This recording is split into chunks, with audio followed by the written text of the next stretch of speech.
The final ogre turned and fled, leaving the cages and closing the portal behind it as it left. The battle was over, but the look that the two monsters were giving Karl was enough to encourage him not to take even a single step closer. They were, at the very minimum, strong overlords. He was reasonably sure that even Thor's formidable protection would not take one of those lightning bolts. Fortunately for Karl, he didn't have to find out. From the basement steps, a gigantic serpentine form emerged. The hooded head of a Naga was decorated with a veil of shining rocks woven into a black silk veil that nearly blended in with the patterns on Remi's blue scales. As she stretched her newly evolved body upright, Karl saw that she now had a nearly humanoid, but serpentine-scaled upper body. She kept the head of a snake, but had gained 4 arms. 4 arms that now all held blades and had enchanted jewelry on their wrists, while her chest was hidden by a golden armor plate covered in black chains. That was a familiar-feeling outfit, Karl decided.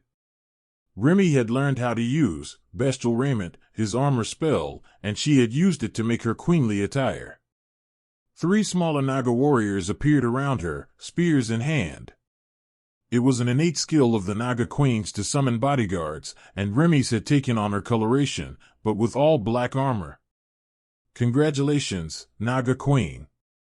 It has been a long time since an adherent of the old gods has advanced here. I see you brought many friends with you. The Gryphon's voice boomed in Karl's mind. Remi smiled happily.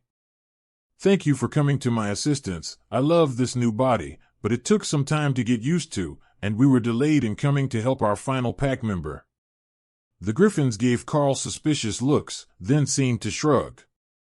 If you say that a human is trustworthy, we will believe you. The others will be excited to hear that a new shaman queen has been born today, and they will be certain to reward you in their own ways. The Gryphons looked upward at something that Karl couldn't see, then spread their wings.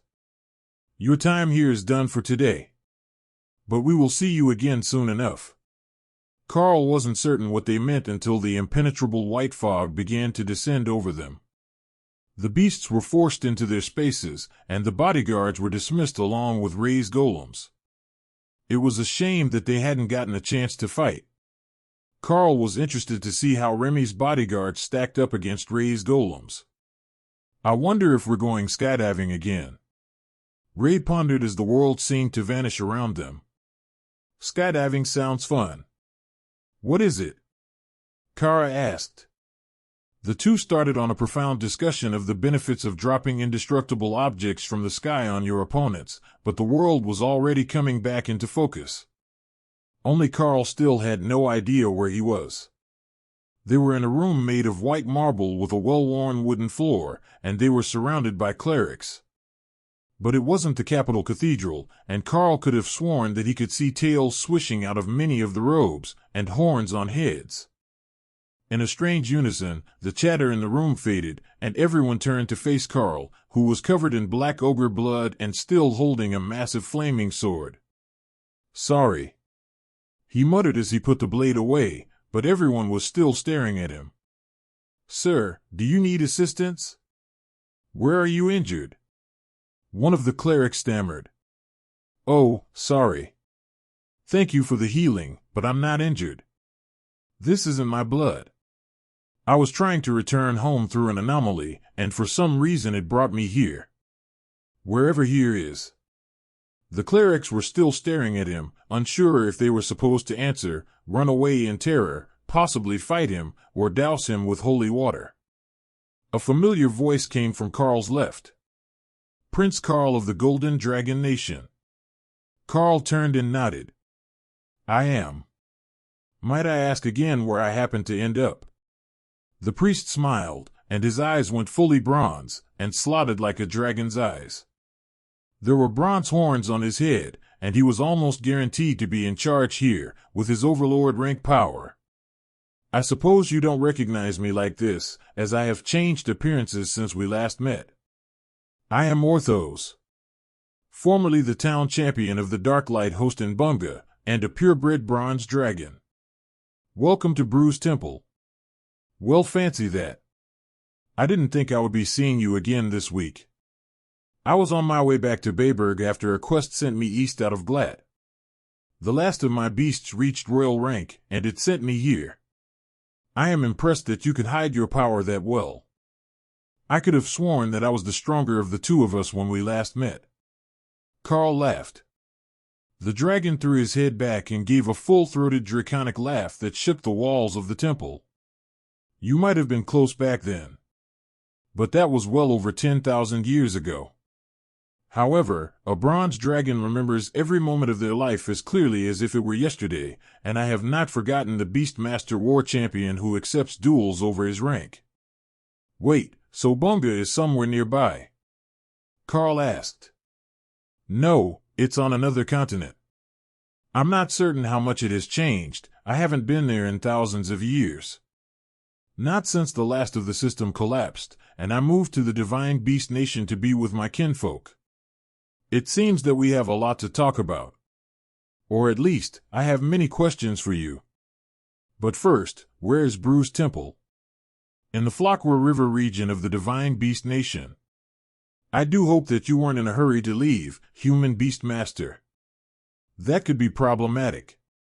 Well, that did explain the room full of Beastkin giving him strange looks. Karl sighed. The Divine Beast Nation had always sounded like an area that was just a monster wilderness, but it should have occurred to Karl that dragons, and most other powerful divine beasts, could shapeshift.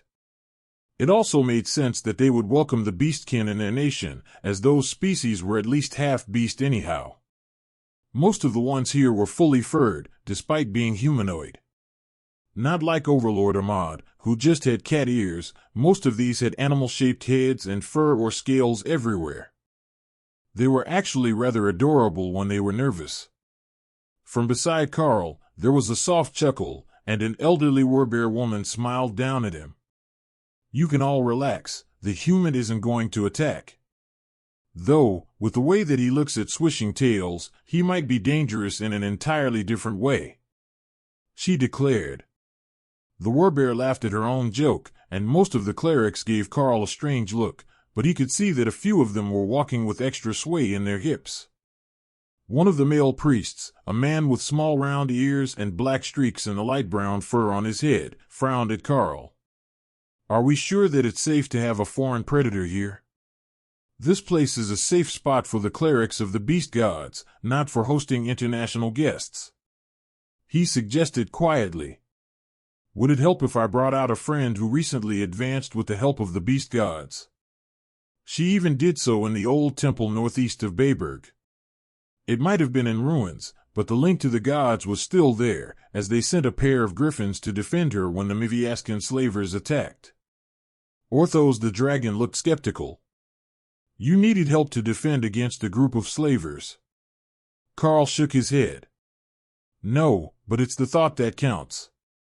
But that temple was an interesting one.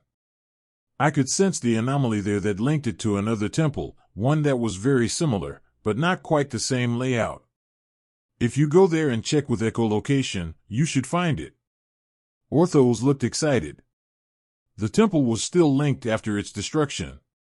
That is wonderful news. I will have a team sent there immediately with at least one bat. They should find your anomaly if it's still active. The squirrel cleric with the striped head frowned at the excited dragon. You can't think that there is a chance to link directly with the old gods again. Orthos shrugged, as if he didn't care either way, but Karl had questions. Why wouldn't that be possible? I could swear that I have heard the gods speak more than once. The most recent time was a warning that the people in Orthos town were real and not just instance mobs that I could slaughter for loot and food. But the time before that, they were mocking me for making an odd choice inside a trial instance. Instead of trying to walk up or down the stairs, I jumped straight in the air to see what would happen. What did happen? Orthos asked. I landed on the same step I jumped from and got laughed at. But I would like to think that it positively influenced their decision when it came time for the instance rewards. The squirrel man did not look convinced. Can you bring out this favored beast for us to meet? Remi, want to come and meet people? Remi perked up and cast her armor spell, getting prepared in her finery for meeting new people. But Karl was much more excited. Can I come out and meet people too? I have never gotten to meet new people. Once they've gotten used to Remi, you can come out. This is a divine beast nation. I would say that you're likely more welcome here than I am. Remi exited her space once she was happy with the appearance of her armor and the crown on her head. Her torso was a good bit larger than Karl's now, nearly as big as Ophelia's in warbear form, but more slender. Her forearms were slightly offset, with the lower set being behind the upper, so they could all rest comfortably at her side, if she wasn't so excited and waving to the new people. Hello, I am Remi. Good to meet you all. Her voice was a hissing that Karl recognized from the dungeon where she was found. The clerics mostly nodded politely, and her enthusiasm began to fade. She says her name is Remi, and she's happy to meet everyone. I am sorry, young shaman queen, most of them don't speak Naga. Orthos translated. Some of the clerics called for others, and a few Lamia women came forward to meet Remi. The Naga were considered an uncivilized species. Somewhat intelligent, but still instinctive monsters, and even when transformed they were incapable of human speech. A Lamia, on the other hand, had a more human head and upper body, and they could speak the common languages used in the temples, as well as the serpent tongues. Princess Remi, or do we call you Queen Remi because of your species? Either way, welcome to the Temple of the Beast Gods. One of them greeted in the same language Remi used out loud.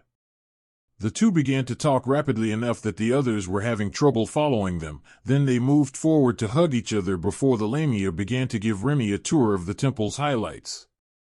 Well, I think they will be busy for a few minutes. Is it all right if the others come out? I know they're not divine beasts with human forms, but they're all eager to see the place with their own eyes. Karl asked. Of course.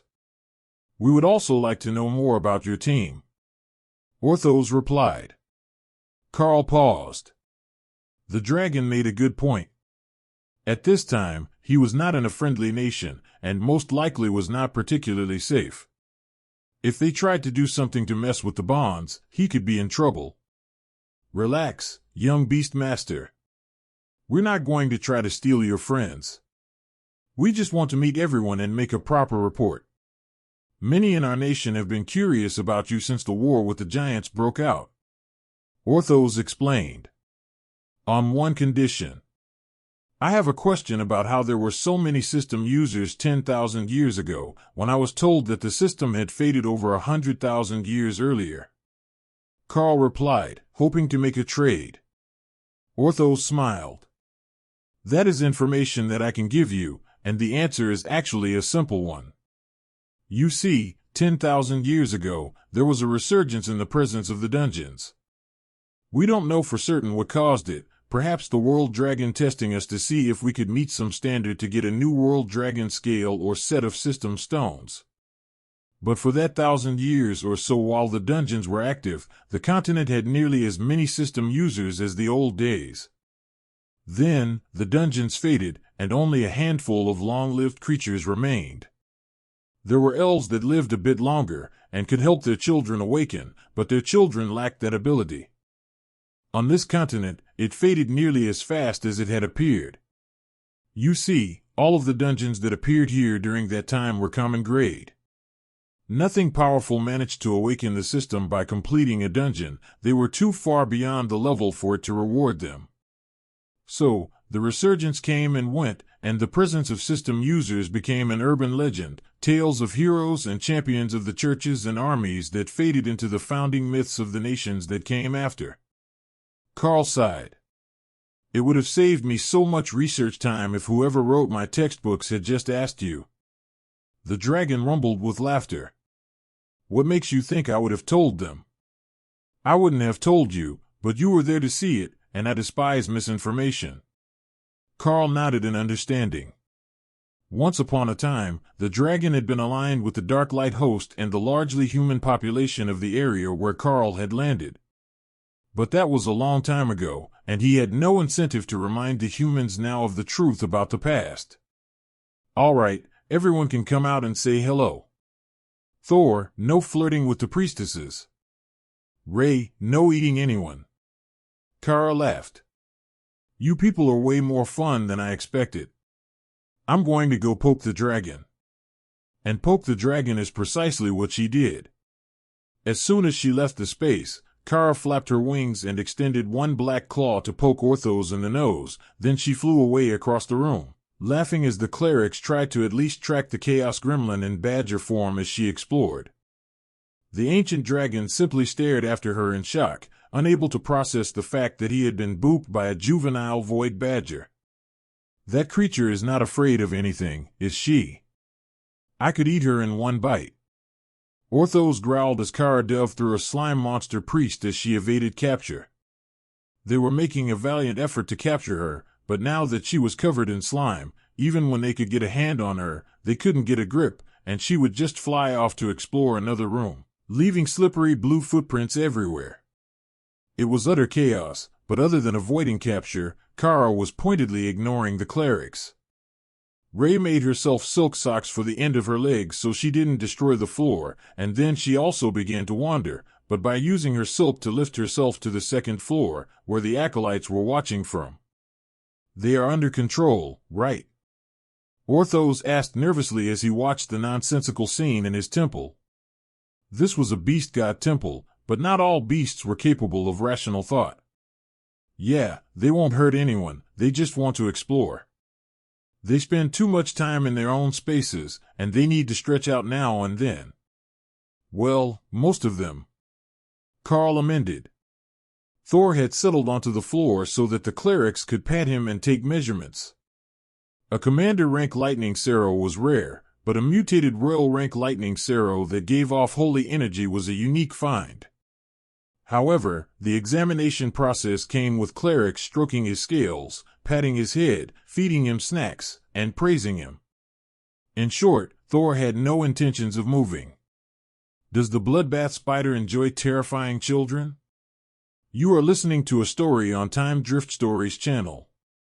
If you enjoy it, please like, comment, and subscribe so you won't miss the next episode. Orthos asked as he looked up at the balcony.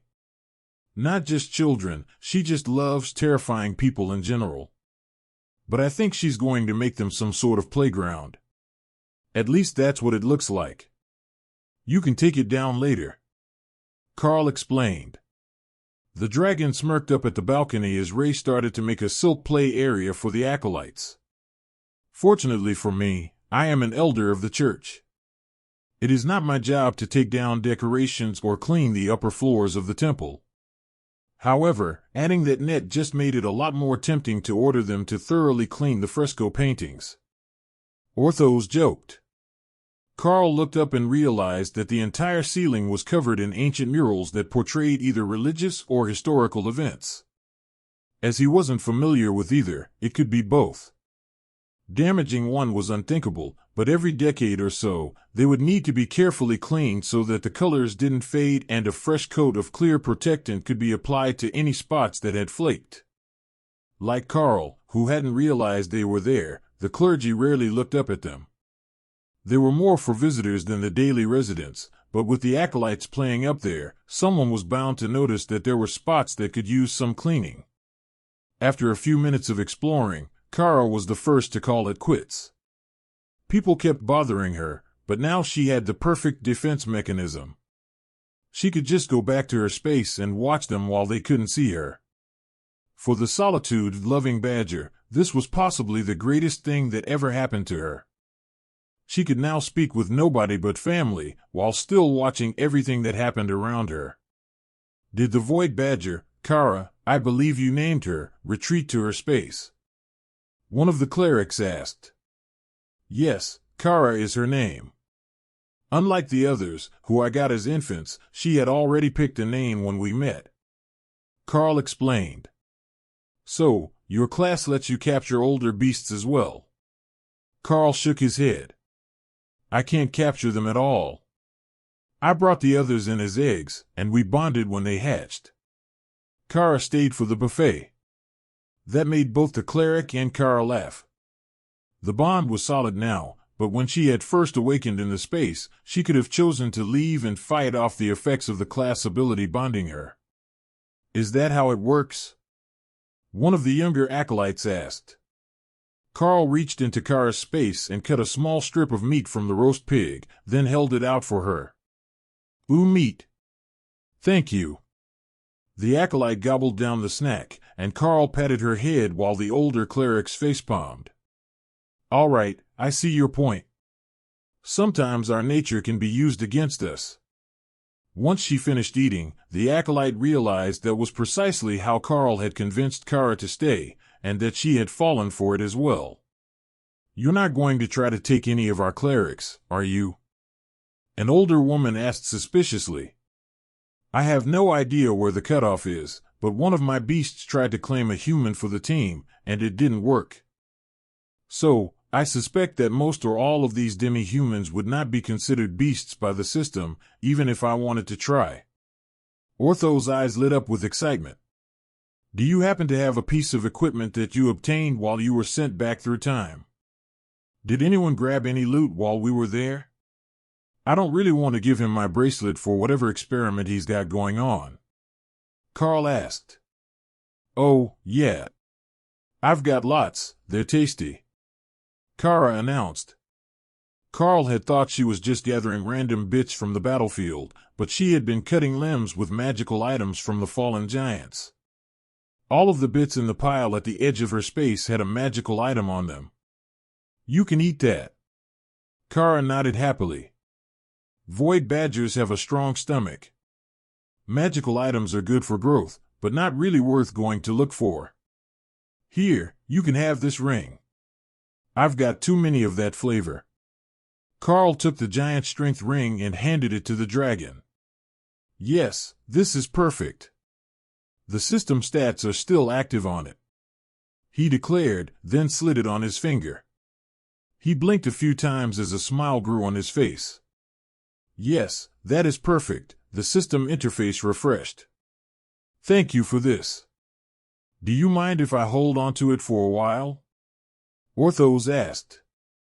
Only if you tell me honestly what you want it for. It's just a giant strength ring. They make new ones every year. Orthos tilted his chin toward where the children were playing with Rei. System-imbued items, like this one, have a chance of awakening the children, the same way that your divine injection does. If the children wear it, there is a chance for them to awaken a class until the effect of the old times fades. Karl nodded. So that is how you kept awakening more systems during the first generation or two after it couldn't happen naturally. Then eventually the system energy must have only brought partial effects, or no effects at all. I am glad you catch on quickly. Your stay here might not be so bad. Karl frowned. I have half a year left on a contract with the Red Dragon that requires me to stay near my teammates and do something that pleases her every few months.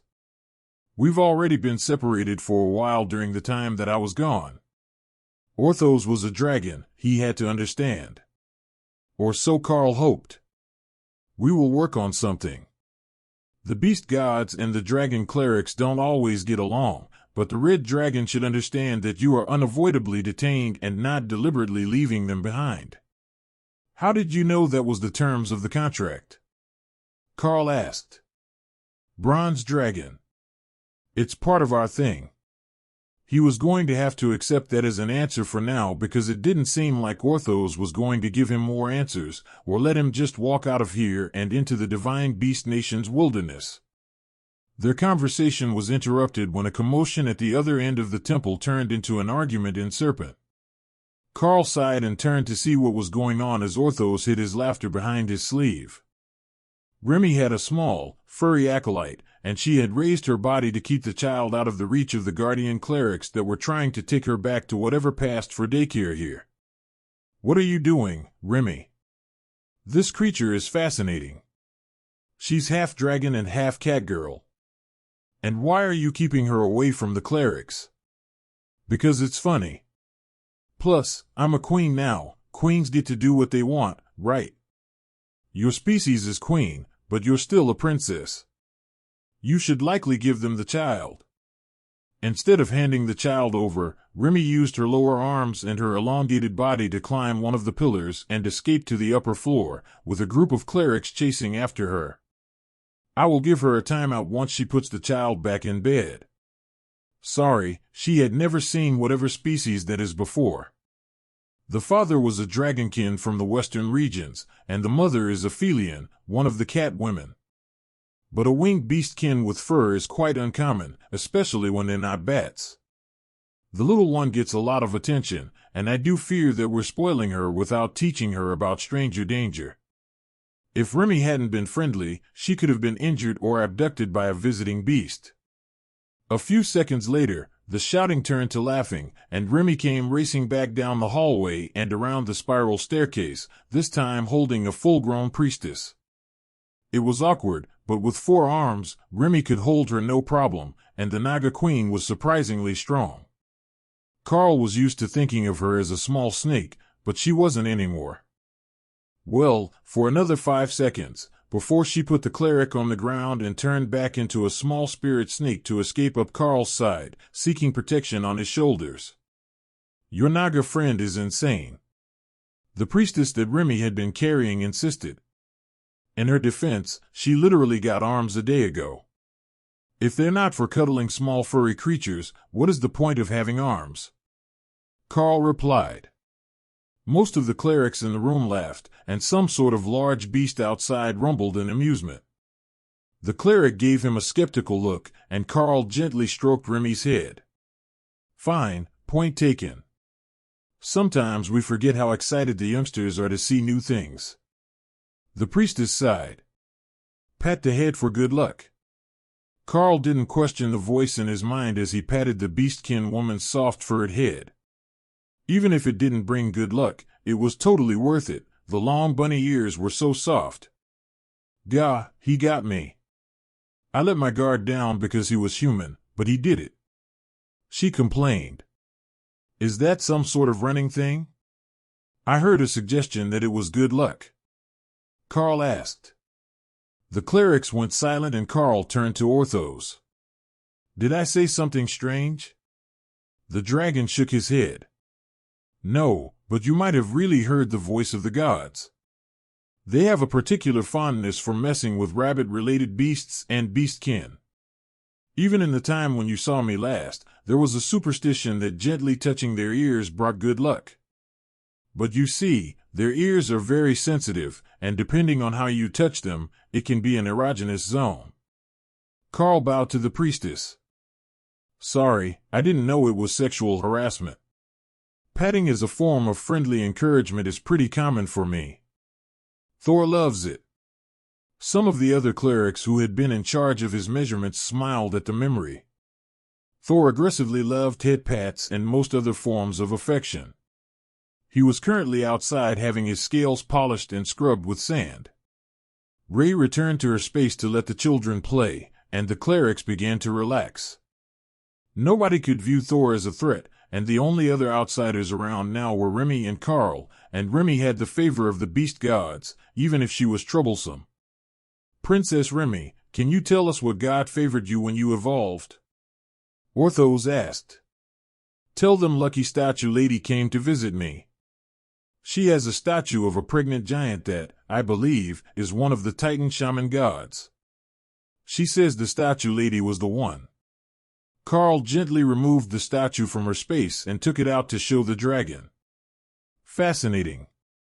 So, a shaman god helped her evolve, in a beast god temple. That isn't something that I had expected.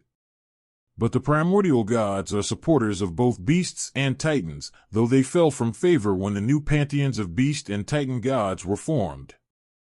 So, it's not inconceivable that she would favor a shaman who wasn't of the giant tribes, but it is unexpected. Where did Remi get that statue from? Did she make it herself? Orthos asked. Karl shook his head and put the statue away, while Remi laughed. No, it was attached to a spell to summon clones of frost giants, along with a large frost stone. We were aiming to break the spell, so we stole the focal object, which was that statue, and it caused the frost stone to shatter. Karl explained. You didn't stop the spell first. One of the clerics gasped in shock. Wait, there was an off switch. The clerics looked at him as if he were crazy. All you had to do was tip over the frost stone. It's the power source, so the spell would have naturally ended when you removed it. I'm surprised that removing the statue or destroying the circle didn't cause a massive explosion. The priest on Karl's right explained. Remi was laughing so hard she almost slid off Karl's shoulder. Oh, there was an explosion. A rather sizable one. Karl explained. One of the priestesses in the back snapped her fingers. I know where you got the statue. The spot along the border, just north of where the magma dragon appeared from. There was an explosion that sent a cloud of frost magic high into the sky. Our scouts saw it from Witten Temple. Karl whistled in appreciation. Now that's a good range. We didn't get a good view, being as close to the blast as we were.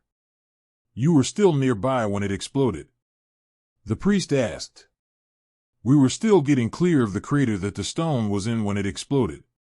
Even with commander rank barriers, there were injuries.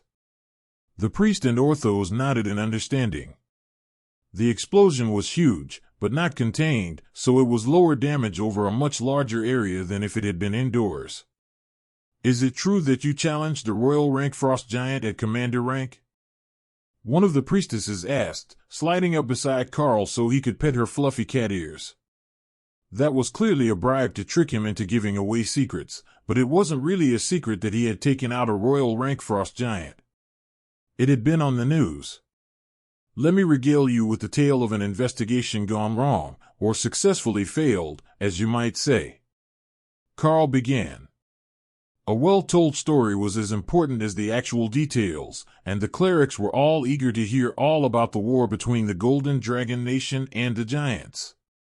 Karl ended up seated on the ground by the altar, with a semicircle of acolytes in front of him, invested in his stories of the battle zones along the border, and of his adventures in the time-regressed instance. That one was their favorite. Not only was there the story of saving elven children, the Grand Priest Orthos could even confirm some parts of it personally, as he had been there for it. What was better than a hero story that you knew was true? So, if you just stand there and don't flinch, the orcs will respect your bravery and not just run you over. One of the acolytes, a boy about 4 years old, asked. That's right. If you have the strength, orcs will respect it. Then you just have to prove to them that you're not bluffing. I hear that the clerics of the beast gods are outstanding fighters, so if you grow up big and strong like anti-SSLYTH over there, you can make them respect you. Then you can join them to beat up the bad guys and rescue the prisoners. The reptilian clerics laughed, as SSLYTH, the way Karl had pronounced it, was just the word for Lamia in their language. With a different inflection, it was Naga, and the clerics were surprised that Karl had gotten it right, despite not speaking the language. Karl launched into the story of defeating the giants, and the kids became skeptical. No way. The monarch giants are too strong. They protested. Why don't we go outside, and I will show you something amazing? Karl offered.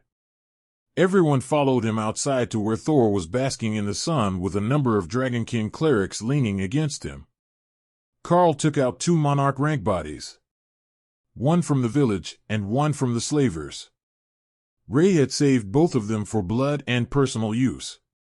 See, these are the bodies of the 2 that I defeated on that trip.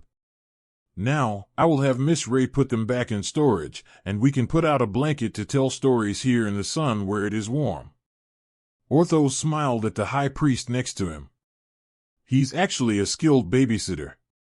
He might have made a proper bard if he had different luck with the system. That class of his is dangerous, though. See how the kids are drawn to him. He doesn't feel like a human, they instinctively react to him as if he were a beast himself, even when they're looking at him. The high priest countered. Orthos shrugged. We tend to trust our nose over our eyes, with so many shapeshifters in the church. He smells like a beast, not a human. Can you show us how that skill works? One of the kids was asking. The boy was a fire basilisk, and his species had flaming body as an innate skill, but he was still young and awakened rank. He hadn't mastered the advanced methods that Karl was describing. All right, pick up that stick. That should do. Now, focus on extending the ability over your hands and down the stick. The boy glowed in pride as he showed off that he had already mastered the weapon coding. Now, when you spin it, focus on letting the edge of the flames stay right where they are. Karl waved his hand back and forth, leaving a shield of flaming body in the air. A little girl jumped to her feet next to the boy and grabbed another stick from the ground. I've got that skill too, let me try. She demanded. All right. Start it here on my hand. Now move the stick and imagine that I'm holding it in place, so you can spread it out. Karl grabbed the edge of the ability as she moved the stick with great effort. Then he did the same for the boy as the cleric stared at him. The high priest turned back to Orthos. There is something wrong with that human who grabs an attack skill with their bare hands. Humans aren't immune to fire. Orthos chuckled. I think he has damage reduction on his equipment. Their skills aren't doing enough damage to hurt him. That changed the high priest's estimation of Karl's threat level. He is using a Royal Rank epic armor spell. Orthos added. What are the gods thinking? The high priest muttered. I think they want him to bring the system back. Everything he has described so far sounds like he's being guided toward a larger fate. An ancient Lamia woman slid up beside the dragon. Do you think that it's possible that we are having another resurgence? Even if it's only 1,000 years, we might be able to make better use of it this time. There is that commander rank dungeon that opened. That sounds like things might be changing for the better. Orthos thought about it as Karl brought more kids with innate barrier skills up and showed them how to make shields with them away from their bodies. The teachers would show them eventually, but the kids were more eager to learn from Karl because he had cool stories about defeating bullies. Motivation was a major factor in beasts and beastkin expanding their skills. Who went to investigate the dungeon? I don't recall getting a report. Bishop Misty went to investigate. You know how she is, she will file a report in her own time. The high priest sighed. Bishop Misty, the temporal dragon, is the one who investigated the dungeon. I don't suppose we've asked Prince Karl where he was before he went missing through time. Orthos sighed. The rest of the clerics paused. That was right.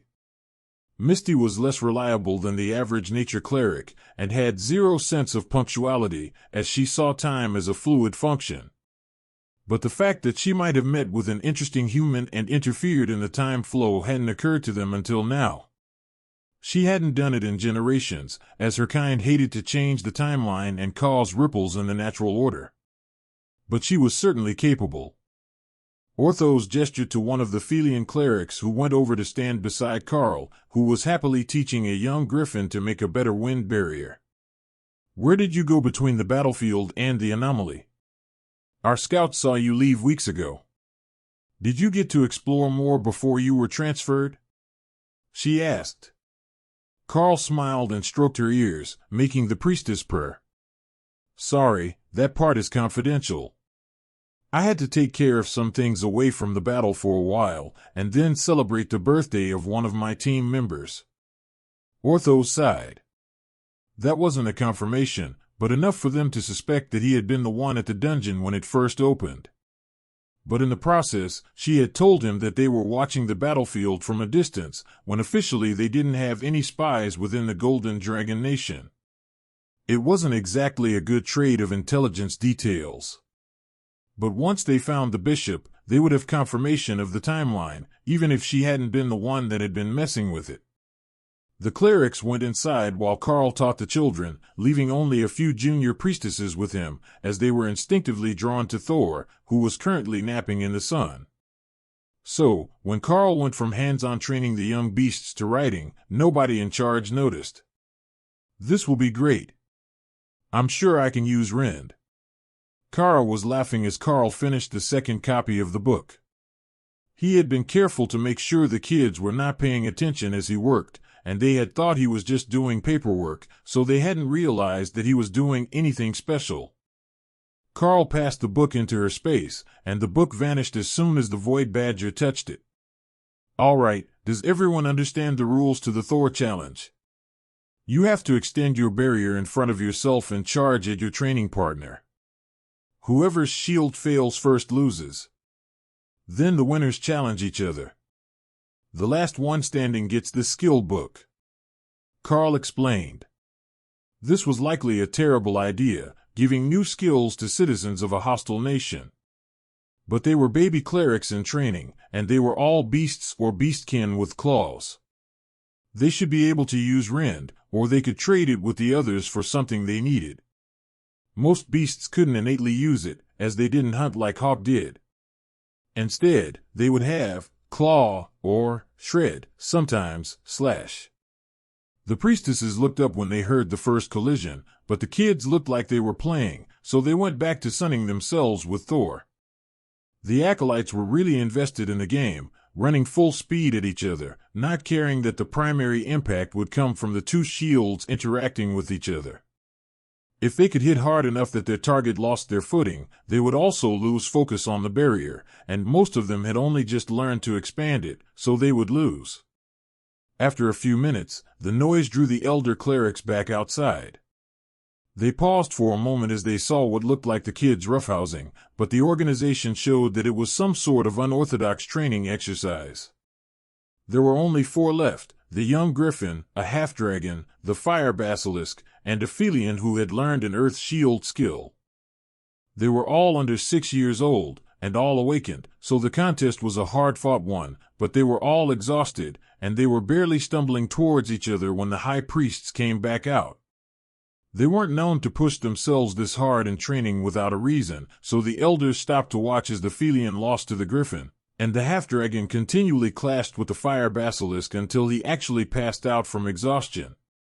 Once they were out, Remi doused them with a healing splash and Thor put eternal lightning over them to help recover their energy, but the latest few defeated acolytes would still be in no shape to watch the finals. Half-dragon and Gryphon squared off and flapped their wings, crashing barriers together at a remarkable speed that made the clerics flinch. Someone could be seriously injured with this game, and they would have to ban it before the kids tried it unsupervised and someone broke their neck. 4 times they collided and flew apart, then on the 5th, they collided with a shattering of shields and crashed shoulders together. That's a draw. Congratulations to our 2 winners. Now, I only have 1 book for you, but I think that I can come up with another prize. Give them a stone, Thor suggested. He was very pleased with the game, enough that he was willing to part with one of his precious holy stones. All right, I have 2 rewards. Do you know the game of rock, paper, scissors? Karl asked. The 2 laughed, and the half-dragon stood up straighter, smirking at the Gryphon, who was sitting on its haunches, so its clawed front feet were free to play the game. 1, 2, 3, go. 1, 2, 3, go. Ha, I win. Scissors beat paper. The half-dragon cheered. Karl held out his hands, the stone in one and the book in the other. You won the show-off, so you pick first. The girl grabbed the book and held it over her head, cheering, before she opened it and the book vanished. Then the Gryphon gave a happy coo and plucked the stone from Karl's hand. The half-lion, half-bird monster promptly ate the stone, leaving Karl staring at it in confusion. It's storing the stone in its gizzard. It won't leave there, and it will be used to grind its food, imbuing everything it eats with a bit of holy energy from now on. Thor explained. Wait, no. The clerics were shouting as they ran over. It's all right. It's just a holy stone, it won't hurt anyone. Karl shouted back, thinking that they were concerned about him giving candy to the Gryphon. Not that. The skill book. You let a child use a skill book. The priestess sighed. It's only a rend book, I can get more when I get home. Karl explained. Still, skill books are incredibly valuable. You don't give them as presents to children. One of the other kids laughed. So are holy stones, and Emma ate one of those. The cleric sighed and glared at Karl, while Thor and Remi laughed. Hey, all clerics use that same look. It's not just a dragon cleric thing. Remi noted. I think it's a special Karl thing. Hawk suggested. No, they give the same look to Lotus. Thor reminded him. You really don't understand why we're upset, do you? One of the clerics demanded. Relax, I promised them the Ren skill if they won, and I paid in full. It would be an insult to the gods to cheat their acolytes. How many of your beasts can use that skill? The Felian catgirl who had come to get information from Karl earlier asked. Just Hawk and Kara. The others don't actually have claws, so they're not well suited to it. They have other ways to attack. Oh, I bet I can combine disintegration with Ren and throw the skill even further. This is a good skill. Kara realized. Ren flies much better than thrown balls. Hawk agreed. Kara was going to be a menace the next time they got into battle. Disintegrate was dangerous enough on its own as a monarch rank skill. The cleric sighed in frustration, and Orthos smirked at them. Those are all important questions, but you're asking the wrong questions. What you should be asking is how he taught the kids to use such complex applications of their innate skills before they were even old enough for school.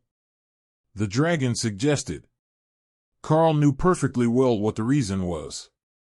Skill Master didn't require the beasts to be bonded, and the ones that had done the best were all at least half beast.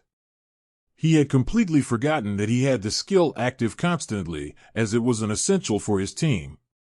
But when he was focusing on teaching a skill, it was even more effective, as it was targeted. While Karl and the beasts were in the temple playing with children, a certain nature cleric was having horrific visions. I swear I did something to make the goddess mad. How is this fair? Lotus cried. What did you see? Tessa asked. He's playing with a baby griffin. It's not even part of his team, someone just gave him a baby griffin to play with. Lotus complained, with tears of frustration in the corners of her eyes. When did he get to a temple? Do you know what sort of temple it is?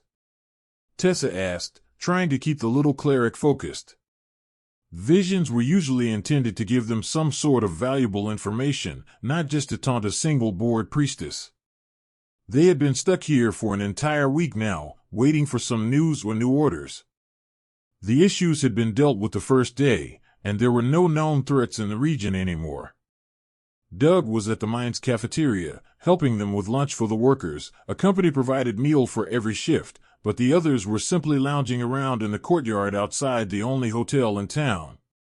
The sound of a helicopter let them know that something was coming, but there was no announcement over the radio to let them know to be prepared for a pickup. Normally, any pickup flight would give them an advanced warning so that they weren't wasting time. That was the first helicopter they had heard since they had been dropped off, and after a few seconds, they saw that it was a Bureau of Elite Development helicopter, so it had to be here for them, even if there was no message. The pilot put it down outside the city limits in a field, and a 10-agent mission team disembarked. That was not what any of them were expecting. Colonel Valerie led the team to the town wall as the helicopter's rotors spun down, suggesting that they were expecting to be here for at least a few hours. Ladies and gentlemen, it's good to see you all rested. Where is High Priest Doug? Cafeteria. Tessa replied with a gesture over her shoulder. Would you mind going to get him? We need to have a discussion about some new intelligence that we have received. Tessa nodded. I think that we have some for you as well. High Priestess Lotus has been having visions all day. Bob ran off to get Doug, while the colonel led them to the mayor's offices, the only soundproofed area in town where secure meetings could be held. In minutes, everyone was gathered, along with the mayor of the lithium mines village. I believe it goes without saying, but nothing said here leaves this room. Valerie began. The others nodded, and she continued. We have confirmation that Prince Karl is alive. He was recently spotted at a beast god temple in the Divine Beast Nation. It is not currently safe to attempt to recover him by force, but we have been in contact with 2 of the dragons at the temple, and we believe that we can arrange to have him safely returned to the border. Lotus let out an annoyed grumble, and the colonel turned her attention to the cleric. I have been having visions all day of him playing with baby monsters. I think that he made a deal with the clerics to let him babysit, or maybe train the youngest acolytes. It's not fair. Colonel Valerie looked confused, so Tessa explained. It's a Lotus thing. She can see the visions as if she's there, only she can't touch anything. First it was visions of Karl with young elves in an elven village, then today it is a vision of him with young monsters. It also appears that he has a new partner, a honey badger, and that Remi has evolved into a Naga shaman, or possibly a Naga Queen. The colonel looked shocked. That could complicate things. If he has that much amassed power, the divine beasts are not going to want to let him go so easily. He is a high-level threat that might be turned against them in the future, and his class allows him to bond beasts. If the dragons agree to work with us and bring him back, there might be a price to pay for his return. But that is the government's problem. Our team is here to collect you all in preparation to meet with him, so that the contract with the Red Dragon isn't broken. Doug tapped the table as he thought. Do you think it is possible that he might make a break for it through the wilderness? If there is anyone who wouldn't fear the wild areas of the Divine Beast Nation, it is him.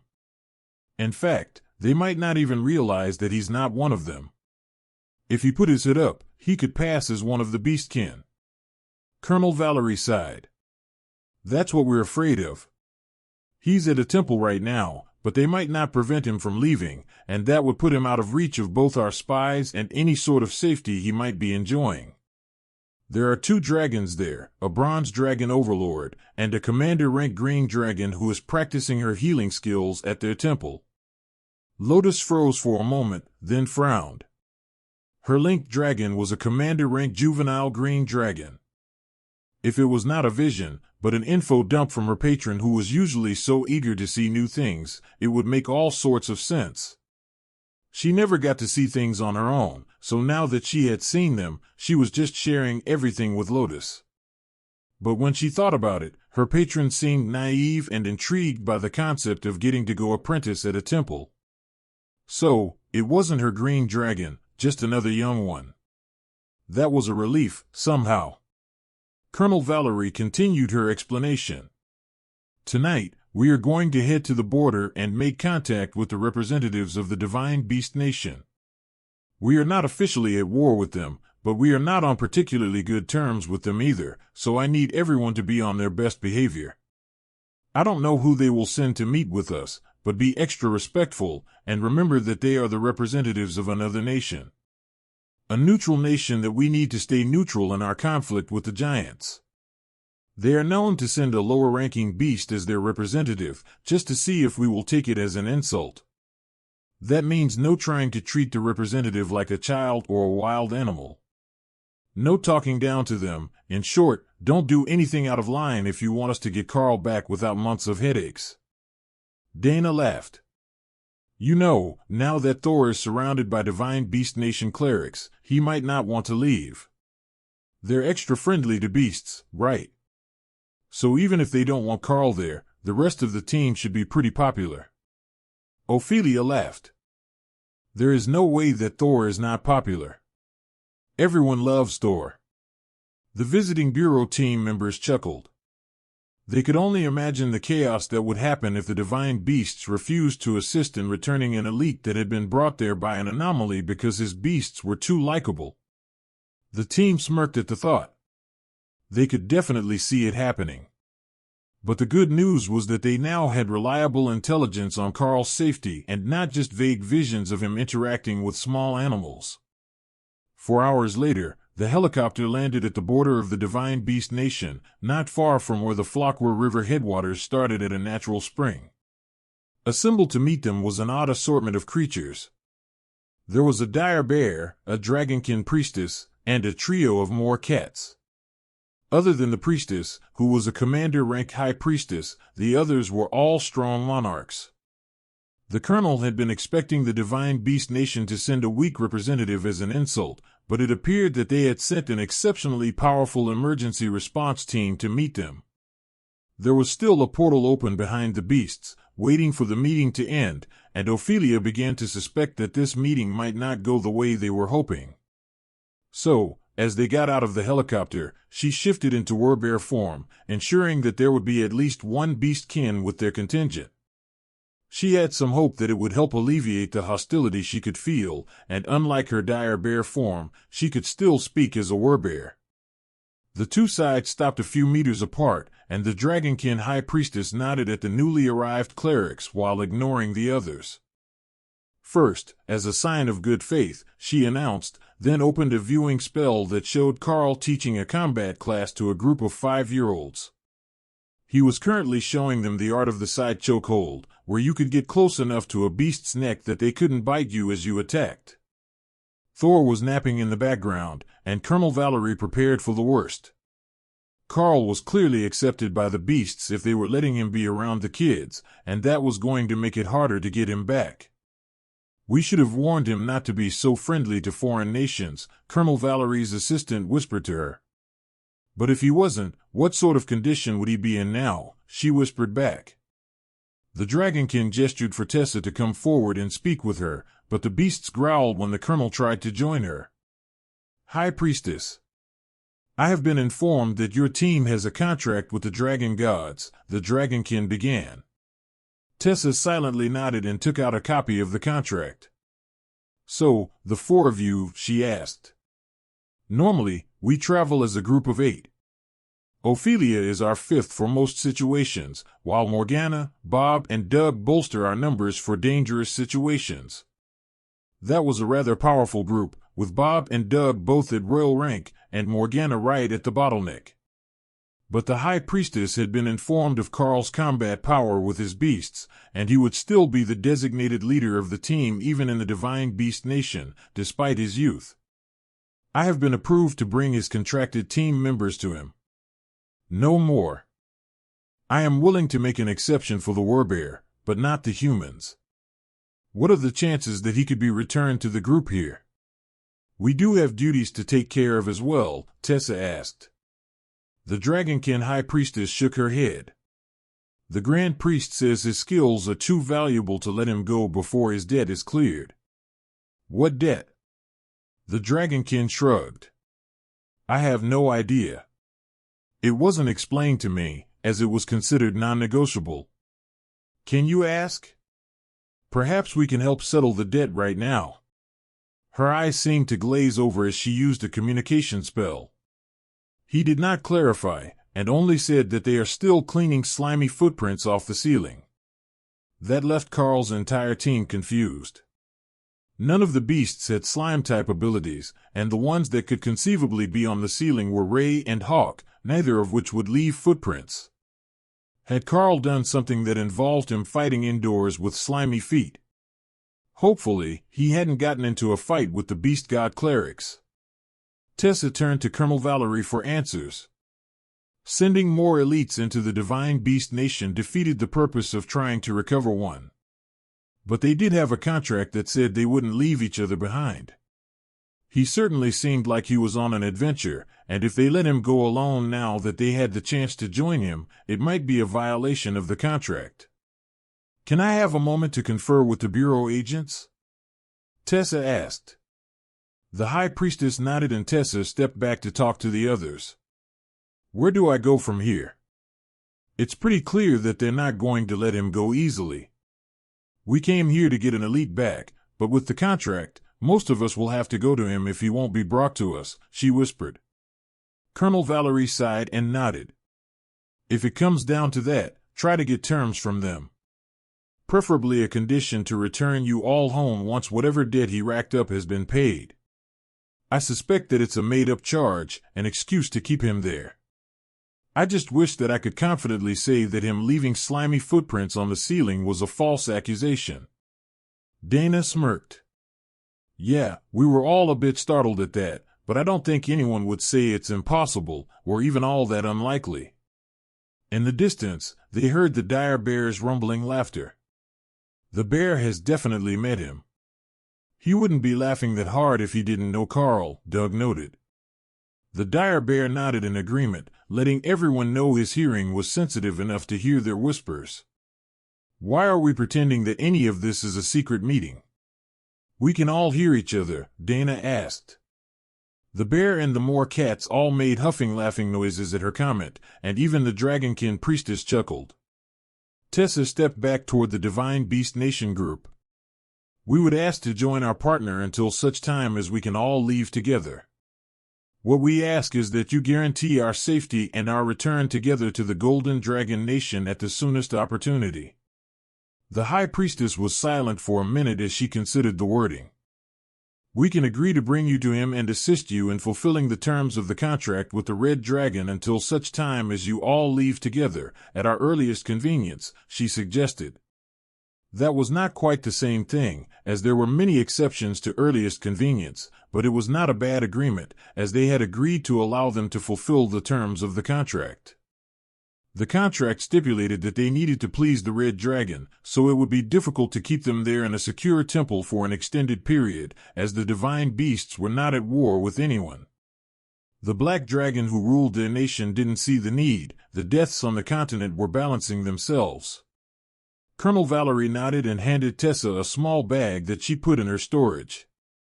She could check the contents later, but it was most likely a method of contacting home from outside of regular radio range. That was all the signal that Tessa needed to know that they would be leaving. The team said their goodbyes to the Mackenzie brothers and Morgana, then prepared to follow the beasts to their destination. Before we go, there are a few ground rules you should be aware of. This is not a human nation, so we expect you to be on your best behavior. Your military and government ranks mean nothing to us. Beasts have our own ranking system. The only reason we have agreed to this is that we don't want to offend the gods by refusing. Now, if you understand that, we should get along just fine. If you have abilities that let you travel more quickly, I suggest you use them now. We won't open a portal directly to the destination, the High Priestess explained. Dana activated her movement skill, but neither cleric had anything that was going to help them much with that. However, as High Priestesses of the Dragon Gods, they did have some dragon features and solid stamina. However, when Ophelia transformed into her dire bear form, the big monarch-ranked dire bear made a rumbling noise that almost sounded friendly. I think you have an admirer, Dana laughed as Ophelia rolled her eyes at the bear. Calm down, big boy. She's a werbear, her default form is human, not dire bear, this is a skill she learned, Tessa teased. The High Priestess and the Beast group laughed, then winked at her huge, furry friend. Then she led them through the portal, leaving the Bureau team behind. The Beastkin on the other side of the portal didn't seem impressed to see the group that had come through, but they should have heard most of the conversation, and they didn't try to stop them from leaving the area, jogging down a well-traveled dirt path.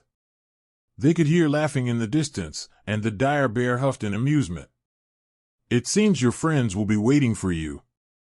They're back out again after dinner, working with the children, the High Priestess explained. Is this some deal you've made with him? Tessa asked. Not exactly. You will understand when you see it.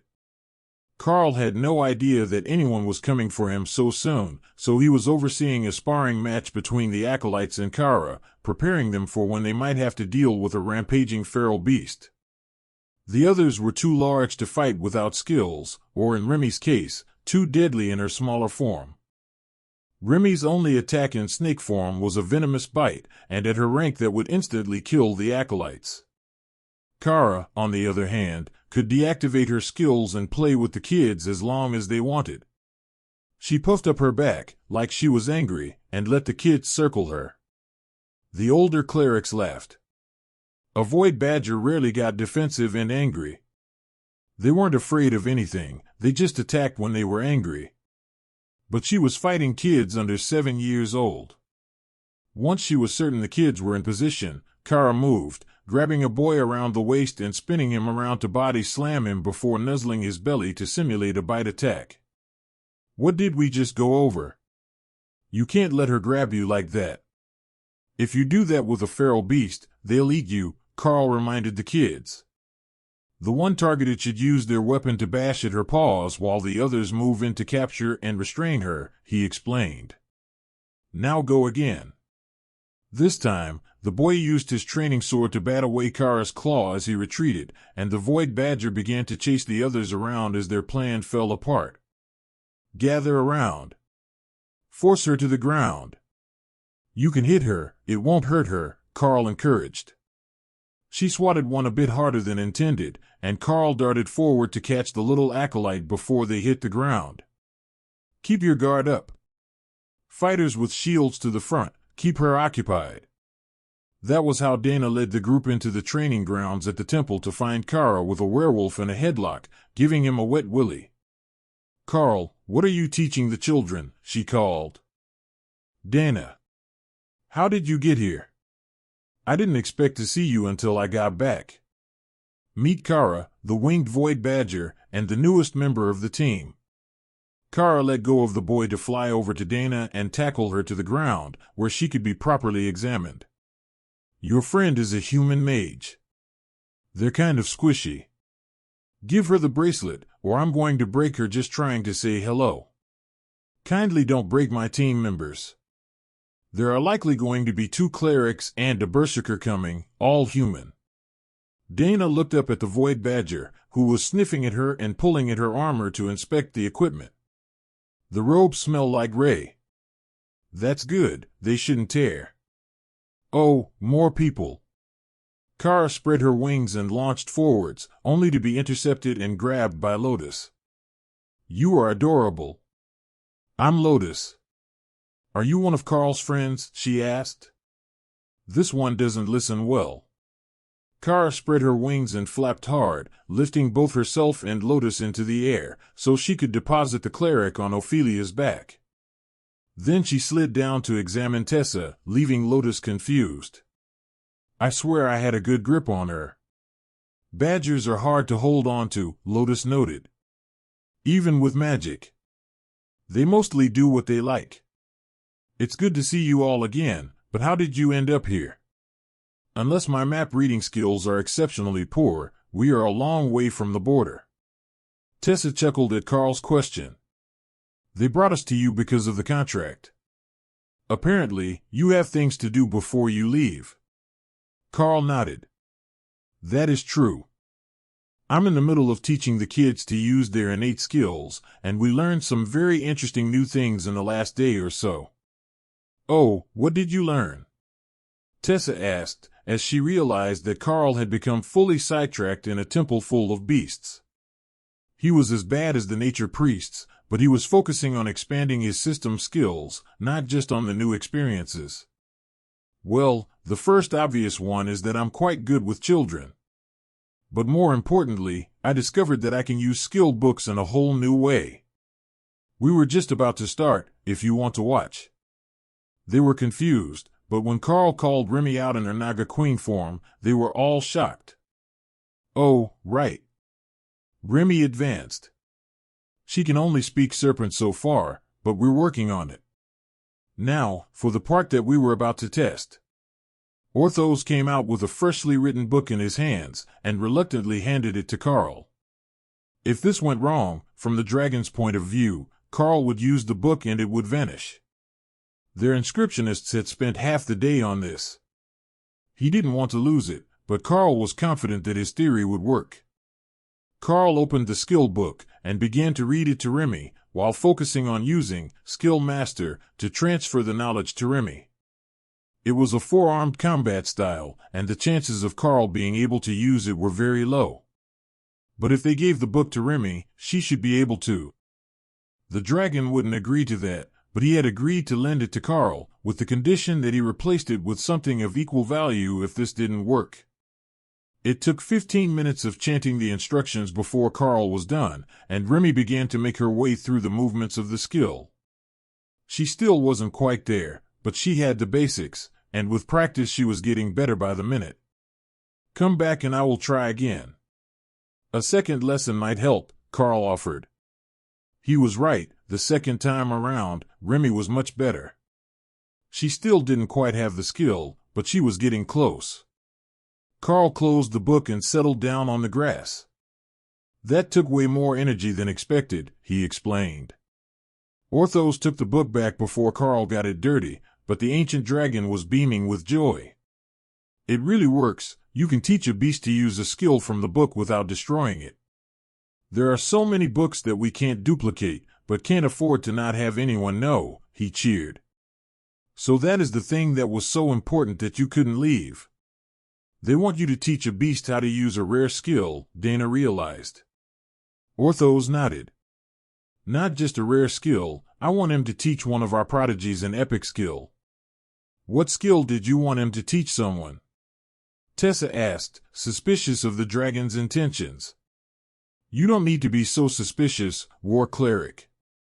I am a bronze dragon, a disciple of the god of law and order. I dislike disruption in the way things are supposed to be done, and I have little leniency for disrespect." "He's totally talking about me," Karl laughed, recalling the way she had booped him on the nose. The newly arrived members were a bit wary of the dragon's temper, but Karl was smiling at Kara's uncaring attitude. "Why don't we try that now? It could be fun. I haven't gotten to see an epic skill in a while." "Not since I learned bestial raiment," Karl suggested. "All right. Please, come inside. We will provide refreshments for your friends, but you might want to restrain the Nature Priestess." "Nature High Priestess," Karl corrected, which made the dragon roll his eyes. "Nature High Priestess," he reluctantly agreed. Tessa took control of Lotus, who was about to wander away, following the beastkin children. They had promised to be on their best behavior, but the Void Badger had vanished, and Ray wasn't out to distract her. Plus, the newborn green dragon in her mind wanted to know all the things. Orthos led Karl to a secured room with protective magic cast on everything. There was a large tome open on a desk, open to the first page, and locked under glass. "The tome is delicate, we can't let you touch it." "Can you teach from that?" Orthos asked. "I should be able to. I can read the tome. So, as long as someone can change the page, I should be able to use my skill to teach it. The question is if anyone is actually compatible with the skill." "Rare skills tend to be rare for an excellent reason," Karl reminded him. "We have a candidate," Orthos replied simply. He whistled, and a more cat, larger than any Karl had seen before, and at the peak of monarch rank, came in to sit next to the dragon. "All right, you need to be in a relaxed state for this to work as well as possible. Is there anything that would help?" he asked. The cat turned to Orthos, and they must have been communing mentally before Orthos shook his head. "No, he should be fine. Do you need him to move? You noted with the children that teaching works better with direct physical contact. If you can shift here, so I can rest a hand on you while I read, that would be best." The more cat shifted a little so he could see Karl, but had his tail draped over Karl's shoulders. "Yes, that should work wonderfully. Now, Chapter 1. The Essentials of the Ghost Beast Stealth Skill." When they reached the end of a page, Orthos would flip them with magic, and Karl would continue, focusing the recently improved Skill Master ability on both the Moor Cat and Ray. She was resting in her space, but listening intently. She didn't need to be outside, they were permanently linked, and this sounded like just the sort of skill that she would love.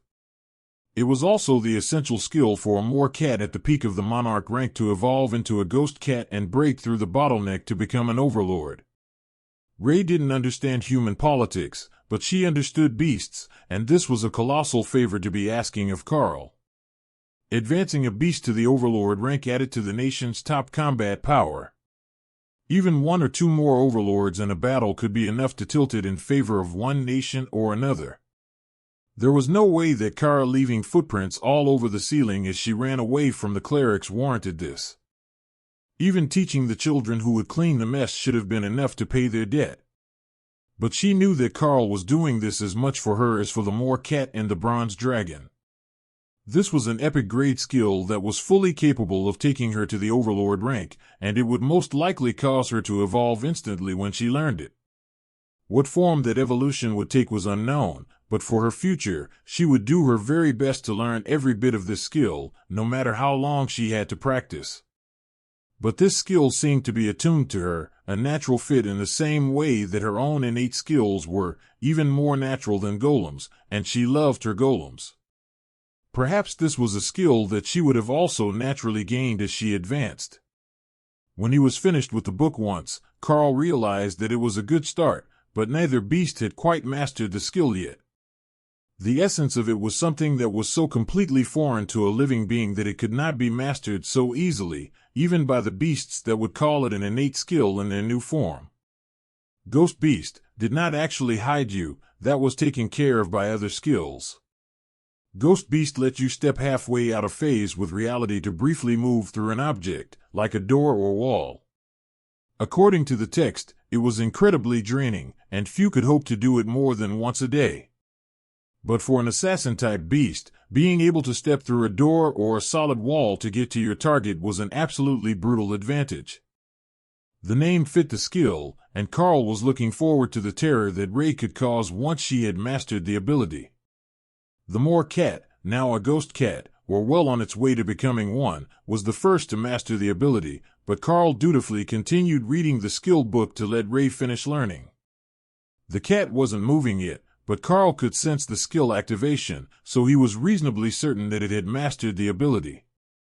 He briefly considered the fact that a ghost cat didn't actually pose a major threat to most humans at home, as they were too large to fit in the room unless they were laying down, but out in the wilderness, or in the bordering nations belonging to the giants, there would be no such restrictions. Before they were through the incredibly long book the second time, Rei had managed to phase through one of the trees in her space. That might not count, as they weren't real, but as far as Karl could tell, the skill was active. He finished the reading for the second time and nodded to Orthos. I believe that the task is done.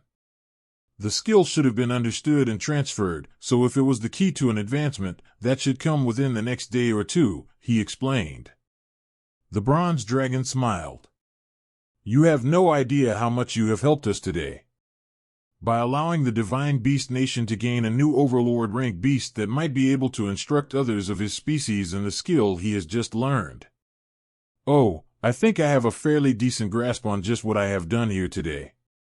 I just hope that I don't regret it later. Orthos smiled at Karl. I do like smart people. But if you already knew what I was planning, why did you go along with it so effectively? You could have given just enough to give him hope every day for a week before anyone got impatient. Karl smiled at the ancient dragon. I think it's better to have powerful friends, don't you? Without this skill, there was no way that our friend was going to become a ghost cat. It's not a skill that can easily be learned on your own, so the chances of a Moor cat evolving in that direction are close to zero. The cat rumbled in amusement that vibrated through the tail he still had slung over Karl's shoulder.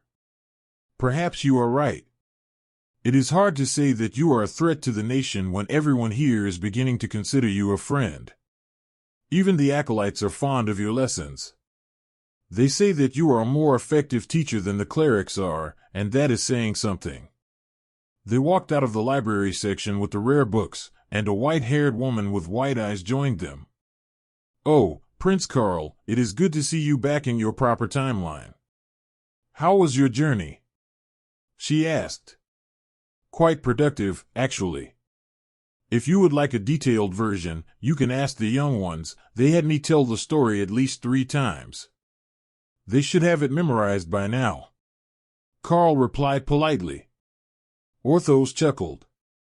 3 times might be an understatement. Bishop Misty, did you have a report for us? The bronze dragon asked. That depends on if the Beastmaster has already told you everything or if he's still holding out. The Golden Dragon Nation has a stable commander rank dungeon, and I can confirm that it is awakening at least partially complete systems, with the ability to let the recipients randomly or directly select their class. What else was there? I saw in a vision that you've already met Karl and Remi, so I don't need to go into that. Did the Cero try to hit on the forest dragon here or before? Don't worry about that, his game is smooth, but not that smooth. Karl stared in shock. He had no idea who this woman was, but she seemed to know an awful lot about him. So it is confirmed to be a resurgence. Do you know what is causing it? The white-eyed woman shook her head. No, they're as random as ever. But this human has excellent luck with being sent to where they appear. Perhaps that means your temple gets the next one, as he was sent here when he returned. Orthos sighed. I hope not. That's far too much trouble. But I'm glad that you managed to find time to come and give a report, Bishop. The woman chuckled. Yes, I found time. That's a good one. Now, I have things to see, people to do. I will return later. Then she turned into a thick white mist and simply vanished out the window. Well, she's an interesting one. Is she a form of oracle or prophet? I hear that they see the world in unique ways. Karl asked. Well, I can't say that her way of seeing the world is normal. But I wouldn't call her an oracle or prophet in the usual sense. Which meant that she had other ways of finding out obscure information. Karl would have to remember that. Bishop Misty, he would remember that name. He could hear chaos in the next room over, and Karl smiled as he realized that Lotus had met the acolytes unsupervised. She had almost certainly gotten a lecture in advance, but that wouldn't keep her contained for long. As expected, she was sitting cross-legged on the floor, with a small Felian cat girl in her lap, reading a story to the youngest acolytes of the church. Dana came over to give Karl a hug, then blushed as she realized that Orthos was still standing on his far side. I will let you get reacquainted with your team. We can speak tomorrow about other matters. The acolytes will show you all to your rooms after dinner. The ancient dragon walked away, leaving Karl with his team. Curiously, Ophelia was still in werbear form, and wearing armor. In fact, they were all wearing armor. You know, they're not going to attack, you can relax. Karl reminded them. You're too relaxed. We're in a foreign nation with no official treaties with the Golden Dragon Nation or the Church. Armor is just common sense. Though I see that you're comfortable training children for them and helping their ranking beasts gain new skills. Tessa replied. Karl patted her on the shoulder. It's all under control. Well, almost all under control. But you just got here. There are a few things that I should explain. Kara and Remi, can you come out and say hello? Remi came out first and stole the Felian child from Lotus before the little cleric could react. Both Remi and the young acolyte laughed as Remi lifted the girl in the air and spun her as she coiled herself in the middle of the floor. Remi. You're a Naga now. Remi handed the child to Tessa, who seemed more reliable than the others to be holding a child, and nodded happily. Remi pointed to the crown on her head, where it was holding her veil down. A Naga Queen. Lotus guessed. Remi nodded again, and grabbed Lotus to hug her. When did Remi get so affectionate? Tessa asked.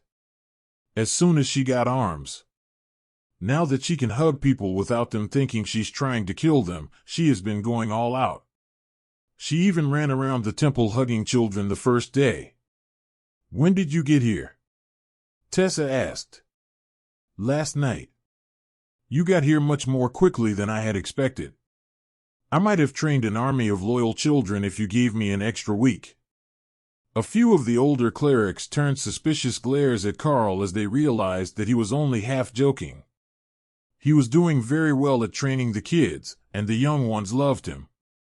We have a lot to talk about, but I think that we can do that over dinner. How about we get these little darlings to lead us to the dining hall? Tessa suggested. The young Gryphon who had gotten the Holy Stone for his draw in the final round of the Thor challenge flapped his wings and circled the room before flying out toward the food. Everyone, follow the Gryphon. There is one more surprise in store for you, and it might be better that you're sitting down for this one. Karl laughed. Lotus smirked. I got a sneak preview, it's a badger. A honey badger. Kara popped out of her space and spread her wings to fly around the room before tackling the nature priestess and licking her face.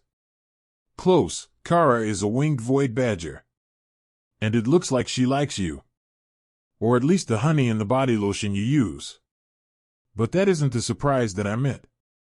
You met her on the way in, remember? Ray, why don't you come out and show off? Ray appeared in the middle of the room, looking very much like she always had. So, why she would be a surprise for anyone present was a mystery. However, after a quick check to make certain that nobody else was watching, she stepped forward and through the table next to them, using Ghost Beast to pass through the solid stone table. Did she just? Tessa asked quietly. She did. Karl agreed, before Ray returned to her nap. She was fairly certain that she still had a ways to go to master that skill, even if she could make it function right now. There was much more to an epic grade skill than simply being able to make it activate. Nobody else said anything about it out loud, as the acolytes were beginning to return with dinner now. But that didn't mean that they were not all silently celebrating. Dana gave Karl a meaningful look, quietly asking him if this is what he had been up to since his arrival. It hadn't been planned, at least not by him, but even a single skill for his beasts was a huge win, and Ray's new skill was an incredible one. So, are we here as substitute teachers for Beastkin acolytes? You are listening to a story on Time Drift Stories channel. If you enjoy it, please like, comment, and subscribe so you won't miss the next episode. As adorable as they are, I suspect that will not be enough to keep the Red Dragon happy. It's been a while since we fulfilled the terms of the contract now. Ophelia reminded them. Tessa declined to mention that whatever Karl had been up to while he was gone had been counted toward their timer. Anyone listening didn't need to know that they had extra time. But she had an idea. Maybe we can convince them to let us head back to the battlefield. It's not that far from here to the backside of the mountain giant nation. They shouldn't hold it against the beasts if a few humans are let loose on them. From somewhere on Karl's right, a derisive snort of laughter caught his attention. While I don't doubt that the monster man can take on a monarch rank giant, you should realize that they send them out 10 at a time in border patrol teams. Not even the Red Dragon would be impressed if you committed suicide, human.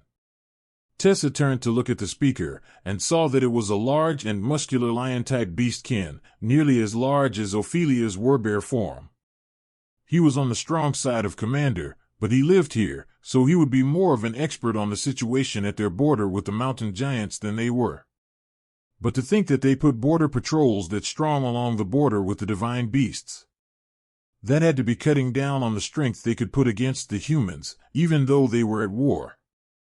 The Golden Dragon Nation didn't have hundreds of monarch rank elites to throw around, and if the giants were using them as border patrol, they clearly did. Tessa smiled at him. Don't underestimate a war priestess. But you have a point, we're not up to that. I don't suppose you have any suggestion on how to keep the Red Dragon happy while we're waiting for what the representative called their earliest convenience to make sure we get back home. The beastkin shrugged. No idea. But the border is a bad idea. The group finished their dinner and headed for bed, escorted by the acolytes. We usually have two to a room, so Mr. Karl will have to sleep alone, unless you want to share with an acolyte. A small wolfkin boy explained as he led them to the visitor quarters. Or I could share with Dana and High Priestess Lotus could share with an acolyte. Karl offered. The boy looked horrified. You can't share a room with girls. They might have cooties. Karl did his best not to laugh at the panicked look on the boy's face, while the others tried not to laugh. No offense. I'm sure you don't really have cooties. He stammered when he remembered that everyone could hear him. Karl smiled at the others. Well, ladies, you heard the young acolyte. It looks like you're sharing, and I will have one of the acolytes as a roommate. Lotus stuck out her tongue at Karl, even though he had tried to set her up with an acolyte to bunk with. They probably wouldn't get much sleep. Only Tessa could reliably make Lotus sleep before she wore herself out, but it would have helped the nature cleric's mood. Karl didn't actually expect them to transfer someone into his room, as the acolytes should have all had their own rooms, but when he got inside, one of the beds was already taken by a dragonkin of some sort, with white hair and silver horns. Good evening, Karl said softly as he prepared to climb into bed. The figure turned over, and familiar white eyes stared back at him. Bishop Misty? Karl asked. Right on the first try. Very good. Now that everyone else is asleep, I do have a few questions for you about what you saw when you were in the past, and what you learned. I sent you there, but I didn't have an opportunity to monitor everything that you were doing. Not when that annoying archbishop was hounding me again. You sent me. So it wasn't an anomaly? Karl asked, now on guard against this strange creature. Of course I did. Someone needed to go. Who could be better than you? You have beasts to keep you alive, you have survival skills, the humans will believe what you tell them, and it was easy enough to ensure that you ended up back here where I could talk to you before you left. She announced proudly.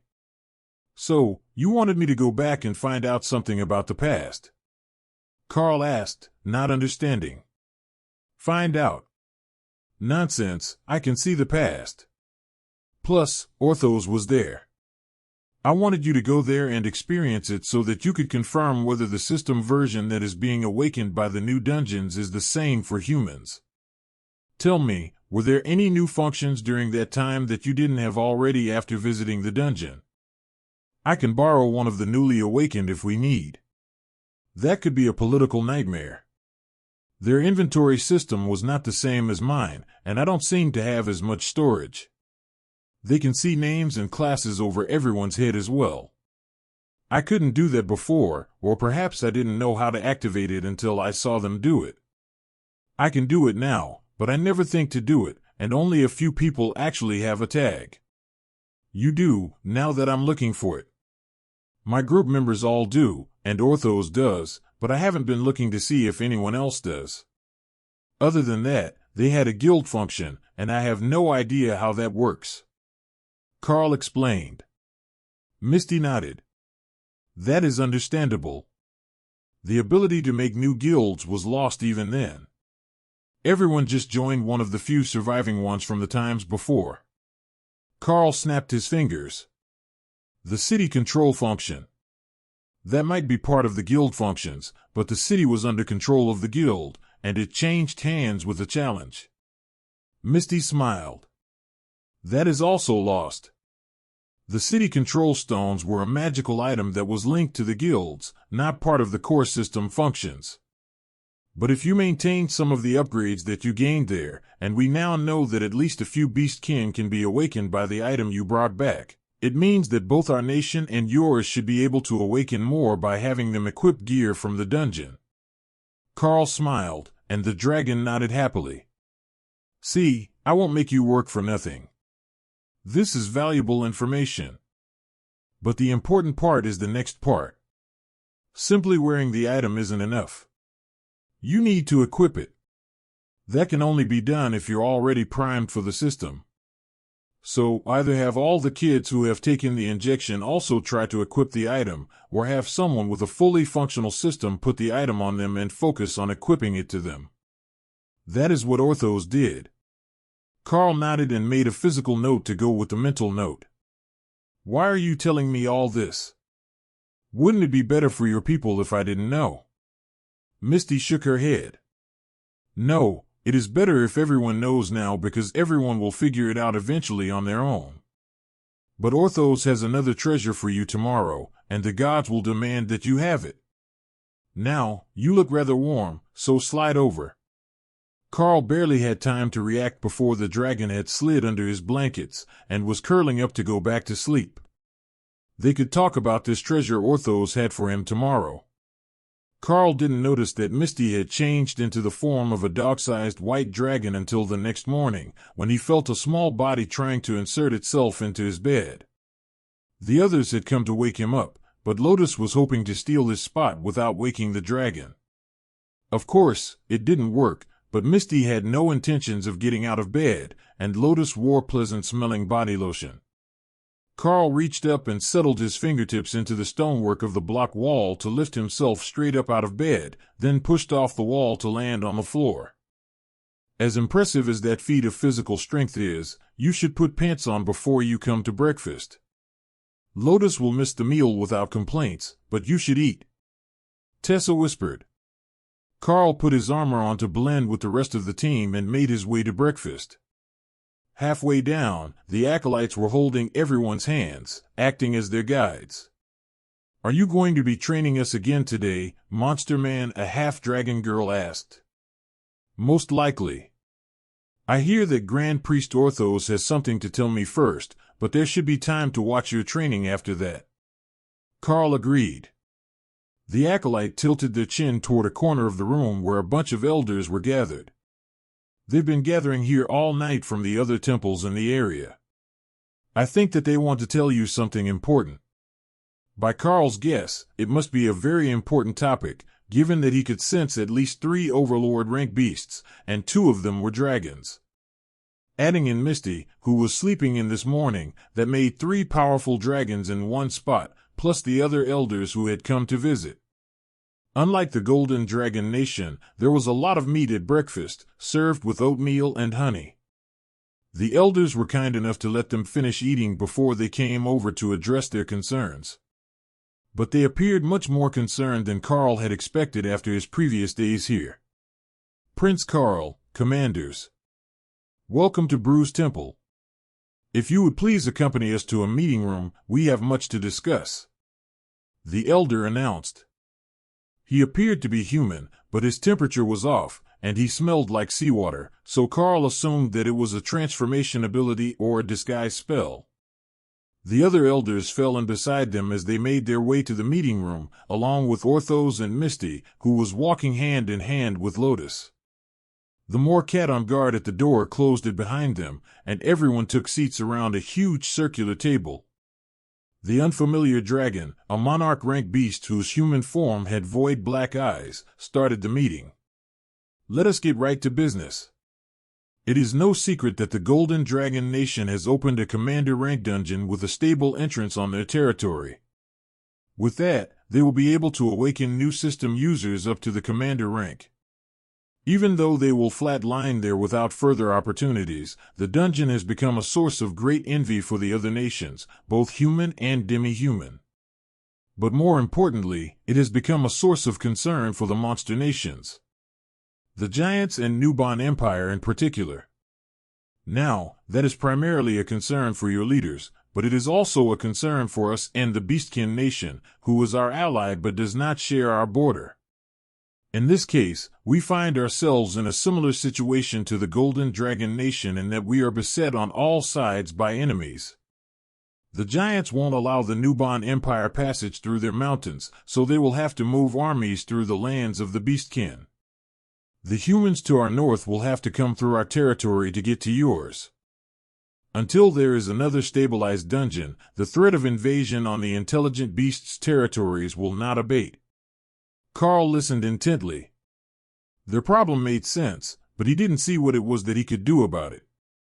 Karl remained silent, but nodded along, so the dragon knew that he understood the issue. "What we would like for you to do is take an enchanted stone we have created, and deposit it in an unstable anomaly that will open soon in the Nubon Empire.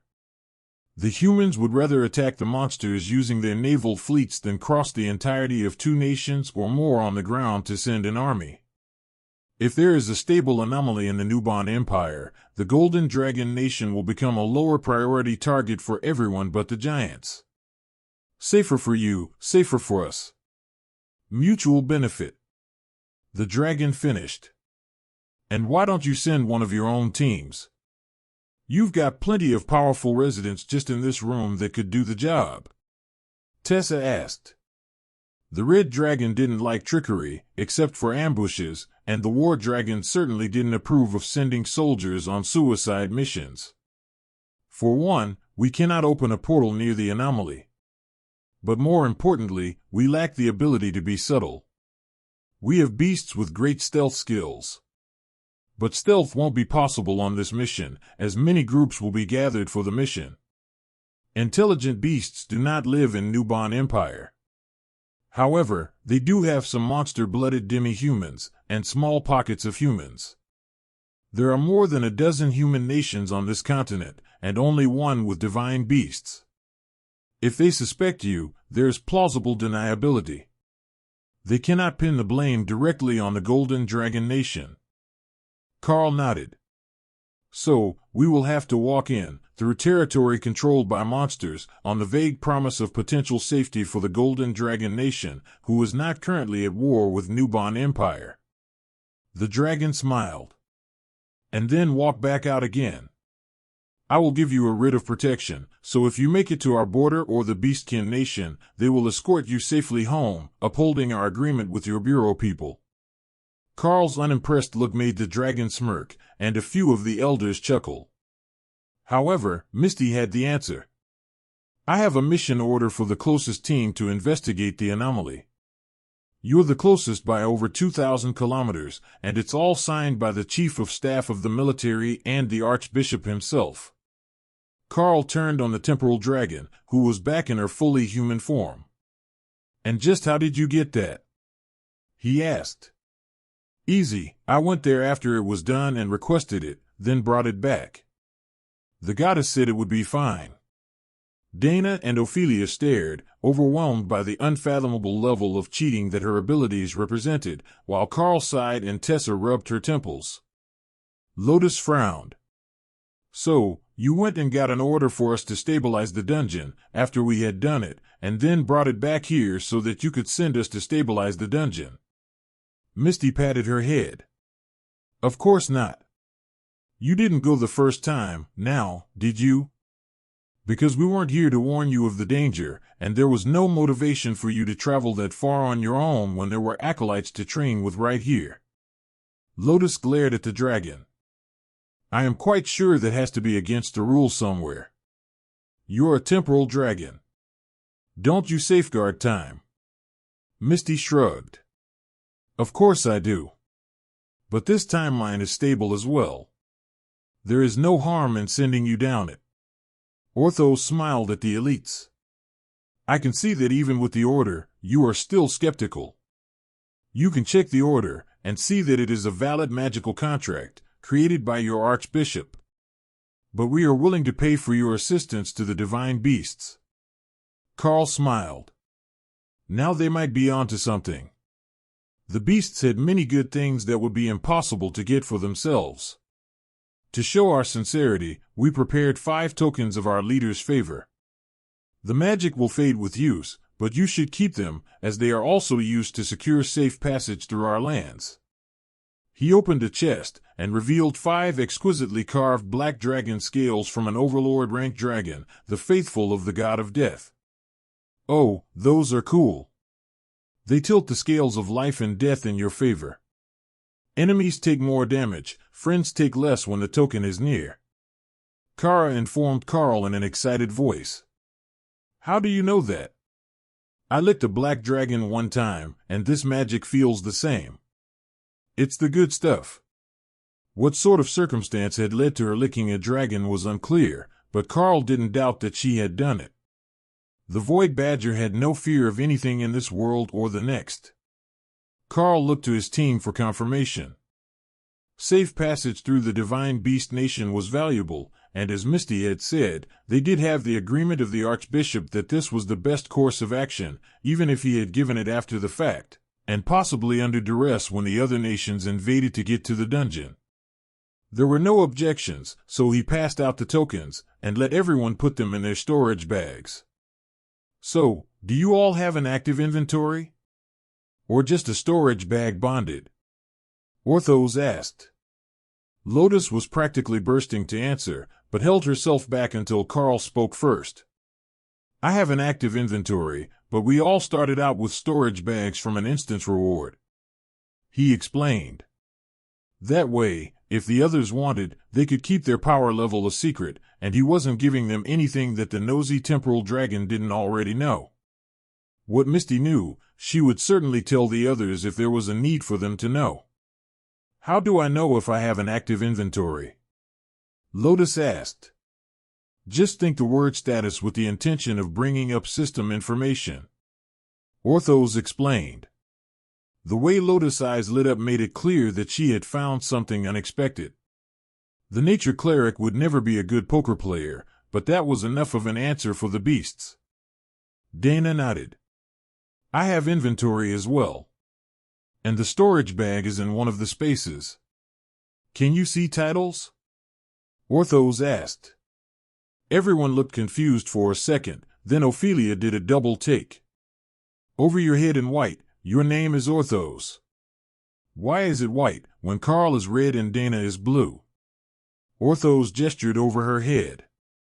You are very dark red for Berserker. Karl is a blood red for Beastmaster, white is Cleric, light blue is Mage. When you see warriors with a fully active system, they are brown, shamans are dark blue, warlocks are purple, and so on. That is brilliant. To think that we were supposed to know all that about other people. Ophelia replied with an enthusiastic smile on her face. Focus on me, and you can see more details when you have the status view open. It will block much of your vision, so don't try it in combat. But you should be able to see a few things. Orthos added. Orthos, Bronze Dragon, Grand Priest of the Bronze Dragon God, Overlord rank, Abbot of the Bruised Temple. She read. Orthos was obviously making a mental note of how much she could see, as Karl recalled that he used to have a Dark Light Host Guild tag, which he didn't see anymore. When the full function of the system had faded, the guild must have disbanded, or there was something that he needed to do to bring his position back. Of course, it could be that he just chose to only show certain roles, but Karl didn't know how to do that, or if it was even possible. Orthos took out one more item from his robes, a small bronze scroll case. This is for Karl, a reward from the gods for his previous assistance.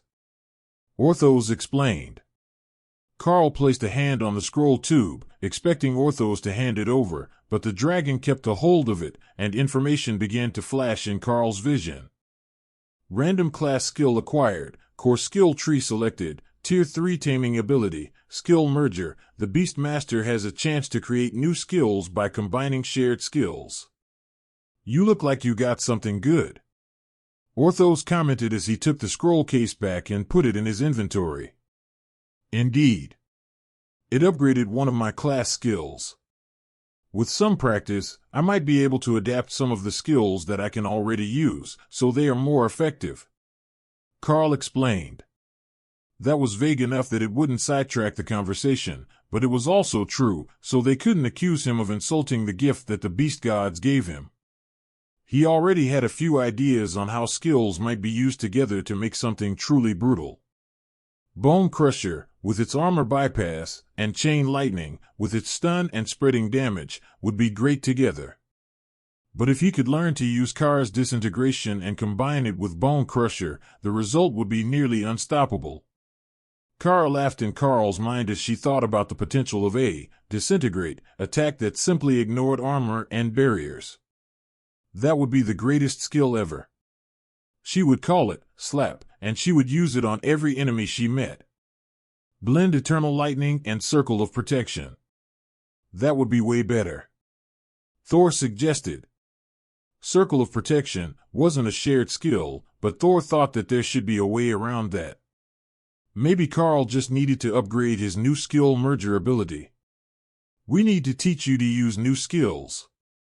If you could blend bodyguards with Ghost Beast, we could just go straight after the good food and shiny stuff. Remi suggested. Or golems with Bone Crusher. Ray suggested. All right, I get the point. You all want me to learn new skills so that I can make overpowered combinations. I will work on it. Maybe now that Skill Master upgraded, I will have an easier time learning more of your skills.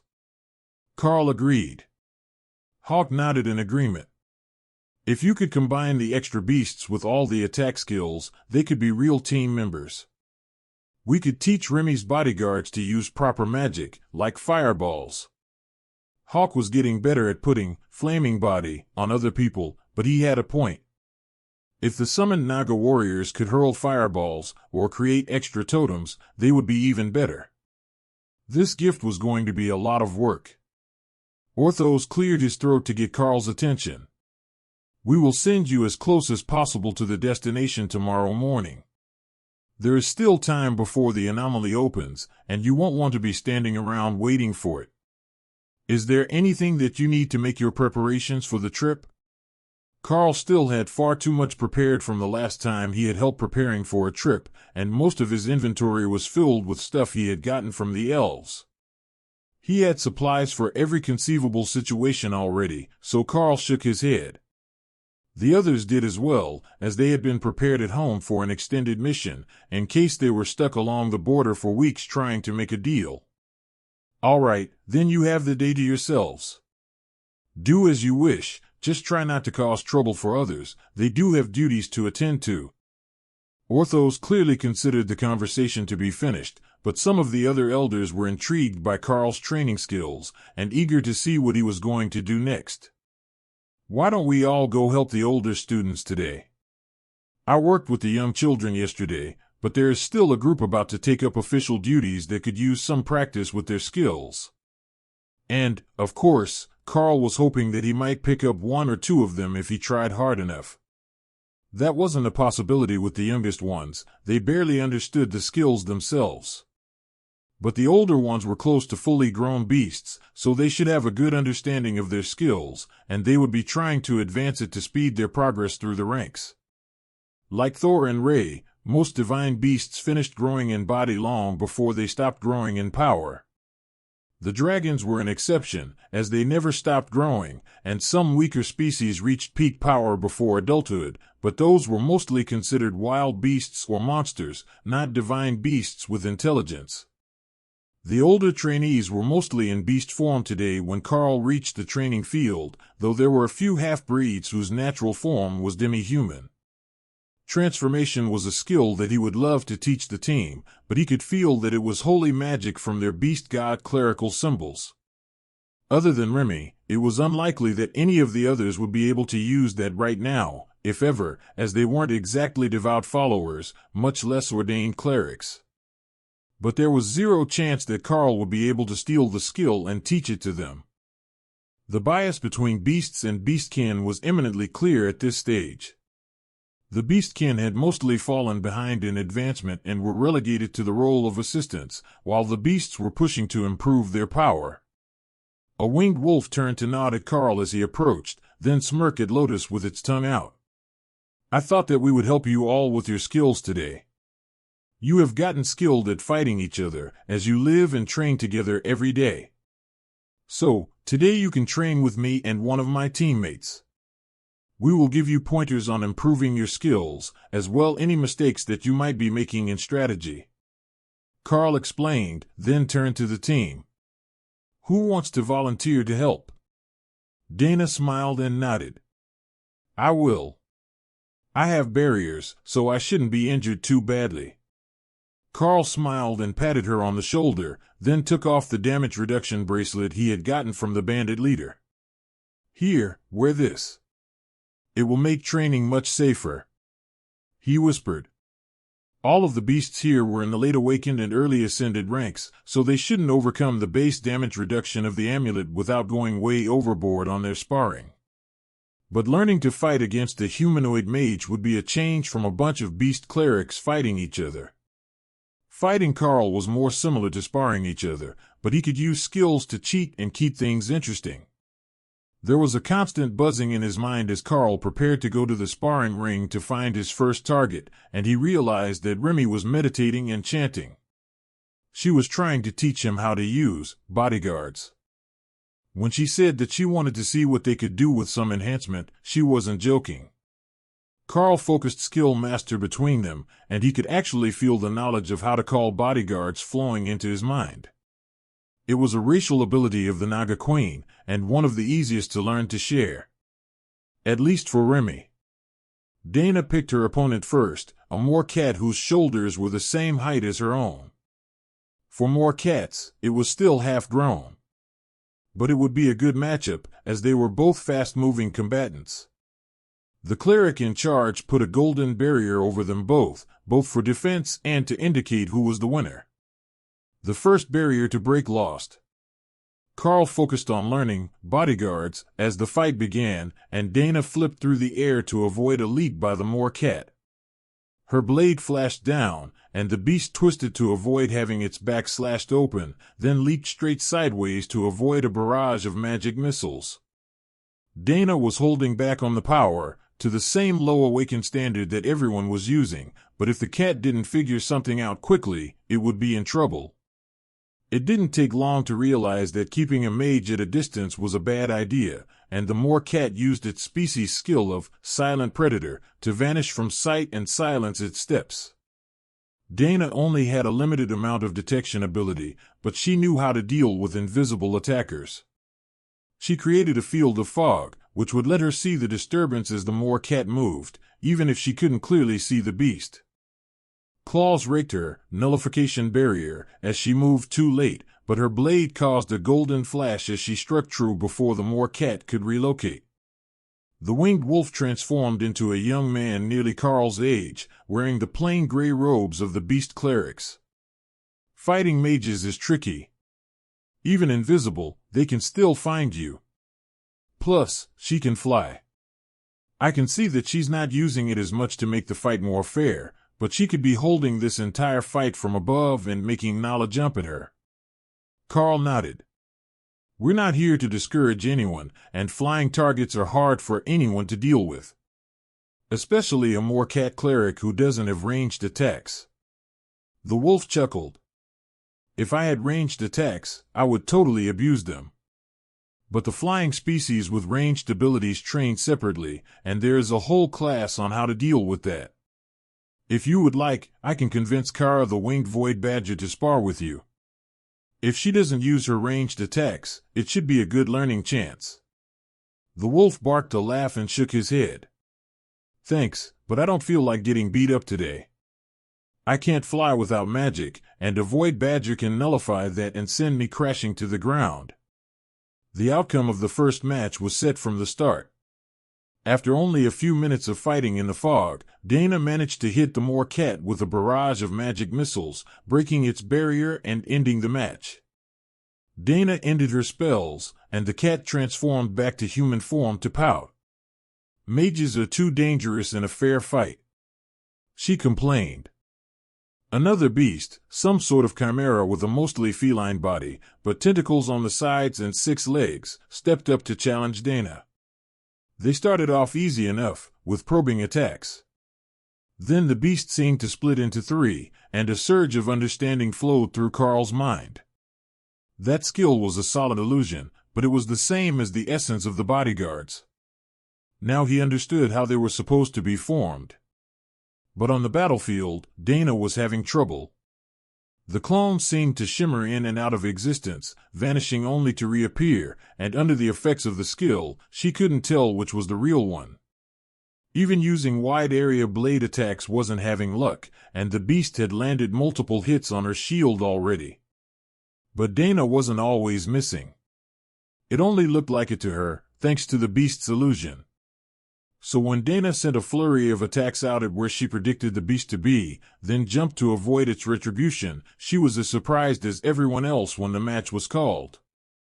The illusions vanished, and the cat was revealed in a different spot than anyone had been seeing it, other than Karl, who could still see it with thermal imaging. Though, that might not be right. A few of the other beasts were looking smug, including one young dragon. Not many beasts saw heat, but those who did were much harder to fool with illusions. If the cat was at Karl's level, it might have known how to hide fully, but this one was still young and mastering its skills. Monster Man, how would you deal with that? The wolf asked. Karl smiled. I can see her through the illusion. The cat motioned for Karl to come prove it. She wasn't ready to accept that he could evade her skill. Dana left the sparring ring, and Karl stepped in to take her place.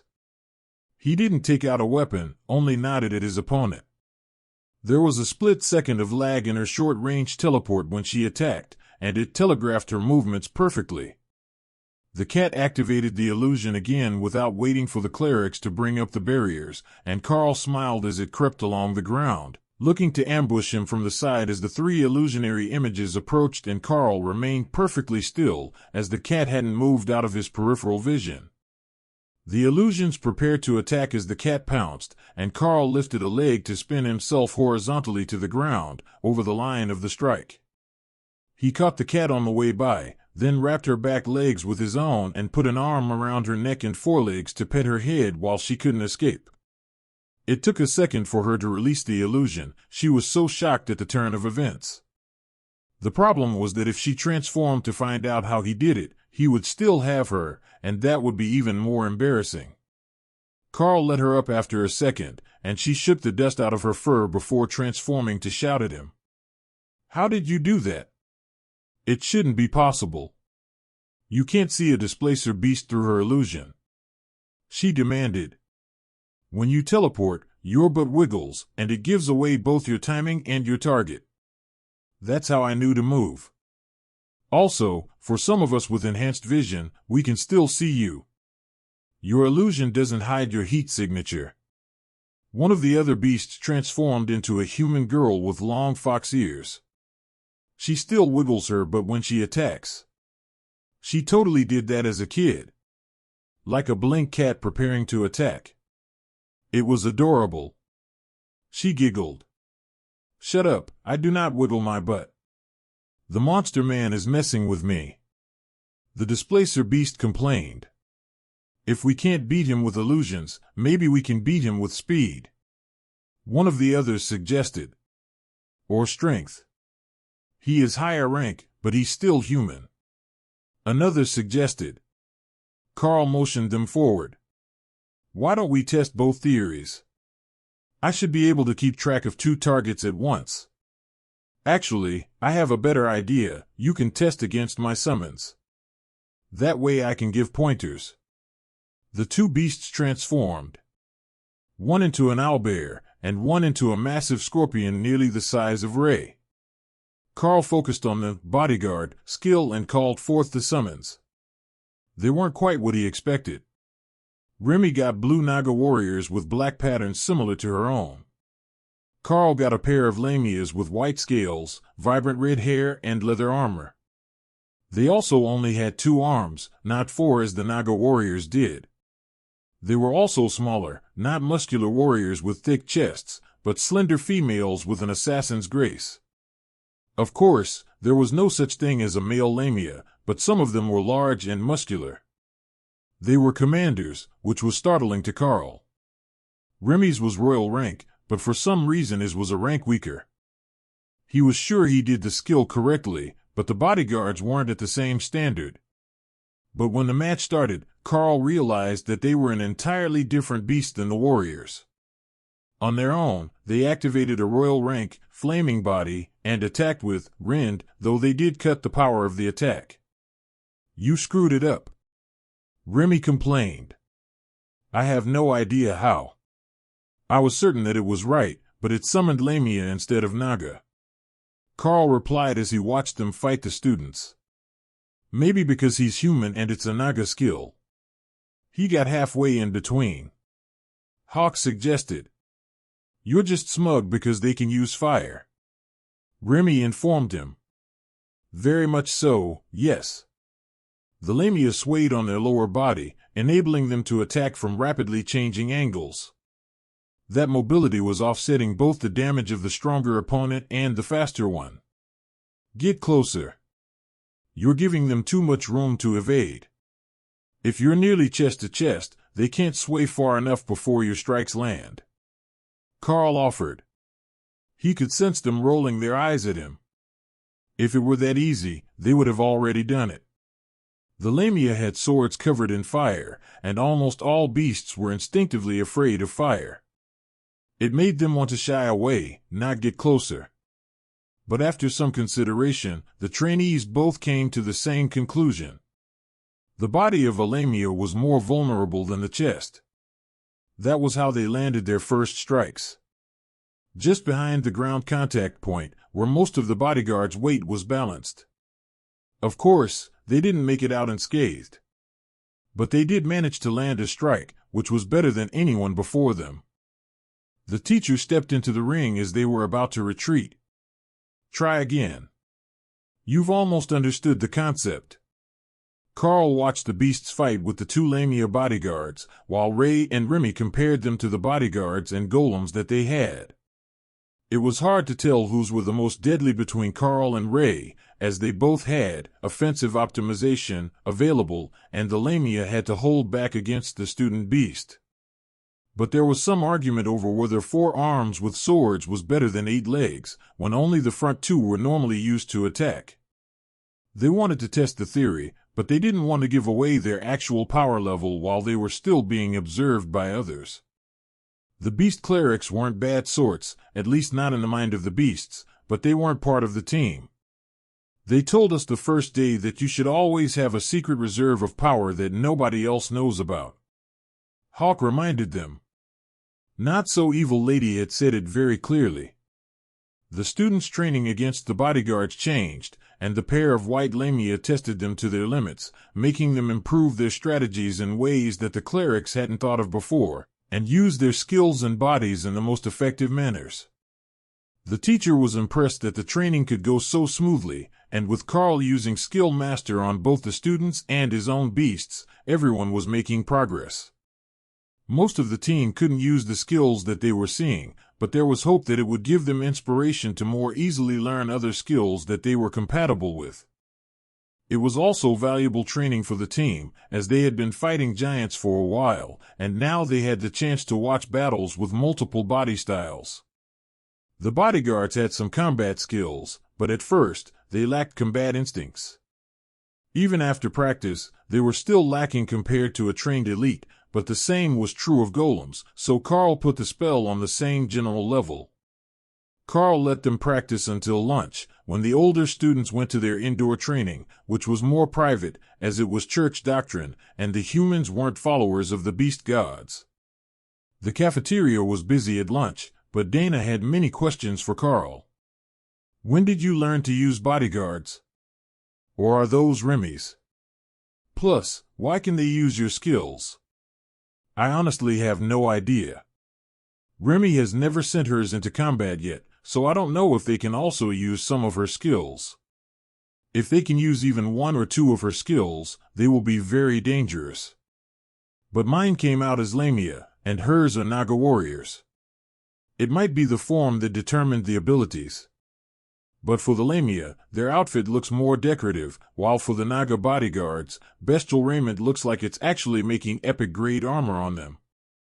In his mind, Remi was trying not to laugh, which was making Hawk increasingly suspicious. They can use bestial raiment and tsunami. She laughed. Naga were a water element monster by nature, so it made sense that the warriors would be able to use one of her water-type skills. Hawk sighed in resignation. He knew that was coming, and he was beginning to accept that his little sister didn't fully appreciate the wonder that was fire magic. So, now between you, you can have 6 summoned constructs. That's a bit unfair. Dana sighed as she did the mental math of his combat power. Karl shrugged. Many things with the elites are simply unfair. Even Morgana, who is incredibly capable now, had to extensively tattoo her own body to get to a point where she felt safe in combat. Speaking of which, I should see if she can help me out with some of those the next time we meet. But I learned something while I was back in time. The class that you start with wasn't always the one you had to stay with. When you gained enough power, you could try to modify your class through advancement. We all went through the first advancement trail, but I don't know if any of us managed to upgrade. We all got some good rewards, but as for actually upgrading our classes, I don't think we can know if it happened until the system is active enough to give you your skill tree or a full status report. The others nodded, and Karl saw them silently trying to bring up both, just to see what they found. They didn't manage to pull up a skill list, but they all had a detailed status that described their abilities. Orthos sent a cleric to join them as they were finishing their meals. I have a map for you and details of the mission. The anomaly will appear 40 kilometers straight north of the town of Halsering. Unfortunately, the monsters monitor for portal openings in case of invasion. So, we will bring you to the human-controlled port at Reunited. I suggested Pinbeck, which is held by tribal trolls, but it would add hundreds of kilometers to your journey. The issue is that Reunited is a pirate port, known as a stopover for slave ships headed overseas. It is not a friendly place, and traveling with any females, much less with so many young and healthy ones, makes you a target. The third safe option is to bring you to the wilderness at the Charham River Delta. It's a safe spot for portals, but it's a swamp, and you would have to travel 300 kilometers through the wilderness, or 80 kilometers north to get to the nearest village outside the swamp where you could get on a road. He explained. He motioned to all the spots on the map, and other than the pirate and slaver issue, Reunited seemed like the best option. But tempting slavers when they had a mission to complete didn't seem like a great idea. The road from Pinbeck was a large loop, skirting the swamp, and would be over 700 kilometers of travel to make the 300 kilometers of direct travel. Would slavers actually attack dragon clerics? Lotus asked. That was generally considered taboo among all the human nations on the continent. Kidnapping a dragon cleric brought nothing but bad luck. The other continents don't hold to that standard, so the slavers from Nubon don't care who they grab. They'll just claim that they're random commoners when they auction them. We've even had them try to auction transformed beasts who were drugged so they couldn't shift back. Karl could only imagine how much of a mess that would have been when the drugs wore off and the beast shifted back. Buying a docile human or beastkin slave was a very different level of risk than a pissed-off dire bear in the living room. Dana pointed further up the road. It says that there are docks at Hatbury. It's also a bit further and the road runs past Reunited, but that should be better than showing up in the city. The cleric looked at the reports. Yes. That should be possible. That town is about half human, a trading camp between human fishermen and the orc and demon tribes that live inland. Their plan looked like it should be viable if they appeared at Hatbury, and the cleric was sure they could safely appear there. The only concern was that they would still have to cover over 400 kilometers in 3 days with the added distance to Hatbury. Or, they could make it slightly shorter than the road route from Reunited and go east through the wilderness. That was mostly orc territory, with some nomadic demon tribes in the region. Both could be quite troublesome, but they didn't usually come near Halsering, the closest town to the anomaly, as it was largely populated by minotaurs, who were highly territorial. I think that we might be best going down the road. At least we know that it is regularly traveled. We can bring out Thor and the golems, and travel like a caravan. With the beasts, I don't think that we will be anyone's top targets to attack. The outfit that Ray made me also looks much like one for a rogue or assassin, which blends with the magical fighters of the other human nations. Dana suggested. Alright, so a rogue, a warrior, 2 clerics and myself with Thor and the golems.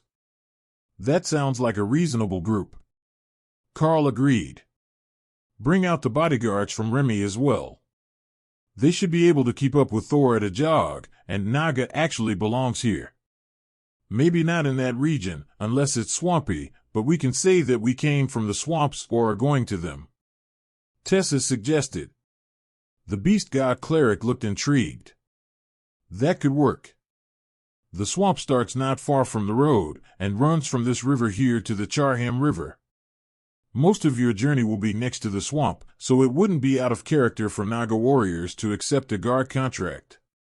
It's a shame that you're only bringing 2 of them, but your group has other guards. Most would think that you were escorting the clerics. I don't suppose that you have a wagon that we could purchase for the trip. Thor likes to pull wagons, and we could put the ladies all inside, so it would be me plus monsters and golems visible. Karl suggested. We can get one. There is a portal nearby, and they can bring one from the cities. It won't be cheap, though. Karl took out 10 gold coins from his inventory. Will this cover it? The cleric pushed half of the money back. Not that expensive. Thank you for taking care of that for us. It will save us a lot of trouble to look more like average travelers. Well, as average as we can with Thor pulling the wagon. I can arrange for some horses, if you would like. The beast god clerics offered. No, the part about having Thor pull it is not negotiable. He would be too disappointed if we brought in new beasts just to prevent him from pulling the wagon. The transformed beast chuckled. Thor did seem like the sort that would enjoy pulling a cart all day. For a few minutes, everyone examined the map, trying to guess as much as they could about the route, and any detours that they might have to take in order to get to the anomaly on time. Karl gestured at the direct route across the rural areas. From what it looks like, even if we have the open wilderness, we should be all right. None of this is mountainous or forest, at least not on the north side of the road, where we will be looking for the anomaly. We've got the coordinates, but once we get close, it will just be a guessing game until we actually see and activate the device to keep the anomaly stable.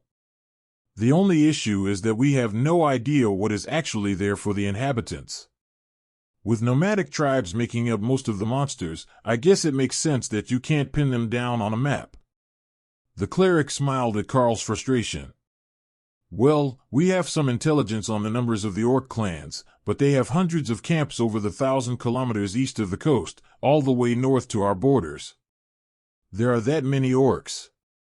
Then why don't they call it an Orcish empire? Dana asked. Because the orcs aren't interested in being responsible for anything or eliminating the other monster species. If they did that, they wouldn't have anyone left to fight with. That would be a disaster for them. So, they're happy to let the cities and even the villages full of other species live, while they plant random fields on their migration routes so that there is food everywhere that they go. They don't even eliminate the goblin tribes, and everyone finds the goblins annoying, filthy scavengers. The orcs get along well enough with the demons, since the species both love to fight and have a sense of honor. How much do you know about Orcish battle customs? The cleric asked. Enough to know that they like to assign someone to count kills so that nobody makes up fake kill counts to brag. Karl shrugged. The others turned to stare at him. What? I met with some while I was out. They're quite interesting. Or, they were 10,000 years ago. Bishop Misty came to join them at the table. Things have changed for the orcs since then. When the system collapsed, so did large parts of their culture that were based on it. They're much less civilized now, but the basics are still intact. They love to fight for the smallest reasons, but they still have the same code, and they don't attack children or non-combatants. Non-combatants? Lotus asked.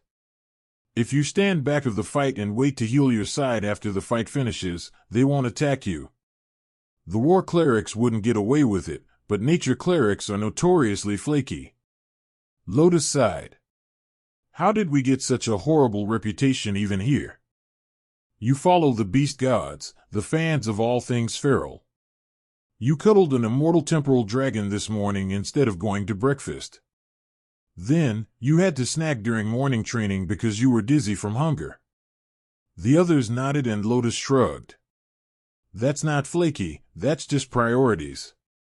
Time schedules are not part of nature. When you are safe, you should be able to sleep as much as you want and then eat, not rush off to training. While they were talking, the guards at the temple were already working to get the plan in order to help them get to the anomaly. It was vital that it was stabilized, so they were doing their best to prepare whatever the team needed. That included some fake trade goods to load in the wagon because nobody traveled with an empty wagon, even if their primary goal was to move people. Orthos came in to meet with them when the wagon had arrived, and he was satisfied with it.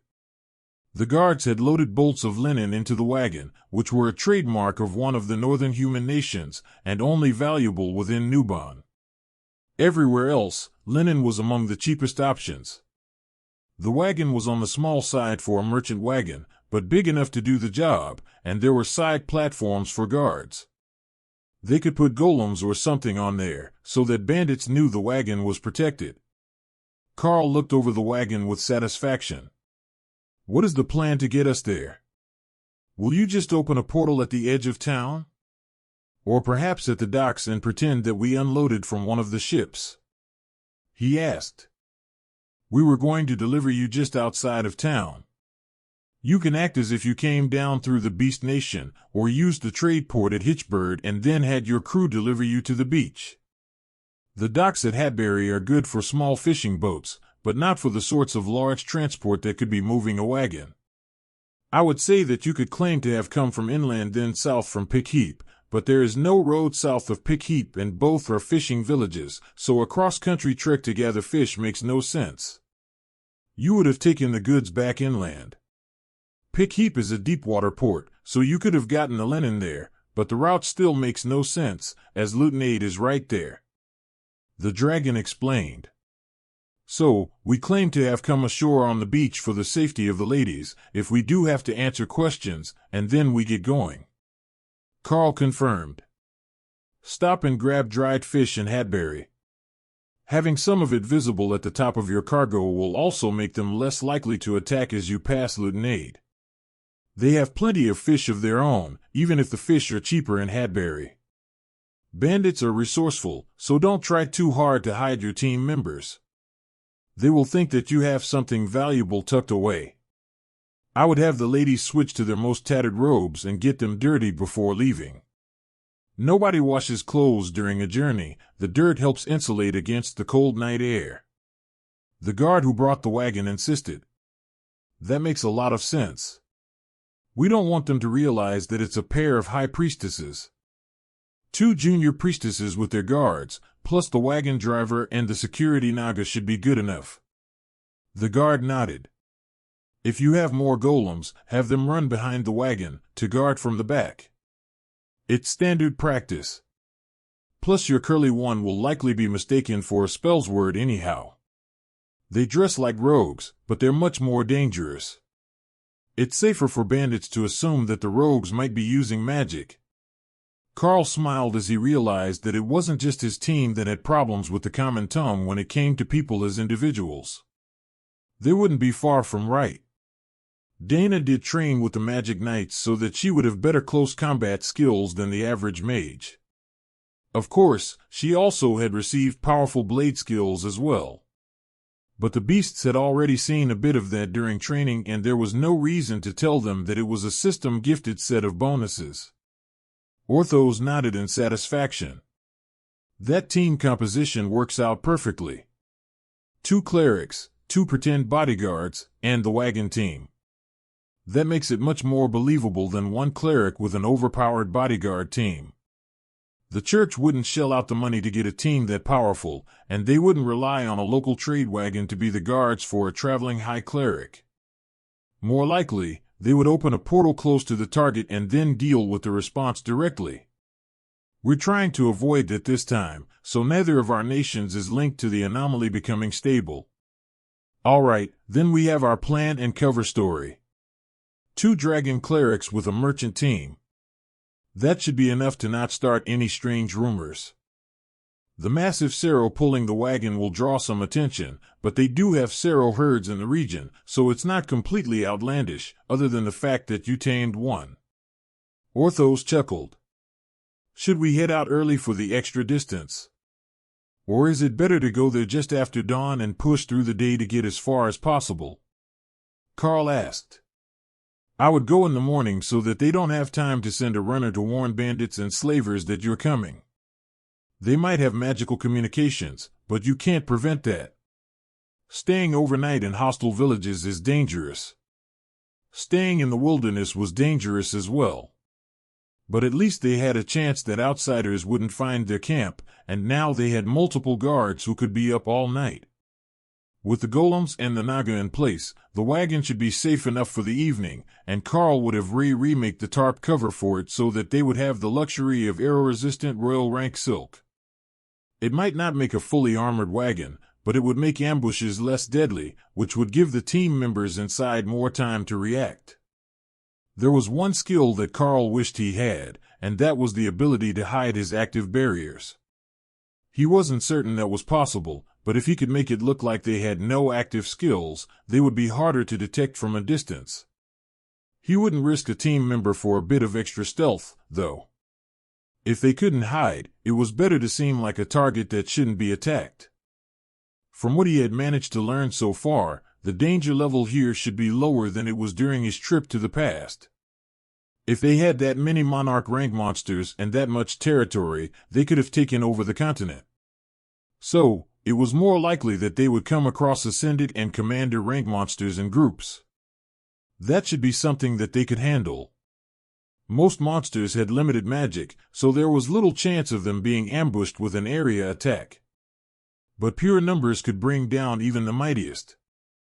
Bishop Misty, what are the chances that other groups will be sending teams toward the anomaly based on visions from their oracles? Karl asked. Not until after it opens. That is why you must get there at just the right time.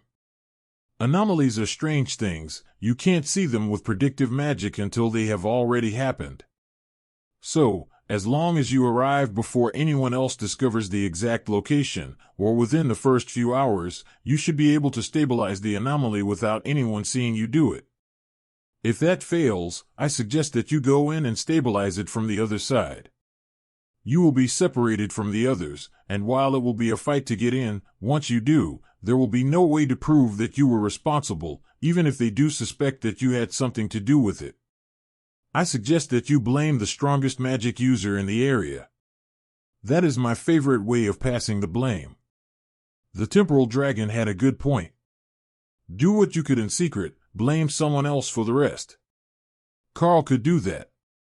In fact, the more people who showed up near the same time that he did, the easier it would be to deflect the blame when the anomaly stabilized. It was just a shame that they would all be fighting to be the first to get inside. The restrictions on portals into foreign nations clearly went on vacation when it came to dungeon-type anomalies. Karl finished writing out contingency plans and making a duplicate of the map, along with some additional notes, in case they encountered issues along the way. Unfortunately, they didn't have a topographical map of the area, which would make it easier to find their way by landmarks, but Bishop Misty had managed to describe the area where the anomaly would appear with decent accuracy. Karl was reasonably certain he would recognize it even if they arrived early.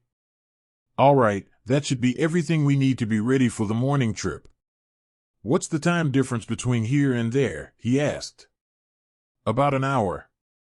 You have time for breakfast, and you'll still arrive outside town as if you packed up camp at dawn. That was good enough. Now, they had a whole afternoon to kill, and all of the students were in proper classes.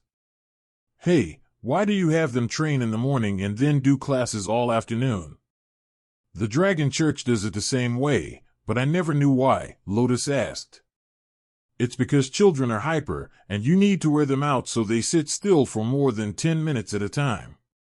Once they've finished training and all their muscles are sore, they're happy to sit and listen to lectures before evening training after dinner, Orthos chuckled. Oh, that makes sense. Feed them, then make them sleepy. Lotus looked like she had just learned a truth of the universe, even if it were one that everyone else had figured out years earlier. Of course, she was so bad at keeping to a schedule that it might not have registered with her like it did for everyone else. One of the many side effects of being a nature cleric. So, after dinner, that was precisely what Karl and the others did. The evening training was shorter, more for physical fitness for the beasts than for actual training. It was great for burning energy, and turning the run into a game of tag and chase around the crude track through the area around the temple kept everyone running and not slacking off. Keeping up with the beasts was impossible for most of Karl's team. But in dire bear form, Ophelia could do it, and Dana had movement skills to make it a bit more even, while Karl relied on overwhelming strength to make up for the beast's lack of agility. How is that fair? He can run through the trees just because his legs are too strong, one of the fox-type beasts complained. They were still faster than Karl, but he was nearly impossible to catch because he would use trees as a launch pad and not hit the ground for dozens of meters at a time. Compared to that, Ophelia was much easier to catch, and she wasn't as fast. But if she caught you, she was impossible to dodge. It was like someone threw a house at you, she was just too large to avoid. The kids were quickly exhausted from the evening practice and off to the showers before bed, just as planned. The same was true of Karl and his group. They were ready to shower and sleep as soon as they were back in, despite the fact that it was only just getting dark. The natural cycle of the beasts was that of the sun and moon, so when it got dark, they slept, unless that was their time to hunt. Karl came out of the shower into his room and found Bishop Misty in the room again with a mischievous smile on her face. "I take it you like the warmth?" Karl joked. "It's not bad. I even got to sleep in with a small cleric last time. But technically, I am your security guard. If it wasn't me, it would be one of the other high priests." "The humans aren't a real threat, but you could be," she replied with a shrug. "Ah, so instead of posting a guard outside the room, they just assigned one to share the dorm, in case I got ideas about doing something crazy like letting Remi run around with a toddler in her arms again." That made the dragon laugh. "I think the protocol is for situations more dangerous than an excited Naga Queen. Your class makes you a lot more relaxed around us than any other human I've met. Even your teammates are constantly on edge, and one of them is practically a beast herself. Being around this many predators should cause an instinctive defensive reaction, but you're missing that. It is fascinating. Other than you and the suicidal insane sorts, only apex predators such as the dragons and Gryphons are usually missing it."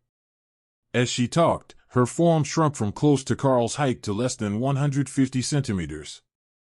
She was wearing robes the same color as her white scales, and she climbed into her bed while staring at Karl. Karl smiled at the fascinated bishop. "I wonder if it's a side effect of having beast minds linked with mine. I have been informed a few times that I'm slowly becoming more bestial. Considering the personalities of my team, and the way that I hear their voices, perhaps you could consider them a substitute for my conscience," he suggested. "A bloodbath spider is the voice of reason in your mind. I can see how that would make you seem a bit less human." Ray laughed. "If she thinks you're bad now, just wait until Kara gets comfortable." The dragon smirked, and Karl gave her a suspicious look.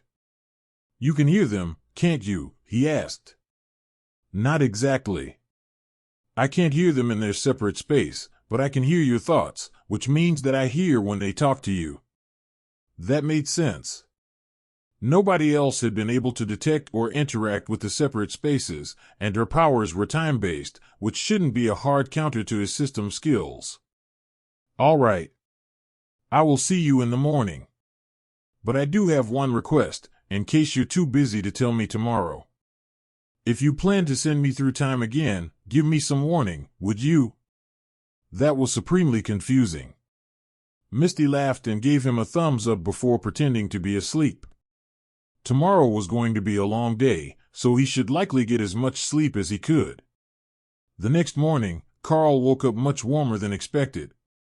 Kara had come out to sleep in the open, draped across his chest, and Lotus was on Karl's other side in the small single bed, doing her best to hug the void badger. The fact that she had not chosen the dragon was surprising, but perhaps new creatures won out over dragons in Lotus' mind. It was a mystery how she had gotten in, as Tessa normally kept her from wandering, but at least she would be up on time today, and she wouldn't try to keep sleeping if Karl moved Kara back into her space for breakfast. The sun was just coming up, so it was almost time to start getting ready. Karl shifted so that Lotus was holding Kara, who sniffed delicately, then opened one eye to see where Karl was going. He was the one with the food, he wasn't allowed to escape while she was sleeping. She knew that she could just return to her space for food, but it was ingrained in her instincts not to let him get out of her sight. The cleric made food, but she made Thor's favorite flavors, not Kara's.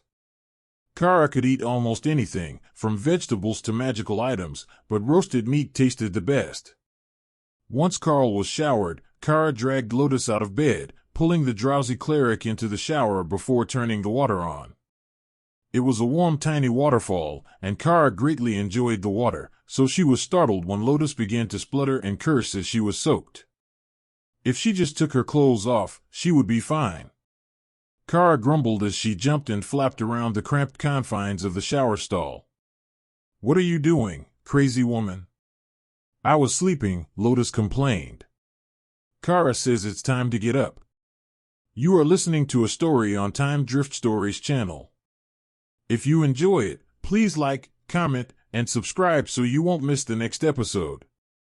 Also, to take off your clothes while you are in the water, Karl informed them from the bedroom. From her bed, Misty laughed. "I see that you've found an assistant to get your most reluctant team member moving in the morning."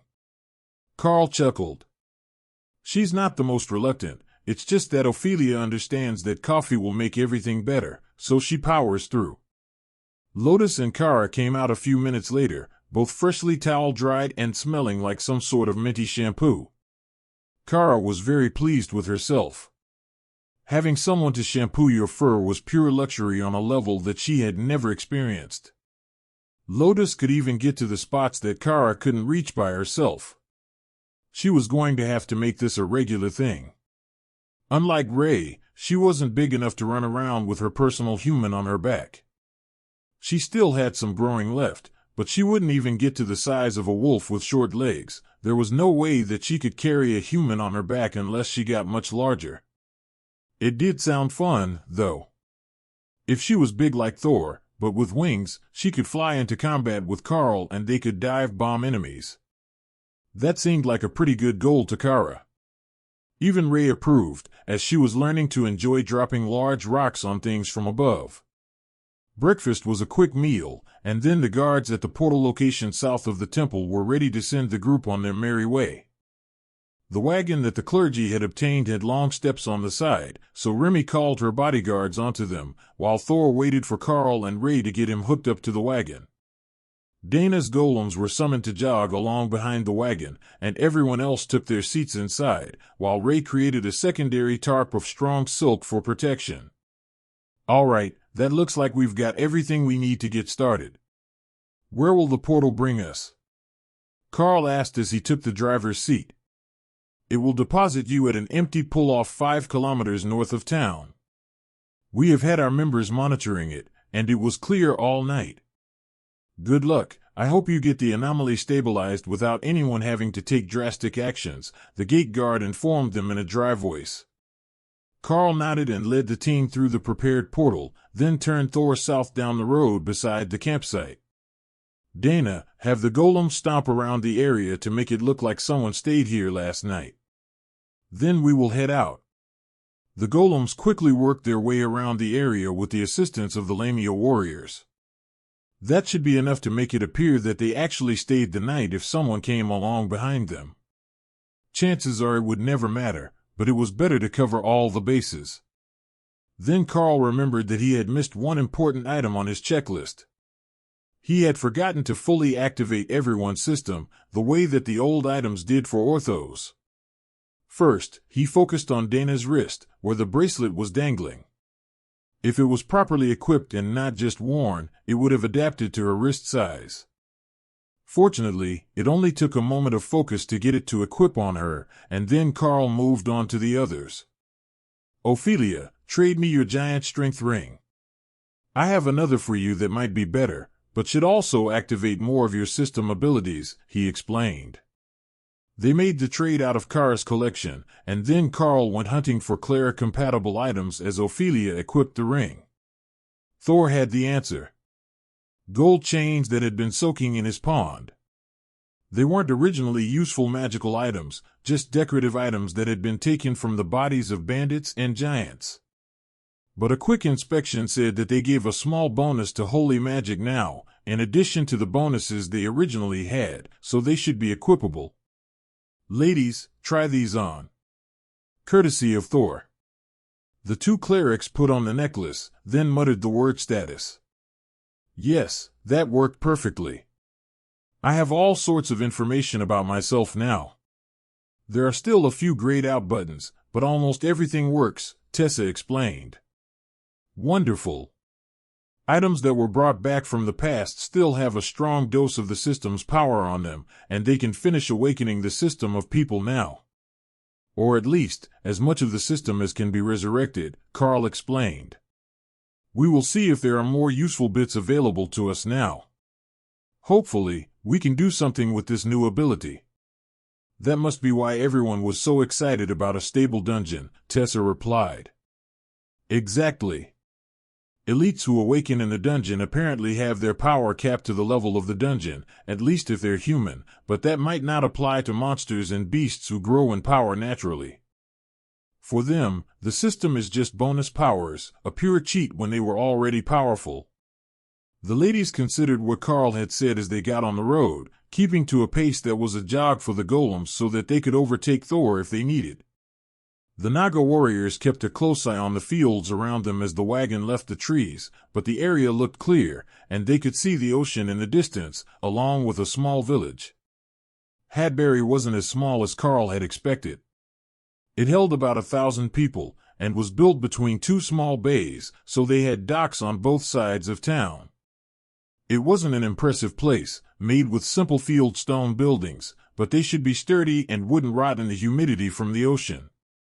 The village wasn't built at the end of the landmass. Instead, they had a number of fields between them and the ocean, as a defensive measure against invasion from the inland side. That told Karl a fair bit about the region, if the lessons that Sergeant Rita had made him memorize were right. He might have only taken a crash course on tactics, but knowing nothing about the conventions and customs of war was working out well for him, as his first instinct about threats was usually right.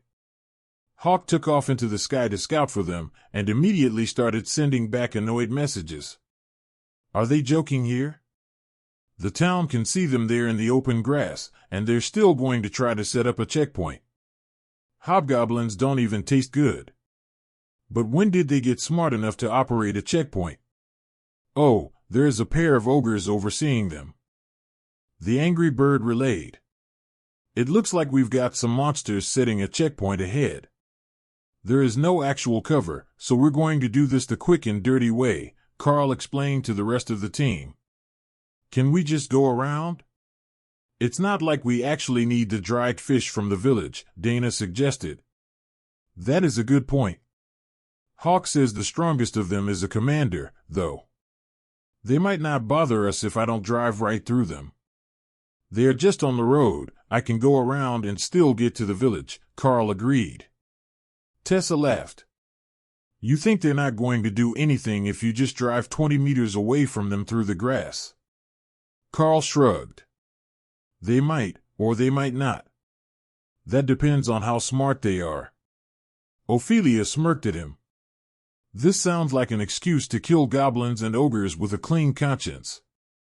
Oh, I don't need an excuse for that. Karl directed Thor to move off into the grass, away from the road where the monsters had set up rocks and a fallen tree to block the way.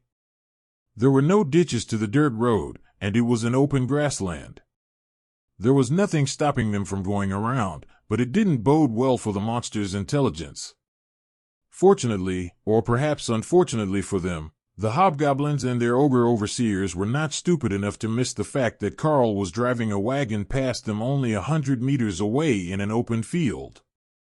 They lacked any sort of organization as they charged across the field, shouting and waving their weapons. In the distance, Hawk noted that the guards from town came out when the monsters had started shouting, then went back in when they realized that the monsters were headed away from town. So either they didn't have the manpower to deal with a small group of bandits, or they simply didn't care and assumed that travelers would handle it. Real meat. The ogre shouted, brandishing his crude stone blade at Thor. The craftsmanship was childish at best, but the edge was jagged and looked sharp enough, while the stone gave off an aura of magic from its monstrous wielder.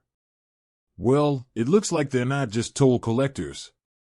I suppose that we should do something about them, Karl joked as he instructed Thor to stop the wagon. I'll send the bodyguards. Remi agreed, as the two Naga warriors headed forward to meet the incoming attackers. Didn't you make 3 of them the first time? Ray asked as she watched the warriors rapidly moving through the grass. The last one is mine. My bodyguard. Remi pouted. Karl chuckled at her attitude. If she wanted to keep one in reserve so it was close to her, that was her call. Now that she wasn't just a small snake, she would be coming out to fight when there was real danger. They hadn't even sent Dana's golems, which were guarding the wagon, much less Ray's. So nobody was too worried about the situation or the lack of one bodyguard. The ogres were only commanders, while Remi's bodyguards were royal rank, and the hobgoblins were just awakened rank monsters. They started the fight from 10 meters away with a tsunami attack, which created a wall of water that raced forward toward the attackers, and sent the hobgoblins tumbling along the ground as their bones were crushed by the tumbling water. The ogres fared a little better, by meeting the wall of water with a counterattack that negated most of the power.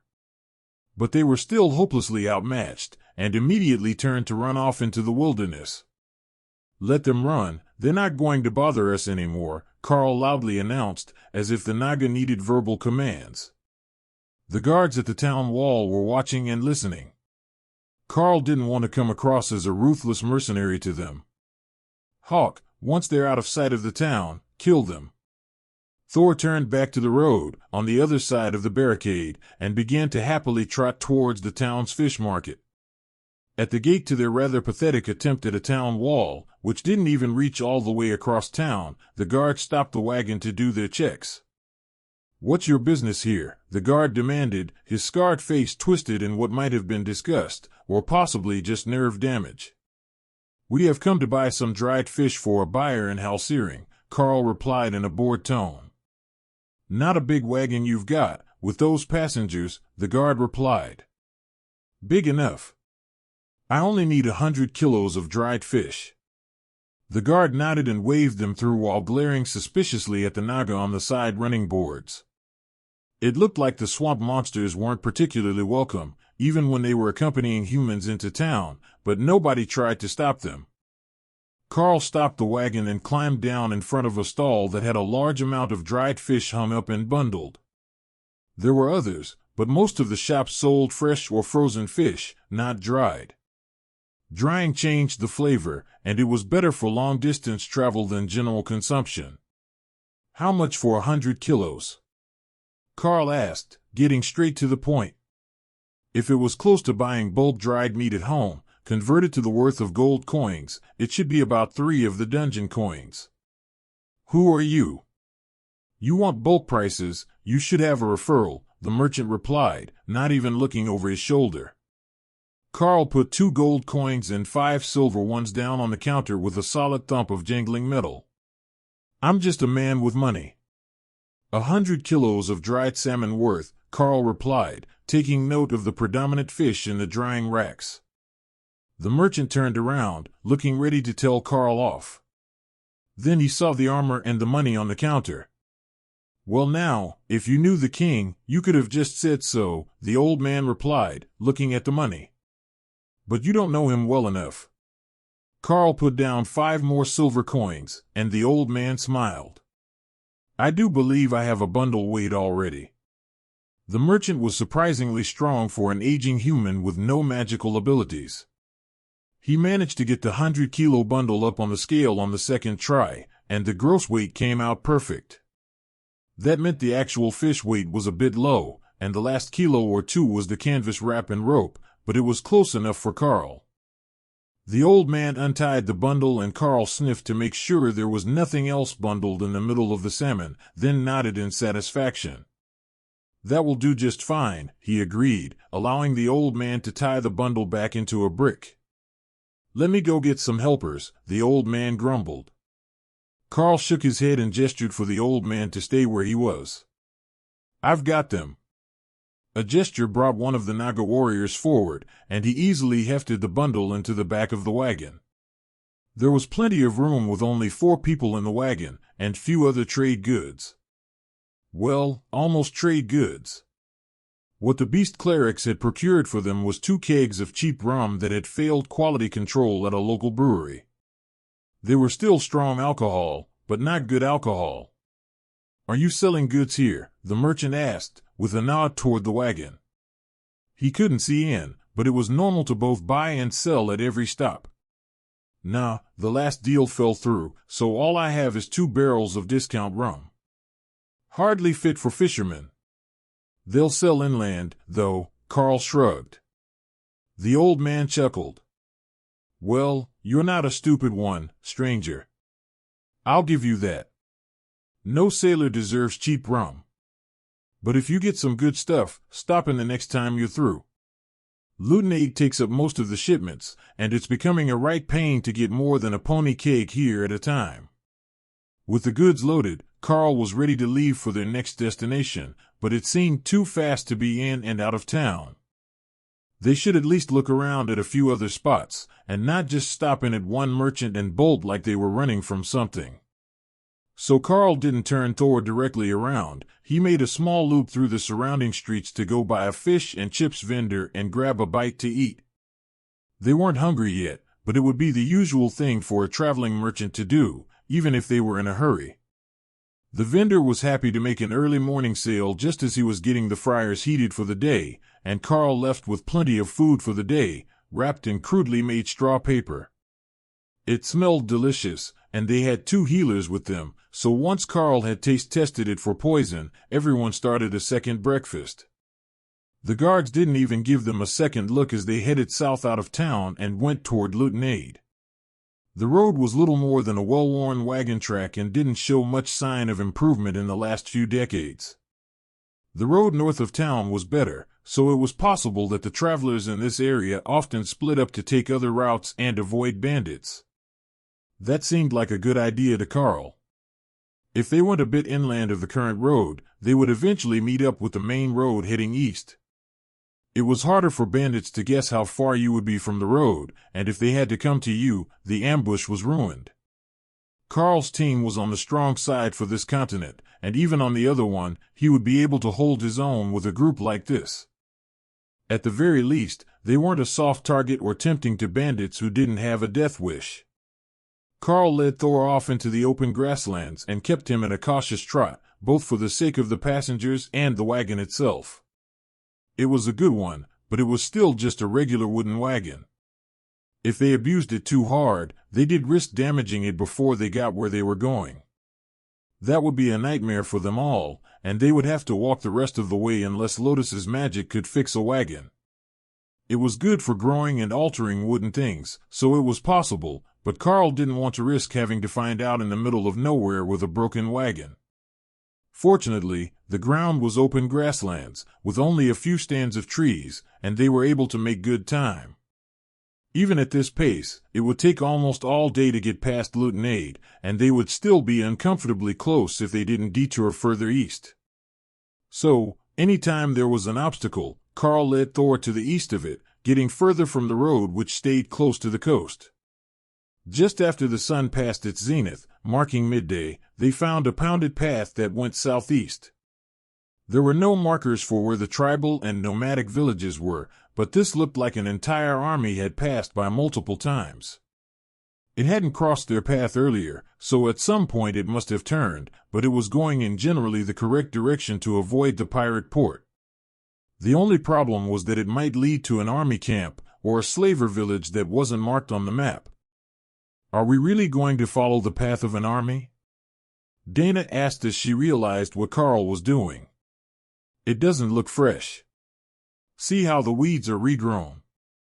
The path was used multiple times, but not in the last month or so. At least not by a full army. It might have been the path to and then from an attack," Tessa noted. If that was the case, there was a 50-50 chance that they wouldn't come across anything because the target would have been destroyed or moved by now. The tribes in the area were all nomadic. They wouldn't stay in one spot that long during the summer, when they were mostly stocking food for the winter. The pounded ground made it easier for Thor to drag the wagon along, and the ride became smoother for the passengers as the afternoon began to fade into evening. That was when they found the main road and turned east toward their destination. Thor would do well enough in the twilight, and then Karl would stop for the night. It would not only be too suspicious to be moving at night, but it would put them too far ahead of schedule. As it was, they were making better time than expected, so they didn't need to hurry tomorrow. They were still in open grassland, without a hill in sight, when the sun finally went under the horizon. "We will park beside the road tonight. We can start a fire if you'd like, and sleep in the wagon with the Naga and golems on guard, with Ray watching the area. Chances are nothing will sneak up on us during the night. Hawk doesn't see anything close to us at all. But if it does, we've got early warning covered." The others just shrugged. They had confidence in Ray and her ability to find anything that might sneak up on them in the dark. She was the monster that every other monster was terrified of in the dark.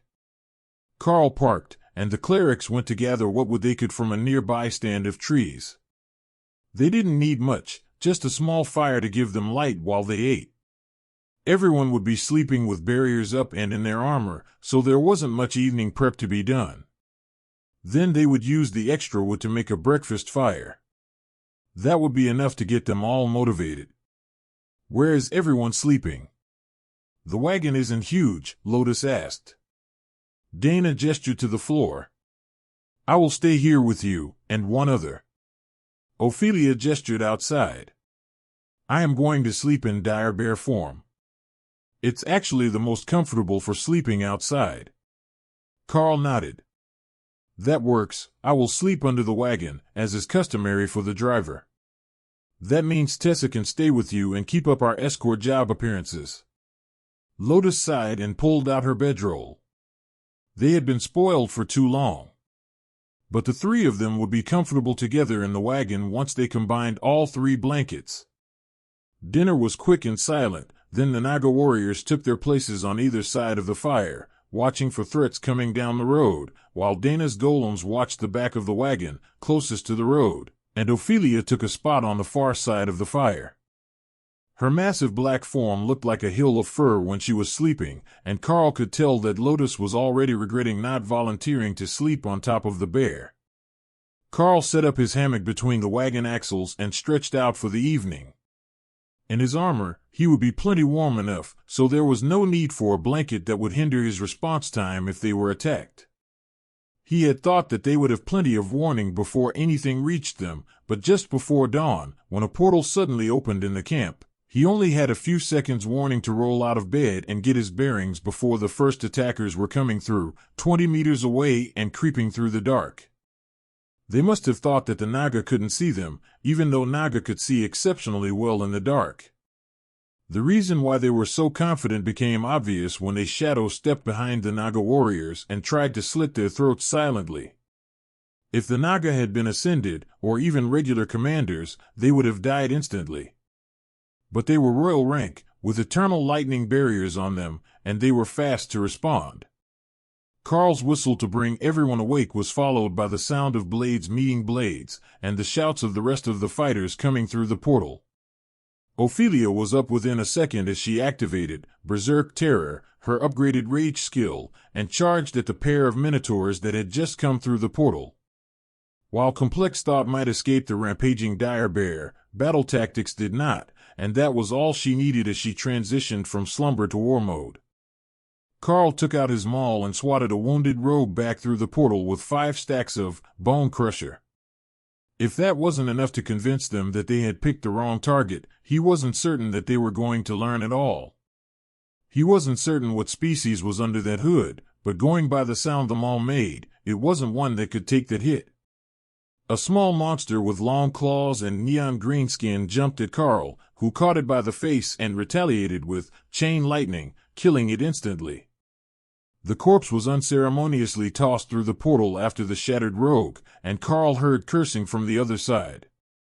That was Ray's cue, and her golems mutilated 2 targets instead of killing them, then threw them through the portal. Garbage disposal hole. Brilliant. Karl laughed.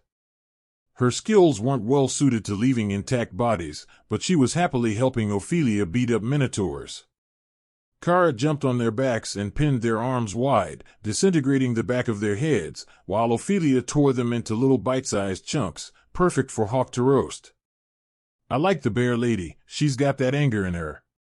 The attackers still hadn't gotten to the wagon, at least not as far as Karl could tell, and the ones closest to him were in full retreat.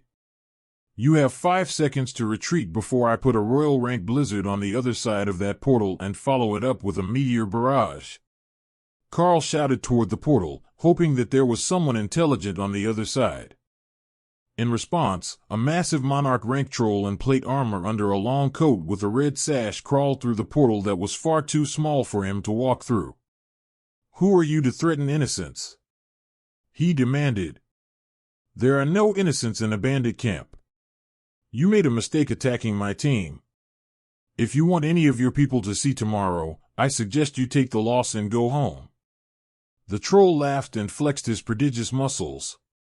At 4 meters tall with skin like tree bark and a massive physique that said he didn't miss many meals, the leader of this group was an impressive specimen.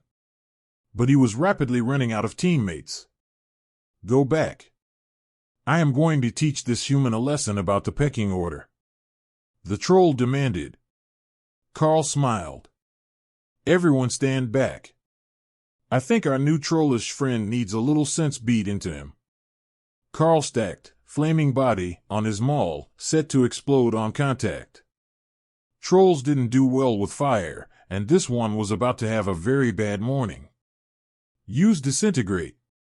You should be able to do that," Kara suggested. It was the only monarch rank skill that they had at the moment, but Karl hadn't tried it yet. The troll snorted in amusement as Karl switched out the fire for disintegration and stacked it. "You think that you can take me on without even using fire? Humans are more foolish than expected," he chortled, sending a deep rumbling laughter echoing through the area around the other side of the portal. "I don't want to kill you. If you die too fast, you won't learn anything." The troll stepped to the side, giving them room to fight, away from the portal. But when he did, 3 more monarchs came through, all dressed as pirates, and all walking with the characteristic gait of someone who spent too much time at sea. Karl had seen it on the TV before. They nodded to Karl, showing that they were here to watch, and weren't going to interfere. At least not yet. Karl had the maul slung over his shoulder, but didn't even make it to his opponent's waist. Plus, the troll was using what looked like an entire tree as a club. The monster made a come-and-get-it gesture, and Karl launched himself forward. The troll must not have been expecting his speed because he was past its hand before the massive club had come around. His maul smashed into the troll's chest, disintegrating a large chunk of the troll's torso and dropping it to the ground, paralyzed. But Karl didn't follow up, he just stepped back and recharged his maul as he waited. The clearing was silent for a whole minute as the troll regenerated, then got to its feet, letting the tattered remains of its clothes fall to the ground. "Now, did you learn anything, or do I need to explain it to you one more time?" Karl asked. The pirates chuckled grimly as the club came crashing down on Karl. He threw a punch up to block it, and the club shattered, along with eternal lightning. But limited invulnerability absorbed the rest of the damage, and Karl gave the maul a one-handed swing, taking one leg and most of the troll's pelvis off. "Oi, old boy, just crackin' smacked a forest troll," one of the pirates drawled with a mixture of shock and amusement. Karl couldn't tell whether that was intended as a personal insult about his age or not, but the troll didn't think that they were funny. The troll was panting when he finished regenerating his obliterated leg, and Karl waited for him to say something. The healing was clearly taking a toll on his stamina, and the monster was in no fit shape to continue the fight. "Look, you can give up and bugger off, or I can start using fire. What do you say?" Karl asked. The troll glared at him for a few more seconds, then stomped off through the portal, leaving the group of monarch rank captains behind. "Well done, boyo. Here, keep this with you, and the slavers won't touch you. Every captain carries one, and I think that you've earned one, even if you didn't kill Trevor. The pirate captain was some sort of demon with a long braided beard and 3 eyes on his head. Karl had no idea what that should be called, but the others all respected his opinion and didn't raise any arguments. Thank you. I do despise dealing with troublesome sorts before it is properly morning. The pirate laughed. I don't know who hired you to escort the lovely ladies across the country, but they made a good call. Next time you're close to Reunited Port, stop in and visit. We run supplies every few weeks. I'll set you up with something that pays better than dried fish. Karl smiled. Now we're talking. Nothing wrong with a bit of high-paying cargo now and then. And a captain's word is his life. The demon agreed, then turned and walked through the portal with the others. It closed quickly once they were through, but not before Karl smelled the scent of terrified trolls and demons as the wind shifted. His threat to send them a blizzard must have gotten through loud and clear. Ophelia changed back into a warbear and gave Karl a raised eyebrow look. And what exactly was your plan there? To just get in good with the pirate captains and let a murderous slaver leave? She asked. We have things to do. It's almost morning now, and if I'd off the boss, the rest of his team would have come through. Then we'd be stuck fighting them all morning, and we'd be late for our next stop. You're too soft. She insisted. Karl turned to Kara and Ray for confirmation. He didn't look like he tasted good. Minotaurs taste good, but trolls probably don't. Ray replied. Not exactly a helpful answer this time. Ophelia wasn't the only one unimpressed by Karl's choice. Dana also sighed and shook her head. Now we have an enemy at our back that can use portals. That's going to make our whole trip dangerous. The other side of that portal was downtown Reunited. I don't think that they have the luxury of following us around. Hawk can still see the city from high enough in the air. I think they just attacked because I made a mistake stopping this close. They were still looking mad, so Karl raised his hands in defeat. If they attack again, I will leave no survivors. He relented. Lotus frowned at him. Why do I feel like the bad guy now? Tessa laughed. Because there is no good answer to that situation. Killing them all brings more powerful ones and subordinates to avenge them, but leaving them alive puts an enemy at your back. I suspect that none of us will sleep particularly well until this all is over. But if they could easily grab prisoners from anywhere in the country, they would have emptied every village of its young girls by now. The slave trade is insatiable, and they want mostly women for breeding children that can be trained. They learned years ago that taking adult men is more trouble than it's worth. I want to smack more things with that hammer.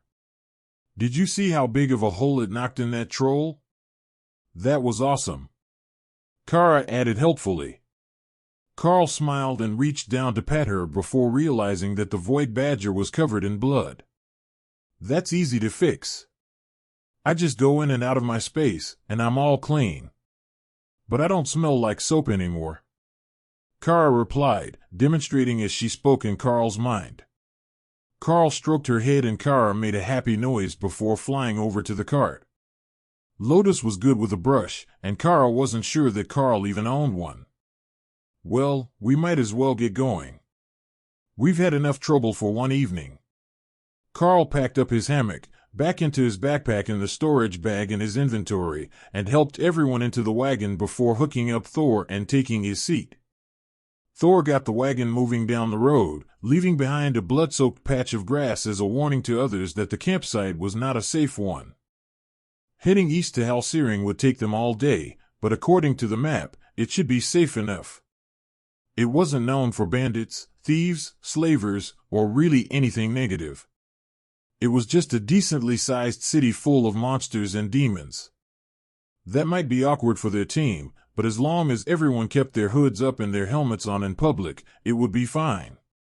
Tessa had it easiest, as she had dragon armor, which made her look like a dragonkin with a healthy dose of dragon bloodline. They might technically be beasts, but not many species of monsters volunteered to mess with the dragons. With the mask and hood of her new outfit in place, Dana could be from a half-dozen different species, especially with sunglasses on. Ophelia had no reason to be anything but a warbear, even if that marked her as a foreigner, so it was just Lotus and Karl that would have the hardest time blending in. Lotus had supervision, and Karl wasn't particularly concerned about himself. Even if they realized he was human, there were humans here. Not ones with the powers of elites, but some were mages, and many were hybrids with monster blood. There are bandits near the road, but they're moving away. Hawk noted as the hours rolled into afternoon, and Thor kept up his happy trot with the wagon. They were in a wooded area between two hills, impossible to see from a distance, unless you happened to be flying overhead. What Karl couldn't see was their scout. They were pulling back from the road, which suggested that they could see someone coming that they didn't want to fight, but they shouldn't be able to see him yet. Hawk, who else is on the road? I dunno. Pike people in bob armor riding horses, and someone in a shiny carriage that I am surprised you can't see from there. It must be the hill in the way. That sounded a lot like armored knights and a nobleman's carriage. Are they all wearing the same colors, or do they have someone carrying a flag? Karl asked. They have 6 flags, and they all match. They're all shiny and the horses are all green like the flags. Karl made a mental note of where they were in Hawk's mental image, and then the speed they were going. They should be on this side of the valley with the bandits before Karl reached it. That would make life easier, as they would be expecting him to move out of the way. Rich people always acted like they owned the road. Even the mine shift supervisor drove like a douchebag in the company truck. Karl slowed Thor just a little, to give them a margin for error, in case he guessed wrong, or they slowed down through the trees. When they got close to the trees, it was clear that Karl didn't have anything to worry about. The knights were already on the close side of the valley, banners flapping in the wind as they trotted along the road. Karl moved Thor to the side of the road, giving them plenty of room to pass by. One of the lead guards peeled off to speak to him, and Karl brought Thor to a full stop. Merchant. There are bandits in the woods ahead. I would recommend not bringing your precious cargo through there. The knight informed him. What power level? The knight frowned. At least 4 commanders. But they have nearly 50 members in total. If you go 30 kilometers south, there is a bridge across the river that will get you around the valley. That would put them nearly 5 hours off course. Are there rewards for them? A bounty perhaps? Karl asked, perhaps a bit too eagerly. You did hear me say that there are 50 of them, right? You've got passengers, and only 2 guards plus golems. The knight obviously thought that he was an idiot. They can wait here a minute. 50 bandits below commander rank won't take me more than an hour. But if there is no reward, I'm not putting in the work. The noble carriage had stopped beside him, and from inside someone was laughing. You think that you can take out an entire bandit camp within an hour, alone? I would pay good money to see that. A delicate female voice announced. Alamia stuck her head out of the window, though Karl would have thought she was human if he couldn't see the heat signature inside. Her smile was warm and genuine, and her dress looked like it was made of thin layers of the finest silk. Even Ray was impressed with the quality.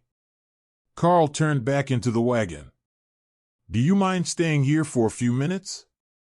I will go make sure the road is clear, and we can earn a few extra coins. Ophelia laughed. I give you 10 minutes, or you have to turn over the good sleeping spot for the night. The Lamia was about to say something, but Karl was already gone.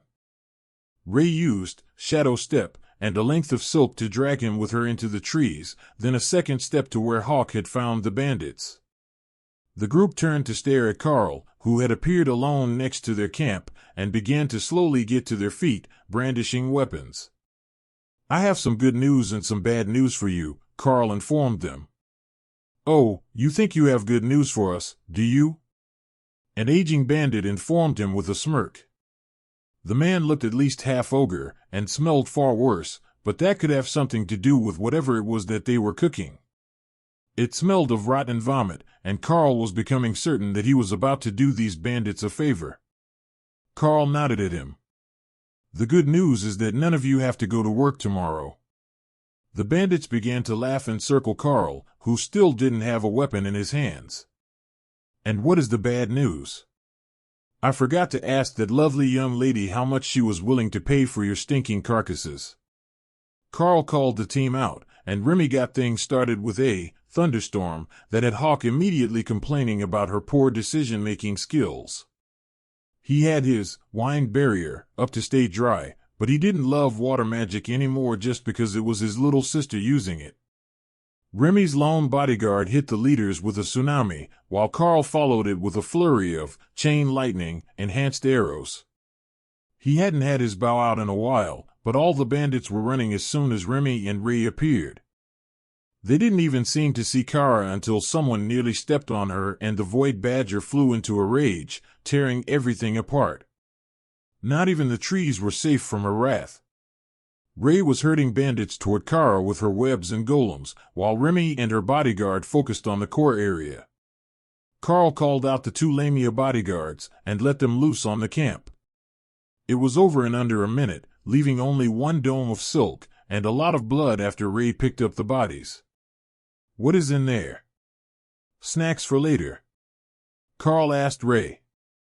Small creatures. They weren't fighting, and I didn't know what to do with them. Bring them back with us. Toss up a rock or 2 and we can shadow step, Karl suggested.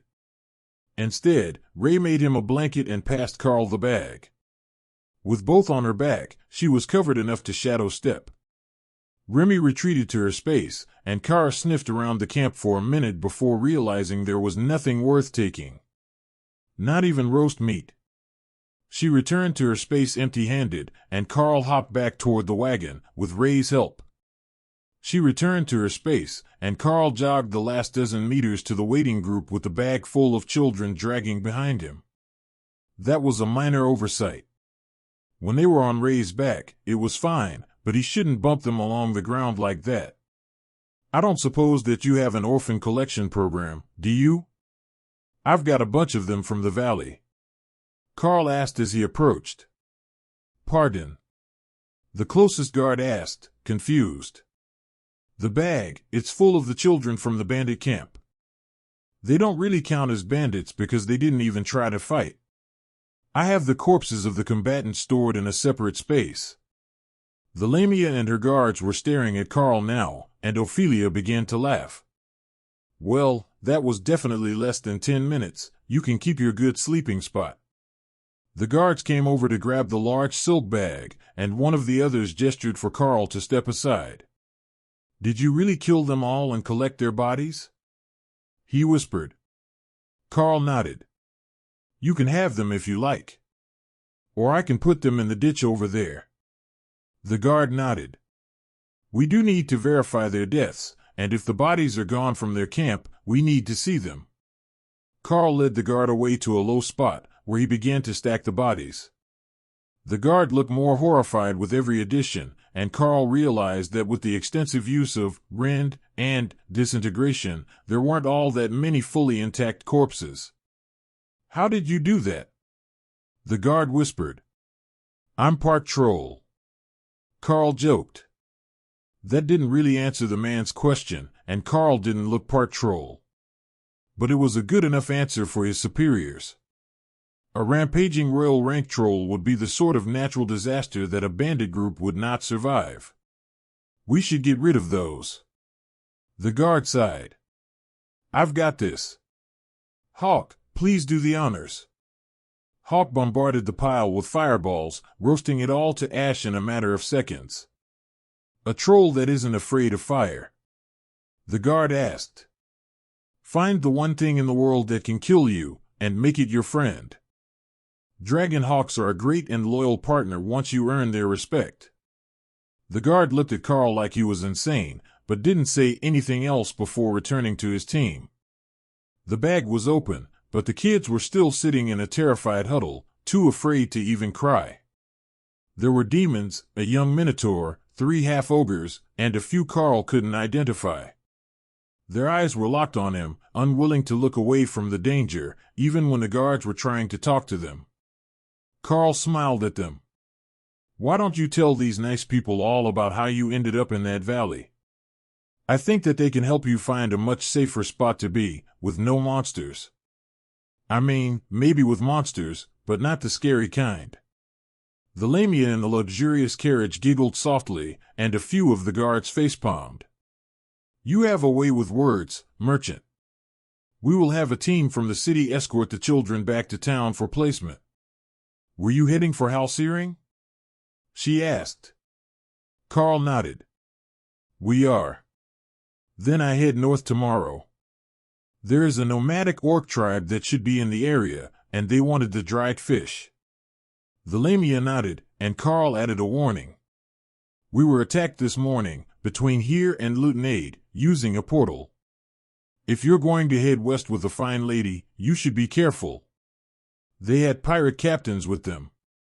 The knights looked grim, but the lamia looked calm as she nodded in understanding. "They shouldn't bother us. Reunited has an agreement with the Knight Orders. Would it be too much to ask you to wait here for the retrieval team to come get the children? They should make it here near dark. I would ask you to walk them to the city, but you wouldn't make it before dark with their pace." Karl did the mental math. They would have to avoid the city to make the anomaly on time tomorrow night, but that might be better for them. "If I do the delivery first, then come back to the city to resupply, that should be fine." Karl agreed, while the children cowered in terror at the thought of being left with him any longer.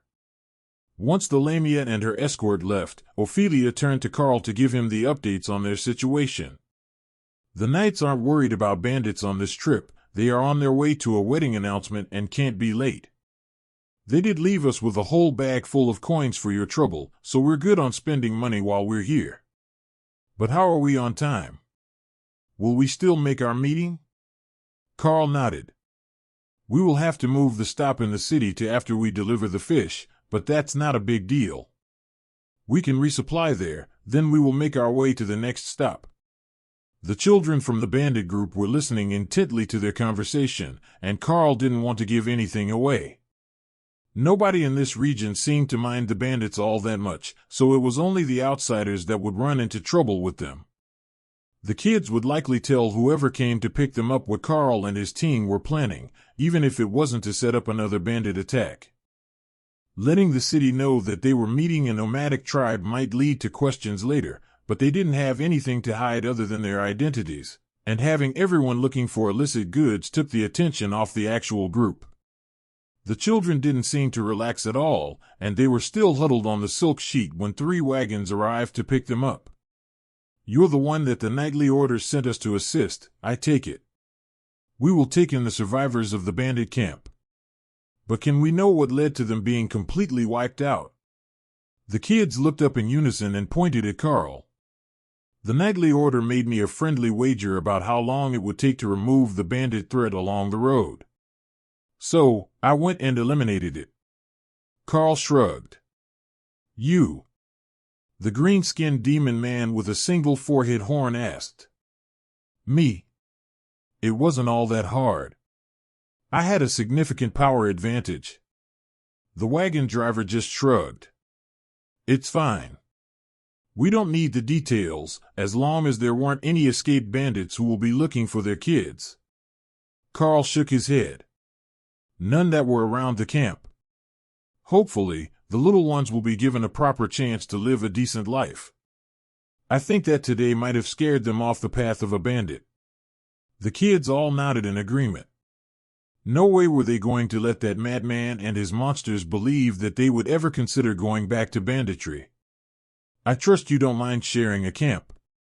The bandits might be gone, but with the nomads, it's never truly safe out here." The leader of the recovery team asked. "Make yourself comfortable. We will have a nice fire to keep the kids warm, and we can split watches." Karl agreed. Ophelia changed back into dire bear form with a longing glance at Karl's hammock, while the other ladies rearranged the cargo so they could hang theirs in the wagon. They hadn't thought of the method yesterday, but running lines between the metal hoops that held the tarp would support their weight, and they could have a better bed than a blanket on the wooden wagon floor. I will take first watch. Who wants second?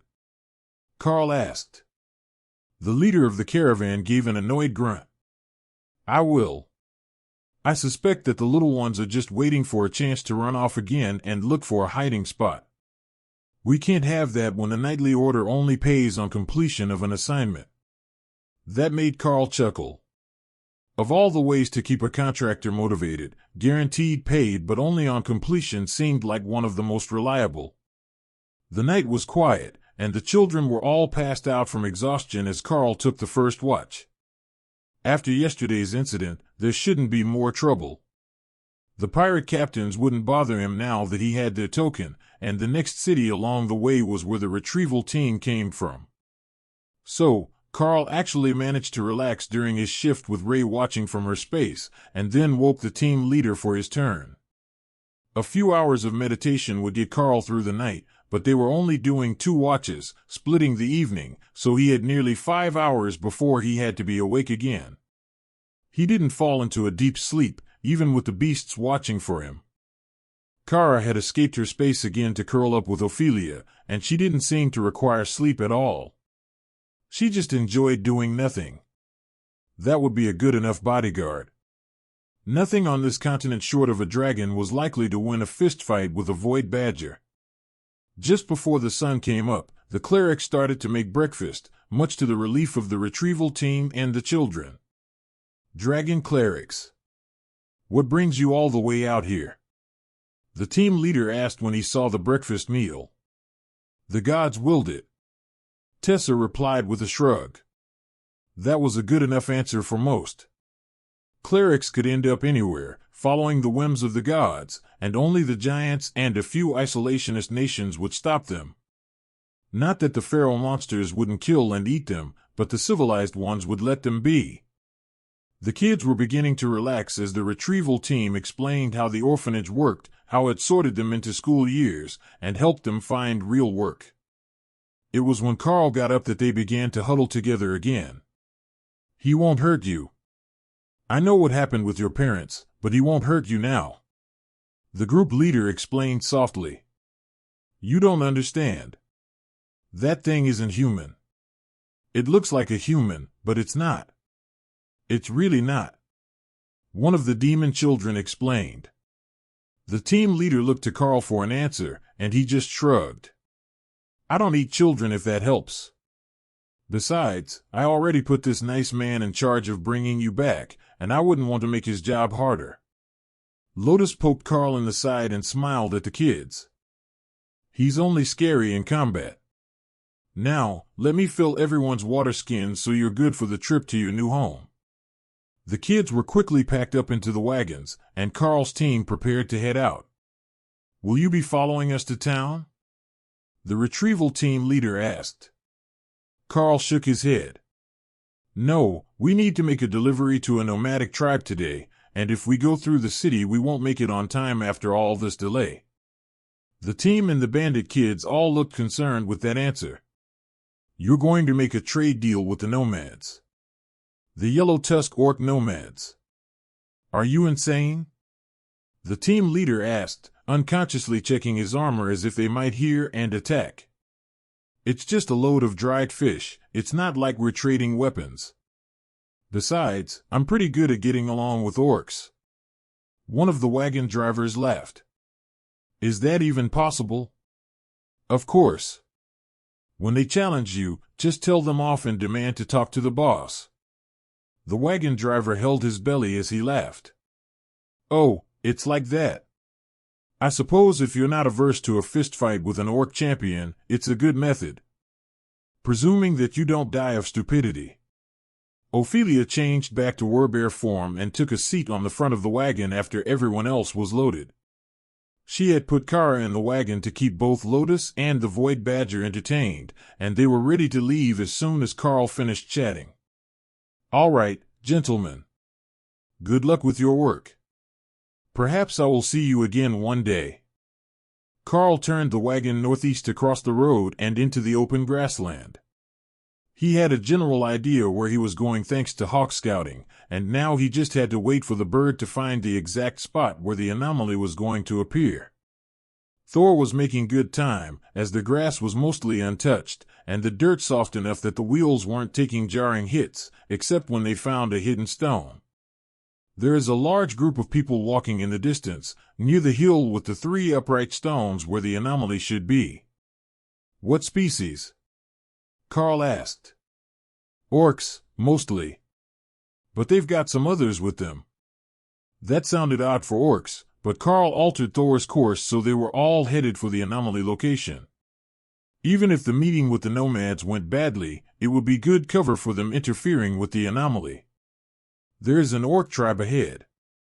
They're near where the anomaly will appear, so I will go meet them, and we can delay until the anomaly opens. If what Bishop Misty told us is correct, it should be soon.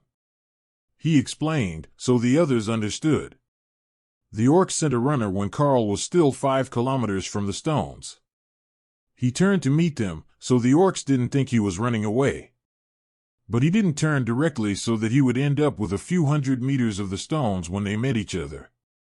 The orcs were intending to pass by the stones, but they had stopped on the far side to see what the merchant who would keep driving a wagon toward them wanted. The Orcish runner straightened the tie around his neck, worn with nothing but a pair of tattered black shorts that were once fashionable pants. Yellow Tusk Clan Chieftain, World Smasher, wishes to inquire what your business is. He spoke slowly with a thick accent, as if unfamiliar with the language. That was a major change from the last time Karl had seen them, when the leader spoke with a posh accent, and wore fancy clothes that the clan had made themselves, not looted from another species and altered. Ray, make a pair of simple black pants that will fit the leader of the clan. Karl instructed. Why? Are we making friends? Yes. I am going to give them to the leader as a gift. Trust me, it will be fun. Ray didn't get what Karl was going for, but if he said it would lead to fun, she trusted him. She quickly made them, but left them a bit loose and with a rope at the waist so they could be cinched to stay up. Please tell Chieftain World Smasher that we wish to trade a bundle of dried fish, fresh from the coast, for any trade goods he has that the cities will take. Here is a gift of good faith for him, to show my sincerity. Karl handed over the pants, and the orc got a cunning look on his face that he tried to hide. And what if the chieftain says he doesn't want your pants? Then tell him I will punch him in the face for disrespecting my gift. Go ahead and inform him that we will meet him at the Standing Stones to talk business. The orc ran off back to his clan, while Ray laughed in Karl's mind. You're right, this will be fun. Karl stopped the wagon before the stones, so it was less likely to get caught up in the chaos, then double-checked on the item he had gotten to stabilize the anomaly when it appeared. After a few minutes of shouting and swearing that Karl could hear from 300 meters away, a massive orc came over with freshly made black pants on, and 4 large orcs carrying bags of something. Karl went to retrieve the fish and set the bundle on a relatively clean stone while he waited. The orcs walked up until the leader was chest to chest with Karl, but towering over him by a full 60 centimeters. He had an intimidating scowl on his face, but he was wearing the gift, so Karl didn't back down or make any aggressive moves. These are good pants, he announced. Of course they are. I wouldn't give cheap pants to a chieftain. Karl scoffed, and the big man smiled as he stepped back. What kind of fish do you have? It's not often someone comes looking for us to trade. 100 kilos of dried salmon, Karl announced, then untied the top strings holding the cloth on the bundle. The orcs took a deep breath and smiled. Orcs didn't deep water fish, so they could only get salmon during spawning season, and that wasn't prime salmon flavor, as they were exhausted and had burnt most of their fat to get to the spawning grounds. These were prime specimens, carefully dried. The flavor would be incredible, and just the smell was more appealing than the dried jerky that they had. Chieftain World Smasher motioned for his man at the back to bring a bag forward, then for the others to leave. Karl didn't know what was in the other bags, but the chieftain had made his choice, and he was digging through the bag for something. A few seconds later, he started tossing armor pieces out, then boots and miscellaneous equipment that wasn't fit for an orc. He stopped and looked at the pile, then at the fish. Karl frowned as he mentally calculated the value. It should already be more than the fish was worth, by a factor of at least 3, but the chieftain went back in for one more set of bracers and added them to the pile. He nodded at Karl, who smiled and nodded back. "We have a deal, then. Boys, pick up the fish and spread it through the tribe. Today we celebrate," he announced. "Oh, are you holding a wrestling competition? I was once sent to the past, and I heard that was a favorite of the tribes." That was 100% bullshit, but it would keep them all right here where the anomaly should be opening within the next hour or two. "Would you like to watch the orcs show off their fighting power, human?" "We don't mind. There are no greater fighters in this world than the orc tribes, and the Yellow Tusk are the greatest of tribes," the chieftain who called himself World Smasher announced. "I think that my team would enjoy that. Perhaps we might even earn the favor of the gods with a pair of their clerics watching," Karl joked. The burly orc laughed. "You might just be onto something. Bring your passengers out, and we will set up a wrestling ring." The others were more than a little skeptical of Karl's plan to keep the orcs right next to the anomaly as a scapegoat, but after hearing that he thought they might be able to claim it as a divine favor to the orc tribes, even Dana had to do her best not to laugh. It sounded somewhat like blasphemy, but it was a temple that sent them on this mission, and they had 2 clerics, plus a Naga Queen who had shown the favor of the beast gods in the past, so perhaps it really was the will of the gods that they stabilized this dungeon. On one hand, having an active dungeon in the monster kingdoms might be a bad idea. They didn't need any more strength, as far as anyone else was concerned. So, providing them with access to more power was a long-term negative, even if it would draw the attention of all the other nations away from attacking the Golden Dragon Nation. On the other hand, watching the orcs wrestle sounded like a lot of fun. They were not as barbaric as everyone had feared, despite their appearance, and they seemed to be honestly excited about a chance to show off their muscles. The ring was quickly assembled, just a large circle of rope for the wrestling matches to take place in. This was also one of the few Orcish hobbies that didn't involve much bloodshed.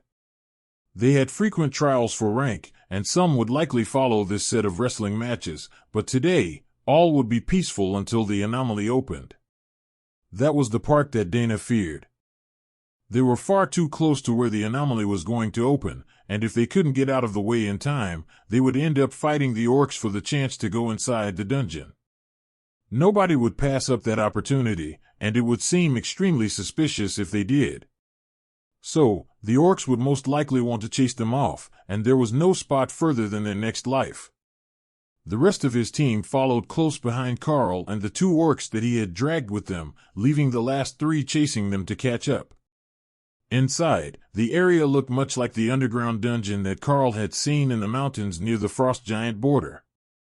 It was full of ruined black towers and strange fungi the size of trees, but there were no signs of dark elves, and instead some sort of shadow slime monsters had taken over.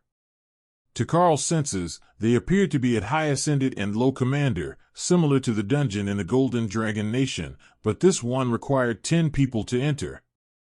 As the orcs considered their options, Karl took out the device and activated it, hopefully stabilizing the dungeon so that whoever showed up next would see it as a done deal. The device vanished as it was activated, so he could only hope that it worked properly, but that was not his responsibility. He had done what he agreed, and activated the device in the proper location. With his entire team inside the anomaly with the orcs, there might be questions about what had happened to stabilize the dungeon. But that was a minor inconvenience, and the chieftain already thought that it was a sign from the gods, and not mortal tampering. "Do you know these creatures?" the defeated suitor asked, looking to Karl for answers. "No, but I know a few things about them. They're stronger than you are, some of them by quite a bit. They are also going to be aggressive, but won't be likely to swarm us unless we get too close to them. They will stay near their spots unless we antagonize them, other than the roaming patrols. Other than that, I know nothing about their skills, so be sure to remember how they fight so that you can tell the chieftain. If he has to hear it from me, he will have your hide for a trophy." The orcs laughed as they realized that Karl was exactly right. The boss would not be happy if the human was the one with answers for him. "All right, we should find out what they can do. What sort of fighters are your people?" the Orcish woman who had just beaten her potential suitor asked. Her voice was smooth, and her tone more eloquent than expected, closer to what Karl had heard from the older orcs, and far from the tone and language she had used during the challenge. It seemed that she had been hiding her intelligence from her dim-witted friends, perhaps to avoid being called the Orcish equivalent of a nerd. "We can call some golems, and we've got a mage and a berserker in addition to the clerics. Don't worry, if you get injured, we will heal you.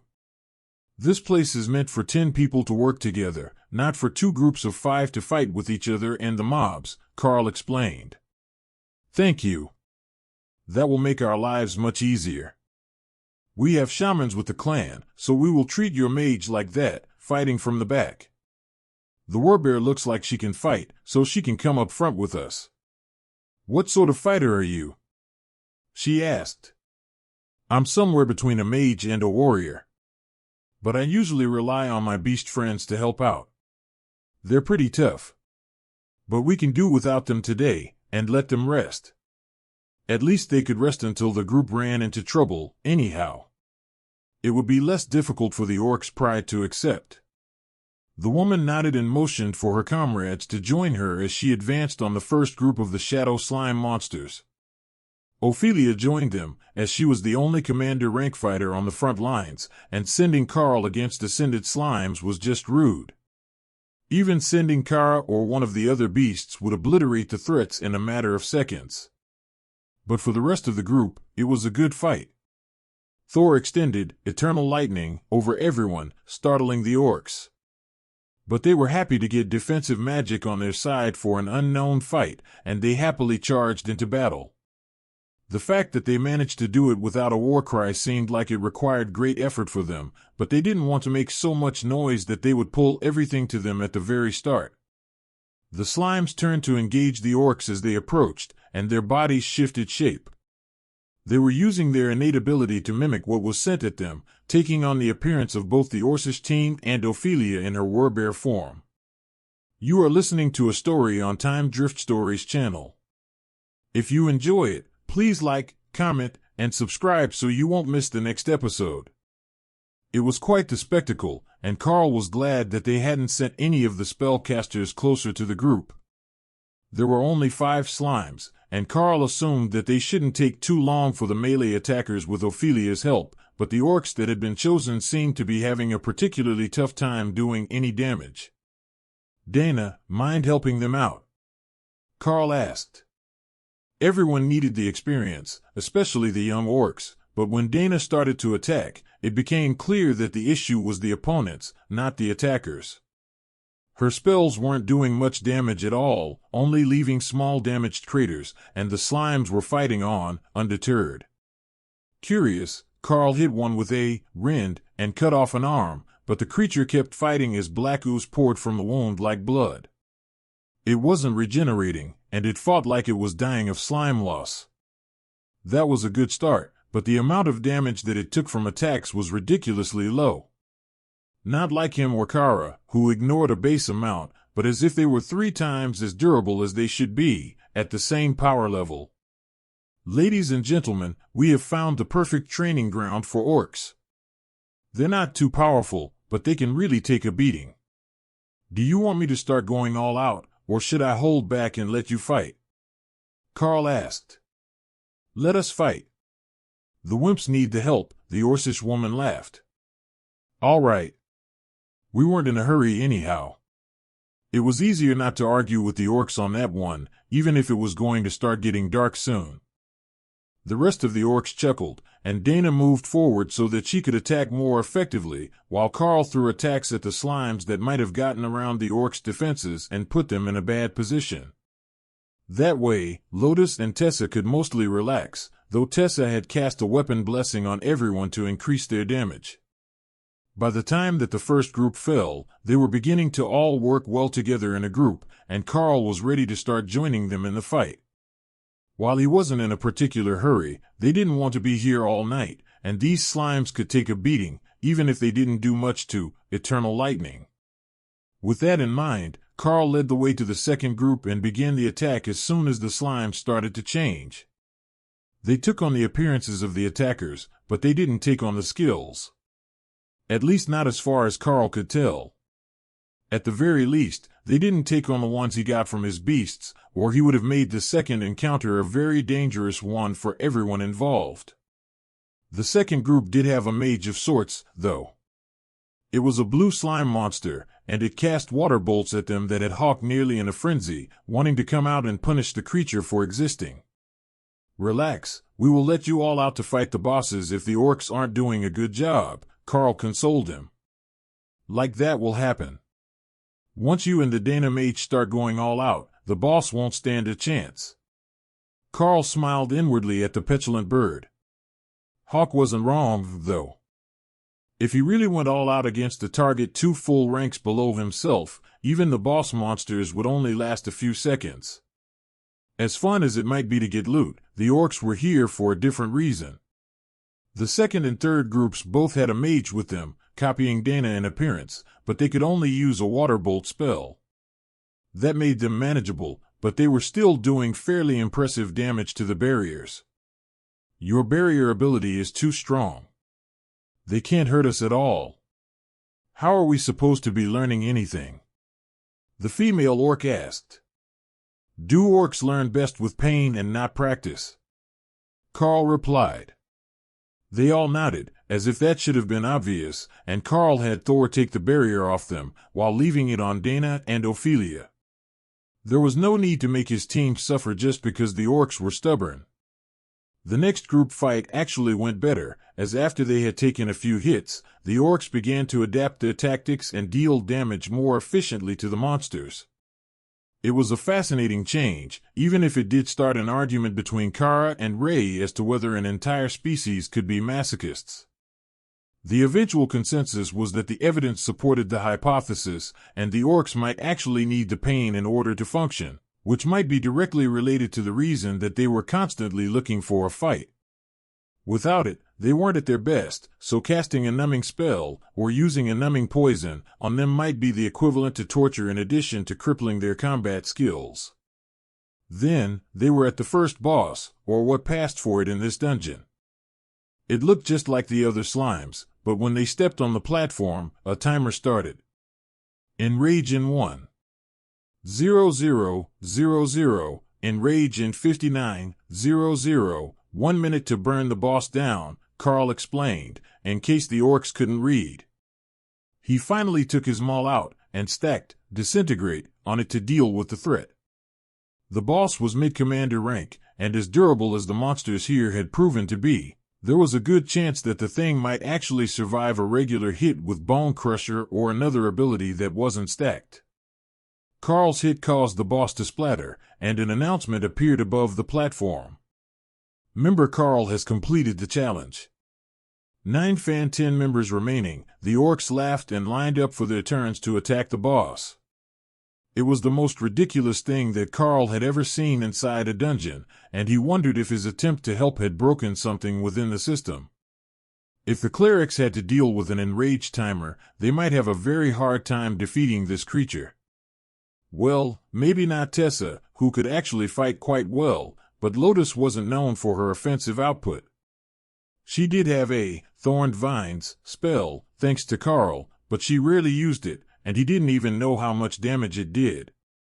The spell was primarily used for crowd control, to keep enemies from running around.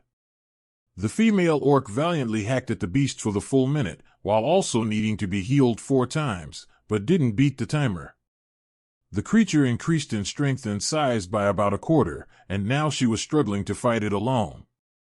Maybe we just need someone to get the killing blow on it, Ophelia suggested as she realized that the boss had hardly taken any damage. Good idea. Everyone help her out, and I will reset the timer if needed by killing the boss again, Karl offered. That seemed to work, and there was no penalty applied when 58 seconds later, the female orc got the killing blow. The boss reformed seconds later, back at original size, and Lotus wrapped it in vines. That did the first bit of damage, and the rest of the team, save for Karl, went back to work on it, killing it before the timer. Member Ophelia has completed the trial. That settled it, they just needed everyone to get a last strike. So, they all rejoined the fight against the boss, then stopped just before it was defeated to take turns finishing it off. The only one who struggled was the youngest of the orcs, who was having a terrible time landing a strike once the others had backed off. The boss was faster than he was, and stronger. It even made it past the enraged timer before the unfortunate orc finally managed to get the last strike in. Good work, everyone. Now we know how to do it, and we can warn the others about who to send in. You're going to need a healer, but one that knows how to fight, or they're not going to have an easy time of that one, Karl announced. Who knew that it would make us work as a whole team? That's not how a normal fight works. The orc's complaint made sense, logically. But in a dungeon, almost anything was possible, even if it was interspecies cooperation and doing things that were not the normal role of your class. The boss body disappeared, and a chest formed in its place, waiting for someone to open it. You go ahead, human. You are strongest, you get the first choice, the Orcish woman announced. Karl flipped the lid open, and an announcement appeared both in the air over the chest and in his system display. Loot has been auto-assigned to eligible members. That left 5 weapons in the chest, and Karl's whole team stepped back to see what they had gotten. That's all for the 5 of you. The rest of us have had experience with this sort of anomaly before, and it just gave us what it wanted us to have, Karl explained. It can do that? One of the orcs asked. Apparently. I've never seen it do that before, but this sort of anomaly isn't a regular occurrence. Have any of you been in one before? They all shook their heads. Then maybe next time you come in, it will for you as well. If they equipped a piece of gear, that was virtually guaranteed, but Karl couldn't give away the fact that he knew for certain this place could awaken at least some features of the system for them. The orcs were sure to have some legends about it, and this could become a holy site to the tribe once they did realize.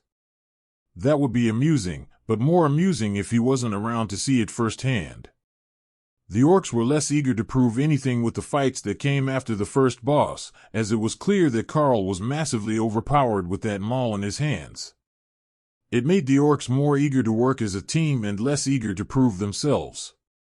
That alone was hopefully going to be enough that they could get out of here before dark, and before all hell broke loose outside. They moved on to the next groups, and Karl realized that this was actually a very small instance. There was only one more platform, and then they would be finished. Let's hope that the next one isn't as annoying as this one was, Karl muttered as he led the group through the slime monsters. The groups were still the same, copying his own team, so there was no need to change tactics, just keep pushing and try to get out of here as soon as possible. Or at least before everyone was exhausted and ready to sleep. The combined group hesitantly approached the last platform, where one large slime monster stood. Unlike the previous boss, which had looked normal, while needing to be defeated 10 times, once by each group member, this one was massive. Not even the hill giants could measure up in size, and its strength was on the low to middle side of the commander rank. For the mid-ascended rank orcs, this was not going to be an easy fight. Everyone, be careful not to get killed with one hit, and let's go find out what this boss can do. Karl joked as he led the team forward. The team spread out to encircle the boss, which was just standing still, apparently watching Karl. But if it wasn't going to attack, they were. The rest of the team launched their attacks, and the boss sprung into action, whipping out tentacles toward them and firing water bolts. This was what Karl expected of a slime monster. None of that silly mimic nonsense, but an amorphous blob, violently attacking everything in sight. Thor brought the barriers back up over the orcs, but not at full strength because the orcs fought better when they were taking damage. This way, When they took a direct hit, the barrier would break, and he would bring it back up, but they wouldn't take so much damage that it was difficult for Tessa and Lotus to keep them healed. The beasts were following Karl's direction to stay out of sight and let the orcs think he was just some sort of warrior mage, so that news of his unique abilities didn't spread through the tribe. He had given away too much already by letting the team eliminate the bandits, and there was a chance that the Monster Nation would put the puzzle pieces together and realize who he was before he could get out of the country. Having Thor out to pull the cart was a calculated risk, but Sero were fairly common creatures, and pulling a wagon didn't show off his powers, only his unique coloration. One merchant with a tame Sero wouldn't be the strangest thing that they were likely to see along this trip. Karl smashed his maul into the core of the beast, which set all the tentacles flailing as the body quivered and, chain lightning, burned a large chunk out of it. The orcs cheered in victory at the spectacle, and the boss slime monster contracted, reforming in a much smaller body. Cut chunks off. I don't think that it will reform, Karl instructed. Of course, that was easier said than done. The tentacles were rubbery, and it was hard to get a good hit in on them when they just bounced away. But Ophelia had moved forward to attack the body while the beast was distracted, and Dana's blade style was having decent luck removing tentacles, which were lying around the boss but not being pulled back in. Each removed tentacle was making the boss smaller, and Lotus was slowly wrapping the core in thorn vines, which restrained its movement and tore deep grooves in the surface when it tried to move. How long is this thing going to take to die? The Orcish woman complained as she hacked off yet another tentacle. As long as you want it to. If you're done with it, I will kill it, Karl replied. You say that like it's so easy, one of the other orcs laughed. 5 stacks of disintegration on the maul made the head vibrate with power, and Karl could have sworn that he heard the amorphous blob of a boss sigh in resignation even before he started to move. That feeling was confirmed as it contracted and flattened itself to the floor as he began the swing. Karl was almost certain that the boss defeated message came before he had hit the slime, but the stacks of disintegration were gone, so he must have made contact at some point. While he was lost in thought, the orcs were staring at him in shock. What in the name of the laughing god was that? The rejected suitor shouted. It's called disintegration. Pretty nifty, isn't it? Dana replied on Karl's behalf. The female orc smirked at the man she rejected. All that big talk from you, and he could defeat the boss in one casual swing. You have a new bar to reach. Oh, come on. How is that fair? Nobody but the chieftain could kill that thing in one hit. She gave him a vicious smirk. Then you'll just have to become chieftain, won't you? The young man gave Karl an angry glare before his shoulders slumped. At this rate, he would never get the girl of his dreams. The bar kept going up. Karl let his buffs expire as the fight ended, and the orcs all pointed to him. I knew you got big. You've been hiding your power level. One of them gasped. At Royal Rank, Brutality increased his size by 50%, so he was bigger than any of the orcs present. But they hadn't noticed until now, when their brains tried to adjust their mental impression of his power level as it related to size. Karl winked at them. Well, I couldn't just stay small with so many impressive orc warriors around, could I? The fact that everyone else had shrunk as well seemed to escape them, as they were all looking at Karl. But the boss chest had appeared, and that brought them out of their reverie. The message, Level 0 members detected. Compensating, appeared in the air above the crate. What's that mean, human? It means that you've never been exposed to the system, and now you have. It's going to give you an extra reward for doing this with just your own power. We won't get that bonus because we got it once before, Karl explained. The orcs cheered and slapped each other on the back in celebration as the dungeon calculated their reward. Their eyes went vacant as they entered the system interface for the first time, and seconds later, they were all back with smiles on their face. I am officially a warrior. One of the men cheered. Dana facepalmed as she realized that they likely all chose warrior without even looking at the other options that were presented to them. Then the lone female in the group blinked once and her outfit changed to a more primal fur and leather set, with black metal plates. Silly warriors. You didn't even look at the rest of the menu, did you? She asked. They all shook their heads while staring at her. There is a random option for a chance to make you a better warrior, she declared. The ladies in Karl's group all looked at each other, trying hard to hide their horror, while Karl openly laughed. That random option is dangerous. It can change anything about you, including your species. The last person I saw use it was turned into an elven child. There are other classes, though.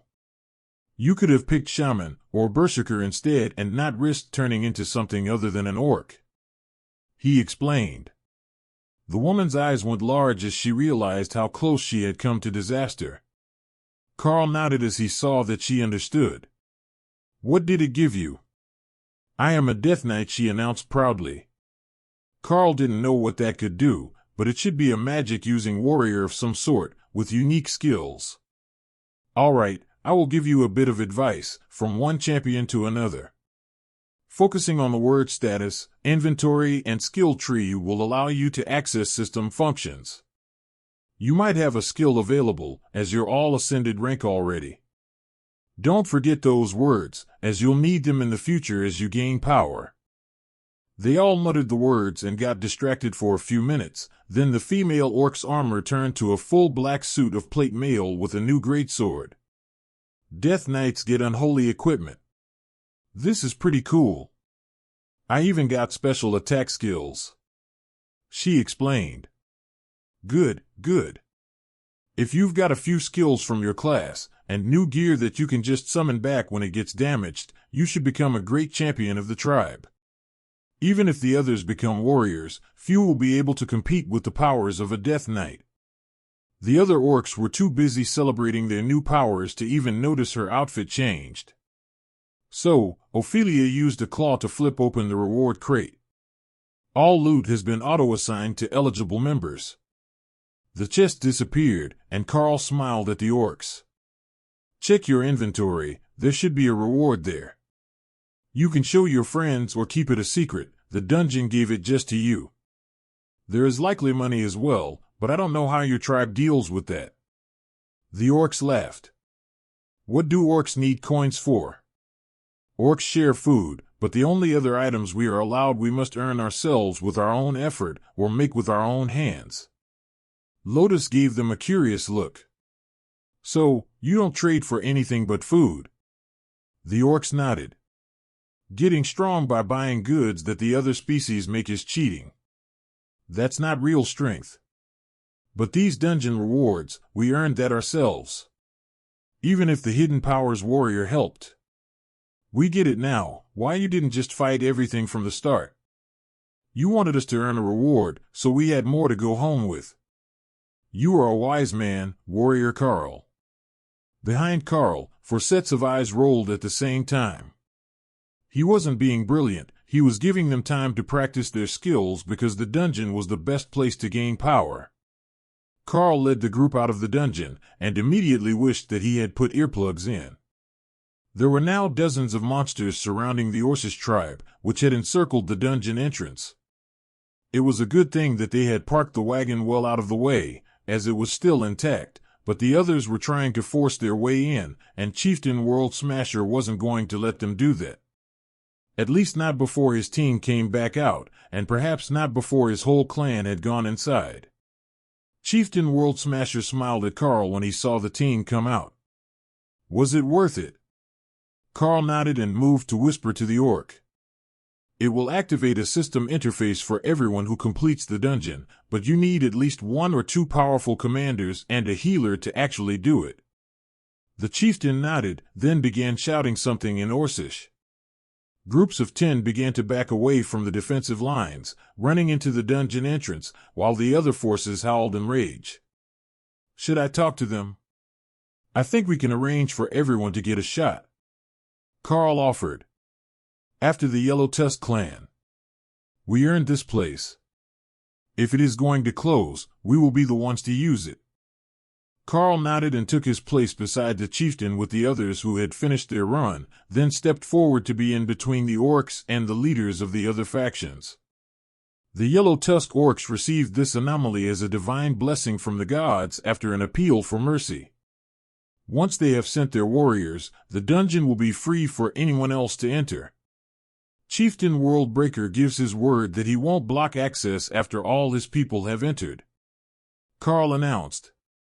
The 3 demons and an ogre that were standing closest to him gave Karl a skeptical look, but the orcs were already pouring into the dungeon portal 10 at a time, giving the portal only a short break between entries. That anomaly won't last forever. Why should a tribe full of stupid orcs get it? Let us in, or we will let ourselves in, the ogre demanded. If you could do that, you wouldn't be here facing off with the chieftain. 1 hour is all that it will take, and the orcs will be back out. Get out the way. We're gonna kill anything between us and the dungeon. One of the demons insisted. Human, this is an orc fight. If they want to try, let them try. Chieftain Worldbreaker insisted. All right. I will take my team back to our wagon, and we will be out of the way. That was perfect.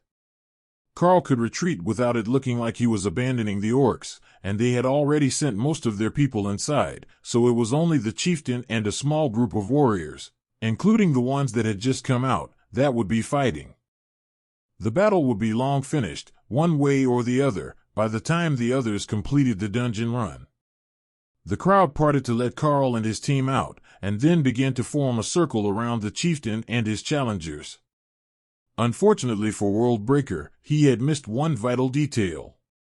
With his warriors in a circle around the contest, and most of his clan inside the dungeon, there was no longer anyone guarding the portal, and sneaky groups of 10 were beginning to make their way inside before the fight between champions had even started. Soon, the others would realize that the dungeon was not collapsing, as the device appeared to have worked to stabilize its existence, and the entrance looked nearly identical to the one in the Golden Dragon Nation. The only question was if there was some sort of limit on daily use or number of people inside, as this dungeon had no problem with multiple groups entering. It was distracting enough that nobody tried to stop Karl as they went to the wagon, and nobody said a word as he hitched Thor back up and prepared to leave. In fact, by the time that he was ready, there were so few people outside that Karl wasn't sure that anyone had even noticed. The few that were still outside were watching the duel between Chieftain World Smasher and one of the demons, which was still apparently in its early stages, as the two were close to evenly matched when fighting without weapons. That couldn't be a coincidence. If they had actually wanted to kill the orcs and take over the dungeon, they could have with the numbers they still had outside, but they were fighting an unarmed duel for the dungeon, while both of their forces were already inside it. The whole thing was a bit ridiculous, Karl thought as he turned Thor south towards the city. Once they made it to Halsering, it would be unlikely that anyone would associate them with whatever was going on with the anomaly, if anyone even cared to look now that it was stable. They had a few hours of travel by wagon to make it back to the city limits, but already Hawk was seeing groups of monsters headed their way. A group of trolls turned their way, led by a massive mountain troll, 4 meters tall, with skin that looked like cracked granite. They all looked like they were from the same clan, but some were much smaller, near human-sized, and some were hardly larger than Kara, but didn't seem to be children. Perhaps they were. Karl wasn't an expert on troll biology, but the size didn't scale with their strength. Some of the small ones were commanders. A roughly human-sized troll with the granite skin of this tribe stopped in front of Thor as Karl brought the wagon to a stop. Everyone was on edge, and they all had weapons out, but it was obvious that the trolls wanted to talk. "Did you see a dungeon?" the troll asked, struggling with the human words. "No. But there is a big fight behind us. Follow our tracks and you will see it. That might be the dungeon, if there is one in the area," Karl suggested. The troll nodded once, then the whole group started running. They even picked up the little ones so they could make better time. That was a signal for the groups behind them, who took off running after the trolls, and the ones behind them, who thought those groups had discovered something. After an hour of follow the leader, another of the groups, made up of violet-skinned demons, ran up to the wagon to talk to them. "Did you pass by the dungeon?" the demon asked. "I assume so. There's a huge fight going on a couple of hours back. Everyone is going wild about whatever is there, and honestly, I want nothing to do with it. If it's still there next week, I might come back and take a look." The demon laughed. "If it's still there next week, we can count ourselves fortunate, but I doubt that the situation will have gotten any better. Have you got anything to trade?" Karl shook his head. "The last we had was a bunch of dried salmon that we traded to the yellow-tusk orcs." "How much further to the city?" "With all this chaos, I don't want to be out here tonight. It's a half-hour away, but the sun has already set. The gates are locked for the night. There is a campground outside the city, but I would stay here. It's safer." As they weren't following a trail, there was no reason to pull off or move anywhere, except next to a stand of trees to block the wind and give them somewhere to hang hammocks.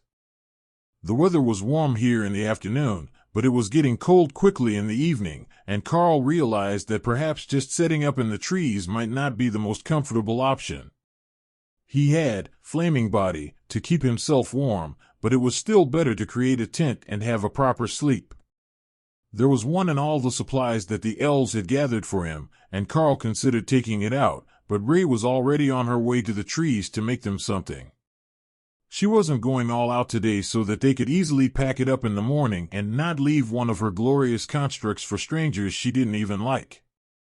So, what she came up with was a ring of silk wall around a group of trees and a hanging sheet over the top, with fresh hammocks hung inside around a fire pit. That would be more than enough, and they could have roast meat in the morning. The wagon was left beside the clearing, and Thor returned to his space to nap in his pond and recharge for the high chance of meeting new people tomorrow. That left the others to gather firewood, while Rei set up a perch in the trees to observe anything that might attempt to approach them. She could still see that there were groups headed towards the dungeon, even now that the sun was down, and it was almost fully dark. There weren't any more leaving the city as far as she could see, and the ones that were moving were already set on their path, so she had high hopes for a quiet night. There were a number of small creatures that she wasn't familiar with, so she had also set up weak webs through the stand of trees to catch some for examination. Just a little something to help her pass the time as she waited for the sun to come back up and the clerics to make breakfast. However, impatience won out in the end, and when Karl woke up in the morning, there was a freshly stoked fire going, with skewers full of meat arranged around it, and an excited Kara running between them to rotate the sticks, so none of the sides got overcooked. Lotus smiled at the scene. "I guess that's our cue to make the breakfast side dishes." "Thank you, Kara, and whoever else helped with breakfast. There are more trolls coming our way. I think that they see the wagon," Rei informed Karl as he stood to stretch his muscles. "How long do we have?" 10 minutes or so. The meat should be ready before then." Rei replied with an overtone of pleasure that nobody would be trying to steal her hard work. "We've got incoming in 10 minutes. It shouldn't be any trouble, but be prepared." Karl warned the others. "Thor, you might as well make your way out of the trees to your wagon. We will hook you up later." The Cerro had already eaten, but he grabbed the pile of magically created feed that Tessa had set aside for him and tossed it into the pile in his space as he went to wait by his wagon. He would have plenty of time to dump it on the ground and snack while he waited, and if he were right, it would help build the image of them being a normal merchant group who actually had to set camp, carry feed for their Cerro, and worry about night attacks. Karl had just finished his oatmeal and roasted tree lizard, courtesy of Rei, when Thor gave him the 2-minute warning to make his way out to meet their guests. Most creatures would be able to see the incoming monsters now, so Karl didn't have to worry about giving away his abilities when he walked out to greet them. He noticed that the trolls carried their weapons openly, perhaps because they didn't have any sort of access to the system to let the weapons bond. But like the others, the leader of the group drew his weapon even as he waved an otherwise friendly hello. It seemed that was some sort of tradition among the locals, so Karl took out his maul and slung it over his shoulder as he moved 20 meters toward them and waited. That was far enough that they wouldn't easily be able to reach the others, who were still finishing their morning meal. "Greetings, merchant. Do you know the way to the dungeon?" "It should be in this direction," the leader of the group asked. "Go straight north, following the trails. There were dozens of groups last night headed that way. When we went by, there was a huge fight at the 3 standing stones on a hill. That should be where the dungeon is. We kept moving, but when you get close, it should be impossible to miss that many people. Nobody has come back at all, so it has to still be active. If it wasn't, they would have given up by now." The troll's face twisted into a grim smile. "Or them they all dead." Karl chuckled. At least one fast runner should have come by last night if that was the case. One sneaky sort always gets away. The troll shook his head. "Not like that. It could be that everyone goes in, and nobody comes out." Karl nodded in understanding. "That could be. But some groups had champions stronger than I am. If it's that dangerous, then isn't it a really good thing?" The troll made a genuine laugh, as did his teammates. "Good things only count if you live long enough to enjoy them. If whatever is in the dungeon is strong enough to kill a monarch rank champion, the big bosses will tear everything apart fighting over it. All them overlords fighting over a dungeon. We won't have a city left. It's too close to the fight." It was nearly 40 kilometers away, but the troll had a point. If it was an overlord rank dungeon, every nation on the continent would be here tearing the country apart to claim it for themselves. The opportunity to have even a few trips through and load up on overlord rank equipment was far too valuable. Even being low commander rank, like the one in the Golden Dragon Nation, they would be going insane soon trying to get commander rank items and awaken system users. "You're still going to go, even knowing that everyone will be fighting over it?" Karl asked. The group leader nodded and smiled. "Trolls work together. If there are more trolls, we will join them." "Oh, I should have thought of that. There was a large group of granite trolls, maybe. Rock trolls of some sort, anyhow. They passed us near dark last night. They should be there now, assuming nothing happened to them." The troll gave Karl a sloppy salute and then motioned for his team to get moving again. Tessa waited for them to leave, then came out of the camp. "You know, I expected monsters to be more. I don't know. Monstrous, maybe." Karl nodded. "I know what you mean. Perhaps it's because we've been meeting orcs and trolls. The ogres and giants that we have such an issue with at home could just be that much more violent. Or perhaps there is something different here in their own territory." The others quickly packed the camp and piled it in the wagon to use later. If nothing else, they could use the cloth as a prop to make it look like they were an average traveling group.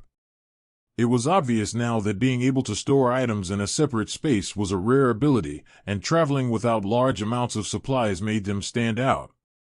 That might change soon, with the dungeon here. But for now, they would have to be careful. They also didn't know who could be awakened by the dungeon. They had heard from the beast clerics that the last time this happened, the continent was left behind because they only got common grade dungeons with the system active, and that wouldn't awaken the system in anything powerful. This one could also come with caveats, even if it was commander rank. If it didn't want to awaken every species that went in, there could be unintended side effects and a massive power struggle. But Tessa also remembered that the ones awakened by the dungeons weren't able to advance past that point last time.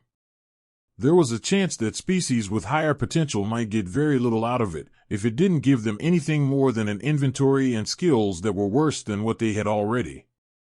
It would be insane to stick around and find out, though. "What are we going to do in Halcyon once we get there?" Tessa asked Karl as they watched the trolls run off into the distance. I say that we pick up some trade goods and turn ourselves into proper merchants. We can claim any destination that we want for you in Lotus, and if the wagon is loaded with trade goods, we have an excuse to go to any city we want. Karl suggested. So, no hiding or elaborate schemes, just trading random goods until we get to a safe border. Karl nodded. I think it's going to work. See how everyone has reacted to us so far. As long as they thought that we were merchants, they didn't really care what we were doing.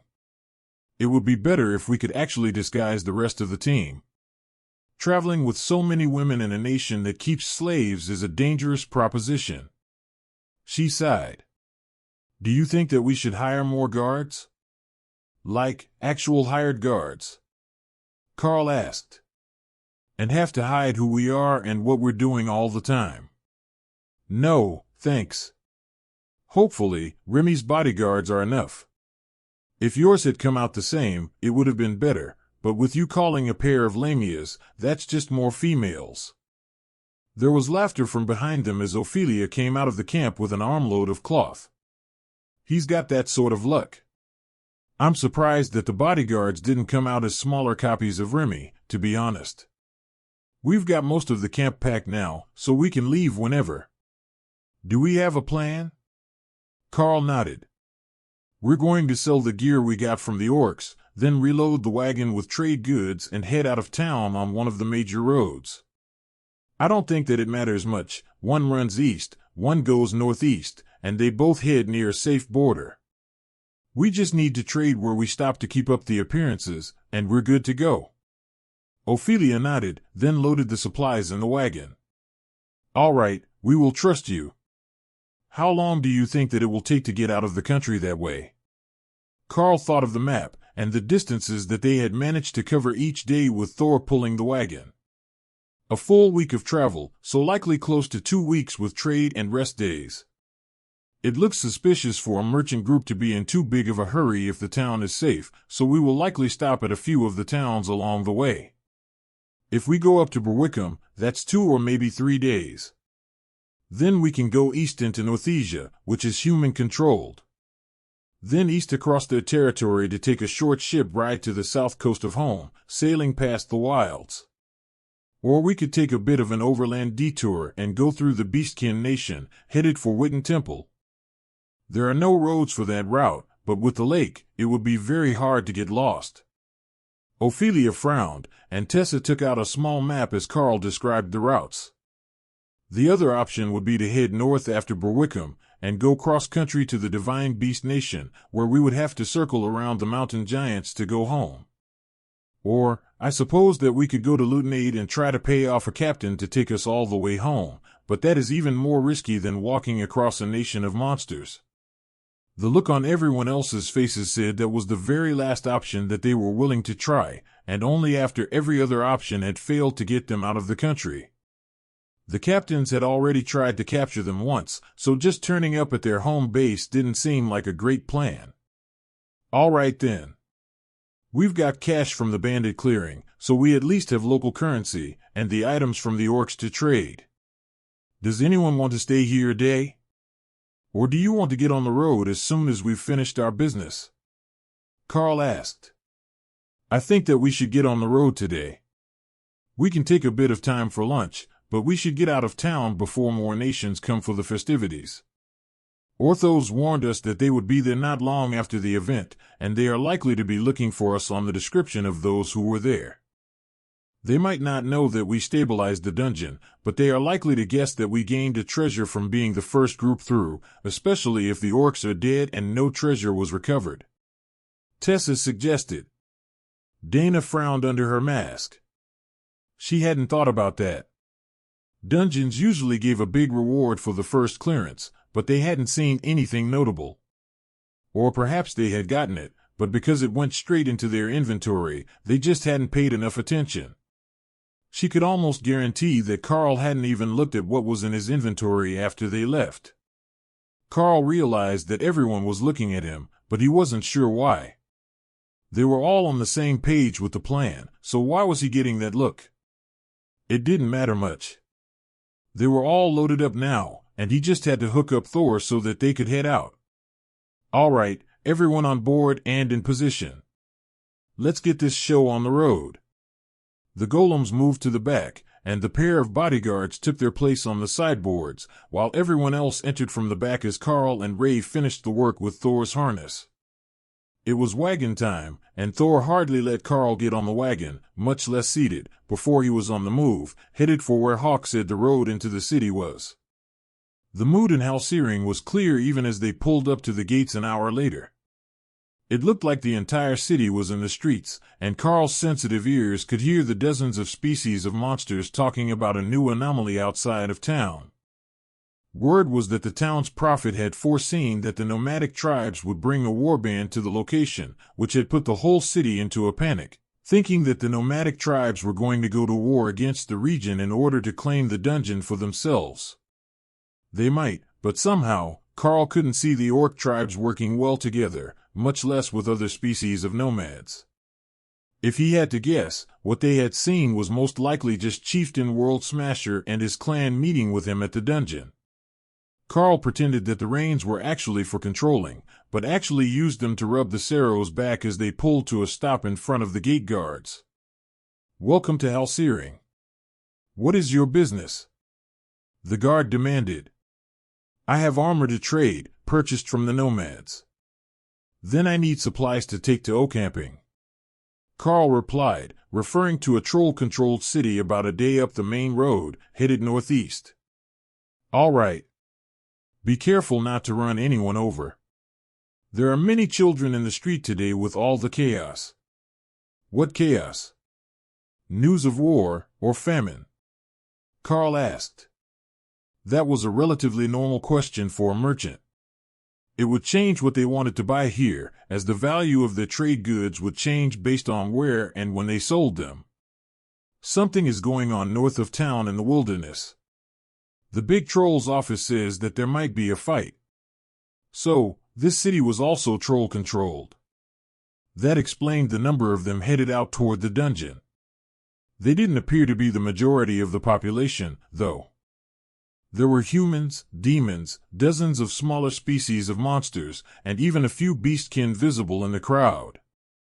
Most of the misshapen bodies were impossible for Karl to identify, as there was no listing of them in the books he had read. But at least some of them were familiar. The lizard species made up nearly half of the monsters in town. Naga, lamia, lizard folk, crocolisk's.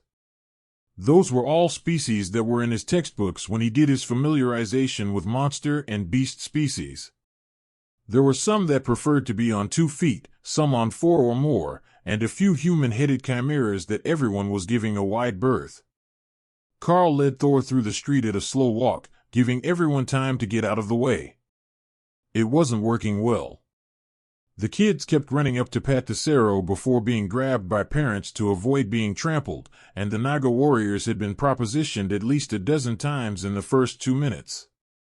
Karl was not an expert in Naga physiology, and he didn't speak serpent, but apparently the warriors were considered the peak of their species. In his mind, Remi was laughing hysterically. The bodyguards were intelligent, and could answer back, but they were mission-driven just as much as the golems were. They wouldn't even consider leaving their post, and it was breaking hearts left and right. The 4-armed Naga are the royals and the most powerful of warriors. Having a child with one of them would strengthen the bloodline of lesser lineages for a dozen generations. Remi explained after a few minutes of watching the locals hit on her guards. Karl eventually found an armorer with a hot forge and mostly empty shelves. That seemed like a good spot to start trying to make a sale. "Wait here, I will go talk with the armor smith," he explained as he moved Thor to the side of the road. Dana and Ophelia moved to stand on the front corners of the wagon with their weapons at the ready, hung from their hips. Only the occasional local gave them more than a single look. Guards protecting a merchant wagon was possibly the most normal thing that they had seen or heard today. It was a relief to everyone, and almost made them forget that this was a city full of monsters that were far from being on friendly terms with their home. The armorer was a lizard man, and Karl realized that he might have made a mistake. He didn't know if that species could speak the common language. I have a number of armor items for sale, traded by the yellow tusk orcs. Are you interested? Karl asked. The lizard man hissed in response. He says he doesn't give a damn where you got them, it won't improve the price. Fine, do you want to buy armor? All awakened and ascended rank magic items. Karl replied. The armorer looked shocked that Karl had understood him and gestured for him to bring it in.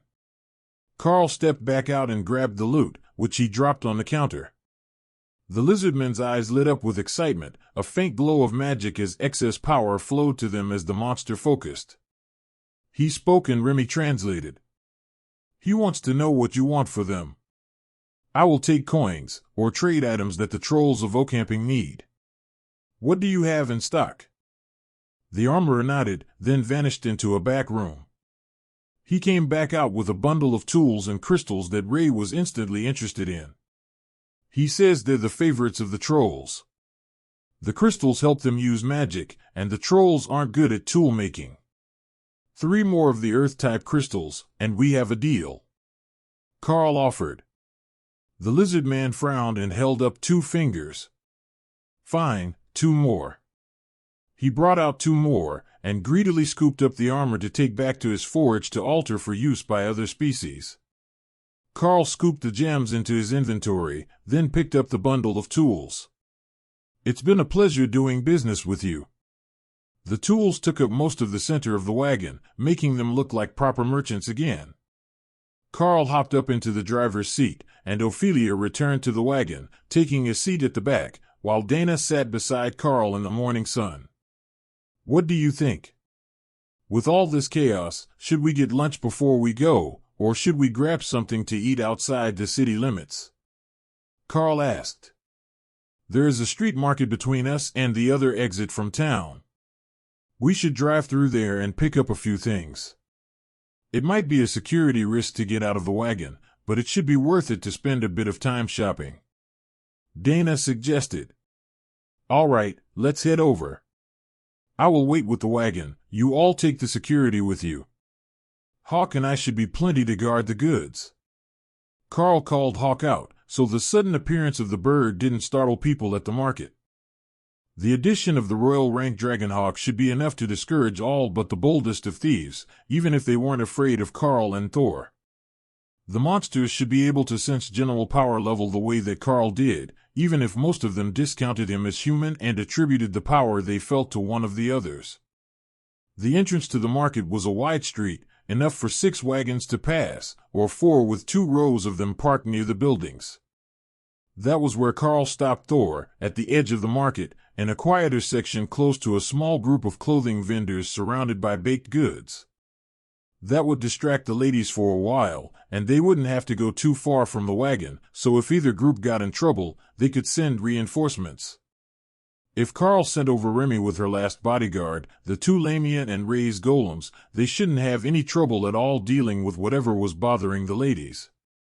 Thor was too nervous to let them out of his sight without a barrier anyhow. You say that like I'm being paranoid. But what if they get tired, or sprain an ankle, or the straps from the shopping bags dig into their hands? Thor countered. You have a point. It's better to be safe than sorry. Just keep the barrier at a low level so they don't alarm people with a powerful active skill while they're shopping.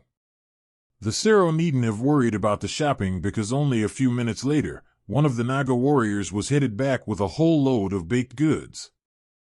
It just silently dropped the goods on the seat beside Karl and rushed back to its position, clearly unhappy about having been made a messenger. It did relax the clothing vendors that were closest to Karl. Sending back loads of shopping before going on a long trip was expected. With a group like theirs, they would go through a lot of food, and a merchant had enough money not to have to survive on base travel rations and jerky. They had been gone half an hour when sudden movement caught Karl's attention, and a plume of fire burst from the back of the wagon as a cursing homeless man went running down the street with singed gloves. He must have reached into the back of the wagon to steal the pies and earned Hawk's ire.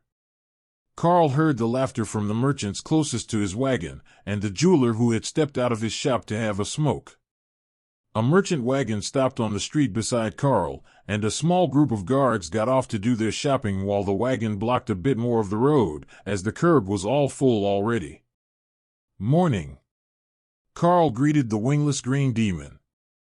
"Morning. I don't suppose you have a buyer for an entire barrel of cooking oil. Decent quality, but not premium. My buyer rejected it. He asked. I will trade you a barrel of low-quality rum for it. It was supposed to go to the coast, but they turned it down as well." Karl actually had a few barrels left, but nobody in his group really drank alcohol. "I will make that deal. Barrel for barrel. Where are you headed next?" "To go see the trolls." The other merchant nodded in understanding, and nodded at the barrel in his open wagon. "Once the guards get back, they can give us a hand." Karl chuckled and grabbed the rum barrel. "Here. I'll trade you." He handed it over and grabbed the oil to take its place. Who would need 50 gallons of cooking oil, he didn't know. But it seemed like the sort of thing that he should be able to sell. The demon looked suspicious as he grabbed the barrel, then confused as he failed to lift it. "Yeah, it's a bit hefty. But I'm stronger than I look. You can sample a bit if you'd like. The rum isn't terrible, but it's not fit for a sailor," Karl suggested. The demon smiled, and pulled the top bung to dip a long-handled spoon inside and take a sip, then wheeze a little as his eyes watered. "Well, it's not too weak for a sailor. The flavor also isn't the worst I've tasted. I could likely sell that to the Naga. They aren't as picky about liquor as long as it's strong. Pleasure doing business with you." The scent that it gave off was harsh, and Karl wondered if it was actually intended to be paint stripper, not an ingested liquid. But if he had a buyer for it, that was fine. The ladies came back with full arms and two very annoyed-looking Naga warriors, who were still attracting ladies from all the lizard species. "One more stop to look at new clothes, and we will be ready to go. We've got all the supplies we need for the week," Tessa explained as they unloaded. "Why does it smell like burnt hair?" Ophelia asked as they moved goods to the back of the wagon. "Hawk caught someone trying to steal the pie." The merchant ladies laughed at Karl's deadpan answer, and relayed the story to the shoppers who were currently at their stalls, with a much more entertaining plot than the original. In their version, it was nearly dragon fire erupting from the wagon, scaring away the other wagon animals and lighting the jeweler's pipe for him. The thief had also been an evil-looking man with his hair on fire, not a middle-aged homeless guy with his gloves scorched. Tessa and Lotus both picked out a few items, and Ophelia found a long coat that she could wear in werebear form. Staying in that form had to be annoying, as she was hiding her true self, but it was safer. She looked good in the coat though, like a proper bodyguard, and the merchants were very impressed with the look. "You are a long way from home, why don't you try these as well? If you're going to be in the South, you should try everything the South has to offer, right?" one of the clothing merchants suggested. They must think that she was from the north side of the country near the Divine Beast Nation, which would put her over 1,000 kilometers from home, which was a rare thing in a nation without motor vehicles. By the time that they made it back to the carriage, Tessa and Lotus both had multiple new outfits, and Ophelia had a new coat, pants, and an ornately tooled weapon belt with bears worked into the surface, made of some sort of commander-rank hide. She almost looked like one of the pirate captains, minus the hat. But it suited her, and she blended in with the locals much better now that she had most of her armor hidden under cloth. Karl just hoped that the items bonded, or they would not last through the first battle. A berserker was hard on clothes at the best of times, and she wouldn't always have time to strip her decorative clothes off before fighting. Ray was thinking the same thing, and already making plans to decorate Ophelia later. This outfit looked good, and if it was made of her silk, it could be equipped over her armor, so it would vanish into her storage with a thought. Regular clothes had to be taken off before they could be stored, and that was far too much of a hassle. Come to think of it, she could decorate Karl as well. Maybe everyone could have matching coats to show that they belonged to Ray. That would be good. Her Dana liked her outfit. Ray began planning her next creations as the rest of the team prepared to leave. The wagon was almost full, with just enough space for them to sit comfortably as Karl got Thor moving, allowing the other wagon to take its place along the curb. This is a different keg. Did you buy something? Dana asked, settling in to watch the road ahead. Yeah, I traded rum for cooking oil. Apparently, the Naga will drink whatever the beasts sent us. The trolls should need cooking oil, and if not them, someone else along the way will. Dana shrugged in acceptance. The deal was done, and the actual value of the goods didn't matter, as their trading was merely a cover to travel across the country. The guards didn't even glance at them as they exited the city gates, heading northeast. This route would bring them quite close to the battle site, within 10 kilometers. However, they would be on a well-traveled main road, and this particular stretch was even paved with stone. That shouldn't arouse any suspicion. The clerics changed into new, colorful dresses in the local style, yet still predominantly in their god's colors. Now the rest of the team blended in, but Karl was wearing the armor from Bestial Raiment, which came complete with a dark light host tabard. That was neither subtle nor nondescript.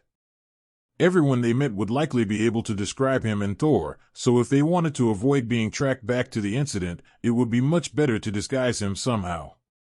Hey, I have an idea. Why don't we disguise Thor and Karl? There should be a good way to make Thor less noticeable, and Karl is easy, Lotus suggested. Oh, how do you plan to disguise me? We'll have Ray make you a coat, and then you can keep brutality active to make yourself big. You're bigger with that skill active than Ophelia is as a warbear without it. You'd be 2.5 meters tall. Nobody would question you if you claimed to be half troll, as long as you hid your face. Remi had just the thing for that. I can make you a mask, and Hawk can cure the clay and melt metal over it. Then with one side of your face hidden, and your beard growing, you should look more like a monster. Remi thinks we can do something about hiding the face. If I have a coat to go over my armor, it should be enough to hide my identity from casual glances. But how will we disguise Thor? He's a lightning Sero, Karl reminded them. I can do that too. I have all the ingredients. Remi announced proudly. Never mind. Remi thinks she can disguise him as well, somehow, Karl laughed. Dana giggled. I'm looking forward to finding out what she thinks will hide Thor. Karl pondered his abilities, wondering what he could use to disguise his usual fighting style. He didn't want anyone linking their presence to the Royal Rank elite named Karl from the Golden Dragon Nation, even though he hadn't thought far enough ahead to create a road name. Disintegration would only be well known to the pirates, so that should be fine. But he hadn't done much fighting here, so even the orcs wouldn't know much. As long as he avoided the chain lightning and blizzard combo that he and Remi were famous for, or made it seem like it was all Remi, even most government officials wouldn't connect the dots, as everyone had her recorded as a spirit snake, not a Naga Queen. Oh, we can make you look like our group's tank. I think I have a shield in here, and you can use that maul one-handed, or a sword, Ophelia added. You all seem to be enjoying this a lot, Karl chuckled. I have a coat for you. Ray agreed. It was black silk, woven to be rough like leather, full length like a duster, but double-breasted like the pirate captain coats, split up the back for mobility. She had even woven shiny wind element stones into it to emulate the silver buttons on the captain coats. Karl put the coat on, and his armor immediately adjusted. It gave his helmet a visage mask that looked like a black demon face, and Karl discovered he could remove the helmet and keep the mask. That skill is so handy, always adjusting to the appearance it thinks I need. Now I don't get to make you a mask, though. That's fine, I will start on makeup for Thor. That was a disturbing thought, but Remi was really invested, mixing ground plants, clay, some dirt, and crushed magical stones into a paste. It was becoming a consistency that looked like boot polish, but Remi kept referring back to one of her books, and she looked incredibly proud of herself. Ha, I did it. This should work. Shadow Branch paste. Take some of that and draw war paint on Thor's face. Karl stopped the wagon and did as instructed, drawing wide-fingered stripes down Thor's ridge and across the side of his face. Then he stepped back to admire his handiwork. Thor now had war paint. The effect then spread until Thor was completely black, not glossy but flat black and non-reflective. That's impressive. Where did that come from? Dana asked. Apparently, it's something Remi can make. I can see the instructions when I examine Shadow Branch plants in her space. It should make him look like this until he washes it off, or until he returns to his space, as it's unlikely to go with him if he doesn't want it to, Karl explained. He had the identification skill, but there were so many plants that he had never bothered to go through them all, searching for possible combinations that might create something useful. Remi was better with his skill than Karl was, he was quite certain. But it was just a common grade disguise spell, not some powerful mixture to help them advance, which was what Karl had been trying to find every time he had gone through their belongings before. It was possible that he had missed all sorts of little things because he simply didn't know to look for them. When they got back, he would leave Remi with Morgana for a while to see if she had a knack for alchemy. She did like making things, and it wasn't just sculptures for her totems. Ray wasn't particularly impressed with the paste's versatility. Her adaptive silk could hide someone much more effectively. But being able to just turn Thor black was a great disguise. Now he didn't look like a lightning Cero at all, just some sort of regular Cero. All right, now we're mostly disguised. This should be good enough for now, though I'm not certain I can get the same mask back again after I dismiss the armor to wash, Karl informed the group. So I do get to make a mask. Hawk, find some metal, I will make something out of clay for you to coat. Remi cheered. All right. You could likely just paint it, though.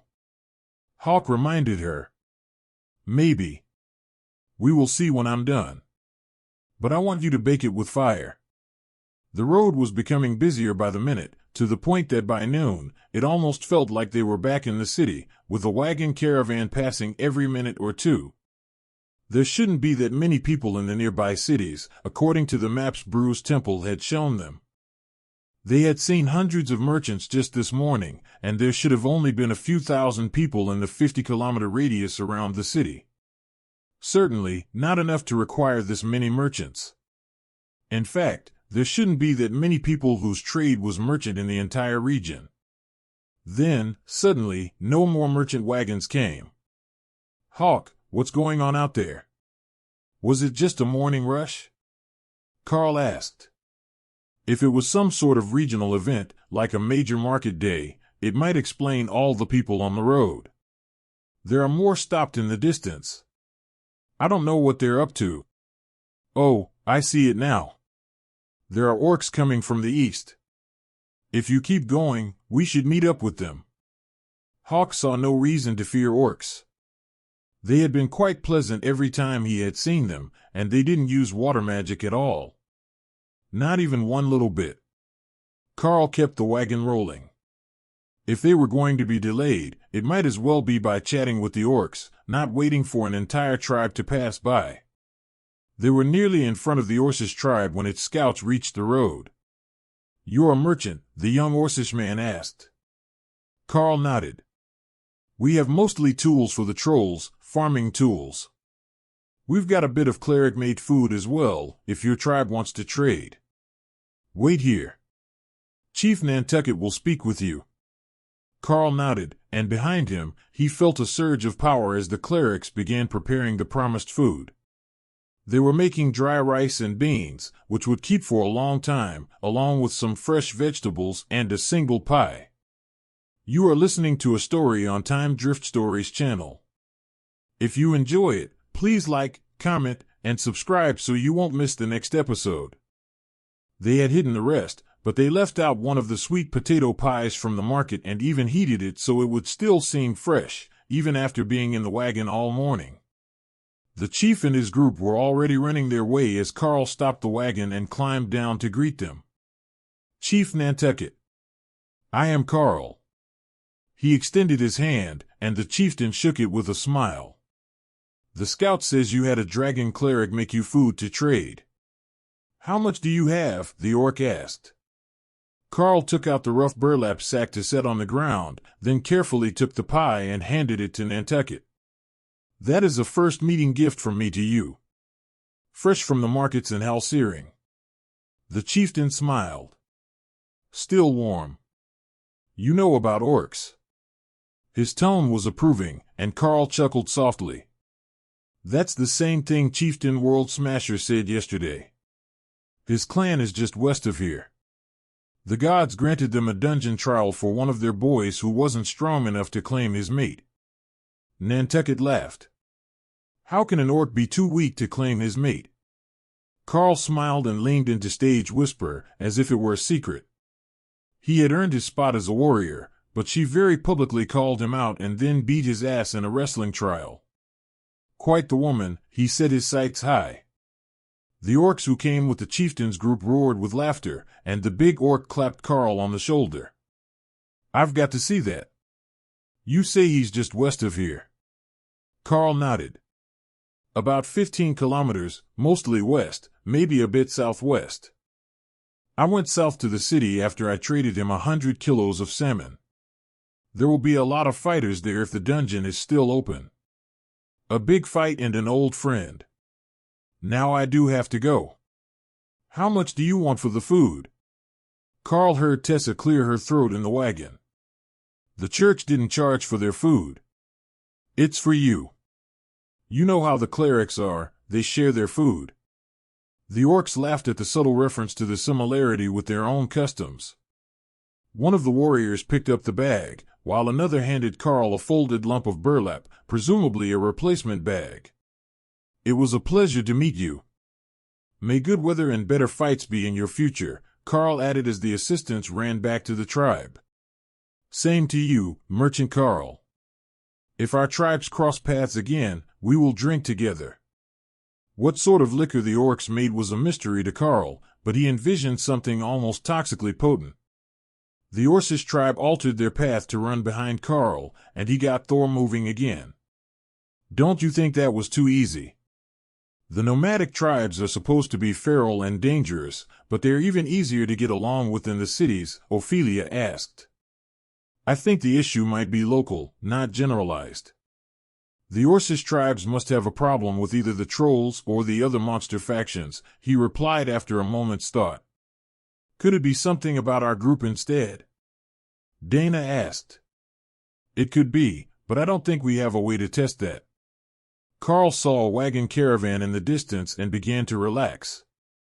They must be clear of the area the locals had identified as dangerous. Thor moved to the side as he rolled past them, and Karl noticed that a few of the monsters guarding the wagon sniffed the air. They tensed as if they were going to attack, but backed down when the Naga warrior glared at them. Karl remained silent until they were well past the stopped merchant group, then looked back at the others. I think I have an idea. We might be having better luck with the orcs because they don't consider us food or competition. Orcs view humans as weak, so we're not competitors, and they don't want to eat us. It's the ogres and a few others that are most likely to be an issue for us, he explained. There were more wagons parked a few hundred meters behind the first group, and the driver of the lead wagon flagged Karl down as they approached. Did you see the nomads on your way through? A blue-skinned, slender troll asked. Yeah, an orc tribe. They're west of the road now, and headed west looking for the big fight that was the talk of the city this morning. What's with all the traffic today? Karl replied. Dunno. Messengers called for every farmer and merchant we know to bring everything to Halsering. It might be preparation for a siege. Are you trading with the trolls up north? He asked. Karl nodded. I've got tools for them, quality ones.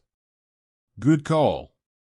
If there's a siege, they'll need everything they can get to keep the armies fed. It doesn't take a genius to know that armies get hungry, and it's easier to feed them than to fight them. The next few groups of trollish farmers and merchants were similarly eager for any news they could get, but when Karl reached a group of ogres using oxen to pull large carts, things began to take a turn for the worse. At first, it was just the same kind of posturing as the last hostile merchant group. But these ones didn't look like successful merchants. They were filthier than usual, even for ogres, and looked half-starved. When the wind shifted and blew from Karl's wagon to theirs, carrying the scent of humans to them, they snapped and began to charge. "Ray, golems!" Karl called as he jumped down to meet the charge. Both bodyguards joined him, as well as Dana's golems. That should be enough to deal with the threat, and that was their plan to not blow their cover as merchants. However, that plan was entirely too boring for Kara, and the Void Badger was headed for combat before Karl could even tell her off. "Meet!" The ogres roared as they charged toward Karl's wagon, not even focused on him. The other nearby merchants, groups that had been waiting for the signal that the danger had passed, began to scatter. They didn't want to be implicated in the fight between the ogres and Karl's group. Karl took out his blade and hacked the first ascended rank ogre clean in half, from the shoulder across the chest. But even as the two halves fell to the ground, the others didn't stop. They were fully focused on the smell of humans and running blindly into the blades and forelimbs of the defenders. The battle was over in under 30 seconds, nothing more than a flurry of steel and blood. In fact, the last one fighting was Kara, who had taken offense to the existence of their cart oxen. "They're dead, you can stop now," Karl reminded her. Kara paused and looked around. "So they are. I thought we were going to fight." Karl patted the badger on the head after she landed on the ogre's wagon. "Not a real fight, just defending the wagon against attack. You got too excited." Kara sighed, then vanished into her space to get clean before coming back out to sit with the ladies in the wagon. Disappointing. 1 out of 10, do not recommend. Ray did grab one of the oxen, though, just in case it tasted good. Karl got back on the wagon and started to move again, which startled the other merchants who could see him. His team only had a few members, the fight should not have been over that quickly, but his wagon was moving again, and nothing else was. Just to be safe, the next one in line continued to make their detour well around the incident as Karl rolled past them. The merchants who were parked behind them were unconcerned.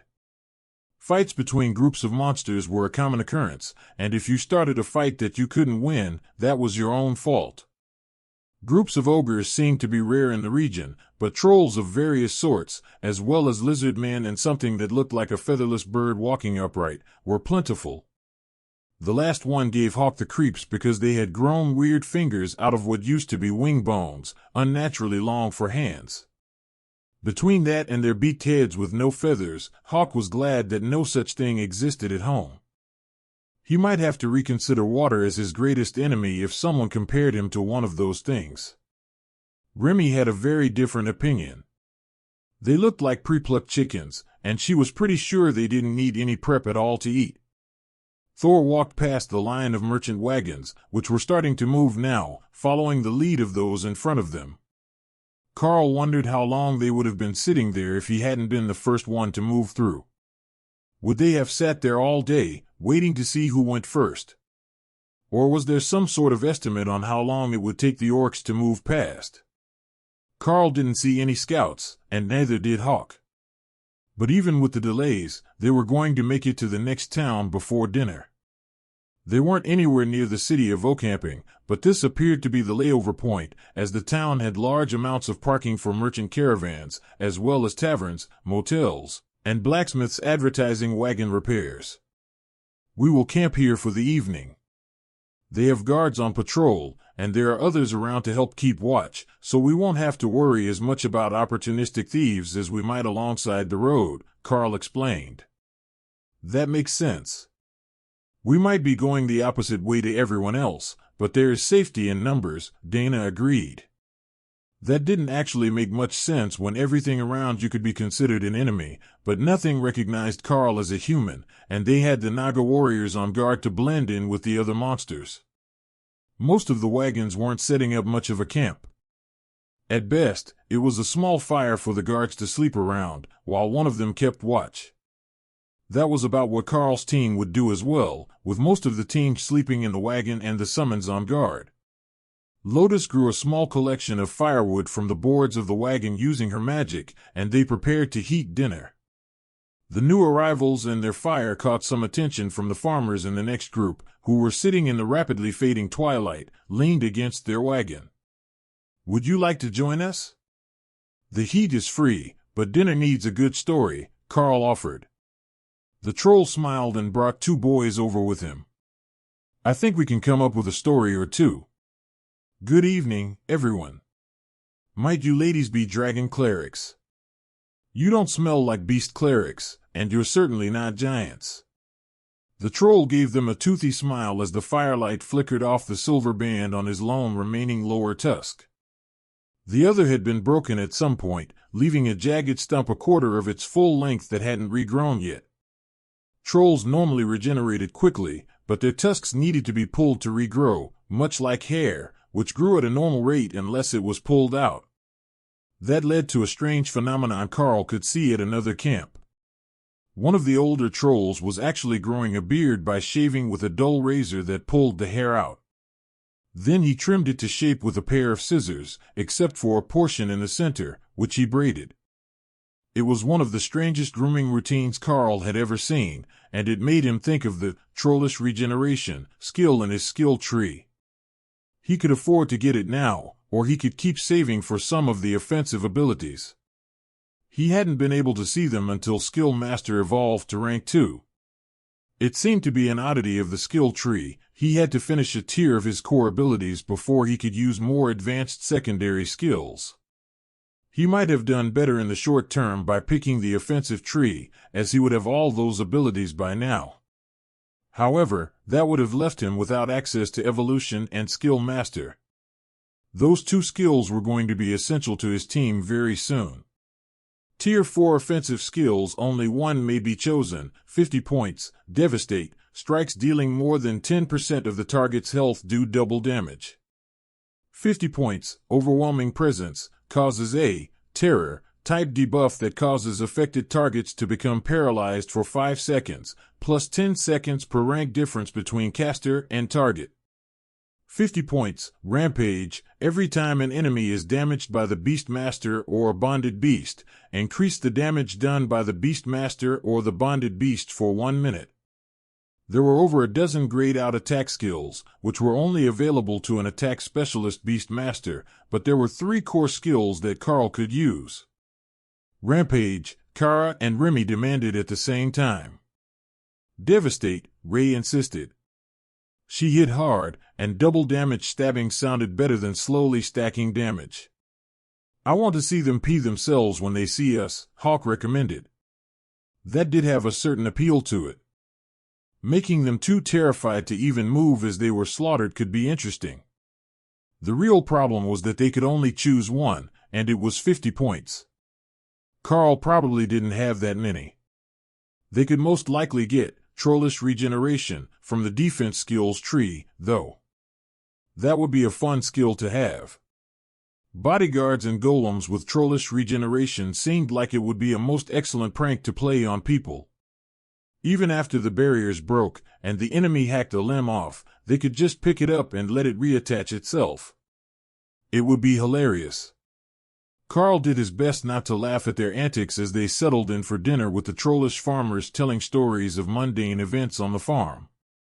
It actually made the trolls feel much more relatable, with the same concerns he had at home. Earth mice getting into the cupboards, stoves that didn't heat evenly, long hours and insufficient pay. Even if you were a troll, a worker was a worker. They didn't have any of the technological items that Karl was used to, but it wasn't all that different in lived experience. The older man had his boys seated slightly behind him, a precaution in case Karl's group wasn't actually friendly, and the trio smiled as Lotus and Tessa began adding chunks of meat and cheese from their inventory into the rice and bean stew.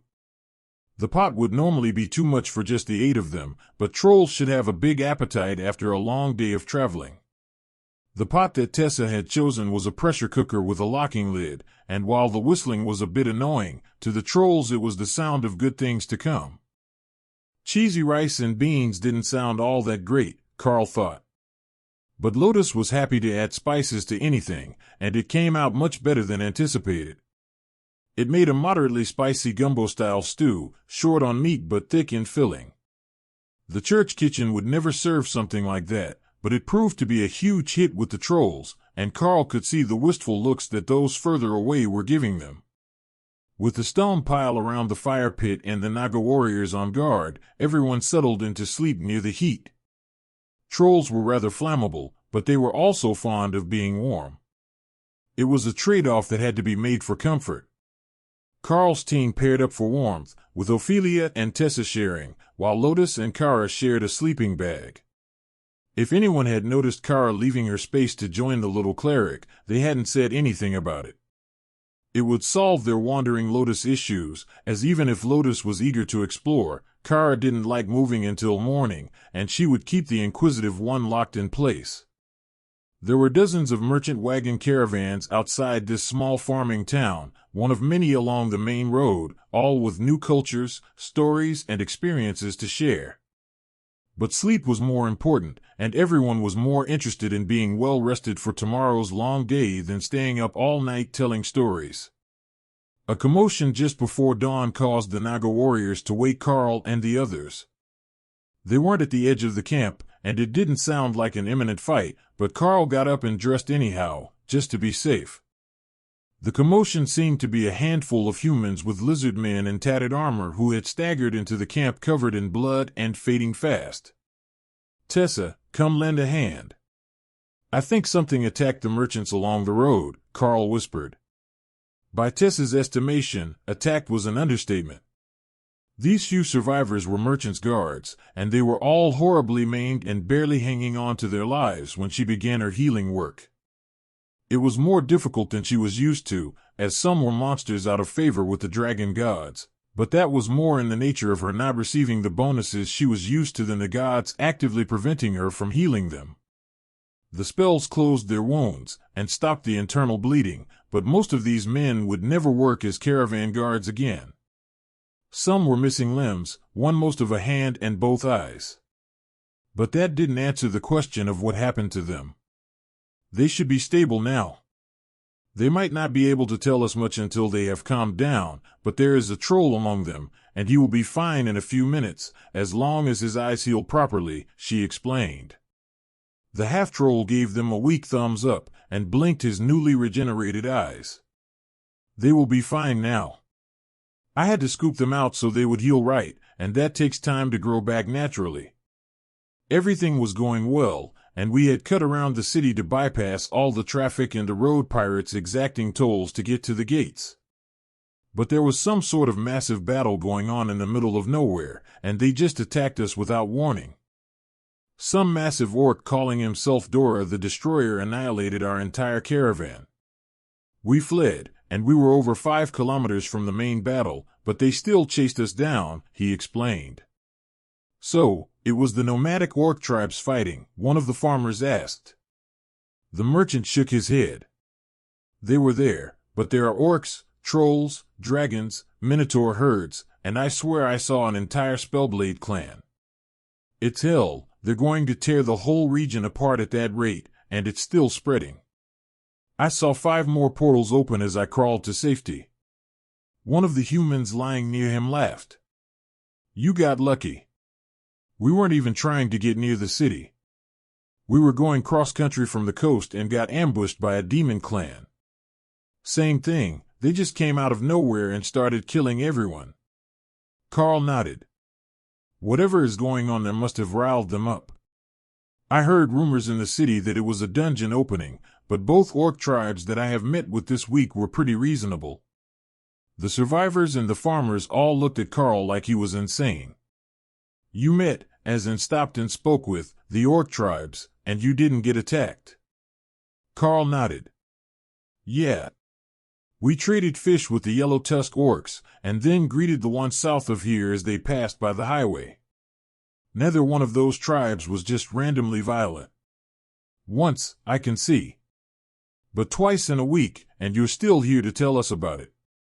Are you part orc or something? The troll asked, sniffing the air to try to determine what Karl was. They just admire his brand of insanity. He threatened to punch Chieftain World Smasher in the face if the orc didn't like his gift, Tessa joked. The farmers blinked slowly as they stared at Karl. You should have been the one telling the evening stories. It sounds like yours are far more wild than ours. How did you even find out his name in the first place? Karl shrugged. The scout told us. Then we had a chat, and I explained that I had trade goods. It was all quite normal as far as trades with nomadic tribes goes. The farmers shook their heads in dismay. These few are what most villages look like when the nomadic tribes pass by. But then, most of them don't have a good relationship with the trolls or the demon tribes. I just hope that nothing comes back this way tomorrow so that we can get our supplies to the city and go back home. The commotion had roused the closest few groups from their beds, despite the early hour, and some of them were preparing to start on breakfast, so they could eat a hot meal and still be among the first on the road when the sun was up enough for the oxen to see. Do we have a big pot? I think that our 2 clerics might be able to help you out with some dragon cleric oatmeal for breakfast, Karl offered. There is one in town for the poor. I will go get it. You don't mind, do you, priestess? One of the farmers asked. Not at all. Feeding travelers is always good for the church, even if it's not the faithful. The troll chuckled. Well, we might not be the most faithful, but we're not giants to call the world dragon and his pantheon of allies our enemy. That made a number of the farmers laugh, and even the demons among the farmers smiled at his response. The lizard folk were somewhat torn between factions, as they weren't quite dragon-descended, but they also didn't consider themselves to be evolved from common beasts. Their history was somewhat murky, so they normally only followed the shamanistic gods. Either the shaman god of the titans and beasts, or the green dragon, who wasn't actually a shaman god, but was in tune with the elements. It only took a few minutes before a troll was coming back with a pot nearly a meter round, as well as a number of friends carrying firewood. Corded muscles under blue trollish skin clashed with ivory tusks and silver accessories in the morning twilight as the trolls got to work setting up the breakfast pot. Kara had chased Lotus out of bed so that she could help Tessa with breakfast, and the little cleric was already hard at work rolling dough to make fresh flatbread to go with the oatmeal. The trolls had a wide variety of toppings for bread, apparently, as that was their usual morning travel ration on the road. So, fresh baked, instead of dried and then soaked in tea or oatmeal to make them edible would be more like home. Tessa casually filled the pot with oats and hot water, as it had legs on the bottom, so the fire could be built under it to bring everything to a boil. The bread was the hard part, but both Lotus and the farmers knew a great trick for breakfast. If you greased and heated a cast iron pan first, you could leave it sitting by the fire, on the ring of fire pit rocks, and just toss the flattened dough on it to let it cook much faster than a regular loaf in an oven. With this many groups, they had a dozen suitable pans all around the pot by the time that Karl set fire to the first batch of wood and got the heat started. While they were happy to stack the firewood, everyone had been reluctant to actually light the fire, an instinctive aversion to the potential of a wound they couldn't properly regenerate. So, Karl had taken care of it with flaming body, and the wood was crackling under the pot before an aging troll in a leather apron could even get in place to begin stirring the oatmeal. Karl was a bit concerned with what it would end up tasting like, as each farmer came by to add a small handful of berries or crushed nuts to the mix. There was no method to it other than they each added a bit of what they had. Then, Lotus added ground cinnamon and nutmeg to the pot to give breakfast an inviting scent that drew all the remaining farmers and merchants out of bed to see who was torturing them so early in the morning. There is enough to go around, and we've got flatbread cooking as well, Tessa informed the farmers, who were giving the pot curious glances. From what Dana and the others could discern, this was their grand plan for making it safely out of the monster-controlled territories. They were going to pretend to be merchants, and make friends across the country, if possible. There would be no reason to hide if nobody was after them. There was a rapidly growing stack of flatbread on a small table by the pot, but with the magical assistance, and the water already hot when Tessa created it, the oatmeal wasn't going to take long even in a cauldron that large. They were already developing a lineup, and Tessa was becoming concerned that they might not have a big enough pot for everyone, but they would have to make do with what they had, or boil another pot once this one ran low. They didn't have to hurry out this morning, they were going the opposite direction to everyone else. But if they did have to come back this way, a little goodwill would go a long way in ensuring that they could pass without trouble. If they were lucky, it might even start to build them a positive reputation if they did happen to come here again. They were still young and fast-growing elites, so there was a chance that more official missions might send them outside the Golden Dragon Nation, with the possibility that they might end up somewhere here in the Nubon Empire again. Karl was thinking that it might eventually be an official thing, as they did have good luck with foreign trips. But the others had a very different opinion on this particular side effect of hanging out with the man who had gathered too much attention from the gods.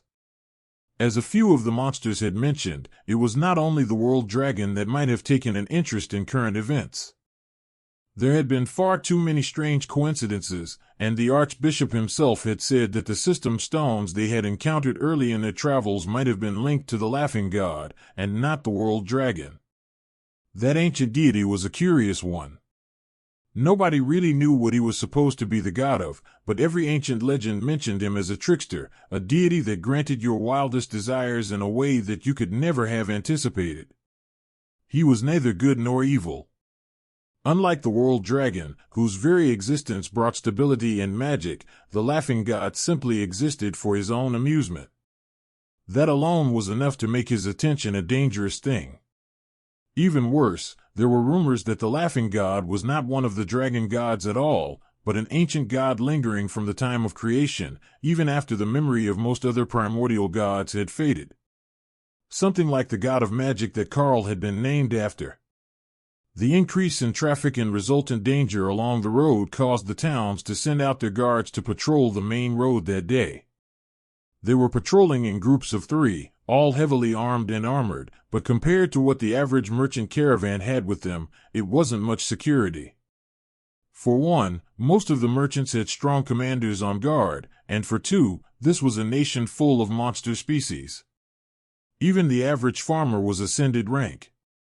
The threat of bandit groups wasn't the only danger along the road. The merchants fought with the farmers fought the merchants, the guards extorted the weak, and everyone was on edge from the moment that Thor pulled the wagon out of town after breakfast. Compared to yesterday, this is a mess, Ophelia muttered as they moved to avoid a fight between farmers who were both hauling the same root vegetables. I wonder what changed. Are they afraid that the price is going to go down, and that they're being ordered to bring crops to the city at a massive discount? Karl pondered. That might be it. I think that some of it is just an excuse to air old grievances and take out their frustrations on people that they didn't like to begin with. They're not attacking everyone, it's targeted, Ophelia noted as she took a seat beside Karl on the front bench of the wagon. Dana was watching the back with her golems while the 2 clerics rested and played cards. There wasn't much else to do when you were in a wagon all day. With the traffic and the rough roads, they were unlikely to cover more than 100 kilometers a day. It was faster than walking, but not by as much as they had hoped. However, heading off into the wilderness would blow their cover, so they just had to bear with it until they got to the open roads. They could see the next village in sight when a group of locals in ill-fitting guard uniforms stepped out in front of them and motioned for Karl to pull off the road. There's a road tax to pay. 20% of cargo if you want to pass, the leader of the group demanded. Karl smiled back. How about you turn over the contents of your money pouch there, and I let you live? The fake guards nervously gripped their weapons, and Karl nudged the reins. Thor, earthquake please. The ground trembled, causing the farmer who was closest to their group to pull his wagon to a stop as the guards lost their balance and fell to the ground. Keep it moving, Thor. I don't think that they're dumb enough to try anything. The farmer laughed as Thor simply trampled the fake guards and kept walking. Well, that's one way to deal with them. How did you know they weren't real town guards? The next wagon driver along the road asked. Mostly by the fact their uniforms didn't fit. Even a village should be able to come up with clothes that fit. But mostly, I just wasn't going to give them 20% of my cargo. This village is like 30 people, including the children. I can give them a discount, but it would take Titan-sized brass cojones to demand my freight. The merchant laughed, and his whip-like tail thumped the seat beside him in amusement. Have a safe trip north. There isn't much behind me but more farmers. The number that they called to the city is insane. It's good that you got out when you did. If I didn't have a purchase contract for this load, I wouldn't even consider going there this week, or perhaps for the rest of this year. Karl gave him a sloppy salute, fingers to forehead, not the fist-to-chest Golden Dragon Nation military salute. The driver nodded and made a hand gesture meant to resemble the head of the fox god, one of the demon gods of trickery and merchants. They continued on past the village, after which the traffic began to slow. With a day of warning, most of those who were going to travel were already on the road, and those closer to Ocamping wouldn't have come south at all, as it was a major city and presumably also preparing for whatever was going on, including the dungeon opening. If the issue was the dungeon, or more correctly, all the new arrivals that were coming to check it out, they would also be in danger. Once there was no more traffic coming south, Thor picked up the pace a little. They would still not cover much more than 100 kilometers in a day, but the wagon ride was too bumpy to be traveling much faster. The only real advantage was that they didn't have to be worried about being bogged down in the mud if it started to rain. Even if they were dragging the belly of the wagon like a sled, Thor would still be able to keep up the same walking pace. Most of the farmers used oxen to pull the wagon, and while they were powerful beasts, they were a quarter of Thor's size. The Sarrow was nearly as large as the wagon he was pulling, and that was without combat buffs. But the roads were dry, even if they were heavily rutted from the traffic last time it had rained. The area around the road was slowly changing as they went north. Karl could feel it, even if it didn't look any different. There was a scent in the air, a feeling that wasn't the same as it was further south. It wasn't something that could easily be placed, but as they continued to travel, Karl began to understand what was happening. Monsters left a scent on their territory, a lingering something that marked the land as theirs.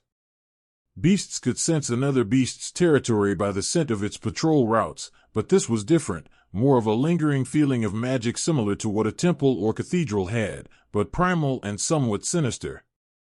The lizard men became more scarce as the day wore on, replaced by an increase in the trolls and the presence of minotaurs, which had been nearly non-existent to the south. That change helped Karl understand the change. It was not so much a physical thing, but a change in the population. Even more than the territories of the beasts, the territories of the monsters had a feel to them, and Karl could tell that he wasn't the only one that had noticed so far.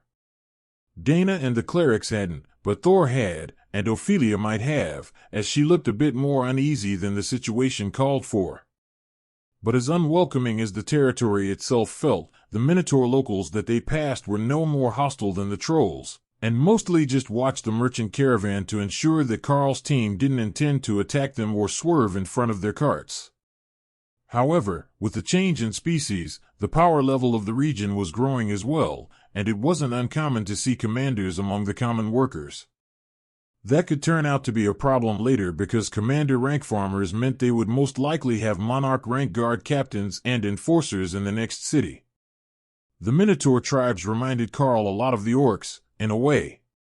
He was using brutality to increase his size and keeping his face covered with a bandana, which was mostly to keep the dust down. Between that and the hood of the coat that Ray had made him, it was good enough that he didn't need to wear a mask while traveling, and he wouldn't risk being identified. He wasn't all that worried about being called a human. He had realized that was unlikely to be an issue with the group that they had. But being personally identified was still an issue, if there was someone looking into the dungeon opening. The increased size actually seemed to set the monsters more at ease than his normal, human size had. It was as if by being visibly inhuman in some way, he was more like them. Now, if he took the mask off, and they mistook him for a giant or an ogre, there might be issues, as the giant clans did not get along well with the rest of the monsters. Unfortunately, they didn't have a disguise spell that could help him with that. If I had more materials, we could dye you a new color too. I don't think that an ash black like Thor would work. I am pretty sure that both humans and giants come in that color. But if we could make you blue or green, that would work.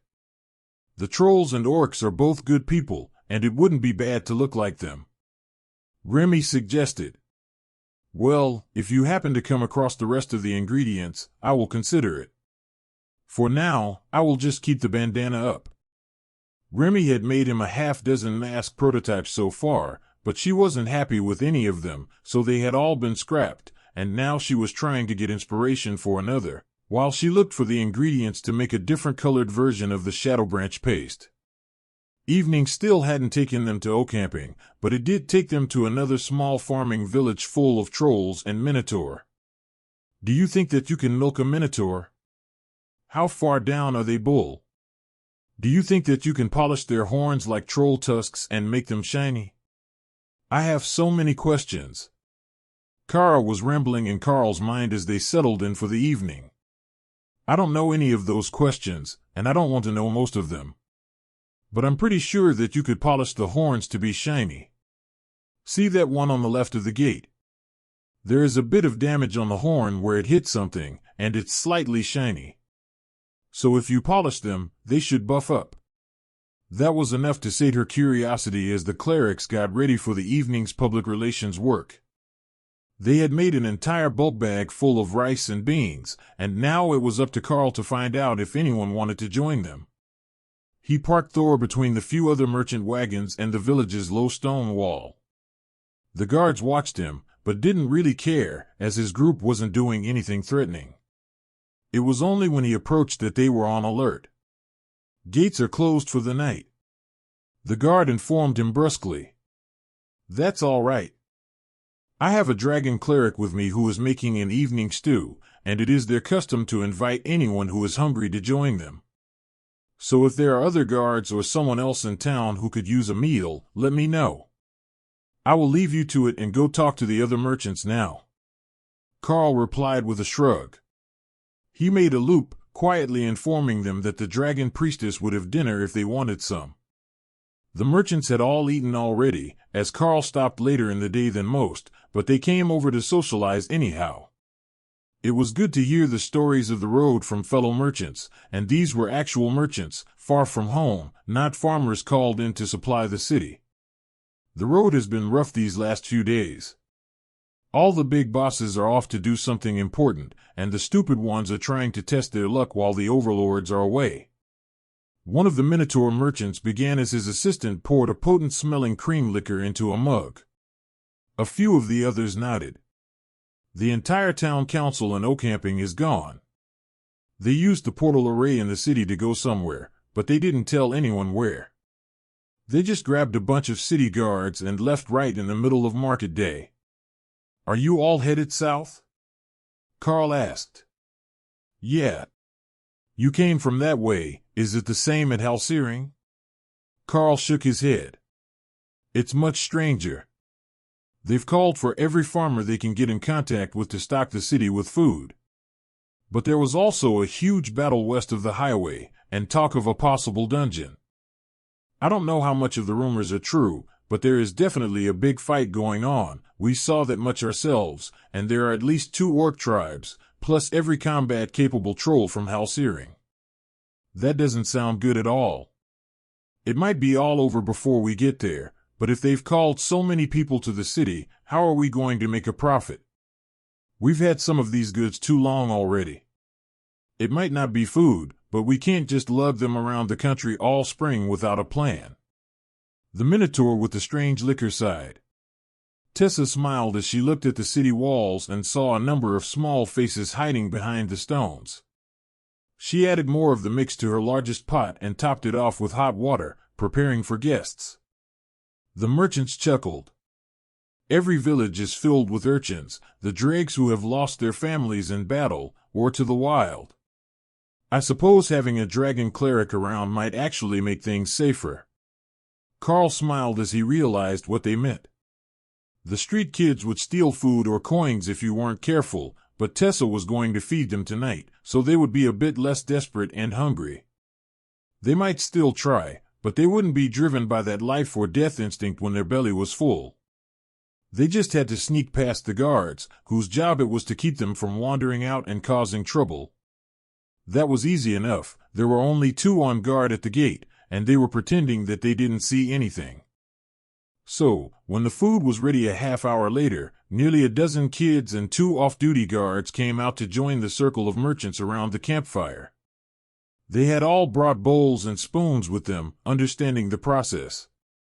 This pot wasn't as huge as the one that the last night's stop had brought out, but for their travel group, it was already hugely oversized. There were a few servings left when the last of the bowls were filled, and Tessa smiled in satisfaction as she moved the pot off the heat. Have there been many attacks north of here? We're near the edge of Minotaur territory here, and I haven't been this way recently. Karl asked. The Minotaur looked startled when Karl said that, but he just shrugged.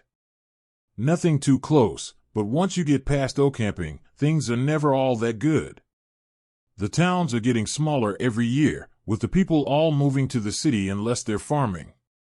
But I hear that there have been strange appearances away from the highway. Monsters that don't belong, ones that attack anyone they see. The Minotaur explained, taking on a storytelling tone. One of the others scoffed. It's not just a tale. We ran into a group of hill giants. Damned hill giants, 2,000 kilometers from their territory, just 2 weeks ago northwest of here. Something strange is going on. They didn't even answer when we tried to talk to them, they just attacked. That sounded familiar to Karl and the others, but apparently it wasn't a thing that normally happened here. Once everyone had returned to their homes or beds for the evening, Karl settled in to meditate and work on combining skills. If he could get Skill Master to rank 3, he would be able to upgrade monster skills by a tier, making more powerful versions of the base skills. So, if he had combined skills that were already more powerful than what the monsters had begun with, the upgrade to Skill Master would become even more impressive. There was also hope that one of the others would get a skill to Monarch rank soon as well. Kara had begun with Disintegrator rank above herself, but Ray and Hawk had skills advanced well before their body did. If they could do the same again, it would give everyone an extra level of safety against attacks. So, dealing with stronger attackers became Karl's priority for the evening. An effective combat skill that would allow the beasts to eliminate threats at the Monarch rank before they made it there themselves. The problem was that they all used different skills. Unless one of them advanced a skill on their own, he would have to choose who would be the one that got the attention. Kara understood that she was at the bottom of that list, as she was not only the youngest sister, but she was also the only one that already had a Monarch rank skill, so she could somewhat take care of herself. Oldest to youngest would be the way that Karl tried this time. Hawk and Thor hadn't had new skills in a while, and Thor had gained most of his through hard work and not a deliberately concocted resource. But that was the easiest way to gain new skills, assuming that Karl could find the materials. Is there anything in particular that you want? Karl asked Hawk as he tried to uncover some secret to combining skills. We haven't seen cool new skills in a while. We need to look for new creatures to fight. Hawk sighed. That might not be an option for some time, as they were trying to avoid fighting as they pretended to be merchants, and they had already gone through the dungeon that they had come here to find. It hadn't given them any new ideas, as the slimes were just mimicking their appearance. What if you learned Trollish regeneration from your skill tree and combined that with eternal lightning? Hawk suggested. For faster regeneration while the barrier is up. That's not a terrible idea. They'll both be skills that I can use, so I'll at least have the chance. Do that then. You have enough points, right? Karl checked his status, skill points, 31. He had enough. In fact, if he had to, he had enough to get barrier or refresh as well. He had skipped almost all of the defensive tree because he had Thor and the clerics with him, but at some point in the future, those core skills might become the basis for new abilities. He also wouldn't be able to see what the Tier 4 defensive options were until he unlocked them, and following the logic that it would include a skill that was better than Trollish Regeneration, it would make Thor a very happy Sero. Trollish Regeneration, learned. Remaining skill points, 11, merger available, success rate 100. Fan-tram. Karl stared at the information on his status screen. He hadn't expected that there would be something that was guaranteed to mix with Trollish Regeneration. Details. Karl tried, unsure what the command was, to look at the option before he chose yes or no. Merged skill, Void Body, limited invulnerability and Trollish Regeneration may be combined to create the epic ranked skill, Void Body. Void Body ignores all attacks under 10% of total health and regenerates 5% of total health per second. Severed body parts may be transformed to void energy that may be merged with the main body to speed regeneration. So, it was basically the same effect as the two skills individually, but if he lost an arm again, it would just turn to energy and grow back. No need for Lotus to practice her embroidery skills on him again. Karl rubbed his forearm where it had been reattached. That arm still felt slightly different from the other one, even if the doctors had assured him that it was all in his head, and the cleansing spells had purged the taint of frost giant blood from his body. Skill, Void Body, learned, shared skill, Void Body, gained by Kara, additional group members able to learn Void Body, Dana, Ophelia. Karl smiled as he read through the message. Perhaps tomorrow, while they were driving, he would try to make them a book to learn the skill. That wouldn't be too hard. Materials needed, 1 milliliter totem rank void element blood, 3 void stones over 6 grams each, ground onyx sand, 10 milliliters overlord rank troll blood, or maybe it would. Why was that skill so much more ridiculously difficult to turn into a book than anything else that he had made? First off, a totem rank void element beast probably didn't exist on this continent, and secondly, void stones, and most other elemental stones were normally tiny. Finding ones over 6 grams was ridiculous, like asking for a 30-carat diamond. Hawk laughed. I guess that you won't be making that book for anyone else. But can you use it on us? Karl focused on spreading the passive skill and mentally frowned at the bird. No, it will only work for myself and Kara.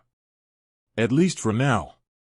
I can use the passive skill of Trollish Regeneration on you all, but not the new skill, and not limited invulnerability. Hawk shrugged and pulled the feather that was bothering him. It immediately grew back in its proper position, and he chirped happily. Trollish Regeneration was going to be a true pleasure for preening, as he could pluck any feather he was dissatisfied with, and get a new one instantly. Can our clerics have Trollish Regeneration? Kara asked curiously. Karl quickly checked the requirements for the Trollish Regeneration skill. Nope, just the beasts.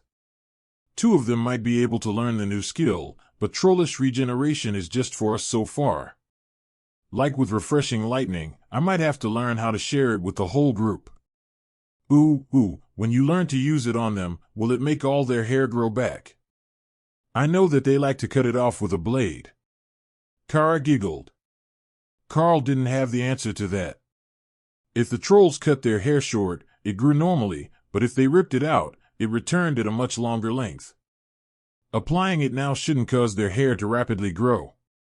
It hadn't changed Karl's as far as he could tell. I think that they will be fine. If we do learn to share the skill, we might want to warn them before they shave, though. If they shave everything and it immediately grows to full length, they will not be happy. Karl replied, trying not to laugh out loud while everyone was in bed. Dana had just fallen asleep, and as eager as he was to tell everyone about the new skill, there was no need to do it right now. So, Karl double-checked that the Naga warriors and the golems were on duty and let his mind go blank, much to Kara's dismay. There were new developments, and she needed answers. But Karl was ignoring her, so she would have to wait. After they got up in the morning, the road began to take them northeast along the bank of a large river. Ocamping, the next major city on the route, was built along the bank so that they could have plenty of fresh water, but Karl did wonder if they had problems with spring floods.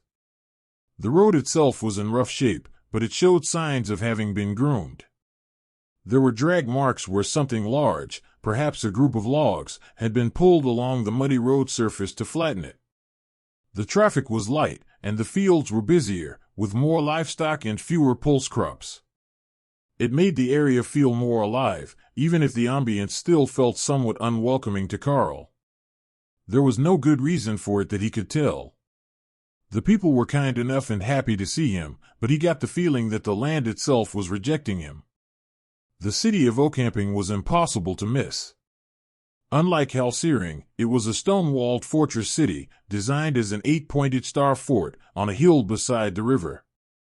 Being 20 meters over the riverbank, plus 10-meter walls, Karl could see it from a dozen kilometers away, and Hawk had been giving him updates all morning, while avoiding getting too close, as the town had huge crossbows on the walls equipped with magical bolts.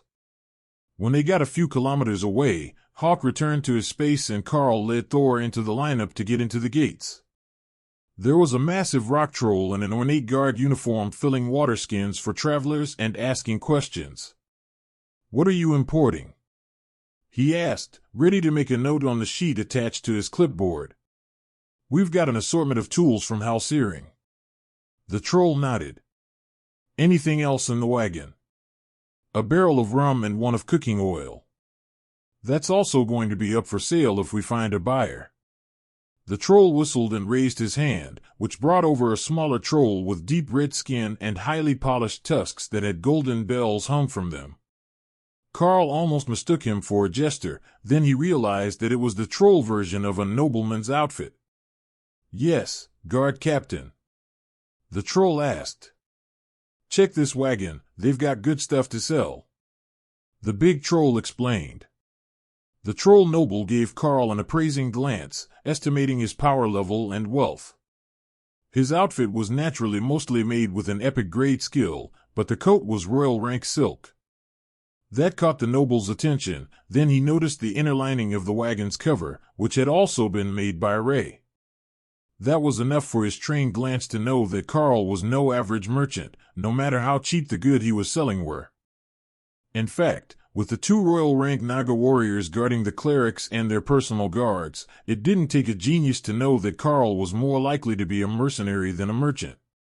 That didn't matter to him. What mattered was that they might have items that the city was short on, which could be sold at an unusual markup.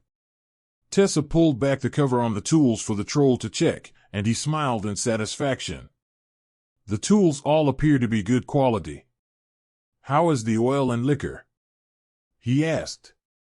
Lotus grew a pair of sticks with a small scoop on the end and popped the bungs on the kegs to dip a small sample. The noble appraised the oil carefully. By smell, taste, and then by shining a glowing stone through it. Karl wasn't sure what that tested, but he seemed satisfied. The sip of rum made him wheeze, and the guard laughed. "It must be the good stuff," he joked. The noble gasped and handed back the spoon, which Lotus dipped for him. The troll sipped the rum and smiled. "I don't think this is quite fit for the average nobleman's palate. But I will buy the whole barrel from you right now. I can give you 12 silver coins and a trusted merchant trade token for it." Karl saw at the edge of his vision that the merchants in line on either side of him looked envious, so the price was either above average or the trade token was worth the loss. "All right, I will take that deal. Let me know when you've got someone to grab it." Karl agreed. The troll just smiled and handed Karl a fistful of coins and a wooden token on a leather necklace. The nobleman was wearing an identical token, so it wasn't something that was traded, but one that you kept with you to signify that you were trustworthy to trade with. The gaudily dressed noble finally caught his breath as the big guard grabbed the barrel of rum and slung it over his shoulder. The guard captain motioned for someone to come take over his water distribution and questioning duty before opening the bong and pouring himself a whole mouthful of rum directly from the barrel. He was a big troll, but it was still comical to see him drink directly from a barrel. The replacement just shook his head as the guard walked away and checked the notes that had been left behind. You have tools to sell, and Mr. James is here to purchase them. All right. If you finish the sale, let me know. If you don't need a sales spot in the market, you can skip the line.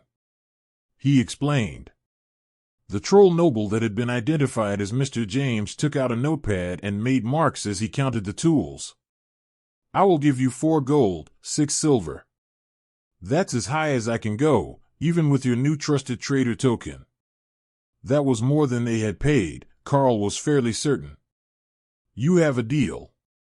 Did you want to ride back into town?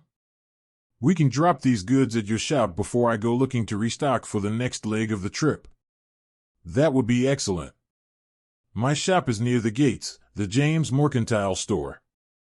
Karl pulled out of line and gestured to the guard that they were headed in. He just waved for them to go, and Karl made his way to the front of the line, with the merchant on the other side of the driver's bench at the front of the wagon. The Naga warriors were getting strange looks again, but at least it wasn't lustful lizard folk this time, just curious trolls wondering why they were so far from home. The interior of the Starfort-designed city was a direct contrast to the masterful stonework of the walls. Everything was dirt roads, crude wood and thatch or field stone buildings with shale and slate roofs. Perhaps the trolls hadn't made this place, but had only taken it over at some point. They should have the technology to make it, though. The quality of the tools that Karl had brought to them was good, and it wasn't that hard to cut square blocks. They just hadn't, for whatever reason. This entire country was strange, but this mystery really made Karl wonder what sort of history the city had. They stopped at a decently built stone shop near the gates, and the noble called out a group of servants to collect his purchases. It was only 1 load for the burly troll, and the well-dressed man vanished inside with one last polite nod towards Karl. He seemed to be in a hurry to be out of sight, but that might have been because he was overdressed for this part of town, and he wasn't wearing armor. As strange and run down as this city was, they did need some sort of trade goods to take along the road with them. They could keep just doing donations to the needy, but that was more of a church mission, and it would seem odd for a powerful merchant to go along with it. The options in the city weren't great, and most of the vendors' goods made the ramshackle stalls look like decent quality.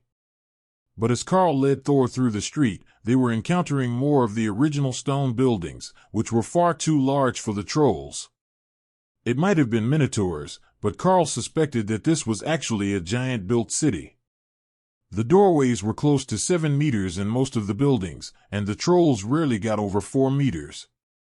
The minotaurs weren't any taller, even if you didn't count their horns, but they seemed to have much more of a fondness for grandeur. That might explain the state that the city was in. If the trolls had recently taken it over, they might have never had the building skills to maintain it, and the majority of the city might have been destroyed during the battle. It was a long way from the borders that the giant nations held, but the stone of the surviving buildings held signs of long-forgotten battles and showed centuries of wear, to the point that the walls had a line worn in them from pedestrians' shoulders rubbing against them. Once the city was looking more civilized, Karl led Thor towards one of the market areas. With some luck, they would be able to buy enough goods to keep up pretenses as merchants. None of them were eager to stay any longer than they had to in the city, so they were all keeping their eyes open for anything promising. However, there was nothing worth buying, even if the price was low. "Why don't we leave, and you can sell what Remi and I make instead?" Ray suggested. "Remi? What is Remi making?" Karl asked, checking her space, where the Naga Queen was mixing plant products into various clay containers that Hawk was drying with his fire for her. "She was trying to make new disguise pastes for you, but they're not working out right. She's got a number of moisturizing lotions, some makeup, an anti-aging cream of questionable ability, and a painkiller." Ray joked. "I'm close to getting another color right." We're just short on plants, because we picked them based on what was pretty or tasty, not on what had the best compatibility to make stuff. Remi complained. Karl turned to talk to the ladies in the wagon. How about we get out of here? Ray has agreed to help us with some trade goods for our next stop. I don't think that there will be much here that will be worth buying. He whispered. Ophelia and Dana both nodded as they watched the crowd out of opposite ends of the wagon. Karl thought about the flow of traffic in the city and turned Thor north down a main street. That should take them to the north gates, assuming there were north gates. Leaving empty wasn't optimal, but they could claim that they had an arrangement to pick something up a few days down the road. It would also give them more room to sleep in the wagon. The trolls were busy at work, ignoring Karl and his team, except to move out of the way of the massive Cerro as Thor pushed through the crowds. The north gates were only partially open, just a man door, not large enough for Thor or the wagon. Pardon, can we get the gate open? I need to head north. Karl asked the guards. The pair of rock trolls turned to stare at him. Taxes are due on exports. The gray-skinned creature insisted. We didn't buy anything today. We just sold our tool shipment. The troll stared into the wagon, then smiled. We will take one of the women instead.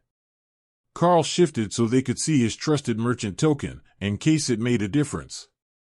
They didn't seem to care, and Karl took a glance at the wooden gates, which had no visible enchantments on them. That's not going to happen. Now, are you opening the door, or is this going to get messy? They were starting to gather a crowd, and Dana prepared for an attack from behind. They hadn't been warned by any of the other merchants about this city, but perhaps everyone had assumed they knew the process. Perhaps they just needed to bribe the guards, but going by the angry looks on their faces, that wasn't going to be an option anymore. You're not even a troll, but you think that you get to leave here for free. The guard laughed. Karl ignored the taunting and turned to the overdressed troll closest to the steps of his wagon. How mad would you be if I broke the door on my way out? He asked. The troll noble laughed. If you think that you can get past them, nobody will mind the door. Low-key, remember. Ophelia whispered as Karl stood up on the front of the wagon. Karl hopped forward to walk down Thor's back before stepping to the ground in front of him and looking up at the guards. They were just smirking at him, confident that he would give up one of his passengers or crew for them to sell. Faster than the troll could follow, Karl's maul was out and swinging. 5 stacks of Bone Crusher collided with the massive monster's chest, and the air was filled with the sound of shattering bones and splintering wood as he was sent through the closed gate. Karl turned to the other guard, who had frozen in shock. Looks like the gate is open now. No need for a fee to open it.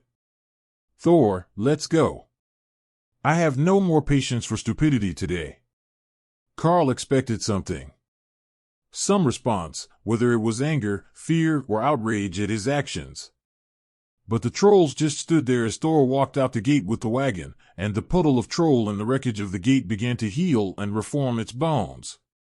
The gate guards were big, but only commander rank. However, Karl could sense that there were more powerful trolls all over the city that hadn't been alerted to the incident. He walked a few hundred meters as Thor followed behind, with everyone tensely waiting for something to happen. Only when they made it to the first of the farmers who were leaving the road to detour around to the south gate of the city did Karl begin to relax. Did the Stone Guard gang lose control of the gate? The farmer asked hopefully. Karl shook his head. No, I just smashed one guard through the gate itself. What is going on in Ocamping? The farmer laughed at him. I guess nobody told you. The city guard disbanded last month, now the gangs control the gates. The noble silks control the south gate and most of the old city. The Stone Guard controls the north gate and most of the northern wall, while the slums change hands too fast to keep track of. Did you manage to sell your goods? I see that you have a token from the noble silks. Karl internally sighed. So that was why they were giving him a hard time at the gate. He thought that the city was more organized than it was, and he was actually wearing a rival gang's token. Yeah. The noble silks bought my entire cargo. I'll have to pick something up along the way before I turn east. The farmer nodded. There might be a bit left. Stay away from Berwickham entirely if you can, though. The trolls have been at war with the obsession demons all summer for control of the city. When the river branches, follow it east, and you will end up back at the road again in a bit over 100 kilometers. If you're lucky, there won't be too many wild tribes or bandits along the way. The best wishes for not too many bandits turned out to be a red flag much faster than any of them could have expected. By the time that the city was out of sight from the ground, Hawk had already spotted 3 groups of bandits waiting for travelers along the road. The first group of bandits, all the travelers were going around, as they were set up at a bend in the river with 2 bridges, and it was simply faster to go through the field in a straight line to where the road came back to their side. You are listening to a story on Time Drift Stories channel. If you enjoy it, please like, comment, and subscribe so you won't miss the next episode. But the second was going to be an issue, Karl could tell already. There were 20 buffalo-type minotaurs, much like the sort that Karl was familiar with, but Hawk said that they were much more heavily built, and their heads were different, with forward-curled horns instead of the usual upright ones. There was a farmer following them who had his 2 boys as guards, and they all looked nervous. If they were ambushed on the way back to the farm, they wouldn't lose their crops. Instead, they would either lose the money they needed to keep the farm running, or possibly their lives. Karl considered just going through the coulee where the minotaurs were hiding, but there was a chance that they would ignore him to go after an easier target who was guaranteed to have cash on them. So, he followed the flatlands further east, as he was going to be turning that way when the river forked, which might not be for most of the day. He didn't have a precisely scaled map, only their reproduction of the one that the beast clerics had at the temple, and there was no telling exactly how accurate it was. If it was right, they should reach the split later that afternoon, but it might be near dark, or even the next day. The farmers followed them for another hour, then turned off on a small track and pulled into a farmhouse. After that family had separated from them, the number of bandits began to increase steadily. Whatever was going on in this area had created an influx of desperate bandits, and the situation was disgusting to Hawk. In his mind, bandits should be predators. Like Ray, they hid in the trees and set traps. They should be dangerous, not a bunch of hobos with rusted weapons, or even just tattered clothes and their own claws. Their state was embarrassing. Even if they were just monsters, they should have some dignity. One of the groups of bandits, minotaurs who had set up a checkpoint of downed trees, was struggling to even make a proper campfire with the fresh green wood that they had collected. It was so pitiable that even Hawk was moved. Moved enough that he bombarded their campsite a little and lit their cooking fire before flying away. Thor had decided that the best route wasn't on the road, so they were traveling nearly a kilometer to the east of it, in between farmers' fields. That meant that they were in no danger of bandits along the road, just anything that might be in the fields. If the farmers were alarmed to see his group traveling between their fields, they didn't say anything about it, and by dark, Hawk had found the split in the river, and they were prepared to set up on the edge of a stand of trees, where they could get firewood and set up camp for the evening. An empty wagon made a good tent substitute, and with a bit of reorganization, they had everything set so that the whole group would be comfortable and nobody was sleeping in the dirt. Dana joined Karl in his hammock slung under the wagon, while the other 3 made a nest of blankets in a net that Ray had created across the wagon bed. It looked like a cargo securement net, or a fishing net, but it was made of the same stretchy silk that Ray used for hammocks. The bloodbath spider had decided to join Thor on the outside today, so she could keep a proper watch. There was a better than zero chance that something would come looking for them at night, even if Karl had put the wagon and the trees on opposite sides of the small campfire. That meant there was a chance, however faint, that she might get to hunt tonight. Hawk was asleep, resting after having scouted all day, but she was ready to go and eager for someone to try her. Her dreams were doomed to be left unfulfilled. Nothing really moved around at night in this region. The dense population had run off the wild beasts, and the danger of the more intelligent monsters kept everyone else home at night. So, while Karl and Dana silently held each other in their hammock, Rei was left to focus on her skills. Nothing was as good as actual combat, but a little practice wouldn't do any harm. She wanted her golems to improve by a rank again. Even if they couldn't be as smart as the bodyguards, they could be stronger. Rei prided herself on the amount of damage that she could do, and while her golem still held the edge, thanks to offensive adaptation and lacerate, it was getting close. Karl had bodyguards now too, and unlike Remi's limited arsenal, he had far too many skills to help them cheat. Only a few hours after everyone fell asleep, midnight by Rei's reckoning, something changed in the air around them. There was a surge of power and suddenly the area was filled with monsters. Not a portal, but a monster-spawning anomaly. Despite this being the best thing that Rei had seen in a month, she resisted the urge to run out and turn them into a new art installation. Instead, she woke Karl up to inform him of the good news. There are new monsters. The ones that just appear. I can see 3 drakes, or maybe baby dragons, and a dozen big, minotaur-sized things. That didn't seem right to Karl. Did they just appear in the middle of the night? That's only supposed to be a problem at home because of the broken anomalies. The book said that doesn't happen in other places. Well, they're here. Maybe you can ask them. That was a novel concept. If they were not insane and feral like the ones at home, they might be something that he could talk to and see what was going on. But with this feeling in the air, Karl suspected that it would not be that easy. He gently roused the others, spending a few extra seconds to kiss Dana until her eyes opened, then motioned for silence, so she knew to be ready for danger. The group slowly gathered around the embers of the campfire, and Dana sleepily settled into Karl's lap. Kara, seeing an opportunity, came out to sit on Lotus, knocking her over for a moment before the cleric got herself adjusted. Sorry to wake everyone up in the middle of the night. Rei reports that there has been a monster spawn in the whole region. She has located at least 3 drakes or small dragons, as well as over a dozen minotaur-sized monsters in our vicinity. I didn't want you to be caught unaware if they gather to fight. They're not that close right now, but I am calling out the other bodyguards for the remainder of the evening, so we can get a bit more sleep. But we should consider this to now be a hostile battleground, not just a hostile nation. Karl explained quietly. Everyone nodded quietly, and Tessa shook her head as she realized that Lotus was already asleep under Kara. They could stay on the ground for the rest of the night. It was warm enough on the grass. Plus, Kara would defend her sleeping buddy, so if there was an attack on the camp, Lotus wouldn't be in much danger from the initial assault. Not that it was likely to get past their defenders, but you could never be too prepared. It was a good thing that none of them snored, though.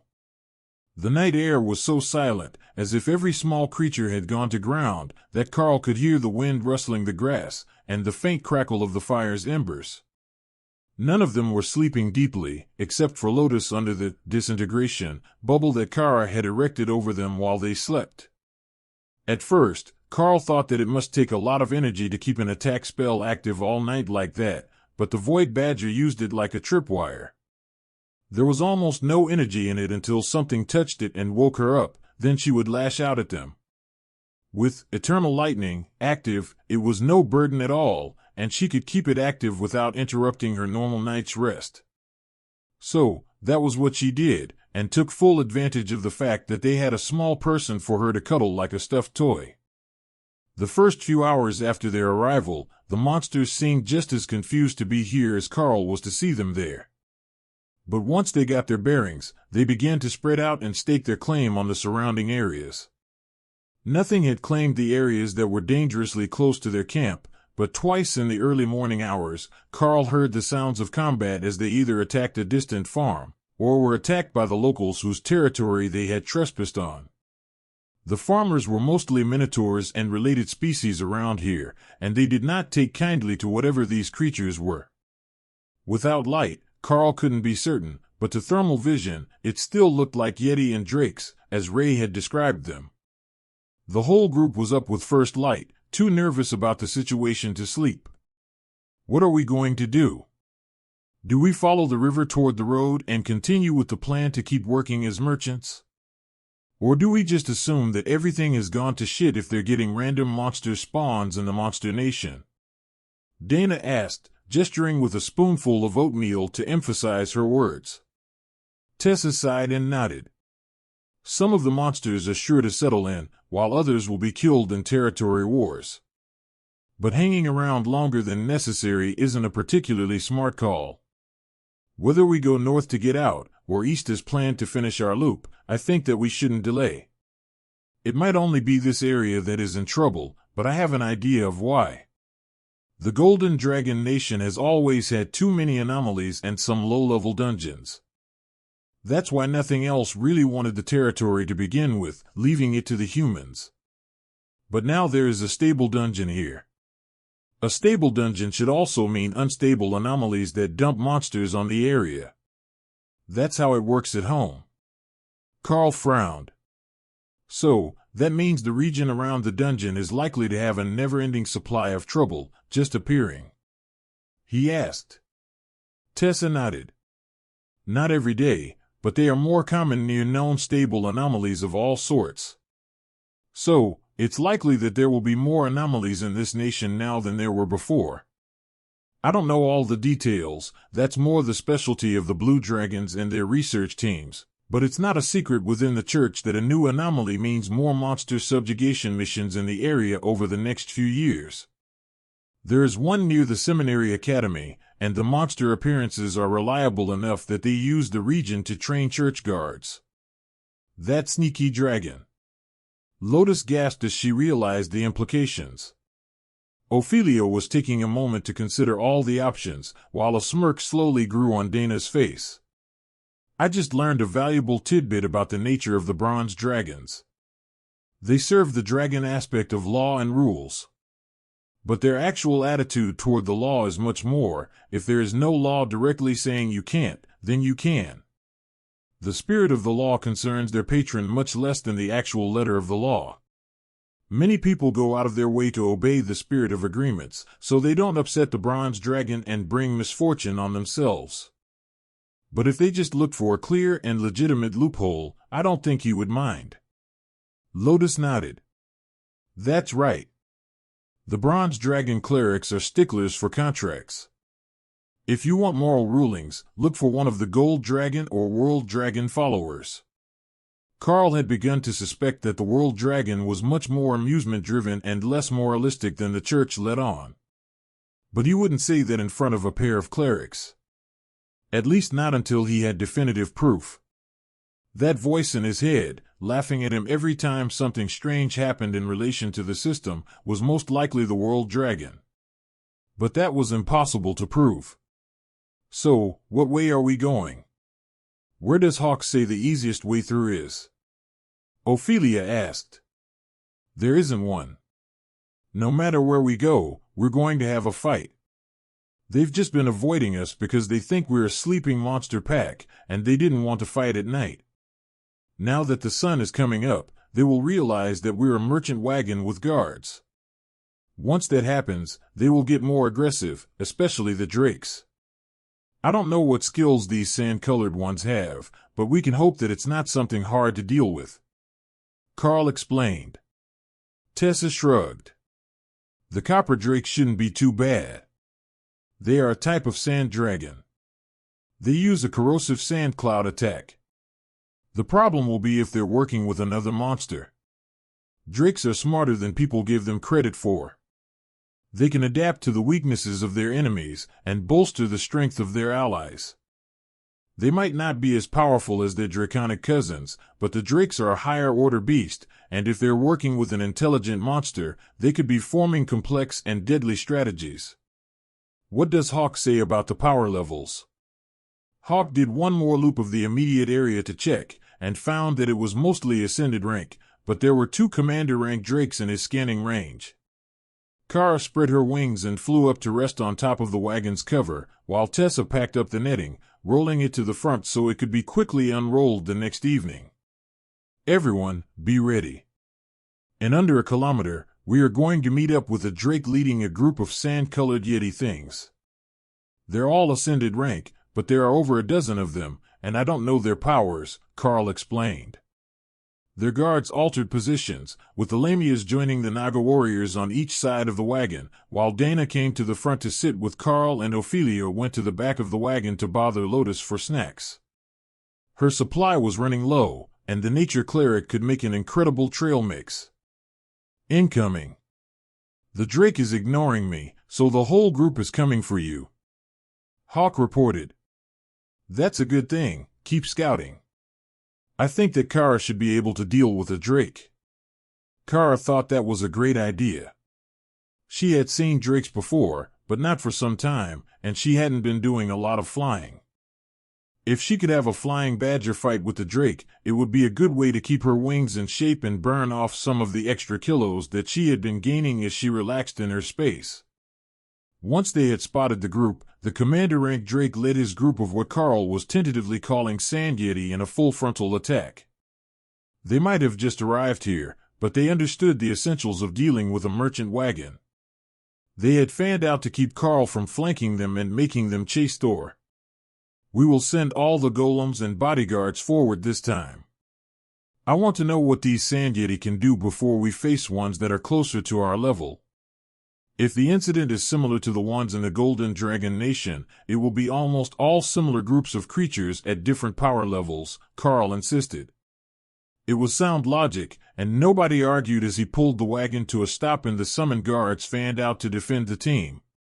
The others held back for a moment, preparing to go anywhere that needed assistance, but the bodyguards were all Royal Rank against Ascended Sand Yeti. The monsters all started with the same attack, a fast-moving arc of sand that reminded Karl of Rend, but in elemental form. The pair of Lamias counterattacked, nullifying the attacks with Rend, as Flaming Body flickered over their scales. The drake roared and took a deep breath to attack, but Kara was already in motion. Karl had expected the small badger to square off with the much larger scaled attacker, but at the last second she barrel-rolled and passed under the drake, which howled in pain. That's what you get for having bad breath, stupid. Oh, you don't like that, I'll punch you in the dick. Karl had to resist laughing as the drake fell from the sky with a mournful howl of pain. First, Kara had raked the sensitive inner thighs with her claws, then she followed up with the promised nut shot, and the drake was out of the battle, though it was not severely injured. The drake hit the ground with a puff of dirt, and Kara landed on his back to pull his wings back, straining the tendons as she pulled upwards with her claws dug into the base of its wing bones. The scaled beast lurched to its feet, twisting and bucking in an attempt to shake the creature free, while Kara rode its back like a rodeo cowboy. The badger is insane, Dana noted. Karl wrapped an arm around her shoulders. She's just having fun. Don't forget, at least one of our team members can talk to the creature if it's willing to speak. We might actually learn something about where they came from if we don't kill it immediately. The copper drake sent a plume of corrosive breath in front of itself, then ran inside. Under normal circumstances, that would cripple an attacker and force them to let go. But being attacked by Kara was no normal circumstance, and the corrosive breath only irritated her, encouraging her to pull harder on the wings until eventually the drake gave up and lay still on the ground, defeated and prepared to face death. Someone asked our volunteer where they were before they came here. I want to know where they came from and why, Karl demanded. The Naga warrior closest to the drake relayed the message in Serpent, a language all dragon-related species should speak. At first, the drake didn't respond, and Karl realized that there was something more wrong with it than the claws and its wing bones. As if a cloud had come over its mind, the drake had no problem leading its subordinates into combat, but it couldn't understand questions, though it obviously heard them. They tried for a few more minutes, thinking it was just being stubborn, before Kara decided to try nullify on it. That had some effect, and the drake began to swear at them, irate that it was being tortured. Oh, now you can hear us. Where were you before today, and how did you get here? Karl demanded, letting the Naga warrior translate. The Drake actually looked confused for a few seconds, trying to find an answer to that before madness descended over its eyes again, and it went back to roaring gibberish and trying to attack the Naga warriors. Nullify didn't completely remove the madness on it. It's part of them. I think that they might be golems, or something like it. Karl theorized, right before the Naga warrior killed the irate Drake by beheading. Karl claimed the body, while Ray claimed the head as a decoration, then they all came out to examine the other bodies. The tan fur of the Yeti was coarse like sandstone and thick. They hadn't seemed to suffer from the heat, unlike the regular variety, but they were similar in powers, but with their element changed. Hawk ordered them all brought into his space after examination. Sand magic was different, and the bird had a theory that one of them could learn new skills using the monster parts as part of a recipe. It was bothering him that they weren't getting cool new things. Karl had gotten new abilities, and they had advanced, but it didn't have a huge obvious effect on their combat power like Hawk would have preferred. The bodyguards are savage. The Yeti didn't even have a chance to defend themselves, and the bodyguards weren't using proper skills. It's like their power is higher than it should be, but not like it has gone up a rank. It's like their base ability has increased. They're still limited in maximum power output, but they're on an entirely different level compared to most living things, Dana explained, unsure how to explain what she was thinking. I think I get what you mean. Their skills are definitely Royal Rank skills, but their bodies are more like those group leaders in the dungeon. They're tougher and faster than they should be. A grade higher in quality than a regular living thing, Karl agreed. Dana nodded. Exactly like that. There should be some way to learn that ability to increase base stats, but I don't know how. The sound of their battle had alerted other groups of monsters in the vicinity that there was trouble, and the closest two drakes were leading their groups over. None of them was above the ascended rank, but it was 24 more of the Sand Yeti things, and perhaps a chance to learn a bit more about their combat abilities. The first ones had died too fast to use more than one skill, so if these ones tried something other than their sandy version of Rend, Karl's group would know more about what to expect from future encounters. Kara seems to really enjoy fighting drakes, Ophelia noted as the Void Badger flew in circles, waiting for the enemy to get into ambush range. All those stupid divine species think they're better than us because Void Badgers don't have a deity. But neither do drakes, so who are they to act all arrogant? Not even their cooler cousins are as tough as a Void Badger. Kara declared. Kara is annoyed that the dragons are arrogant about having their own deities. The drakes act like they're a subspecies of dragon, and she has an irresistible urge to put them in their place, Karl translated for the group. If you were bigger, you could give them a power bomb. Remi giggled. Her little sister had a flair for the dramatic that the Naga Queen appreciated, even if Kara did usually act like the bigger sister. Not in the same way that Ray loved dramatic effects. Not at all. Ray liked dramatic visuals, while Kara was emotionally volatile, like she had an on-off switch for combat mode. This pair of drakes seemed to be a bit smarter than the first one, and they teamed up on the Void Badger, ignoring the rest of the group. It wasn't going to save them, but it was a good idea. The battle was about to start, with the summons moving to the front as Dana stepped up into the sky so she could rain magic missiles on the drakes harassing Kara. It would only last a few seconds, but a mighty roar distracted Dana for a half-second. One of the buffalo-type minotaurs from the nearby farmhouse was charging towards the battle, already bleeding and accompanied by 4 smaller minotaurs, all similarly injured.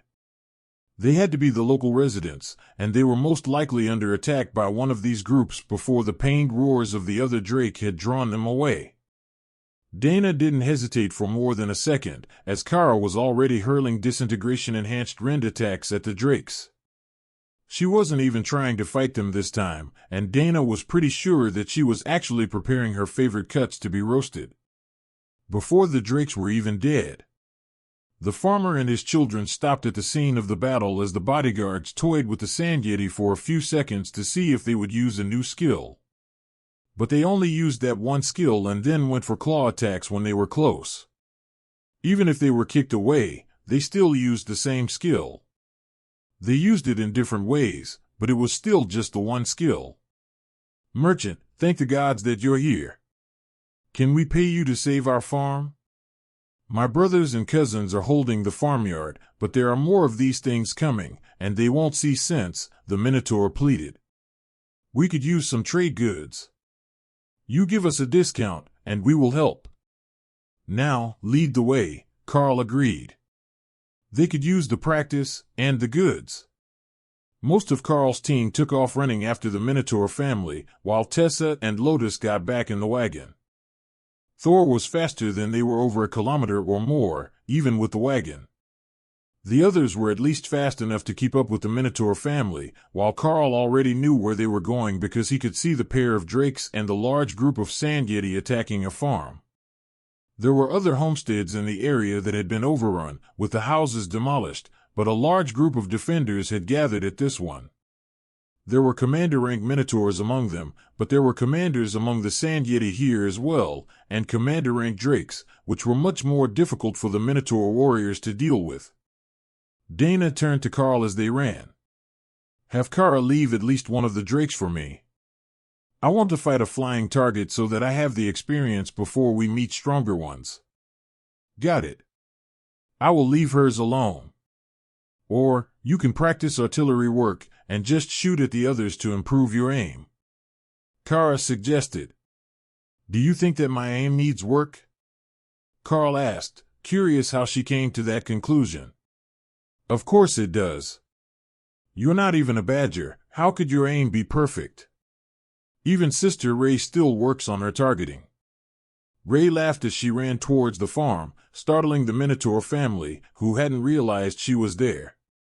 Yeah, even the mighty bloodbath spider needs to practice. Fine, Kara can attack things on the ground, and I will take out the other drakes. Karl agreed. Kara raced ahead, a blur of black and white fur in the early morning light, as they hurried to intercept the attackers before anyone else could kill more of them. You know, the rest of us aren't going to get much of a fight if you let Kara just go wild, Ophelia laughed as the Void Badger approached the edge of the battle. While you do have a point. This is easier than arguing with her, and there will be more fights today, I can guarantee it. Once she has it out of her system, the rest of us can practice. Now, Dana can pick her Drake, and I will distract the others.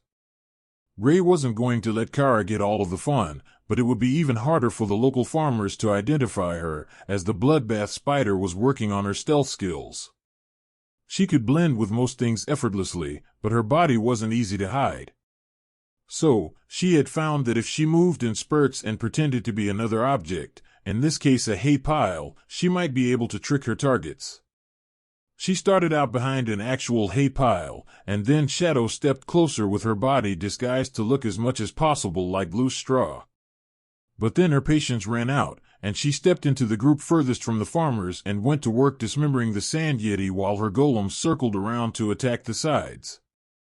The golems were more obviously constructs, so they shouldn't be attacked by the defenders, while the presence of Ray would likely terrify them even more than the Sand Yeti force, given the power difference. Kara was in no hurry this morning. She was playing superhero, rescuing the younger Minotaurs from the Yeti attackers and driving the monsters back, while making a big show of it so that everyone knew that they had been rescued and not tag-teamed. Karl joined the fight just before the farmers who had run after the retreating group, hoping that they might either rescue or recruit another group for their fight. The relief was visible on the faces of the defenders, and Karl called Remi out to toss a couple of healing splash spells onto the worst injured members of the Minotaur clan. None of them appeared to be dead, at least not here at this house, and a bit of healing was all it took to close their largest wounds. Unfortunately, Healing Splash wasn't an instant whole-body heal unless Remi soaked them in it, or got the spell inside them somehow. It would leak in through the cuts, and spread through the body when it stayed in contact, but that wasn't nearly as fast as a cleric's minor heal spell.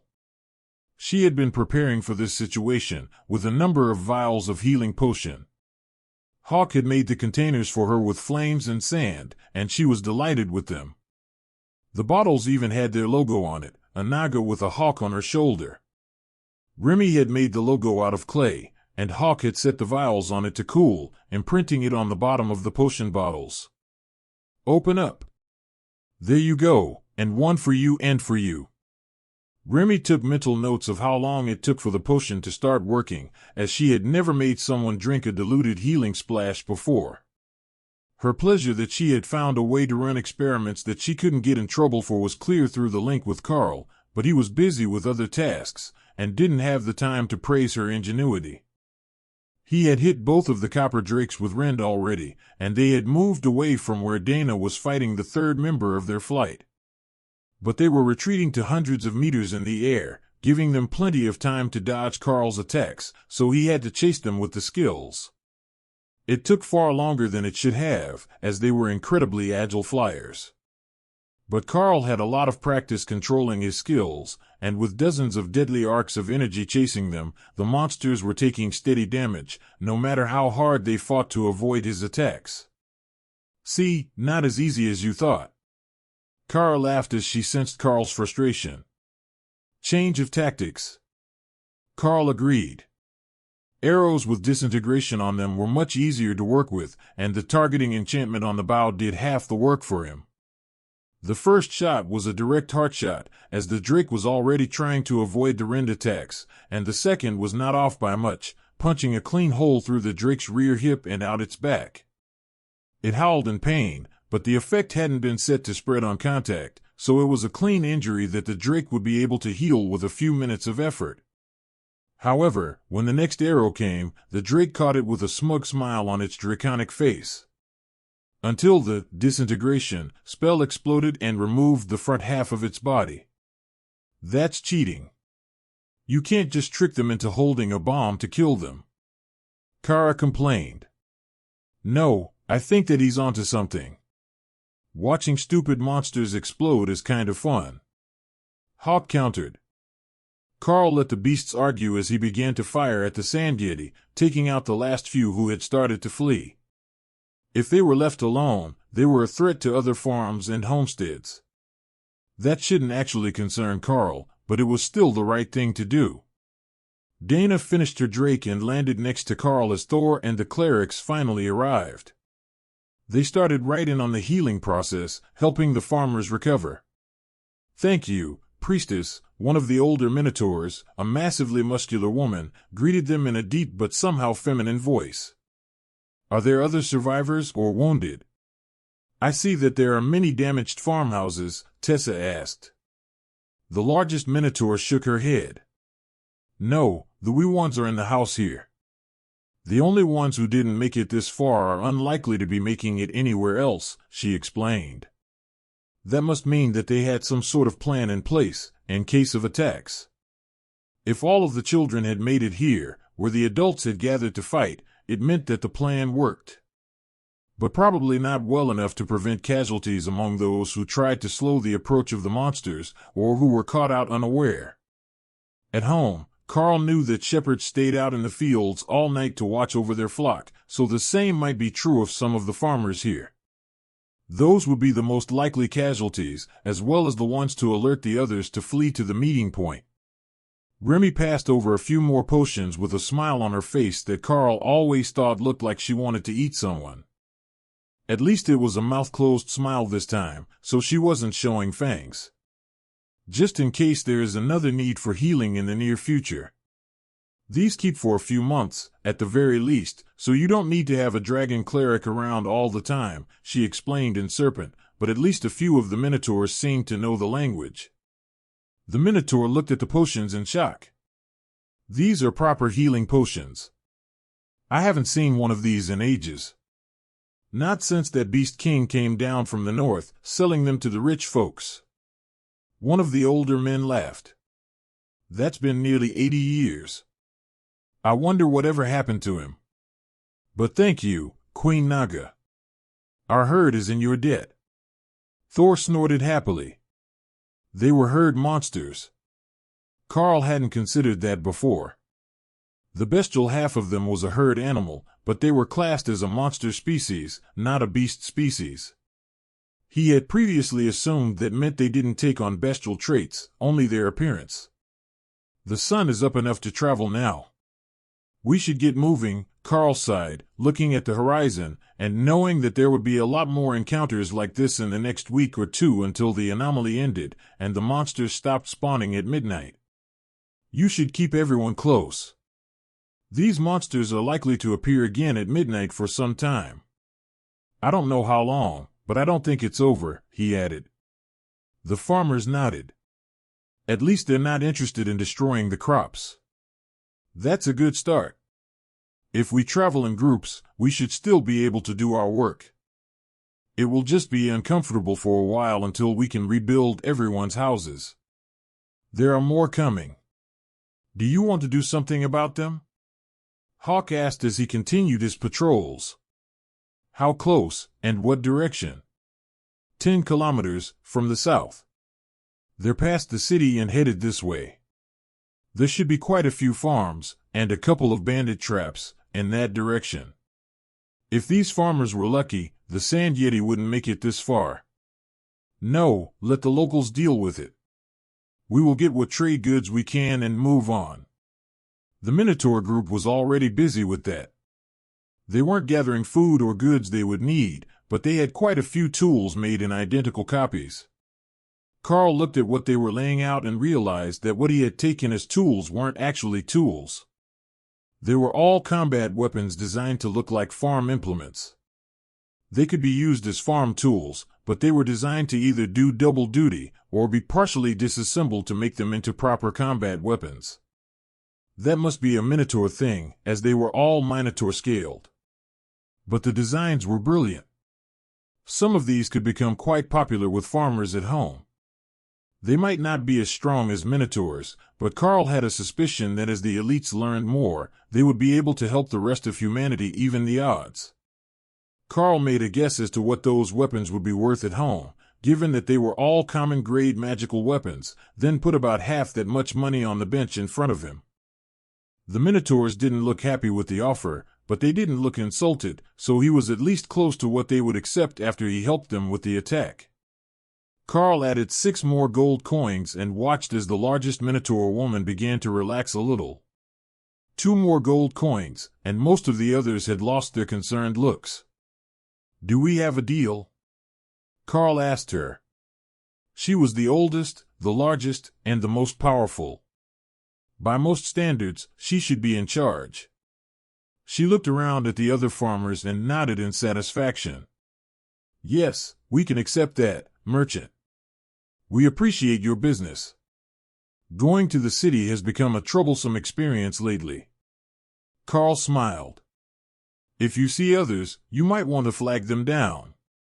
They will appreciate a safe spot to stop for the evening, with all the new troubles, and many of them have been avoiding buying anything in the city. The higher quality items aren't going into O-camping, so there is nothing worth buying.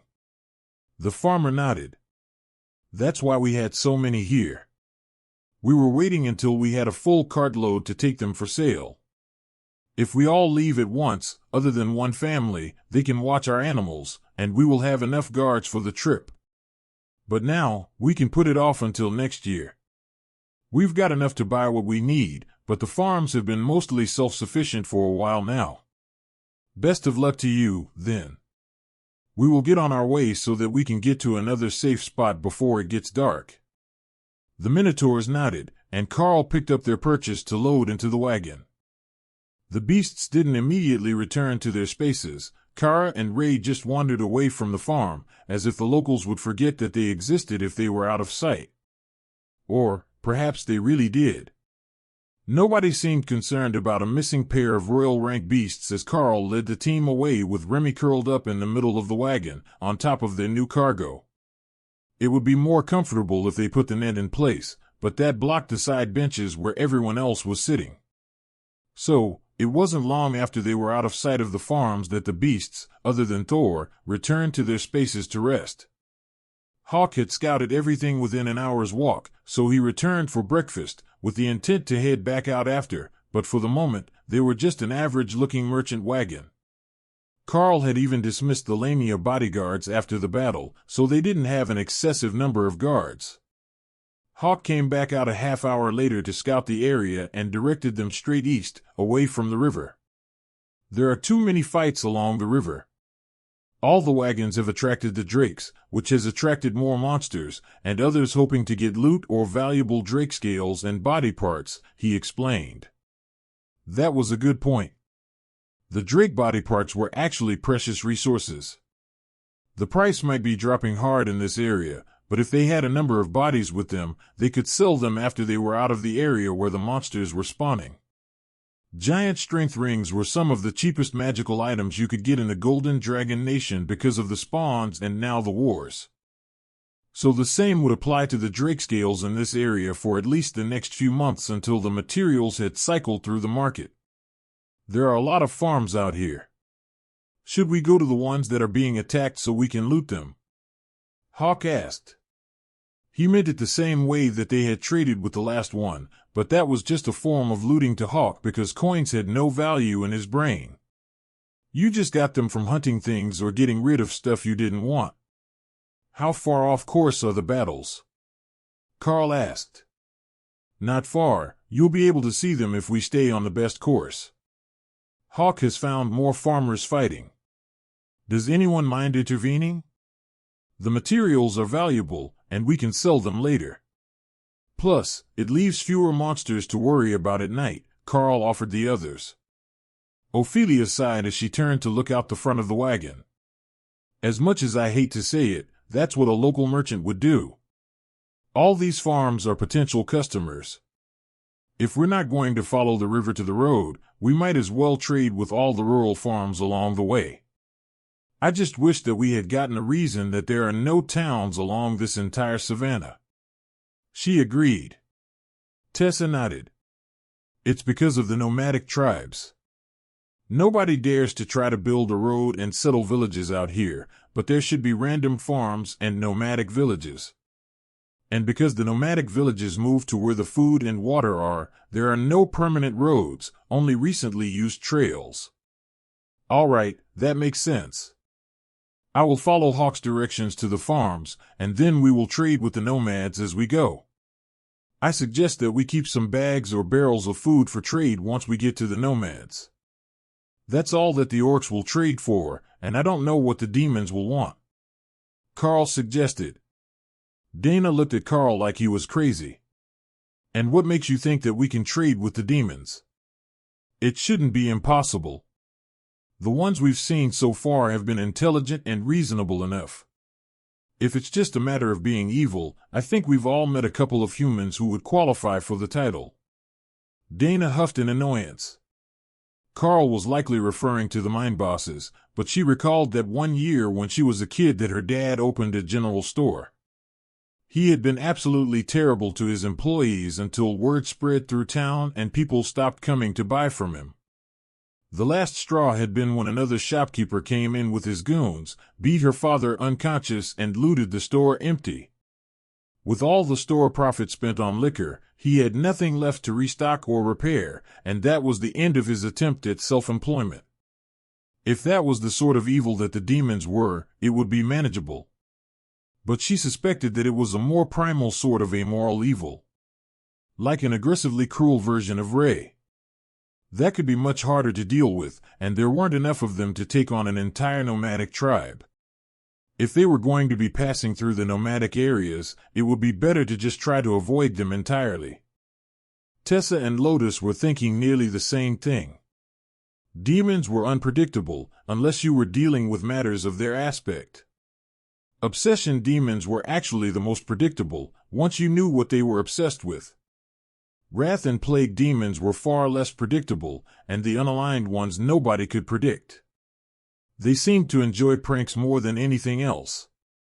Karl turned Thor to meet up with the next farm that was being attacked by the Sand Yeti. This group didn't have a drake with it, which should make it easier for the locals to deal with.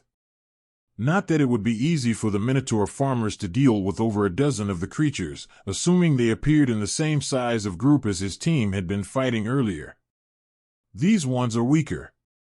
Lower ascended, Hawk noted as they got close. A full-grown minotaur was usually a commander, so there was a chance that even a married couple could deal with the group, though it would be incredibly dangerous. The farmers were holding their own, and Karl saw 5 adults in battle, all commanders. That would be enough to deal with the Sangeti on their own, but when they got close, he let Ophelia, Dana, and the Naga warriors go fight while he pretended to drive the wagon. Thor didn't need directions like that, but it was easier to pretend than to explain. The 4 additions were able to quickly overcome the Sangeti warriors, and Karl noticed that the Naga warriors were getting better with their use of tsunami. They had learned to create it with a downward strike of the sword, sending a narrow vertical arc of water racing toward the target for a much more concentrated and energy-efficient strike than the wide version.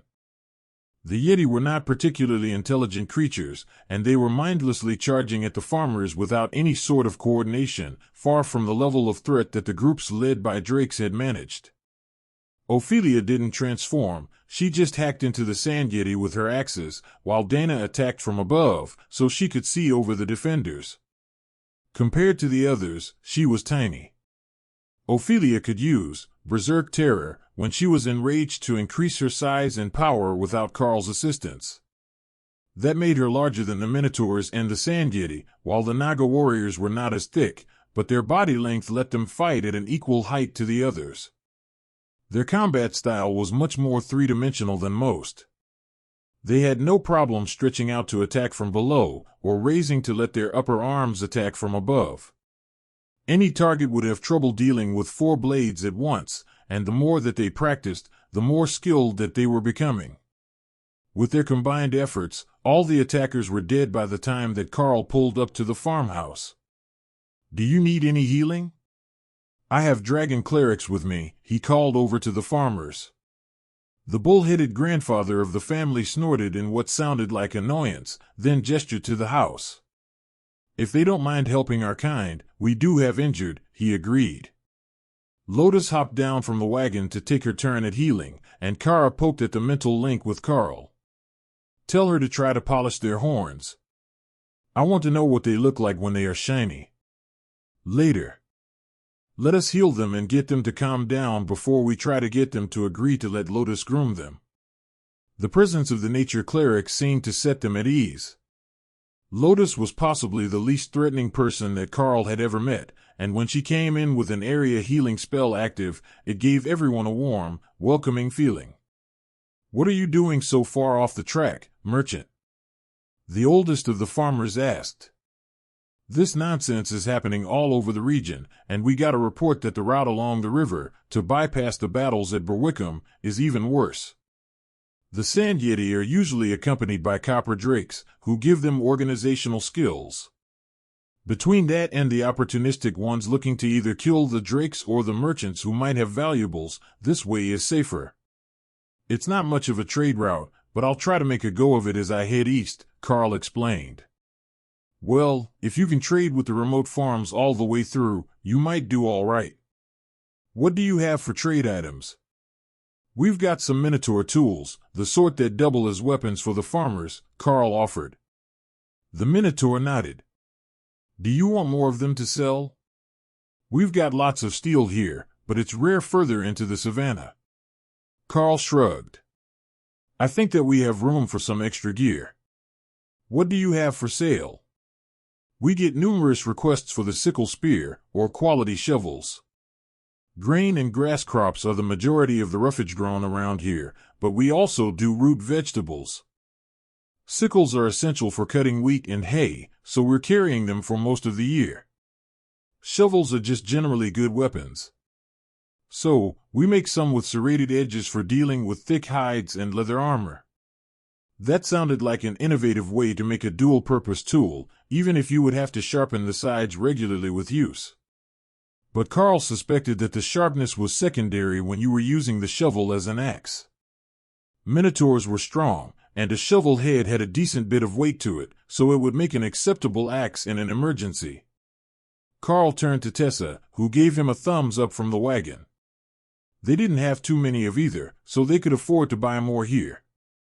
The Minotaurs also had a crafting method that made common-grade magical items out of their weapons, and she wanted to study that. If it was something that the church could do, the Red Dragon clerics could make good use of it when a conscription happened on short notice.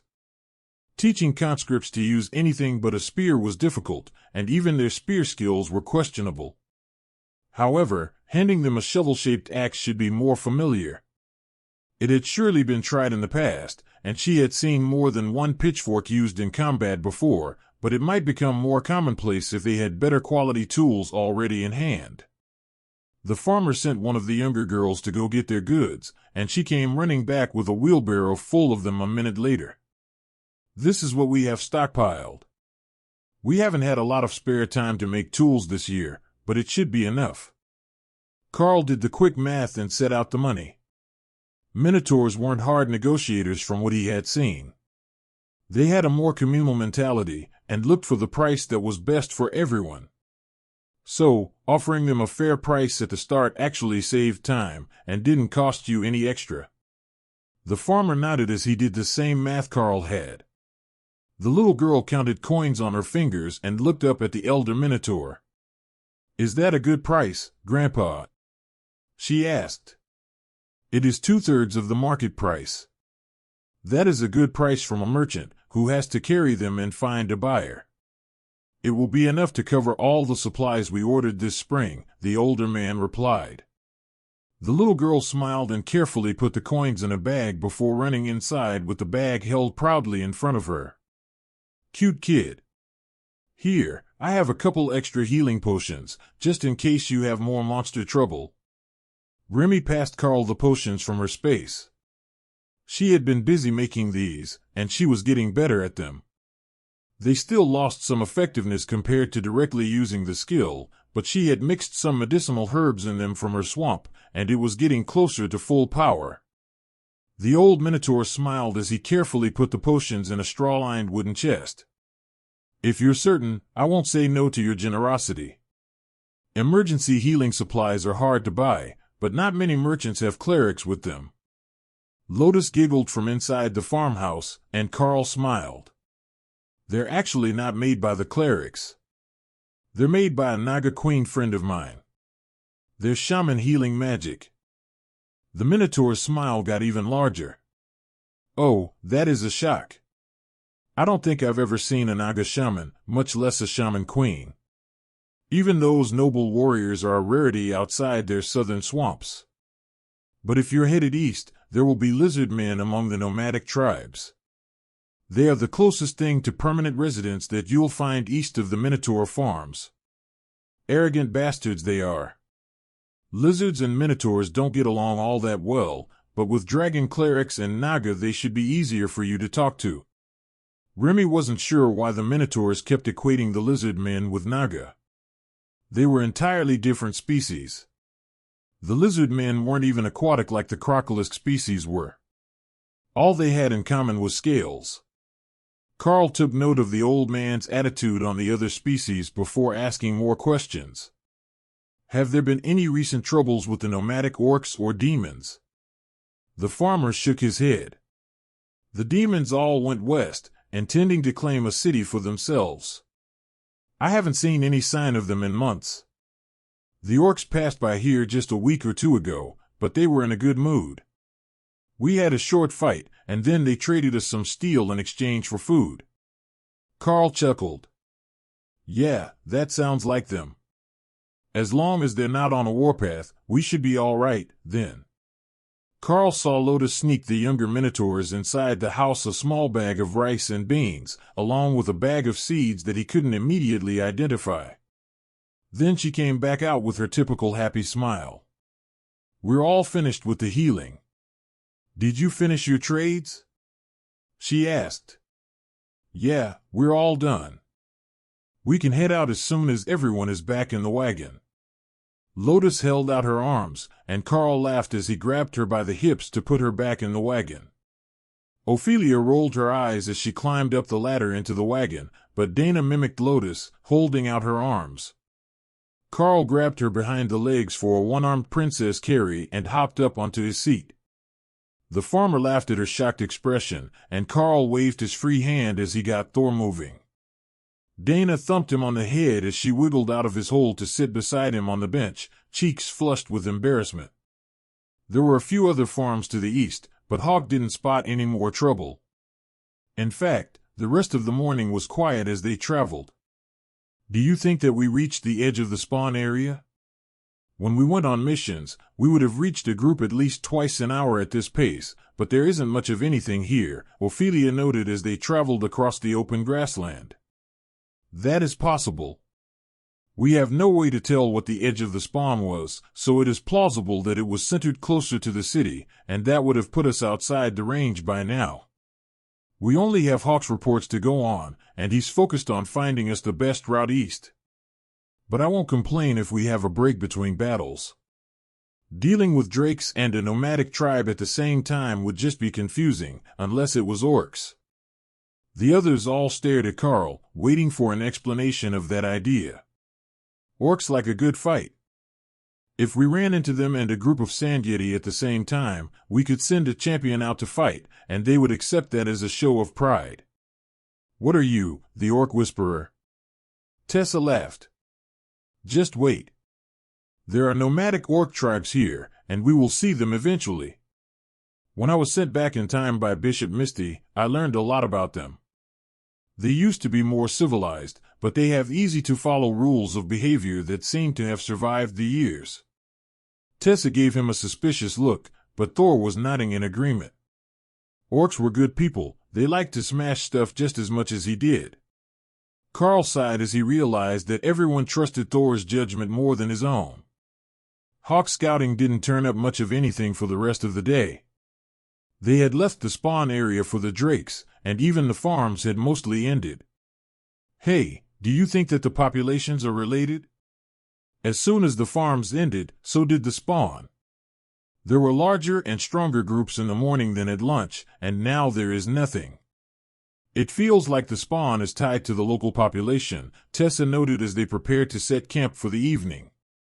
I've never heard of it being like that before, and they usually appear in the more rural areas.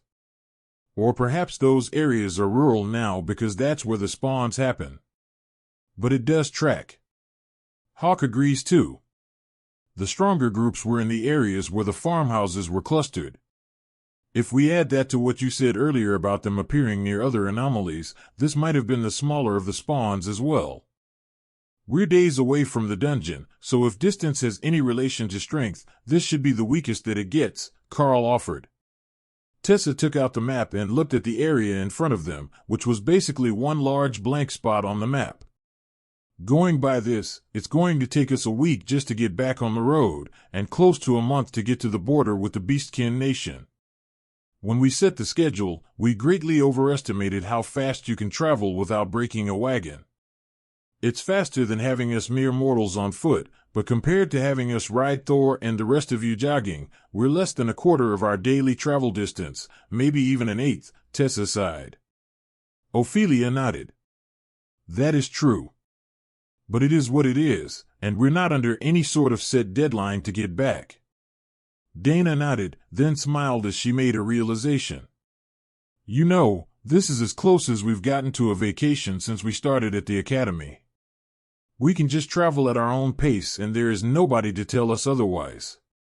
We might have to do something that pleases the Red Dragon eventually, but we can find a way, I'm certain. Ophelia smiled. The gods have a way of making sure that we have the opportunity to make the right choices. That's probably a red flag, but maybe it will be cute orphans again. Lotus laughed. We do have good luck with orphans. It's like small creatures are attracted to us. Tessa smirked at Ophelia, and Lotus stuck her tongue out at them. That's not what I meant, and you know it. She could protest all she wanted, but she was one of the small creatures. Do we have any major landmarks along the way? Karl asked, with a gesture at the map in Tessa's hands. Nothing. We're heading straight east, and not following the river as it bends northeast, but we're only going to end up 100 kilometers from where the ones following the road will end up. But if we go a bit south of true east, we would end up following the road for quite a while. That might be safer if there are more incidents along the way, but according to the dragon, the road route is the safer route. It's after we reach the road again that we will have to decide to follow it southeast or go cross-country for 1,000 kilometers to get closer to the Beastkin Nation. Karl frowned at the huge gaps on the map with no marked population centers. It didn't make sense for there to be nobody living there, but if there were no established roads, the Divine Beast Nation might have not bothered to fill it all in. Without a monster spawn nearby, Ray's night watch was depressingly uneventful. But uneventful was good for Karl, as it gave him time to study his skills and theorize ways to combine them that might make a whole new ability. Trollish regeneration and limited invulnerability had combined to make Void Body.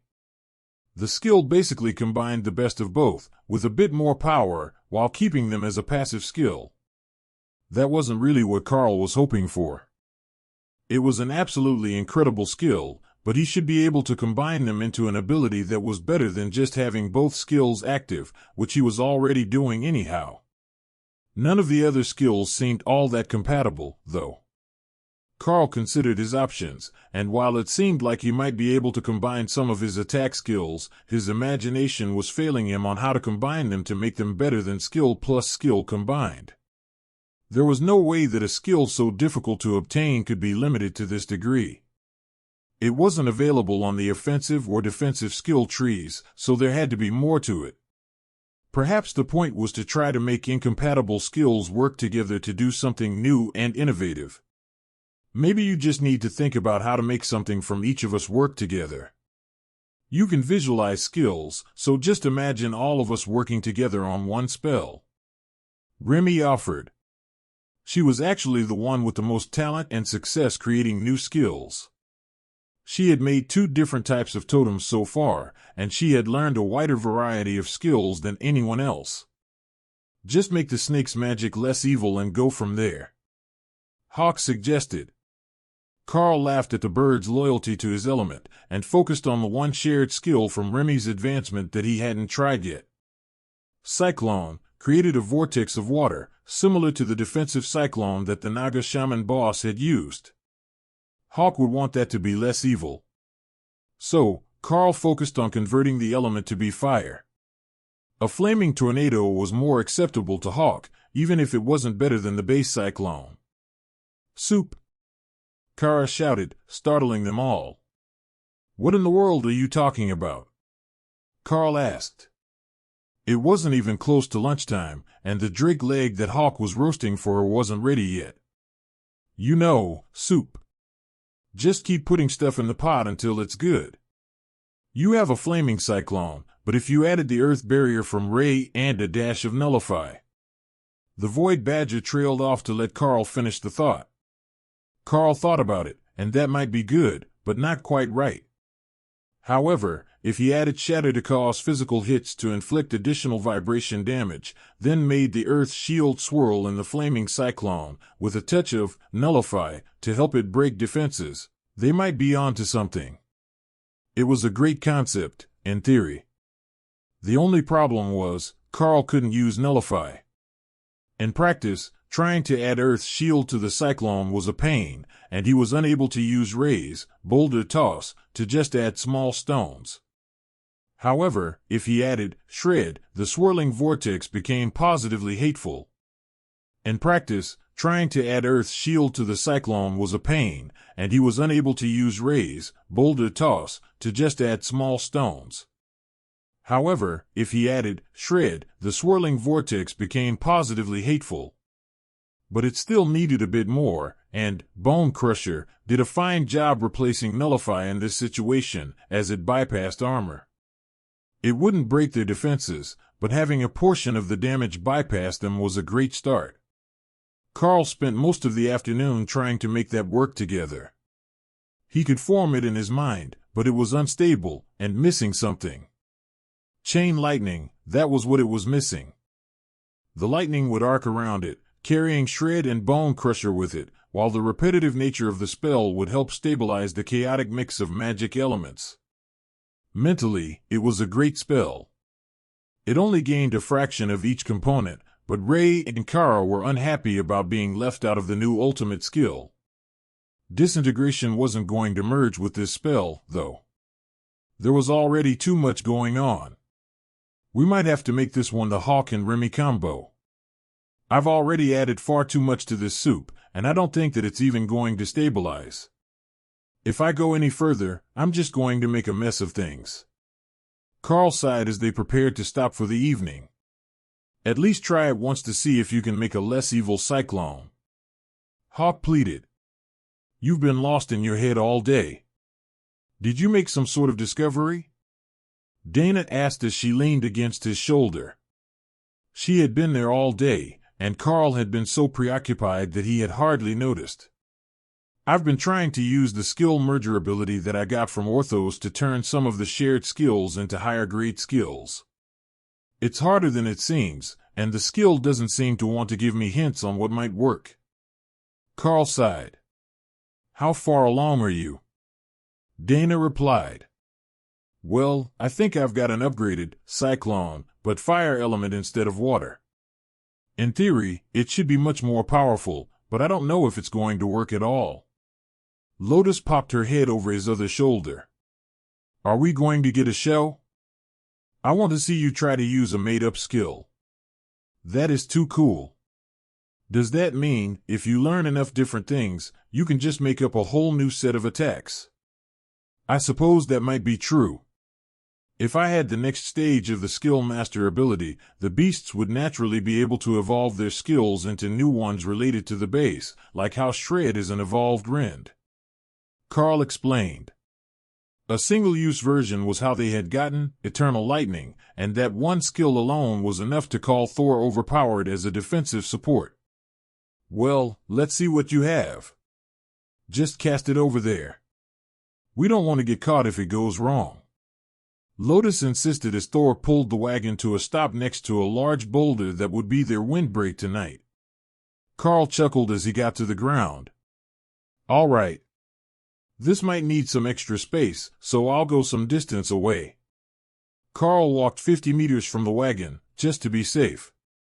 That should be beyond the range of any accidental misfires, especially since he was casting it away from the wagon as well.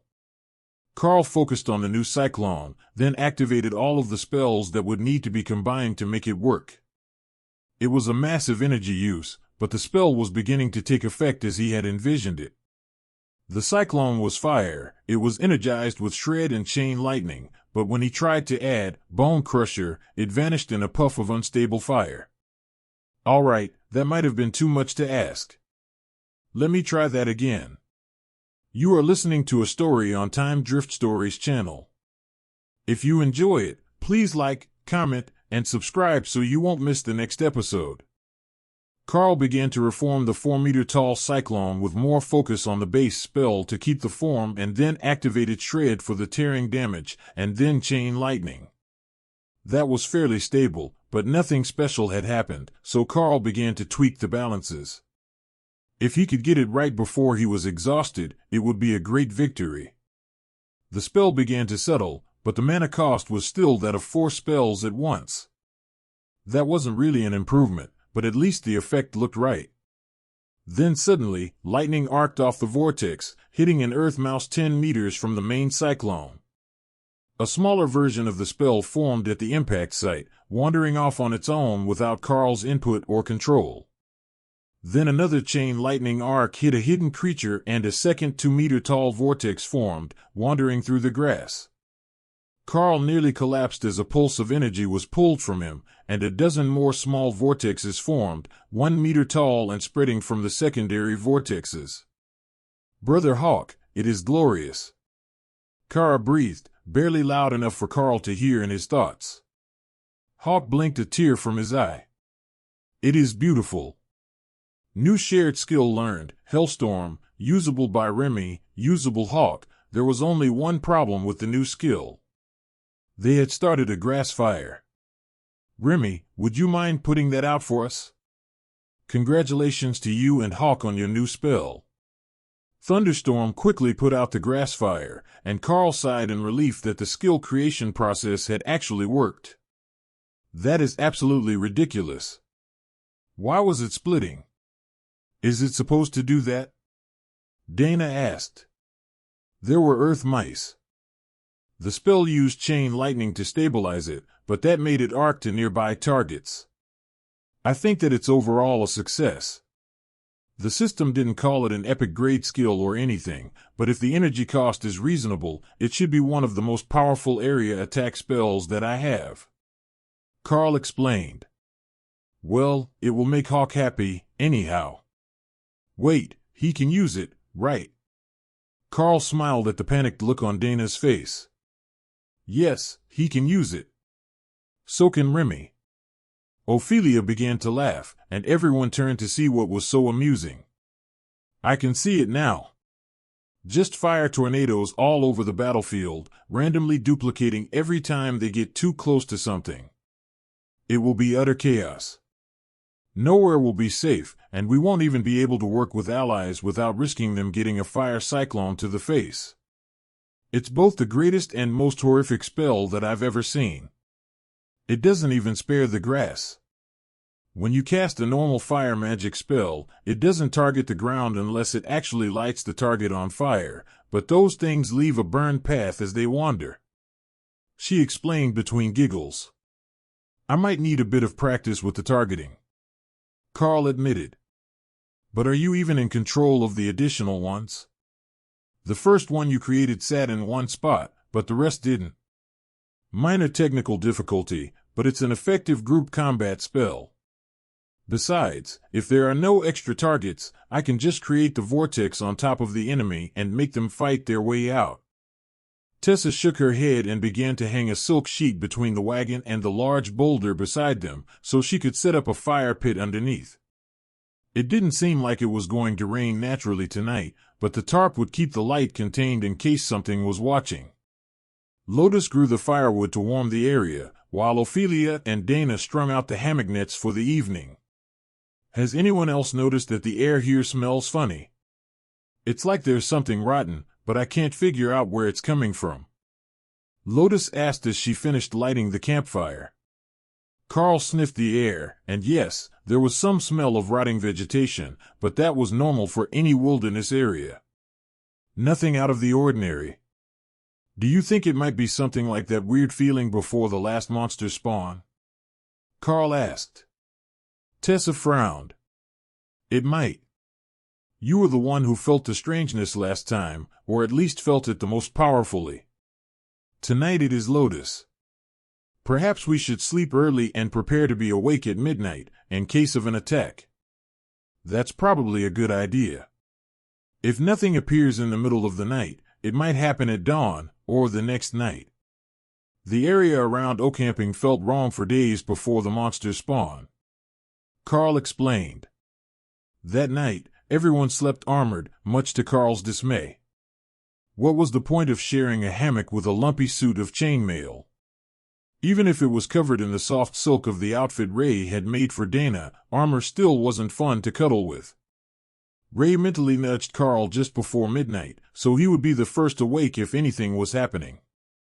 Karl woke the others, and they lay in the wagon, waiting for news from Ray, who would be able to see the enemy from the furthest distance. Karl waited, watching the distance for heat signatures.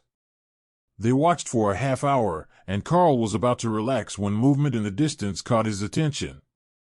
However, it didn't give off a heat signature, it was the same temperature as the ground and the trees.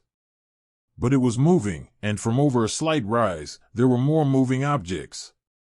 We have motion in the distance, but they seem to be cold-blooded. They're not giving off a heat signature. I am just seeing them with echolocation. The amount of noise they were making as they moved made them fairly easy to spot. So, a reptile species, or possibly something unexpected. Tessa whispered. Reptiles would be the best option. At least Karl had a good idea how to deal with them. But most of the reptiles they had come across, at least the monster varieties, were warm-blooded. Even the Naga, who appeared to be snakes, were warm-blooded. With movement in the distance, everyone got out of bed to prepare for an attack. Even the low-light vision that Karl had inherited from Hawk was no use at that distance. They were just vague shapes in the long grass, as Hawk's night vision wasn't color vision. But they were bipedal, and not much larger than humans. However, as they got a bit closer, the details were easier to pick out. However, that wasn't helping Karl determine the threat level. There were lizard folk, orcs, some demons, humans, and others just walking around aimlessly. I don't know what is going on. They're all cold as the surrounding plants, but it looks like humans, orcs, and other monsters. Karl whispered. More slime monsters. They might be mimicking things they'd seen recently. Tessa suggested. That is a possibility. Or it might be some sort of specter. They don't have an internal temperature, but they're much more uncommon. Ophelia added. Dana looked around in the dark, unable to see much of anything beyond the radius of the firelight. There's one more thing they could be. She whispered. The undead. Karl looked out at the variety of species, the way they didn't seem to have any animosity for each other or any urge to gather. Combined with the fact that they had just appeared at midnight, but didn't take any proactive actions beyond slowly walking in random directions, it did look like a setup from a horror movie. It was too soon to say for certain, but if they were stuck in a zombie spawn, he wouldn't be surprised. They had encountered enough abnormal activity since joining the academy that he wasn't putting anything outside the realm of possibility. Even if they had been told by those in charge it wouldn't happen. The fire had burned down to embers, but it wouldn't be easy for the creatures to sense anyway, being surrounded by the tarps to keep the light in. I need to check the other side of the rock and make certain that nothing was sneaking up on them. Then we can start planning for how to deal with whatever spawn we're stuck in. Karl whispered. Fighting in the dark is going to suck. Ophelia sighed. If we need to, we can make light. It's better than risking a mistake in the dark. I'll be back in a few seconds. Karl moved around the boulder to scout the area. If there were monsters close enough to be a real threat, Ray would have sensed them by now, but Karl wanted to see with his own eyes so he had a clear grasp of the situation. In the distance, there were hundreds of the same assorted monsters and humans with no heat signature, all wandering aimlessly in the dark. At least nothing had appeared right on top of their group this time. They weren't going to get much sleep tonight, but they weren't in immediate danger. Out of the darkness, the sound of combat carried to Karl's sensitive ears, and to the Naga warriors. It was too faint for Thor to hear it, but Ray perked up, trying to find the source of the disturbance. It was out of sight, and Karl quickly realized that someone had found a low spot to camp in where they wouldn't be spotted from a distance in the morning. That was a much better idea than just camping next to a big rock, but if their battle was intense enough to be heard from kilometers away, they might need assistance. But more urgently, the sound of battle was drawing the attention of all the creatures in the area. Once they started to move with purpose, it got the attention of even more, and soon every creature Karl could detect was headed in the same direction. Some would be passing right through their camp if they didn't move, and there were hundreds of them. Okay, that's not good. Whoever is fighting in the distance has gotten the attention of every creature within 5 kilometers, and they're all headed that way. Some of them will be passing right by us, and that means a fight. But a fight means that there will be more of them turning our way. I think it might be best to adopt a strength in numbers approach. Karl explained. Tessa frowned as she replied. So, head towards the battle and hope whoever is over there is more friendly than whatever spawned.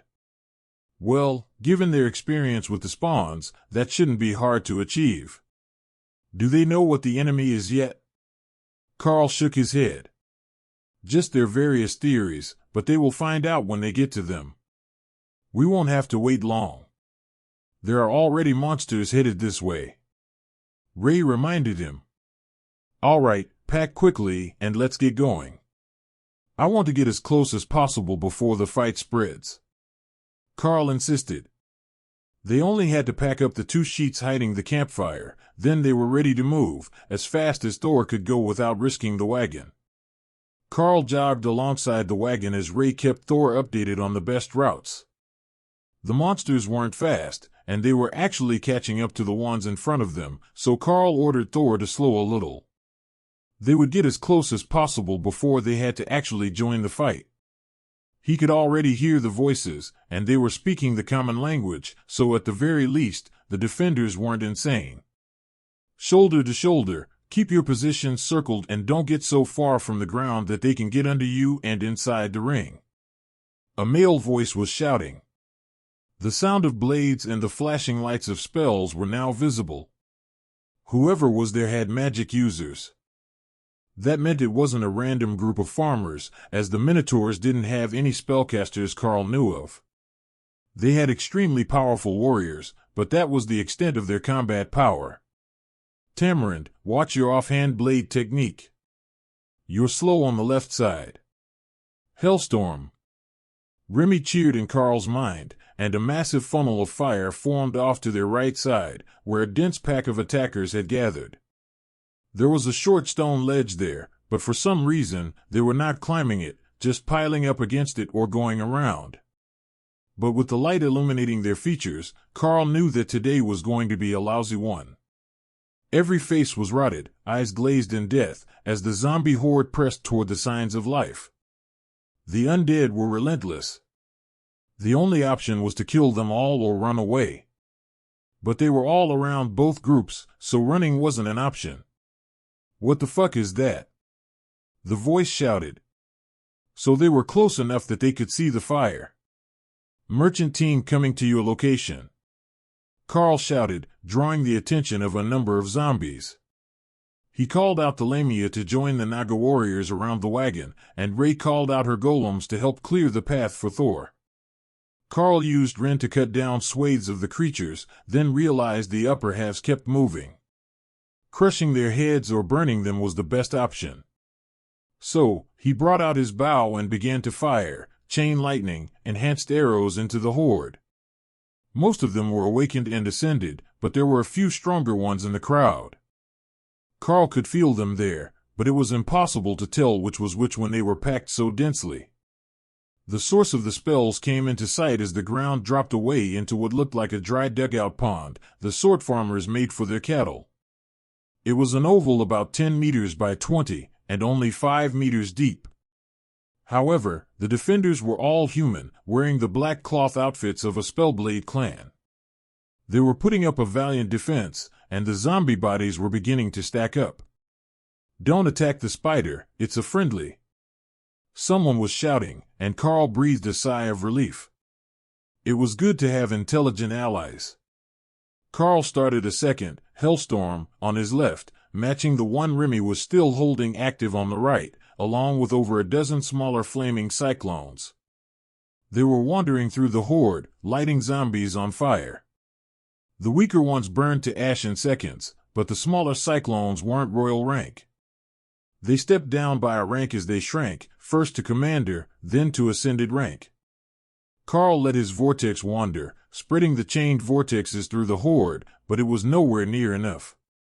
With Ray's assistance and Karl's arrows, they managed to push the wagon to the dugout position, where the spellblades parted to let them through. Ophelia and Dana hopped down to join the defensive line, while Tessa and Lotus worked to bring up holy spells for the defenders. Thor already had Circle of Protection active, and he quickly spread Eternal Lightning over the group as he settled into focus on his magic. Karl nodded at the golden-masked Royal Rank Spellblade as he stopped at the edge of the circle to reposition his Hellstorm vortex. Remi did the same, putting hers opposite Karl's at the top of the hill as she came out to join the fight. Hawk used the light from the spells as a guide to take flight and bombard the area, while Karl wandered out into the horde, looking for something worth fighting. She had a barrier up, and she was virtually immune to low-rank attacks anyway, so Karl wasn't all that worried about her, as long as she didn't get too far away. Most of the Spellblades were ascended rank, with 4 commanders and 1 prince leading them. That was a pretty normal group composition for a 30-person team, but against this horde, they would eventually exhaust themselves. Having Thor there would help immensely, with his barrier refreshing everyone's stamina, health, and mana.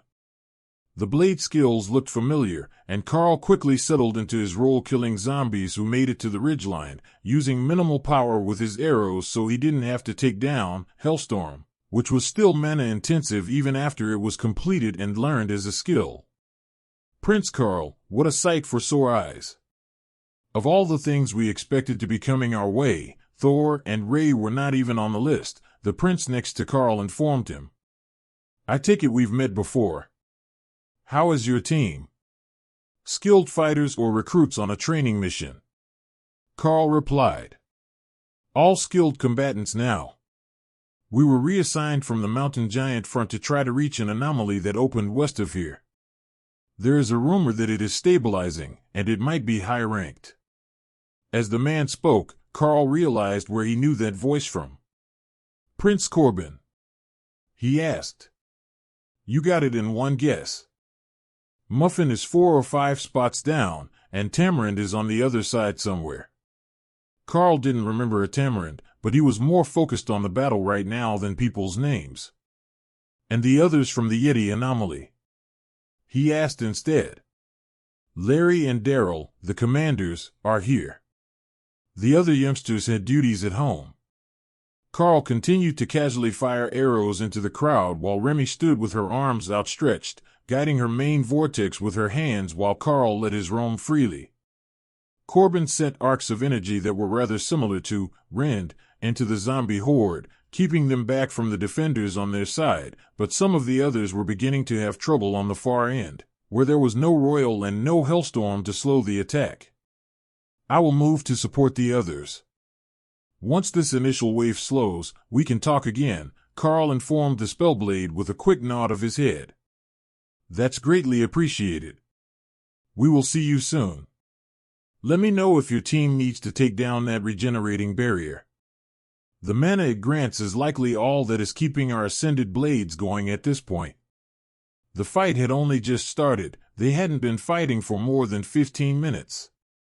But if they had been surrounded when they woke up, they might only have had 4 hours of sleep, and they would have expended a lot of energy at the start of the fight. They were doing their best, but most of the Spellblades weren't specialized in multiple enemy fights, and these ones had most likely been fighting giants before being sent on this mission, the same as Karl and the others had. It limited the skills that they were familiar with, as large area attacks were less effective against widely spread, larger targets. But the zombies were shoulder to shoulder, and packed tight front to back, trying to claw their way to the living. Karl used Rend at neck height and spread as wide as possible, decapitating dozens of weaker zombies in a single shot before returning to firing arrows along the new front. It was becoming clear that they were still on the losing side of the battle, though defeat wasn't imminent. The group didn't have enough area attacks to keep the horde back forever, and minute by minute, the lines were advancing.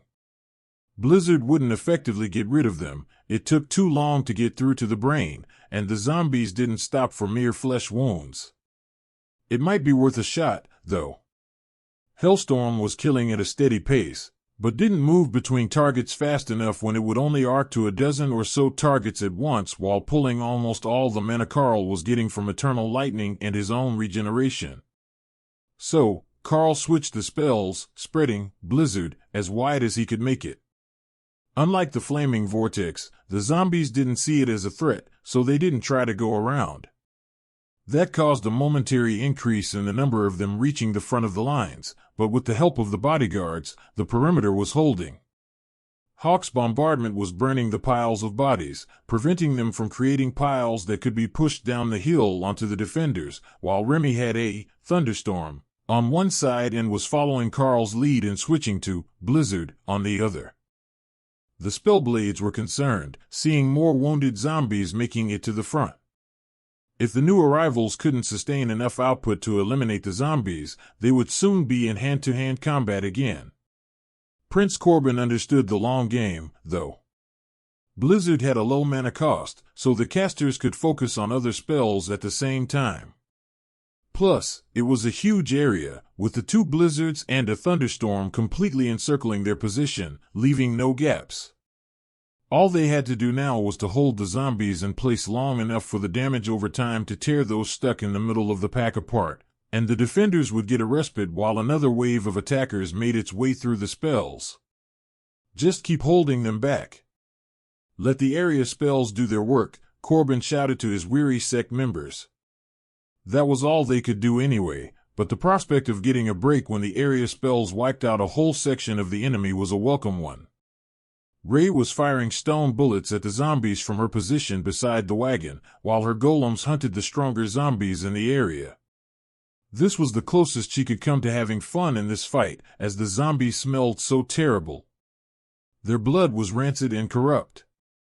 Even with the barrier protecting her, Rei didn't want any of that getting on her. Just the thought of smelling like that for the entire battle grossed her out. It didn't help that the Spellblades didn't know about the spawns, so they had only put a minimal guard rotation on duty for the evening, thinking that if they did face anything it was likely to be bandits or local monsters. So, when the spawn occurred, the undead were already upon them by the time they noticed. That meant close combat, and zombie blood on the mages, blood that smelled absolutely terrible and was all over the area around the camp.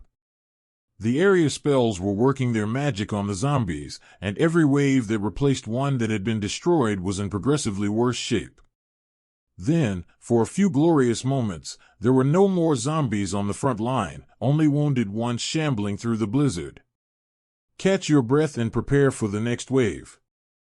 After this, it will be a steady wave of wounded zombies, but the storms will help keep the battle from attracting more of the creatures, Prince Corbin shouted to his sect members.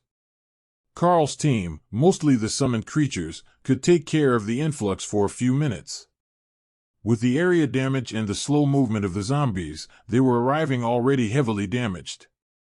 Plus, with the initial wave dead, they were losing their guidance, and they weren't charging straight ahead anymore.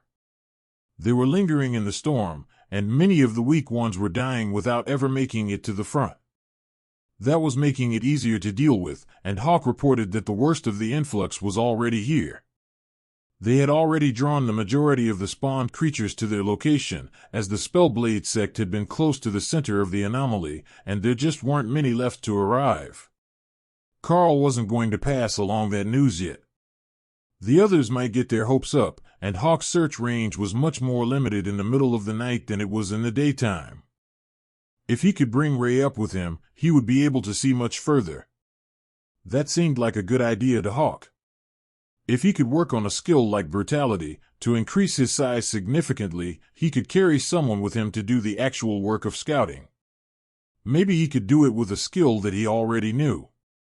If his flaming body didn't set everyone on fire when they sat on him, it would be able to do the job of making him big, but it couldn't emulate his wings well enough, so he still wouldn't be able to fly with them. That meant that he actually needed to get big in order to fly with a passenger, and that would be much more difficult.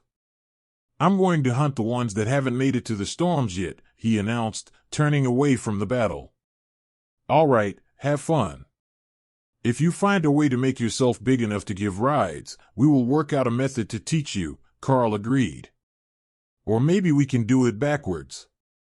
If we could make Rei into a tiny bloodbath spider, she could ride on Thor at the size he is now. Rei laughed at the thought. If she was the size of a common house spider, she could get under armor and clothing to just carve her enemies apart. Or circle their neck with Royal Rank silk and give it a tug to decapitate them. The possibilities were endless. Karl lazily fired arrows into the few zombies that were still making it to the front of the swarm. Then he created a new hellstorm to make a loop around the ridgeline. The bodies had started to pile up, and with Hawk off hunting, they needed some fire to destroy the corpses. Frying their brains with lightning killed them, and decapitating them effectively immobilized them, but only fire got rid of the bodies entirely. That spell is just nasty. Where did you learn something like that? The spellblade on Karl's right asked as their eyes met.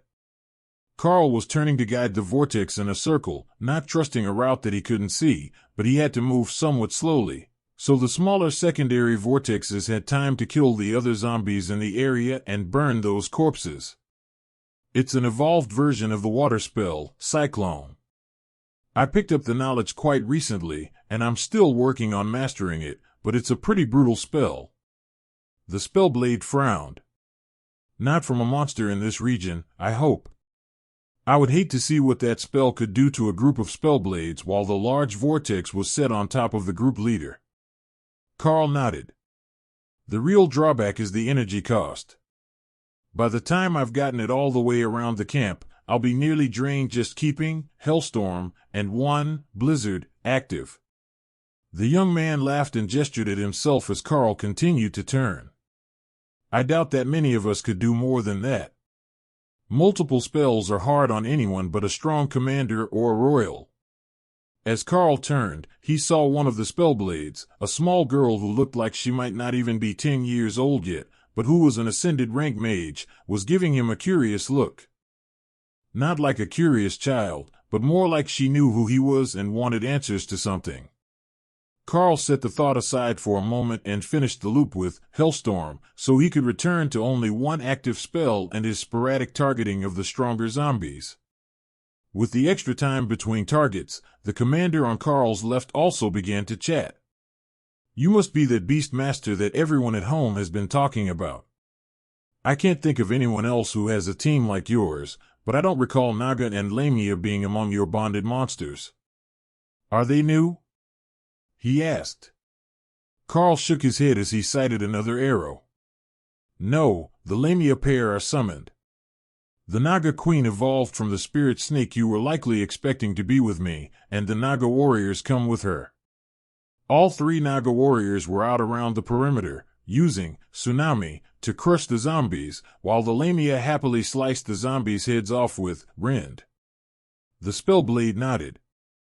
Prince Corbin told us all about his battle alongside you, as a motivational tale of what could happen if we worked hard and had a bit of luck with encounters. Now, I wouldn't say that we're having great luck so far, but we're having encounters. His joke brought laughter from their side of the line. They had certainly had an encounter. They had just arrived in this nation, at a spot that had been deemed too low on the priority scale for anyone to investigate arrivals by portal from the wilds. The clan had done a 2-step transfer, moving into the region controlled by wild beasts first, then here. That way, there was a chance it could have been hunters harvesting resources and specialty meat, or even a border patrol team who had detected something out of the ordinary. There was a lot of that going around. Enough that they could make up all sorts of stories about their travels if someone did come to check. It was the opposite of what the divine beasts had done by sending Karl to the coast, where there was simply nobody monitoring for portals, as it was too far from the major population centers to be worth the effort in extending the detection spells. As the zombies began to stop reaching the front of the storms, the mages began to relax. Karl's team had everything under control, and they could finally catch their breath and begin to get their bearings. The sudden and intense attack had caught them by surprise, turning their seemingly ideal camping spot into an inescapable trap. Prince Karl, High Priestess, do you think you could spare me a moment for a debriefing? What in the dragon's name is going on around here? Prince Corbin called as he retreated from the line.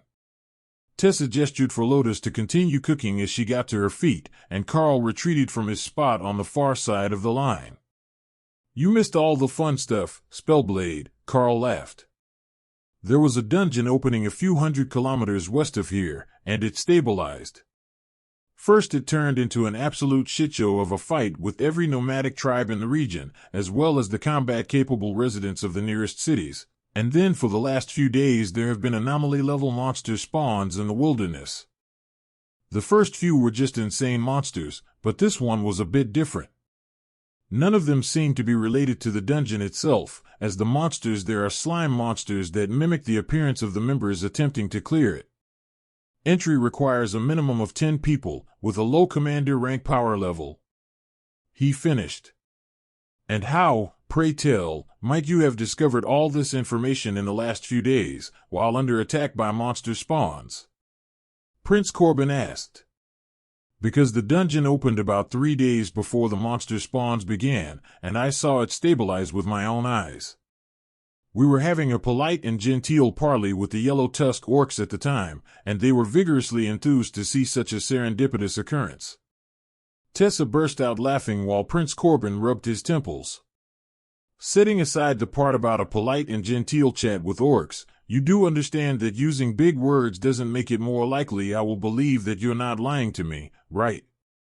My guess is that whatever you were up to before it appeared is directly responsible for the appearance of a stabilized commander rank dungeon here in the Nubon Empire.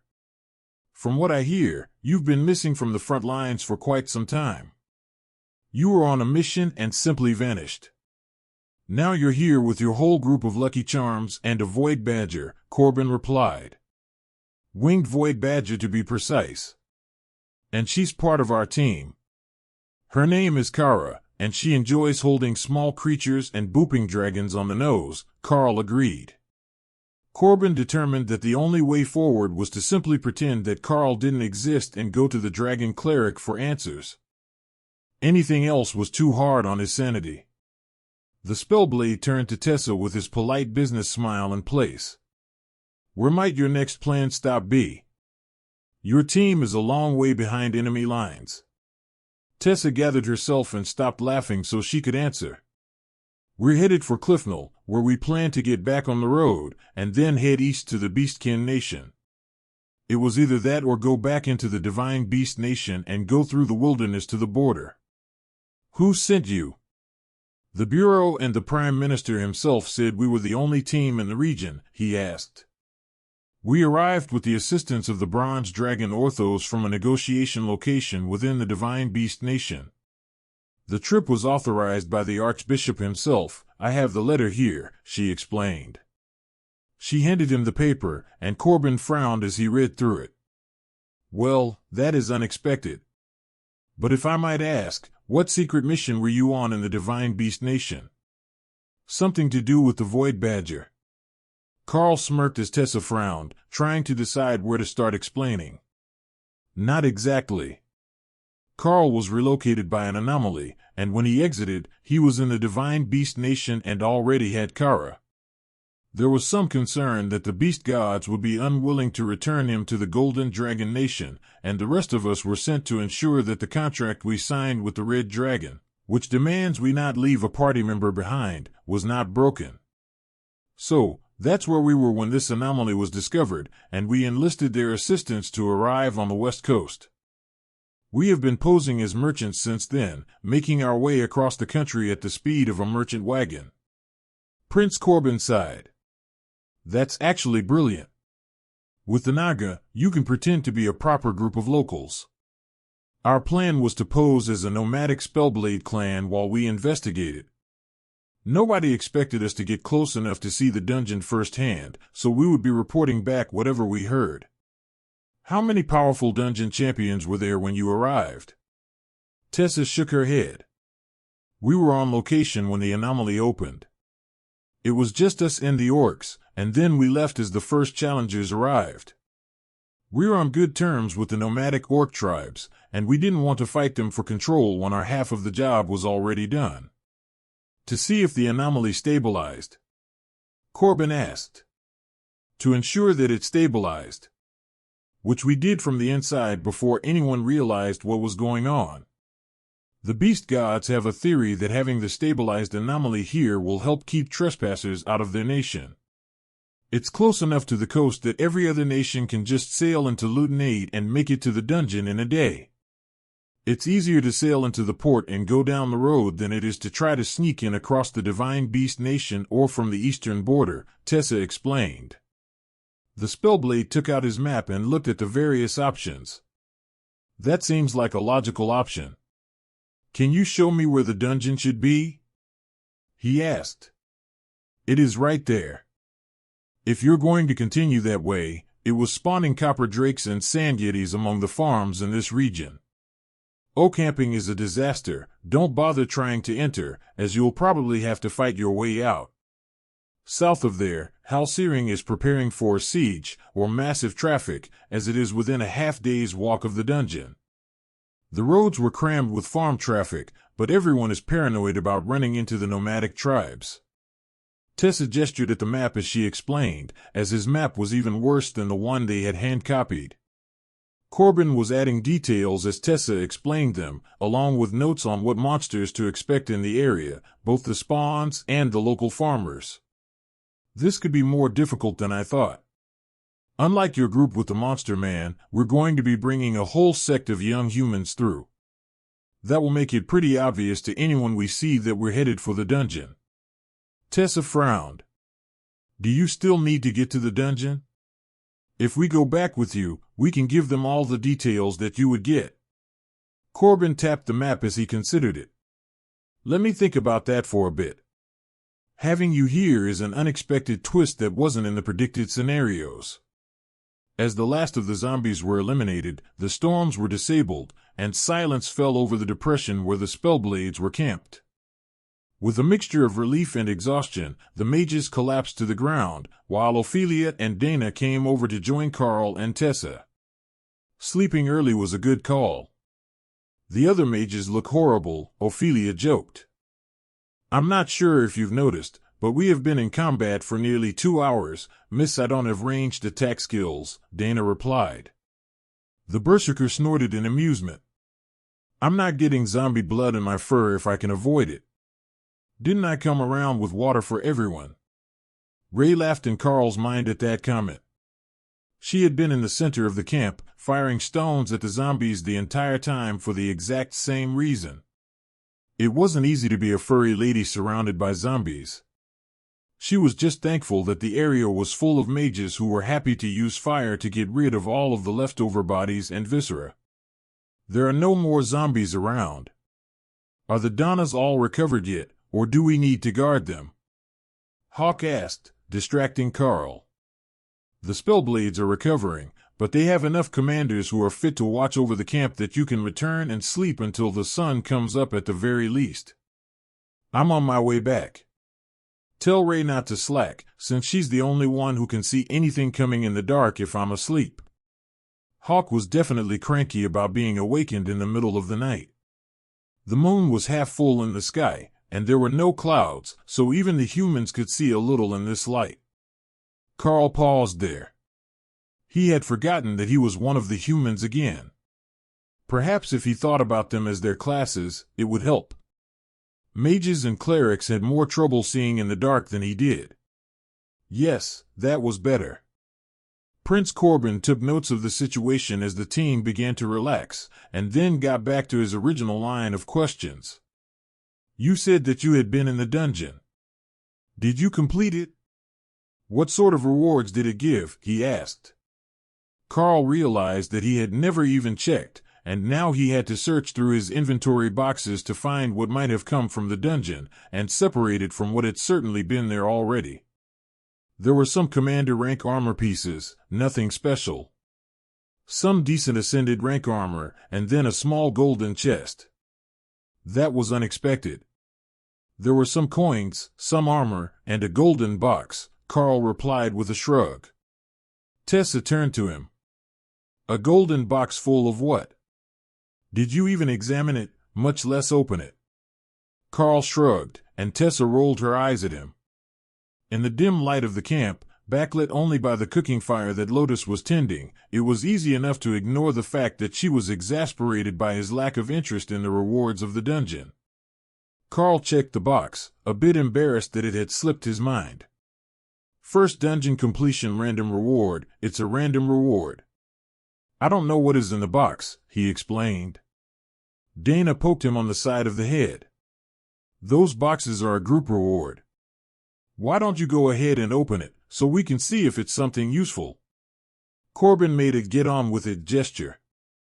He was just as interested in what the dungeon had given as the ones who had actually been there. Karl took the small golden box out of his inventory and held it out for everyone to inspect.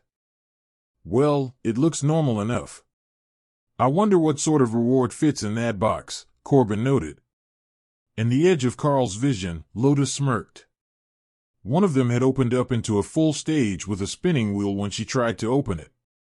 Karl flipped the lid to the golden chest, and it immediately vanished, replaced with a message in his status overlay, appearing as words in his vision. Calculating first clear rewards, group reward calculated, epic grade items granted, individual reward calculated, over rank penalty applied. Karl sighed as he saw the message, and then waited for the next message while he checked his inventory for the epic grade item that the group should have gotten. Ring of the Beast Lord, increases luck by 150 points.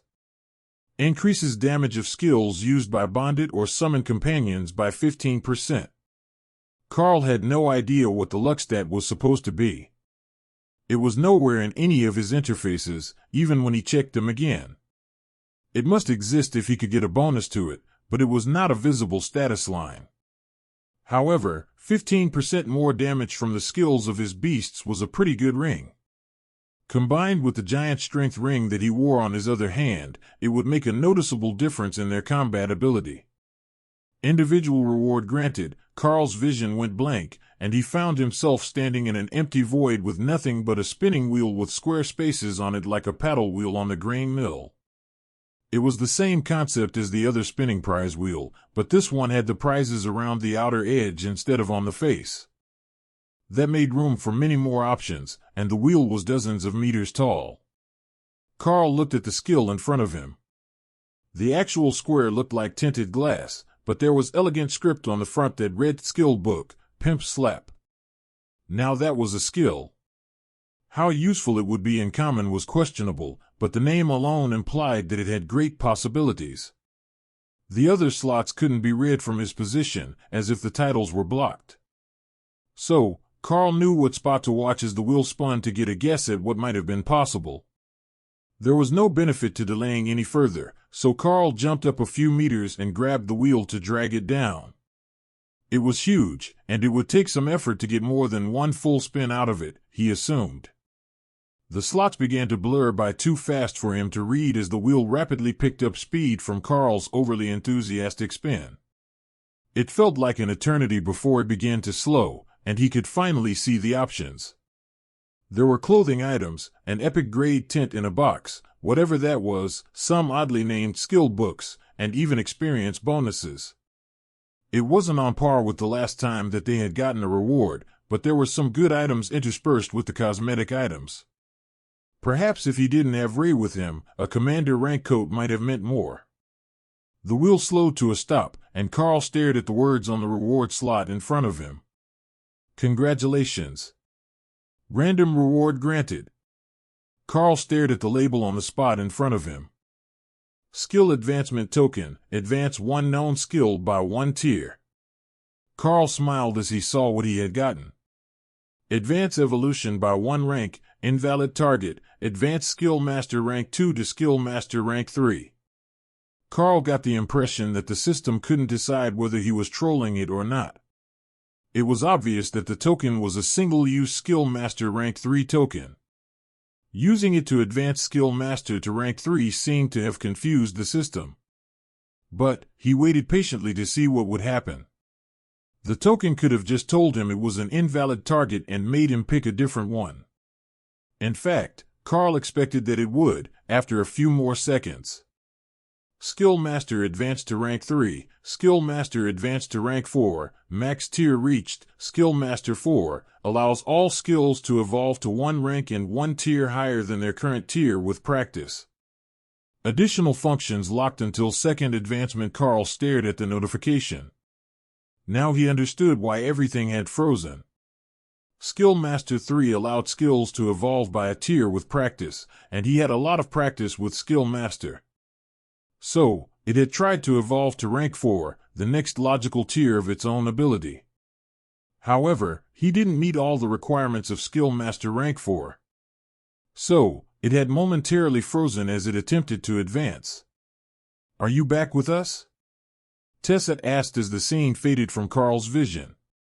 "Yeah, sorry. There was a random item thing, and it's a bit distracting." She nodded. "So, did they give you something good?" "Random rewards are usually pretty good." Karl shrugged. "We will see. The reward it gave me is somewhat situational. It could be good, or it could be no different from a skill I would have already gotten soon." A small girl came over and stared up at Karl. He wasn't sure what she wanted, but he put a hand on her head and patted her while he finished talking to Tessa and Corbin. "Damn it, stop with the hair. Have you forgotten me so fast?" she demanded. "Do you collect small women?" Kara asked curiously. "Definitely not. We're at 2 and 2, tall versus short." Karl looked down and realized that he really didn't recognize that face. No, he did, but he had only seen it once before. "Tori," he asked. "I am Tamarind now. It's good to see you again." "You've gotten stupidly powerful since I saw you last," she replied. "So, you're a proper spellblade now, are you?" The vicious smile she gave him looked wrong on such a cute child's face. "Not yet. I am an ascended rank mage, but I haven't earned the right to call myself a spellblade yet. I am along as a trainee, working to expand my combat skills until I'm good enough that I can pass the exams," she explained. "I'm glad you're doing well. After the resurrection, I wasn't certain that you would be able to adapt so easily." Tori, now Tamarind, laughed at Karl's concern. "You don't need to worry that much about me. I have turned over a whole new leaf.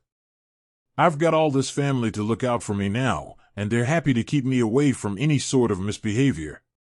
Why don't we relax and have something to eat?" Tessa suggested. "A midnight snack. I think that we've earned it. We will have to rearrange our night watch, but everyone should be able to get at least a few more hours of sleep tonight." Karl nodded in agreement. "Your team was nearly in the center of the spawn, so even if we start moving later in the morning, we should still make it out of the area that is likely to be covered in zombies tomorrow night. Sleeping wouldn't be a problem for most of the spellblades, and the wagon was still set up for sleeping, other than the tarps that they had taken down. All the hammocks were still hung, and only a little dirty from the race across the grasslands. Everyone ate quietly, and by the time that they were finished and everyone except the commanders who were on guard from the Spellblade clan had gotten back to bed, the horizon was already beginning to lighten. A couple of hours was all they were going to get to rest, and then they would have to discuss where they were going next. A soft whistle just after full dawn caught Karl's attention, and then someone knocked gently on the side of the wagon, alerting them that someone needed their attention. Karl rolled out of his hammock, and Prince Corbin motioned for him to remain silent. "There is motion in the distance. I think that someone knows we are here," he whispered. "Should we split up?" Karl whispered back. "How certain are you that your cover story is good?" "It's solid." "How sure are you that you can take whatever is coming?" Karl replied. "Not at all. I suspect that it's an army unit. They must have come from the capital to deal with the anomalies. Their seers will have known that there was going to be something happening here tonight, and if they dispatched an army unit to deal with it, they're not going to be weak." Karl nodded. "What direction are they coming from?"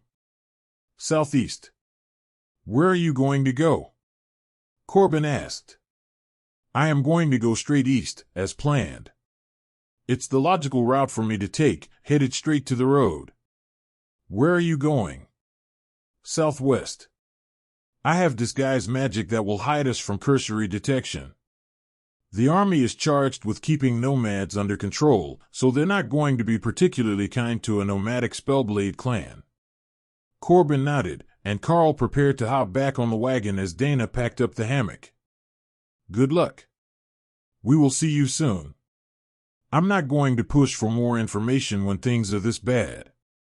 The government might have been willing to sacrifice some lives for valuable information, but there is no need to waste my people when we already know the answers we came for."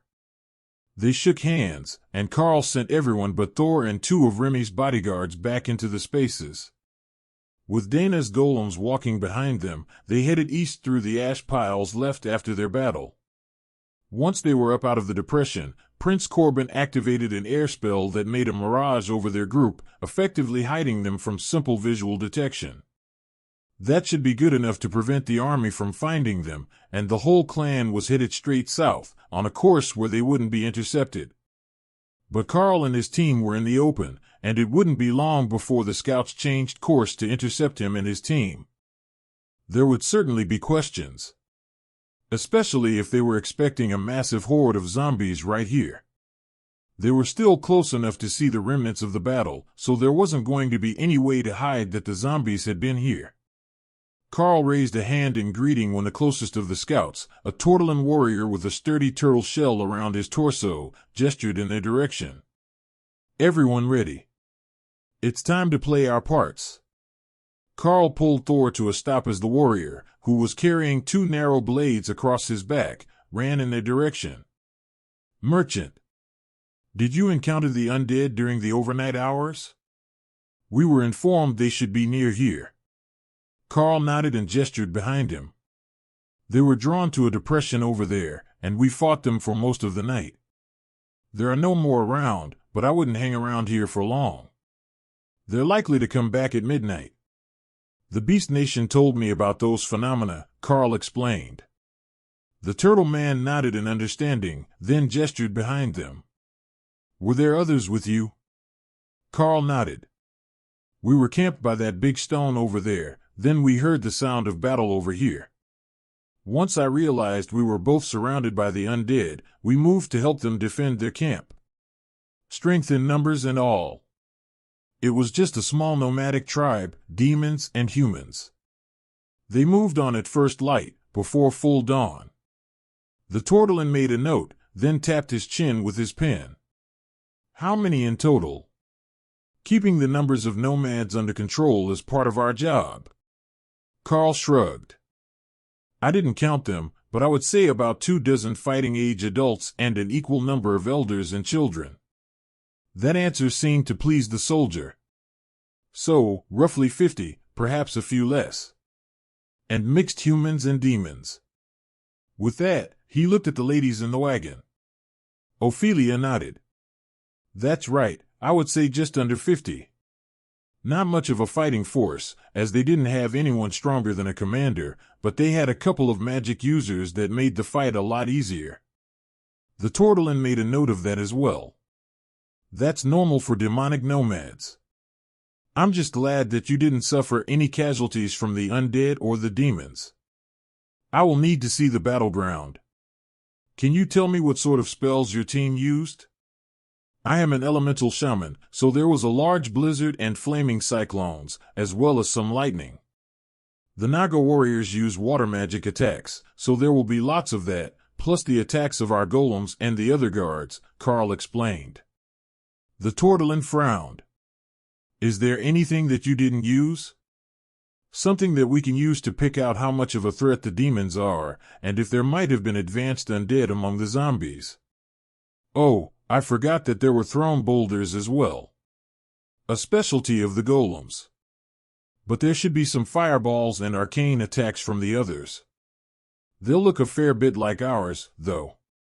If you can pick out the power difference, most of the attacks by arcane-type commanders were from the other group. We just have one with us.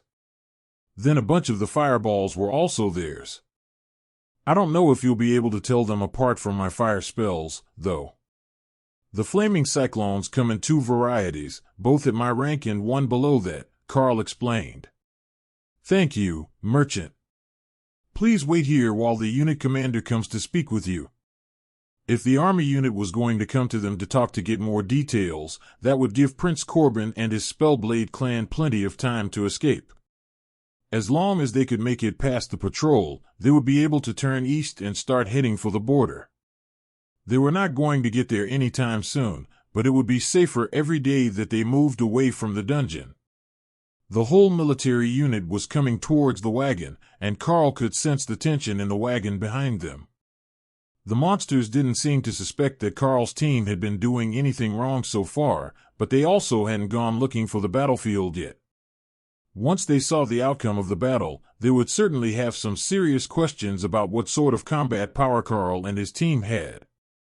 The commander of the unit, a Royal Rank demon with tattered black wings that clearly wouldn't be able to fly, stopped in front of Karl and took stock of the group. Merchant, I am told that your team has a surprising amount of combat power to be able to take out an entire undead horde with only the assistance of a small nomad tribe, he greeted them. We do all right. You know how it is for merchants, we have to be able to take care of ourselves when we're on the road, Karl agreed. The demon smiled. I would imagine that it's a lot easier to take care of yourself when you're actually a royal rank human elite with an active system and not a merchant at all. Tell me, what have you been telling everyone that you are, to pass so easily through half a country? I think you might have misunderstood something in your dispatch. My father is a stone troll. As much as every kid loves stories of the system, that's all they are. Stories, Karl countered. So if I cut your hand off, it would just grow back, with no help from your cleric friends, would it? Karl chuckled at the demon's attempt to call him out. I am only half troll, but I regenerate well enough. Karl took his sword out of his storage space and held out a pinky finger. With a grimace, he severed the digit and held it up to the shocked soldiers. Then he held his bleeding hand up and watched with what he hoped was hidden shock as the original finger seemed to melt into mist while a new one grew out of his hand. He had never tested Void Body before, but it worked exceptionally well. It did leave him hungry, though. There was just one odd thing about it. He didn't bleed red anymore. The blood that had poured from his severed finger and across his hand had been deep black, though most of it was already absorbed into his skin. The demon stared for a few more seconds, suspicious of Karl's honesty, then dragged a young minotaur forward. Is this the man that you saw? He demanded. Yes, unit commander. That is the dungeon champion from the Golden Dragon Nation. I am 100% sure of it now that I can smell him. Even if the Trouble Seer hadn't said we would find him here, I would be certain that he is the humans' champion, the soldier insisted. He was a commander rank minotaur, likely still in his teens, or whatever the minotaur age equivalent was. His horns were polished to a black sheen that greatly pleased Kara, who had been wondering for some time if you could polish them, and he did look vaguely familiar to Karl, though they had only seen each other once. Karl hopped down from the wagon, and the minotaur blinked up at him, then frowned. The last time they had met, Karl had been under 190 centimeters tall, but right now, he was well over 2.5 meters tall, towering over the young minotaur. Look, I'm sure this is an honest mistake. Perhaps it's because we have a human guard and the dragon clerics with us, he asked, gesturing to Dana and the others. The demon turned to the Naga warrior on his side of the wagon.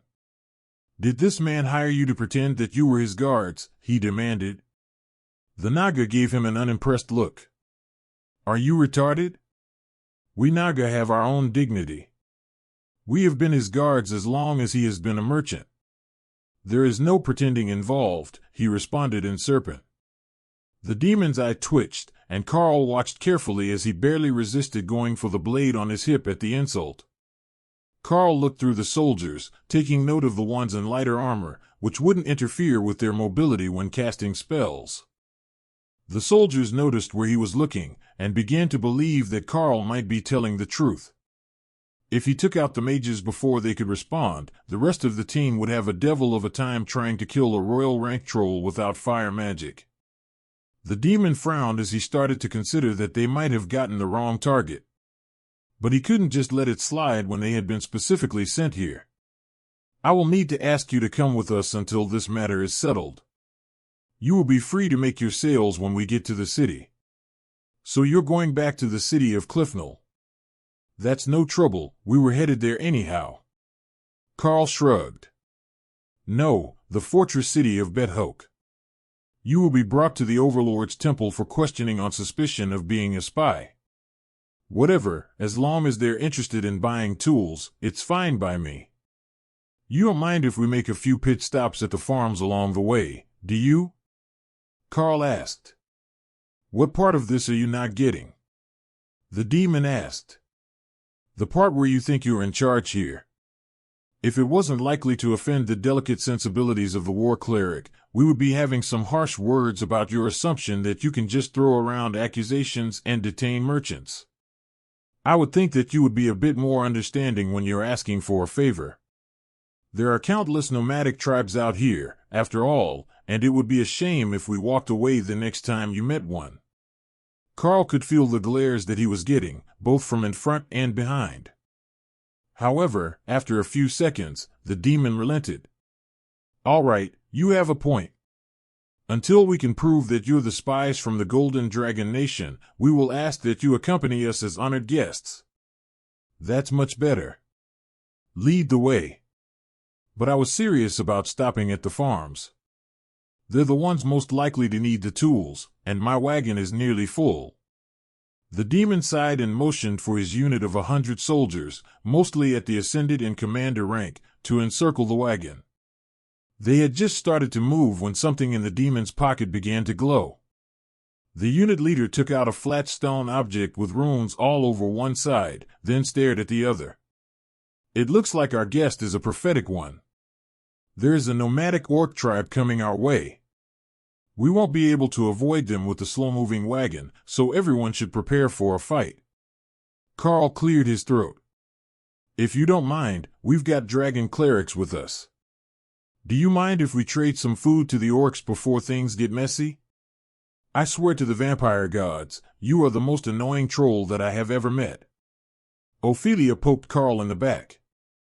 If you're trying to get him to kill us before we make it to the city, you're on the right path. But that's not the greatest idea I've heard to convince people that we're not spies. A few of the nearby soldiers chuckled, while Karl smiled at her. They'll get used to my lovable personality soon enough. Besides, if the lovely ladies of the church have created some food supplies, the orcs will be happy to see them. From high overhead, Hawk gave them an update. There are a lot of orcs, and they've already got weapons out. I don't think that they're going to be willing to negotiate. That could be bad news, but the soldiers were surrounding their wagon, so it wasn't like he could drop back and stay out of the mess. All that Karl could do was wait to see how things turned out. Once they were 100 meters apart, the orcs began shouting a war chant, a rhythmic battle cry in time with their advance. The demon at the head of the patrol reached into his coat and set off a marker flare of some sort that sent bright green smoke billowing into the sky. We will need your people to stay back. Not that we don't trust your capabilities, but it's safer not to mix our force. One of the soldiers informed Karl as he prepared to join the fight. No problem. We will wait right here. With the two groups moving towards each other, that put Thor and the wagon well out of the way of the hostilities. As long as they weren't dragged into the fight by a retreat by the soldiers, there shouldn't be any issues. But as soon as Karl decided that this was a great opportunity to simply leave while the orcs butchered the patrol, more soldiers started to appear out of portals all around the smoking beacon. Now, it wasn't the soldiers who were outnumbered, but the orcs. The two sides' current numbers were close, but it was unlikely that either side would fight to the bitter end out here in the middle of nowhere, for no good reason. The orcs just wanted a good fight, and they would calm down once they had won, Karl assumed. That was how they had been every other time that he had met them. Karl dug through the items that the elves had loaded into his inventory and brought out a stack of paper and a fountain pen that he loaded with a bit of hill giant blood from Thor's space. "What are you doing?" Ophelia asked as he began to write with a smile on his face. "I want to make a spell book for crushing blows. None of you can use it, but the leader of the Orcish force can. He's an unarmed combat specialist, you see. Crushing blows adds damage to blunt impacts based on rank. Once this fight is over, we can trade them some food as a show of goodwill from the church, and I will give him the book as a first meeting gift. That assumes that he's going to be alive at the end of the fight." Dana reminded him. The massive monarch rank orc sent a soldier flying with a single blow from his fist, which was easily larger than the soldier's head. "I think that he will do all right. They don't have a dual challenger here to fight him, and I'm not about to volunteer to get beat up for sport." One of the reinforcement groups sent a runner over to see what Karl was doing, a nervous-looking satyr that was even shorter than Lotus, and barely ascended rank, by Karl's estimation. "You are not going to join?" he asked as soon as he arrived. The clan looks like they're doing all right. I am just a merchant who sells wares through the nomadic areas and a few of the cities.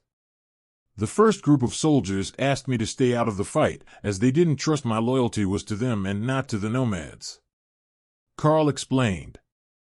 The satyr nodded. Wait here. The leader will want to talk to you soon. Karl laughed. The other one said the same thing. Don't worry, I'm not going to run away while you're in the middle of a battle. Not that I would make it far with a loaded wagon. The satyr hesitated to return to his leader, and Karl saw that all of the unit leaders were fighting the orc clan leader at the same time. They never learn, do they? He asked. What do you mean? The satyr asked. Well, it's insulting to gang up on a clan leader, isn't it? If you want to fight him, you should challenge him to a proper duel. 4-on-1 is just rude, and makes them look weak and cowardly. The satyr looked confused. You understand the way of the orcs. Now everyone was confused. Even Ophelia was baffled about what sort of policy they had regarding the orcs. Did you never consider talking to them? Just ask them for a trade or a challenge. It's not that hard. We figured it out the first time that we met them. Ophelia insisted. The satyr was thoroughly baffled. You speak Orcish. They all stared at each other for a few seconds, unsure what part of the conversation the others weren't understanding.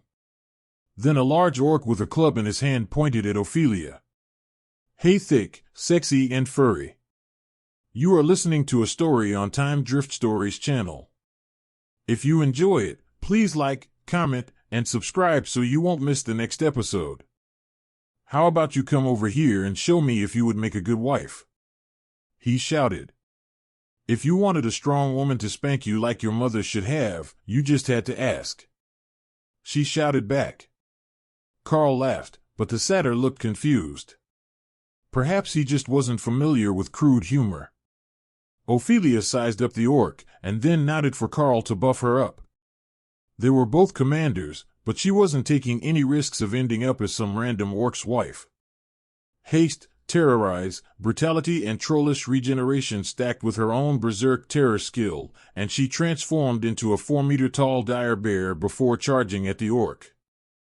Goddess, she is massive. What is she doing? I thought your team was sitting the battle out. The satyr asked, panicked. Weren't you listening? The orc challenged her to a bridal duel, and she went to beat some sense into him. How am I supposed to know that when they're shouting in Orcish? The satyr was waving his hands in frustration as he screamed at them. Karl looked back at the others, but the ladies just shrugged. They had only heard one language, the common language. But Thor thought the whole situation was hilarious. What if the only reason we get along with them so well is because we're the only people who speak Orcish other than the orcs? He chortled, laughing out loud along with his thoughts. Ophelia and the orc were going at it in a brutal battle that looked like they had a vendetta against each other, but Karl could see that they were both pulling their strikes so that they wouldn't seriously injure their opponent. It wasn't a war, or a duel to the death. It was more like Orcish flirting, and while Ophelia was playing along, it was clear that the suitor was about to be rejected, as her last strike had nearly put him on his back. Once he was on the ground, he was done for.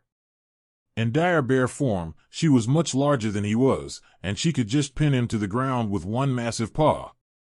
They all watched for a few more minutes until Ophelia got the final blow and got the orc in the back, pounding him face down into the dirt.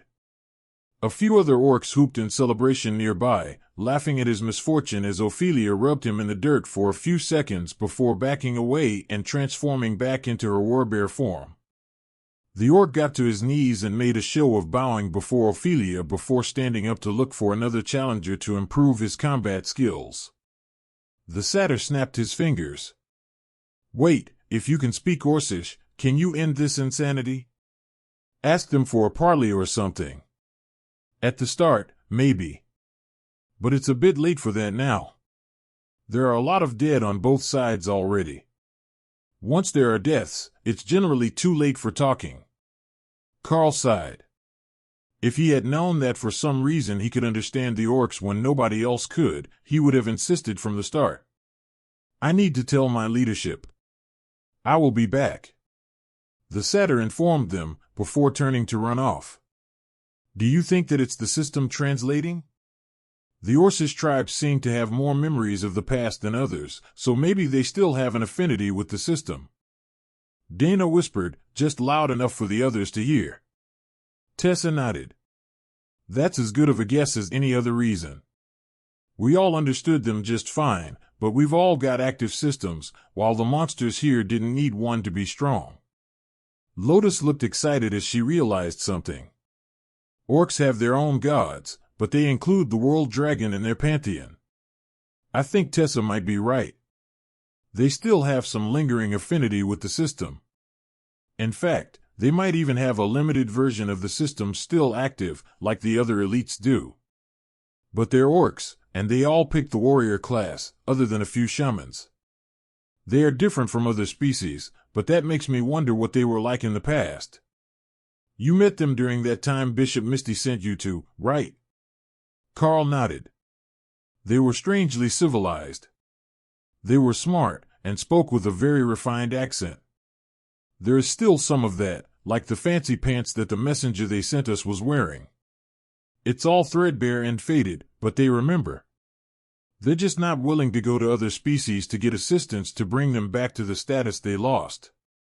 They were interrupted by the satyr running back with a Royal Rank soldier in an ornate uniform.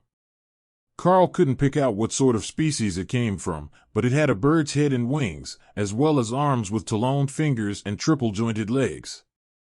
Joffrey says that you know something about orc culture and how to end this fight without it being a massacre. The officer demanded. Sure, just back away. Don't turn your back and run like cowards, they don't respect that. But stop fighting and just back away. They'll figure out what you're after in a few minutes. But if you just spoke orc, it would be a lot easier. Karl agreed. Can you assist us? I see that your warbear friend managed to have a solo battle with one of them. Karl rolled his eyes and hopped down from the wagon. Make sure that your side doesn't attack me.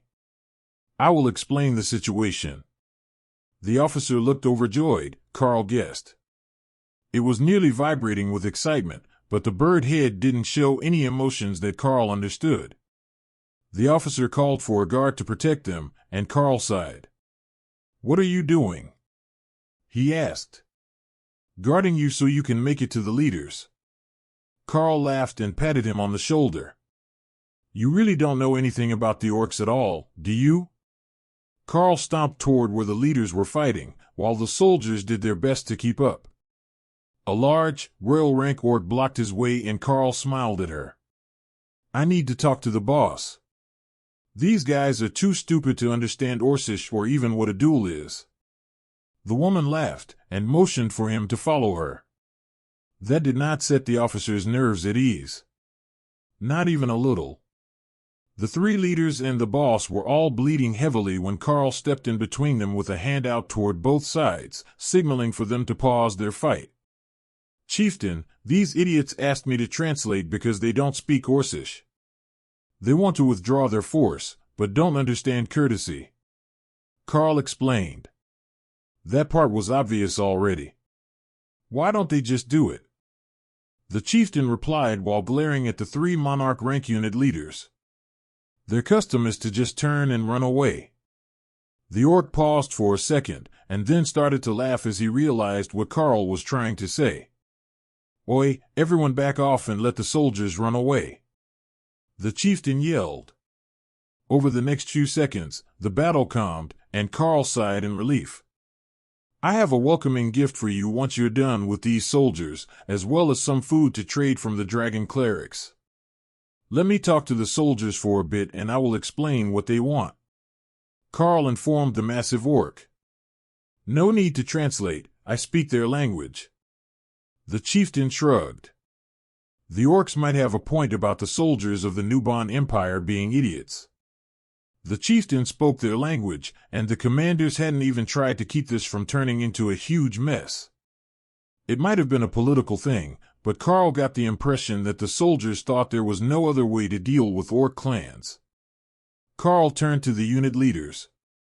The orcs have disengaged after I told them that you weren't intending to completely wipe them out. Karl informed them. Why do I get the feeling that you weren't that civil about it? I might not speak orc, but I am fairly certain that I was just insulted to my face. One of the men, a tall and slender demon with violet skin, insisted. Not as dumb as he looks. The chieftain laughed. Damn it, he did it again, didn't he? That bastard speaks our language. What sort of welcome present did you bring for me? I'm willing to ignore their rudeness if you've got something good. The chieftain suggested. First, I'm only with them because they suspect that I'm a spy from the Golden Dragon Nation, and they're taking me into custody so they can interrogate me in the city. But I brought you this.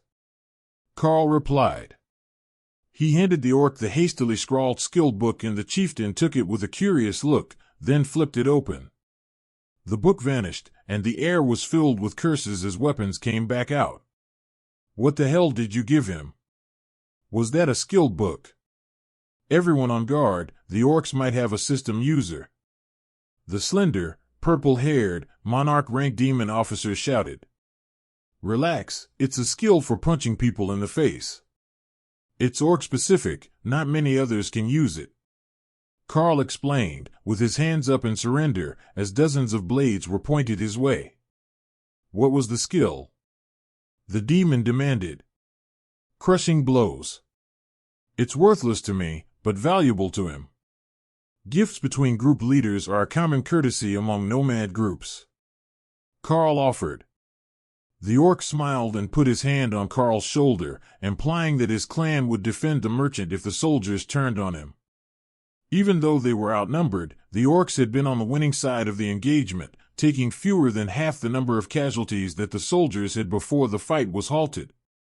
Karl saw that Lotus was running away from the wagon with an Orthos child and silently prayed that she was going to work as a cleric and not just running away on the whim of a small orc. She could resurrect, so that was most likely what she was up to. She had an area healing spell active as well. Karl could feel the holy magic in the air. Tessa got down from the wagon as well, and began to move through the soldiers, healing them with a touch as she went. She couldn't bring the dead back to life, that wasn't the specialty of her goddess. Even Lotus wouldn't be able to bring many back before becoming exhausted, so she would likely focus on the ones with important skills or small children. Normally, a nature cleric would just pick some at random, or do the closest ones. But she had been hanging around Tessa for a long time, so taking care of the orphans took precedence in her choices. Especially if the choice was to make them no longer an orphan by bringing one of their parents back. The soldiers were regrouping as they pulled away from the orcs, leaving only their dead behind. Tessa nodded politely as she stepped up beside Karl, with Dana beside her. Officers, healing of the severely wounded is finished. Your soldiers should be mobile again. There are a few who lost limbs, and that will take more healing to recover, but other than that, I've done the goddess' will. Ophelia had gone to join Lotus, in case she needed anything. The orcs wouldn't bother her. She had already put one flirtatious orc in his place, and it would be harassment to continue flirting with her today unless she started it. Can someone explain to me why there is some random merchant and a pair of dragon clerics here in the first place?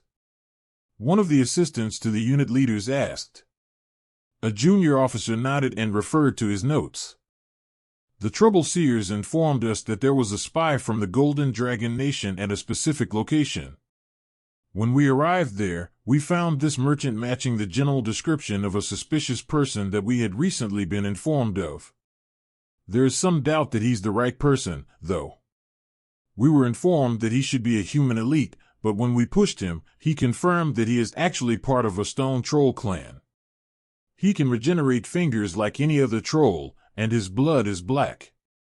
The others looked like they didn't believe, so Karl held out his hand to the Orthos chieftain, who handed him a blade.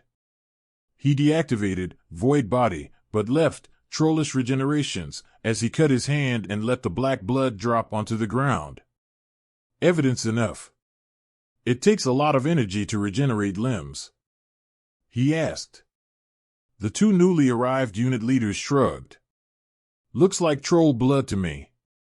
I've certainly never seen a human bleed that color before." Perhaps the seers misunderstood what they were seeing. The presence of the clerics might have been the Golden Dragon Nation influence, while he was the threat they were concerned about. The leader of the first group gave Karl an assessing look. "I still think that if he was flagged as a threat and possible spy, we should bring him to the fortress." The Orthos chieftain stood still, patiently waiting as the soldiers decided what they were going to do about Karl. "Why don't we do our business first? The clerics made a bunch of food when we heard that you were coming. We can take care of the trade while they argue, and then you can do whatever else you had planned for the day," Karl suggested. The chieftain smiled and the two of them quietly moved to the wagon, where Tessa and Lotus had left 20 bags of their creations, split between rice and beans. Cleric food usually lacks variety, but Karl began. "No worries, Karl. My people love the rice and beans. We aren't eating it every day, so it's a rare treat for them to get such a fine crop that they don't even have to sift weevils out of. I see that the Minotaurs traded you a full load of tools as well. We don't need those, but you'll be able to sell them as soon as you get to a city. Most of the farmers are still Minotaurs in this region. As you go south, you'll find that more of them are Naga or lizard species. Naga farmers are good ones, they appreciate a proper fight." The chieftain laughed. Karl began to hand down bags so that the chieftain could have someone gather them, but when the orc picked them up, they vanished into a separate space. Karl activated his interface and looked over the orc's name. Kilgore, chieftain of the White Fist Orcs, was written in the traditional brown of a warrior. Everything was transferred in under a minute, and the chieftain turned to smirk at the soldiers. "You know, eventually they will figure out that you're lying to them. They might not be able to see the nameplate, but even the demons will eventually reach the point where they guess that your regeneration might be a skill and not proof that you're a troll," he quietly informed Karl. Karl chuckled. "I'm hoping that they don't come to that conclusion until after we've already parted ways. If the World Dragon favors me today, they might decide that I can go about my business." The orc snorted in laughter. "One day, we will find the lost scale, and then we will see whether the World Dragon still favors us or if he gave up on this world." The word startled Karl. That statement made it sound like there was a method to their travels. "Are you searching for signs of an ancient temple or something where the scale might be?" he asked. The orc shook his head. "No, it should have been with the powerful Titan when he died. Nobody knows where his grave is, and nobody has found it yet either. If we do, and we can recover the scale fragment intact, the clans should be linked back to the system in its fully active state." That was astounding news, on a level that Karl couldn't fully appreciate. How much dedication did it take for an entire species to agree to search a continent, or perhaps the entire world, for millennia? That level of devotion would put the average cleric to shame. Not only did they say the words, and preach their Orcish gospel of righteous battle, they lived every day on a holy quest. For that reason alone, Karl had the utmost of respect for Chieftain Kilgore. But more than that, he would never look at the orcs the same way again. Just knowing that they were on the same path as he was, a path towards fully reactivating the system, was enough to count them as potential allies and friends. Everyone needs a friend who knows when to punch someone in the face. Kara agreed. The unit leaders came over and glared at Karl and the chieftain. "If you're done conversing in your own language, we have come to a consensus on the status of the suspected foreign spy," the demon leading the first team that had met Karl informed them. "All right, lay it on me." "It had better not interfere with my work, though," Karl replied. The demon sighed and shook his head. "The risk that you really are the spy from the Golden Dragon Nation is too high. We can't let your team leave until we have brought you before the Trouble Seers for an assessment." Karl sighed. "So, it's going to be a huge pain in the ass, then." I take it you're all planning a long walk back to your fortress and then an undefined duration of imprisonment on arrival. The orc chieftain gave a low chuckle, and the three monarchs gave Karl a suspicious look. The Council of Overlords has the right. They will determine what will happen until you can be brought before an oracle. However, if you are truly innocent and concerned about your business, we can allow your guards to continue the business of escorting the dragon clerics on their pilgrimage, along with a small escort from our wilderness forces. Karl looked at the wagon for an answer. We will wait in the city for the decision. It is safer for us if we aren't traveling without one of our primary combat assets. Karl was chosen to escort us for his capabilities, not just because his wagon was in the right spot at the right time, Tessa insisted. All right, we will bring you all back to the Bedhoek Fortress, and you can wait for the council representatives to make a determination on the situation with Merchant Karl. If he is determined to be a spy, there will be questions for the rest of you as well. After the incident is settled, we will assist you in finding a new escort if necessary. Tessa nodded. If things got that far, it was going to be a real mess, but there were nearly 1,000 soldiers here right now, and they suspected Karl of being a spy, which meant that the dragon clerics were certainly under suspicion as well. The soldiers were just too polite to say it, as nobody wanted to insult the gods if Tessa and Lotus were really on a pilgrimage. Karl shook the Orcish leader's hand. Chieftain Kilgore, it was a pleasure meeting you. Enjoy the supplies, and perhaps we will see you the next time that we are both in the same region. Kilgore patted him on the shoulder with a smile. Be careful as you leave. The overlords have a touchy temperament. They have a habit of ganging up to attack any orc that gets too powerful so that they don't have to admit that the clans have better potential than they do. Karl's laughter brought confused looks from the monarchs of the Nuban army. He's just explaining that the orcs don't have the best opinion of the city dwellers, Karl relayed. The orcs close enough to have heard the whole conversation did their best not to laugh at the difference between Karl's version and what had actually been said. That's enough delay. The portals will be open in a few seconds, so please return to your wagon and prepare to travel to Bedhoek Fortress, the slender demon monarch insisted. True to his word, a set of portals opened, and soldiers in fancy uniforms rushed out. The first 6 of them surrounded Karl's wagon, then the soldier on his right gave a nod, indicating that he should start moving. Karl waved goodbye to the orcs, who laughed and waved back. The entire clan understood that he was being accused of being a spy, which could lead to his execution. But the fact that he wasn't showing any fear multiplied their respect for him. Thor passed through the portal, and Karl felt them enter a barrier on the other side. It restricted something, but Karl couldn't immediately tell what. I think it's intended to limit the level of abilities used in the city, so that nobody can challenge the leadership. If they can use royal and monarch rank skills, but you can only use awakened or ascended, what threat can you pose to them? Kara suggested. The soldiers visibly relaxed as they followed Karl's wagon through the portal into the open cobblestone courtyard that appeared to be the parking area for the stables. Sorry, Thor. They'll realize that we've been lying right away if you return to your space. Karl apologized as he realized his mistake. As long as they have good food, it's fine. I will just talk to the other mounts here.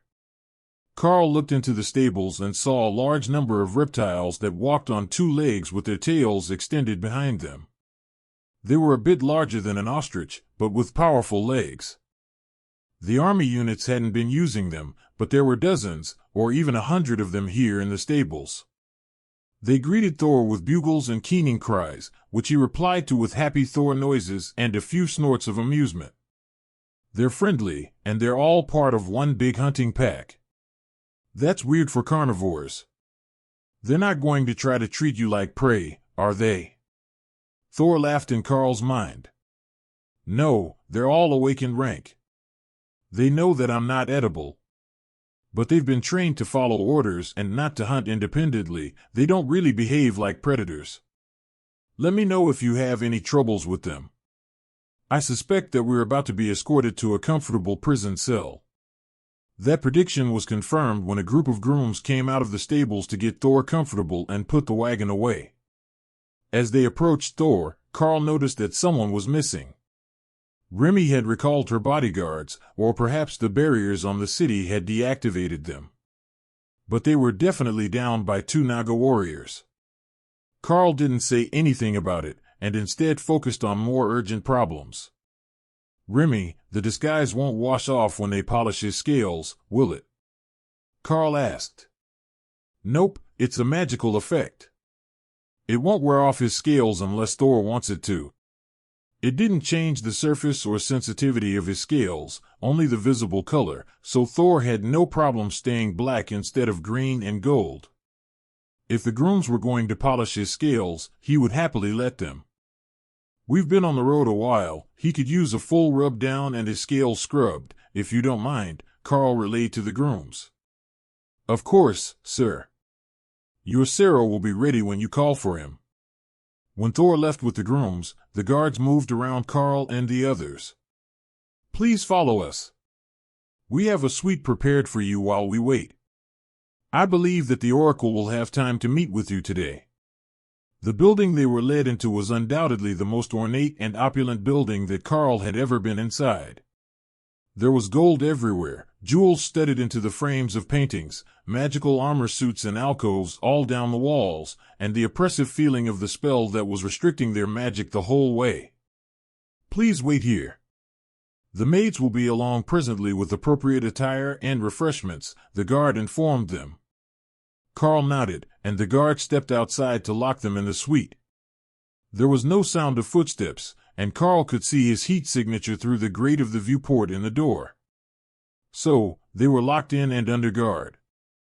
But the room was beautiful, and Lotus had already changed to clean robes and slippers to stretch out on one of the divans. There should be bedrooms to the side if you want a proper nap, Tessa suggested. I'm not sleepy, I just wanted to enjoy the sofa without getting it dirty, Lotus laughed as she shifted to get comfortable. Karl admired the rest of their holding area. It was certainly a guest room, even if the windows were barred and the walls were reinforced. But it was just as richly decorated as the rest of this palatial estate. There were gold fittings on the cabinet doors that kept dust off the bookshelves, fine crystal glasses on the bar with a small selection of liquors and juices, and the furniture had high-quality padding, if Lotus Happy Noises were anything to go by. Then again, after traveling on the wood bench of the wagon, everything might seem comfortable. The appropriate attire that the maids brought them looked like the sort of puffy and frilly noble attire that the trolls at the south gate of Ocamping had been wearing, but in plain white. It was quality clothing, but unless they were at a church or a wedding, they would definitely stand out. They put a spell on it to track you. Kara reminded Karl as soon as she saw the clothes. Can you remove it without coming out of your space? There was a pulse of power over the clothing, and Karl sensed her satisfaction. I suppose that we should change to make them happy. The clothing should be safe, Karl informed the others. Dana looked at the clothes. I don't know what was cast on them, but there is still magic on these clothes. It should be safe, though. At least, Karl assumed that Kara would have noticed if there was something harmful on them. Karl disabled his armor spell and slid the pants of the only not a dress-type outfit up before pulling the coat over his shoulders. There was no shirt, but in his size-enhanced form, he was more heavily muscled than he remembered his natural body being. Even with the coat only having 2 buttons at the bottom and the chest open, it wasn't a bad look. Then he put on a pair of the slippers and the whole outfit changed color.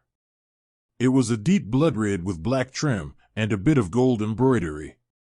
With his shaggy black hair in need of a trim, the rich fabric was a bit of a visual contrast, especially at the frilly collar and cuffs.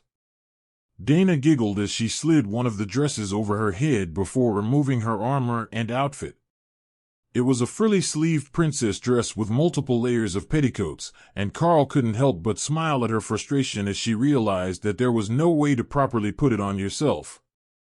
It buttoned up the back all the way to the neck, and then a ribbon was designed to be tied around the waist. It was a princess dress, for certain. Exclusively intended to be worn by a lady with maids. Ophelia was staring at the clothing in intense disgust, but the 4 dresses were the same, just in different sizes. You could transform into a dire bear and just refuse to wear clothes, Karl offered. Thanks, but no thanks. My mother used to force me to wear things like this when I was little. Well, right until the day of the serum ceremony, actually. It's personal, not a concern that it won't go with my fur. Karl turned away to let everyone get dressed, so he was the first to notice when the maid came in with food. Oh, good. The clothing fit. Those are some interesting colors, she murmured, looking at the floor. Do you think that they don't suit us? I might be able to get them to change if I change outfits then put it back on, Karl suggested. No, it will always be the same. The clothes reflect the color of your aura. Karl turned and looked back behind him. Tessa's dress was bright crimson, the same as her cleric robes. Dana's was a very princess powder blue, and Ophelia's was deep bronze with gold trim. Lotus, on the other hand, was wearing a shimmering mess of chaos that looked like someone had tried to do a pearl white paint job, then let their kids throw glitter all over everything. It was mostly green and gold sparkles, and Karl couldn't help but laughing. So, you're telling me that the little high priestess aura looks like that? I should likely be less shocked than I am. But that is glorious. I think it's broken, the maid whispered. No, I've known her a while now, and I think it's working just fine. See how happy she is with her new dress. I hope you don't expect to get that one back when we leave. The maid smiled a little, but Karl noticed that she was avoiding looking at him. Did I say something weird? Karl asked. She didn't have a problem looking at anyone else. Perhaps she was just shy. A deep voice laughed from the door. It's not what you said, merchant. Or should we call you merchant of death? Your aura is blood red and void black, with only the barest hint of honorable gold at the edges. I have met mass murderers and demon lords that didn't have an aura that dark and bloody. The man at the door, a satyr of some sort, but with antlers and not curled horns, informed them. I think it's glitched, like the maid said. I'm not actually a bad guy. Even the nature priestess will vouch for me. The satyr laughed as Lotus did a twirl to show off her dress. I'm not sure that a nature priestess is the best judge of character. Though, it could just be a side effect of your lineage. Some of the more violent species always have a disturbingly dark aura base from their nature, and then another color for their personality, the man suggested. I say that we pull his legs off and roast them. He looks like he would be less annoying on a rotisserie. Ray suggested. He's kind of fluffy and cute. Kara disagreed. The antlers would get stuck in my throat. We need to take them off too. Remi sighed. Karl realized that he might have found the source of the aura issue. It was this bunch of hungry beasts messing with the colors. Perhaps the outfit would normalize once they had lunch. Why don't you all make yourselves something to eat? Thor should be able to pull food from his space as he needs it, but they promised to feed him properly. While Karl was distracted talking to the beasts, a group of overdressed guards came in, then stopped and did a double take before staring at him. Come on, it's not that big of a deal, just a malfunctioning spell on the outfits, Karl insisted. If you say so, sir. Please follow us this way. We need to have a private talk with the ladies while you meet with the Oracle, the leader of the guard detachment agreed. Summon more guards. He whispered to the man outside the door. He wasn't as quiet as he thought that he was, and all of the women, including the maid, were trying hard not to laugh as Karl followed him out into the hallway, where an entire unit of 10 commander rank minotaurs were waiting for him. All right, have fun, ladies. Holler if you need me and I will be right back, Karl joked. Stop making the soldiers want to cry. We will be fine for a few minutes, Dana laughed as Karl waved and began to walk down the hallway. As soon as the guards thought that he was out of earshot, the questions began. Are you all right? Is he holding you against your will?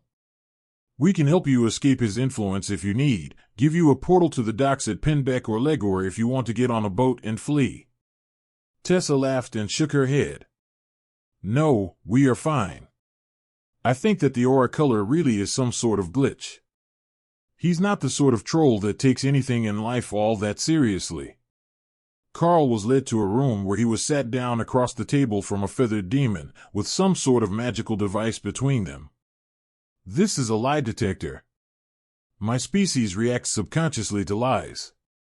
If you speak, one of the lights will glow.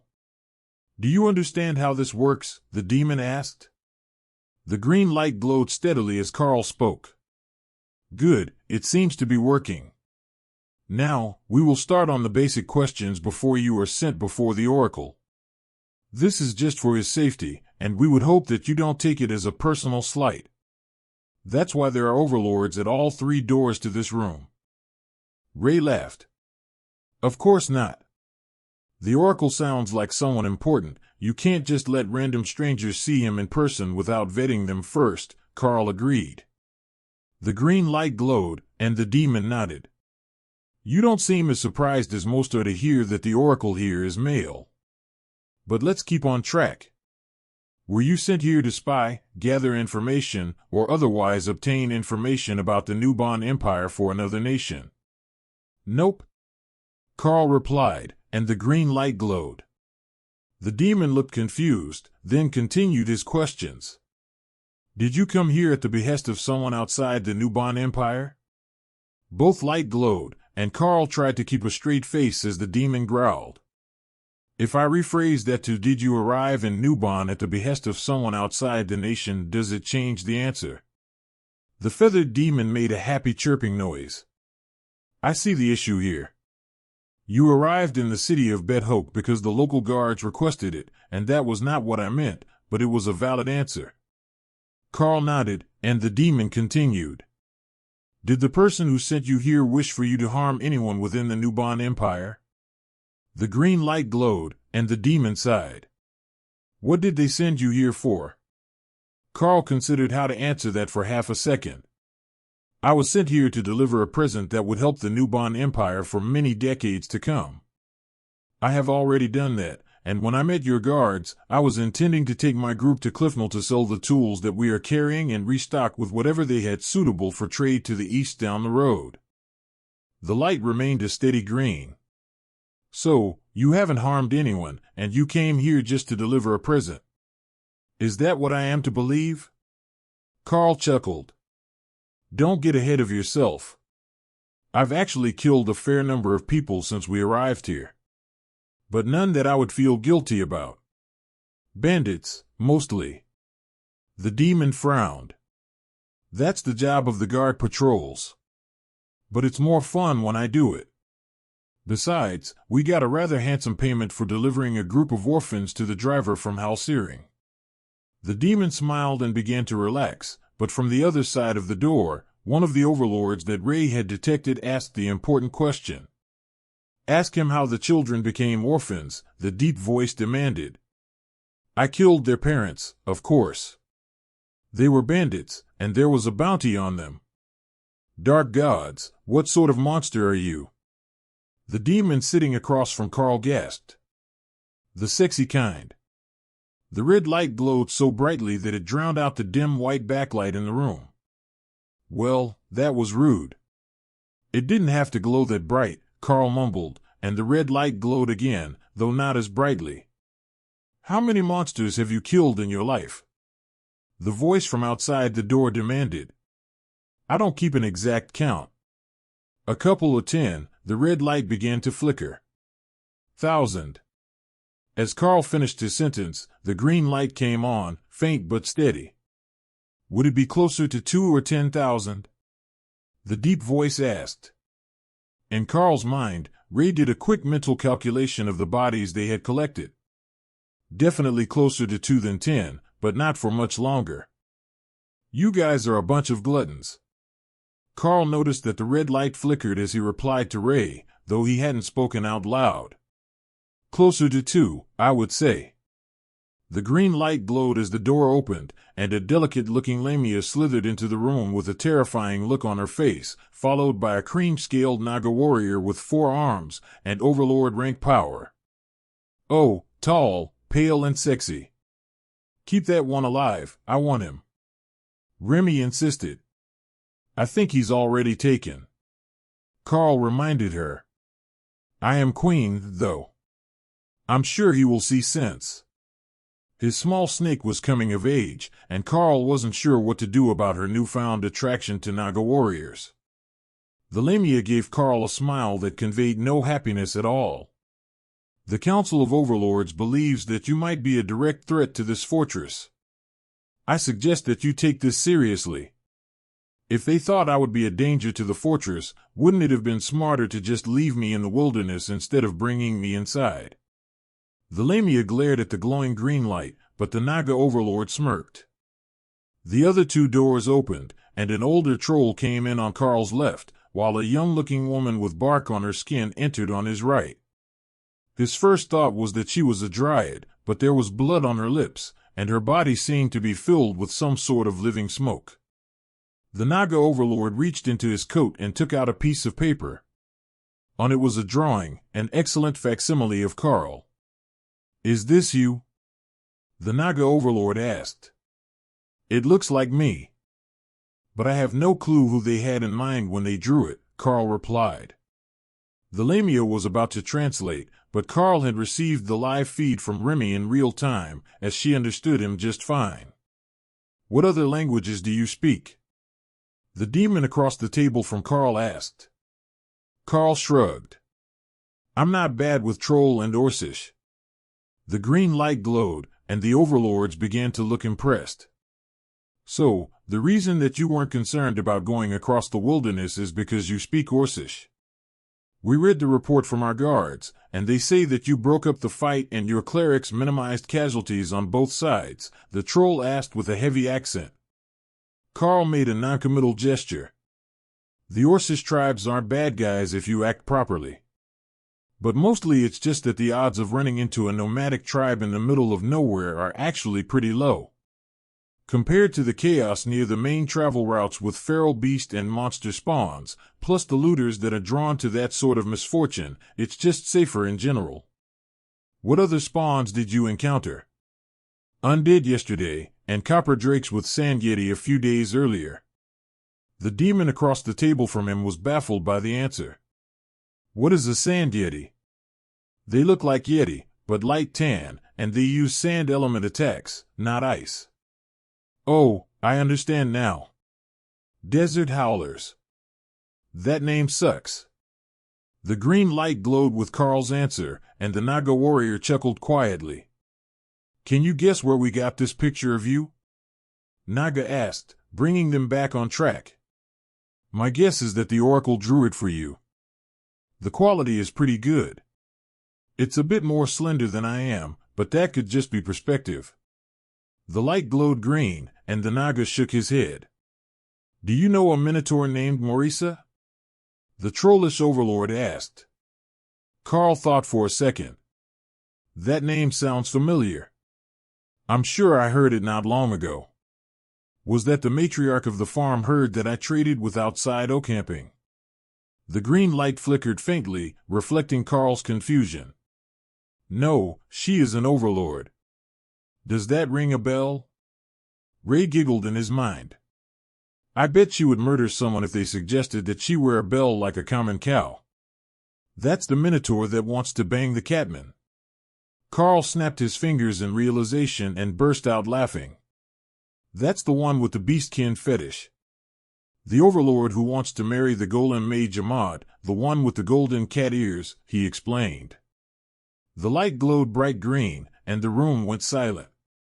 For the good of your health, I suggest that you never say those words out loud again, and certainly not in her presence, the troll muttered. She's still mad, is she? I don't blame her. I heard he shut down her marriage proposal without even taking a night to consider it. The odd tree woman moved so fast that Karl almost lost track of her in the corner of his vision. But she didn't attack. She took a seat across from him and shuffled the demon interrogator over to the end of the table. Tell me all about it. How did you learn of it? Was he as cute as the Oracle says he is? Are his ears fluffy? He's a very handsome man. When I first met him, I thought that he was a human. But when he came over to introduce himself, he was excited. His ears were lifting his hood, and eventually, he just gave up and took it down. The nature clerics who were with me at the time had been baking cookies all morning. He's got a huge sweet tooth, so if you want to shoot your shot, you should try bringing sweets with you, Karl explained. But the ears. As fluffy as anyone could hope for. I think his cat's eye is a rag doll or something similar. The fur is long and looks very soft. The sound of soft slippers coming down the hall caught Karl's attention. An older troll with pale blue skin and one broken tusk, along with a scarred face and missing eye, made his way into the room. The overlords bowed to him, despite his power only being at the commander rank. The Oracle, I presume. My name is Karl. It is a pleasure to meet you. The old troll smiled at Karl. I sensed that the interview was only going to go in circles, and I have little time for questions today. I must watch the borders for attacks. The old troll wheezed. Would you like me to ask the dragon clerics to help you with your healing? Trollish regeneration is good, but it's not almighty, and the clerics can help with most wounds. Karl replied. The Oracle waved off his concerns. It's a side effect of my ability. It will heal slowly, then return as I look out into the world for dangers. So, let's get right to business. I saw you in a vision yesterday morning. You used a skill, a most horrific skill. There was a Naga Queen standing behind you, and you created a vortex of fire that arced with lightning and created smaller vortexes. So, after the Trouble Seers informed me of their findings, I cast a scrying on your location, and I found a sensation that could only be a spy from the Golden Dragon Nation. Who else could you be except for the spy? They wouldn't dare to send a nobody into our nation, and there is talk of an elite bearing your name. A dungeon champion of the Golden Dragon Nation who challenged a Tortolin monk to single combat and won. Overlord Morisa drew a picture of that champion for us, and wouldn't you know it? He looks just like the man from my vision of danger. He looks just like you. Karl nodded along. That's quite the convoluted story, but I follow what you're saying. Do you deny that you are a spy for the Golden Dragon Nation? The Oracle asked. I do. I am not a spy for the Golden Dragon Nation. They had no part in my business ventures here. The Lamia whispered something to the Naga, who nodded in agreement. Oracle, perhaps you should look into his past and see what we're missing. We're obviously asking the wrong questions. The strange tree woman suggested. They're terrible interrogators. If they were a little smart, they would have asked you where you were born and where you grew up. Hawk scoffed. But it's good for us that they're not that creative. I'm not going to question our luck today. The Oracle nodded and Karl felt a strange magic surround him. The Oracle held his cheeks and looked deep into his eyes, while Remi giggled. Do you think he's going to kiss you? Does this count as romance? Karl did his best not to laugh at the situation, and just waited for the spell to take effect. The Oracle was staring into his eyes and chanting for a few minutes before he nodded and spoke in a demanding voice. Show me the first memories you have, as far back in time as your mind is capable of recalling. He intoned as his eyes faded to pale white, losing track of the present and immersing himself in Karl's past. An image quickly came to Karl's mind of landing in the lake when he was sent by Bishop Misty into the past. When is this? What is the date? The Oracle demanded. The scene skipped to the battle at Bunga City, where Karl first met Orthos. Darklight Host Champion, Gold Tabard, Lord of Bunga City. The last resurgence. The Oracle muttered, then shook his head. That can't be right.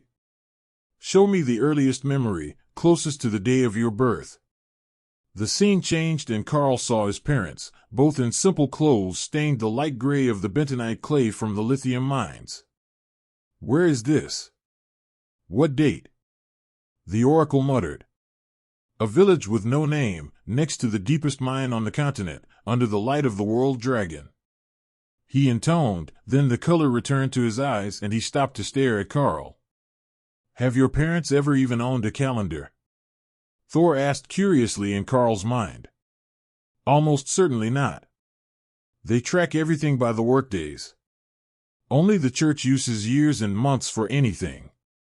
The overlords waited patiently for the oracle to finish. "He was born in a mining town with no name, and at one point he was a Dark Light Host war champion on the Nia continent. I saw him challenge for the ownership of Bunga City. It doesn't make any sense, unless he was thrown through time by an anomaly. But if he was moved through time by an anomaly, how long must he have been on this continent to regain his sanity? My visions are missing something. Were you a Dark Light Host war champion?" the strange tree woman asked. "Yes. You can verify that as well.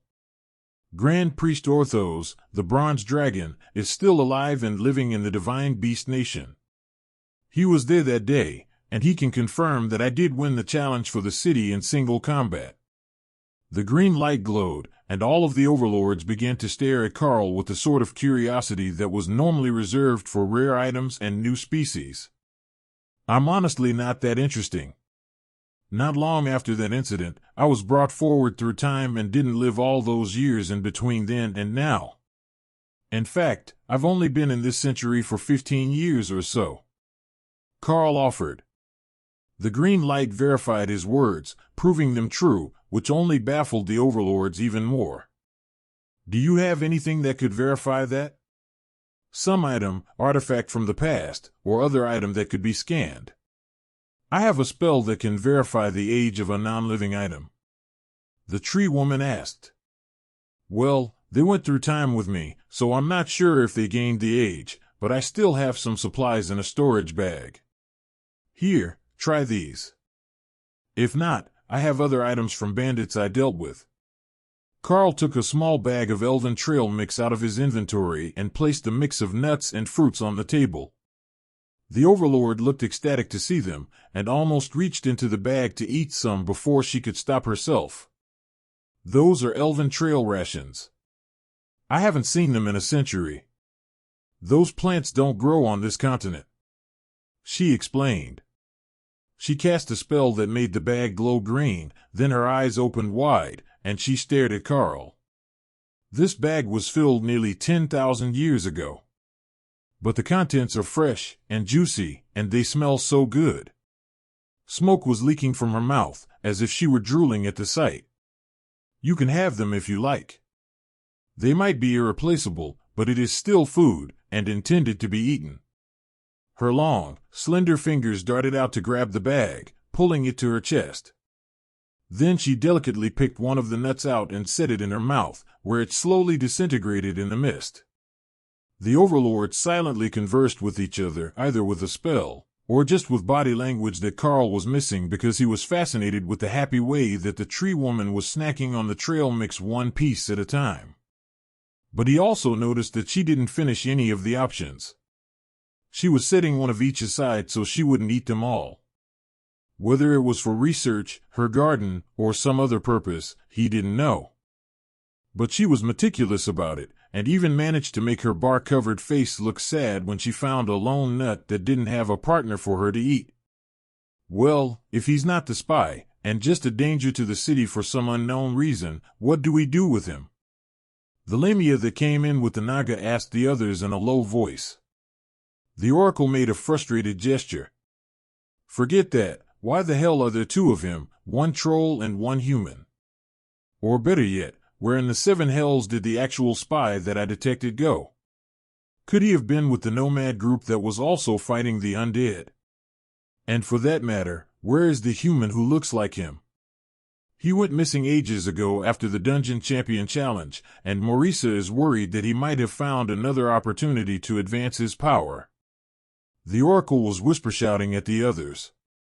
Well, we can't just let him leave without knowing why he's a danger to the fortress, can we?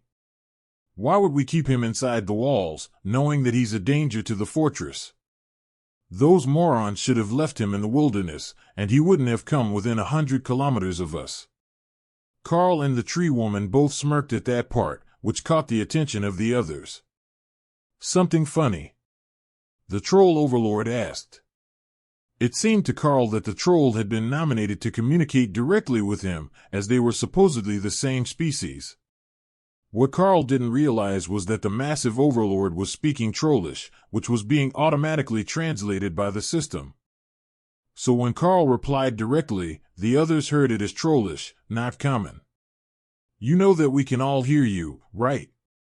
But on a serious note, are you familiar with the concept of self-fulfilling prophecies? The oracle had a vision, and he told others about it. By telling others, and having them take action on it, he made the prophecy happen. If nobody had come looking, or they had only come for the undead, who were already destroyed, I would have never been here. If I were never here, there would be no danger to your fortress. I don't even know what sort of danger I'm supposed to be. It's not like I care enough about your existence to make myself your enemy. No offense intended. For all I know, there might have been zombie blood on my equipment or supplies, and my arrival here could have started an undead outbreak. That is the self-fulfilling prophecy part. In trying to avoid it, any action taken regarding the prophecy actually has a chance of causing it to happen. The troll stared at him for a few seconds. That's a deep thought for a troll. Who knew that the trolls still had philosophers among us? So, what do we do to make it not happen? Karl shrugged. At this point, I have no idea. Once the process starts, it continues whether we want it to or not. That's why it's better to just leave well enough alone. I learned that from the bronze dragon Orthos. Didn't he just swear at you and tell you to stop teaching the children strange skills? Same thing, really. The green light glowed happily on the desk, and the overlord sighed. What if we just put him in a room with his group members? If they're only interacting with the maids, it could be a small danger. The Naga suggested. The tree woman appeared to be ignoring the others, until she suddenly stabbed a finger into Karl's hand. It punched right through his palm, as he didn't have Eternal Lightning active, though he did have Void Body, Limited Invulnerability, and Trollish Regeneration active. Her finger came back out of his hand cleanly, without so much as a spot of blood on it, and she hummed curiously, much like Ray did when she found a new thing. Might I ask what you're doing? Karl asked. He didn't think that he had actually taken damage, but it appeared that it was possible for certain species or skills to puncture him anyhow, which meant there was a chance he could be crucified and stuck to something, which would be incredibly inconvenient. You're immortal, she informed him in a matter-of-fact voice. Far from it. I demonstrated that for the guards when they didn't believe I was a troll. The green light came on, but the tree woman was ignoring everything except her finger and Karl's hand. She stabbed him again and smiled. I get it. You have to focus on stopping your regeneration so that you will bleed. It might be limited in vulnerability. Giving that skill to a troll is the sort of thing that the old gods would do. The Lamia cleared her throat and motioned for the tree woman to explain. Oh, I've been trying to figure out what was so strange about him.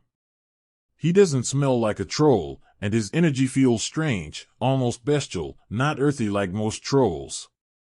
I realized it when the oracle mentioned that he's from the last resurgence. He's a Dark Light Host war champion, or at least he was. That means he has a system. He's not just a troll, he's blessed by the gods. What if the danger to the fortress is that his very presence is going to cause chaos? If he has enough of the system intact, he might be able to claim the fortress if he interacts with the city stones. She mused. And if he becomes lord of the city, he would automatically receive all the taxes that come to the fortress. Every single coin collected by the Nubon Empire. The troll realized. Karl nearly choked at the mention of such a vast sum of money. Why would every bit of tax collected in the nation come here? Forgive my lack of knowledge. He finally managed to stammer. This is where the council is based, and where the emperor is resting. Do you know nothing of the Nuban Empire at all? The troll asked. I never cared about politics, so I didn't ask. I thought the oracle was in charge of the fortress. But if he's solely in charge of defense and strategy, that makes sense. The tree woman chuckled. No, the Nuban Empire has two totem rank leaders. The emperor and the general. The emperor is resting here, while the general lives near the border with the mountain giants. But if you've been trading without a home base, you must not have paid any taxes, have you? Did you never encounter a tax collector to get an annual token? I got one of these. Does this count? Karl asked, holding out the token he got from the pirates. No, that is not a tax payment token, though I do want to know how you got recognized by the pirate lords later. We'll let it slide for now, but you should get that sorted out eventually. Avoiding your taxes is a serious crime. She informed him with a smirk. Perhaps this fortress was more dangerous to Karl than he was to it. Few things in the world were more terrifying than having to pay the tax man. The tree woman stood up from the table and extended her hand to Karl. I am Lifa, you may call me Overlord, or Princess Lifa. I believe that it is better that you return to your friends for now. They should be finished with the counselors by now, and we haven't heard about any issues from that interview. You can wait in your suite for now, and I will come talk to you later. Karl smiled and kissed her knuckles, which were cold as ice. It's been a pleasure to meet you, Princess.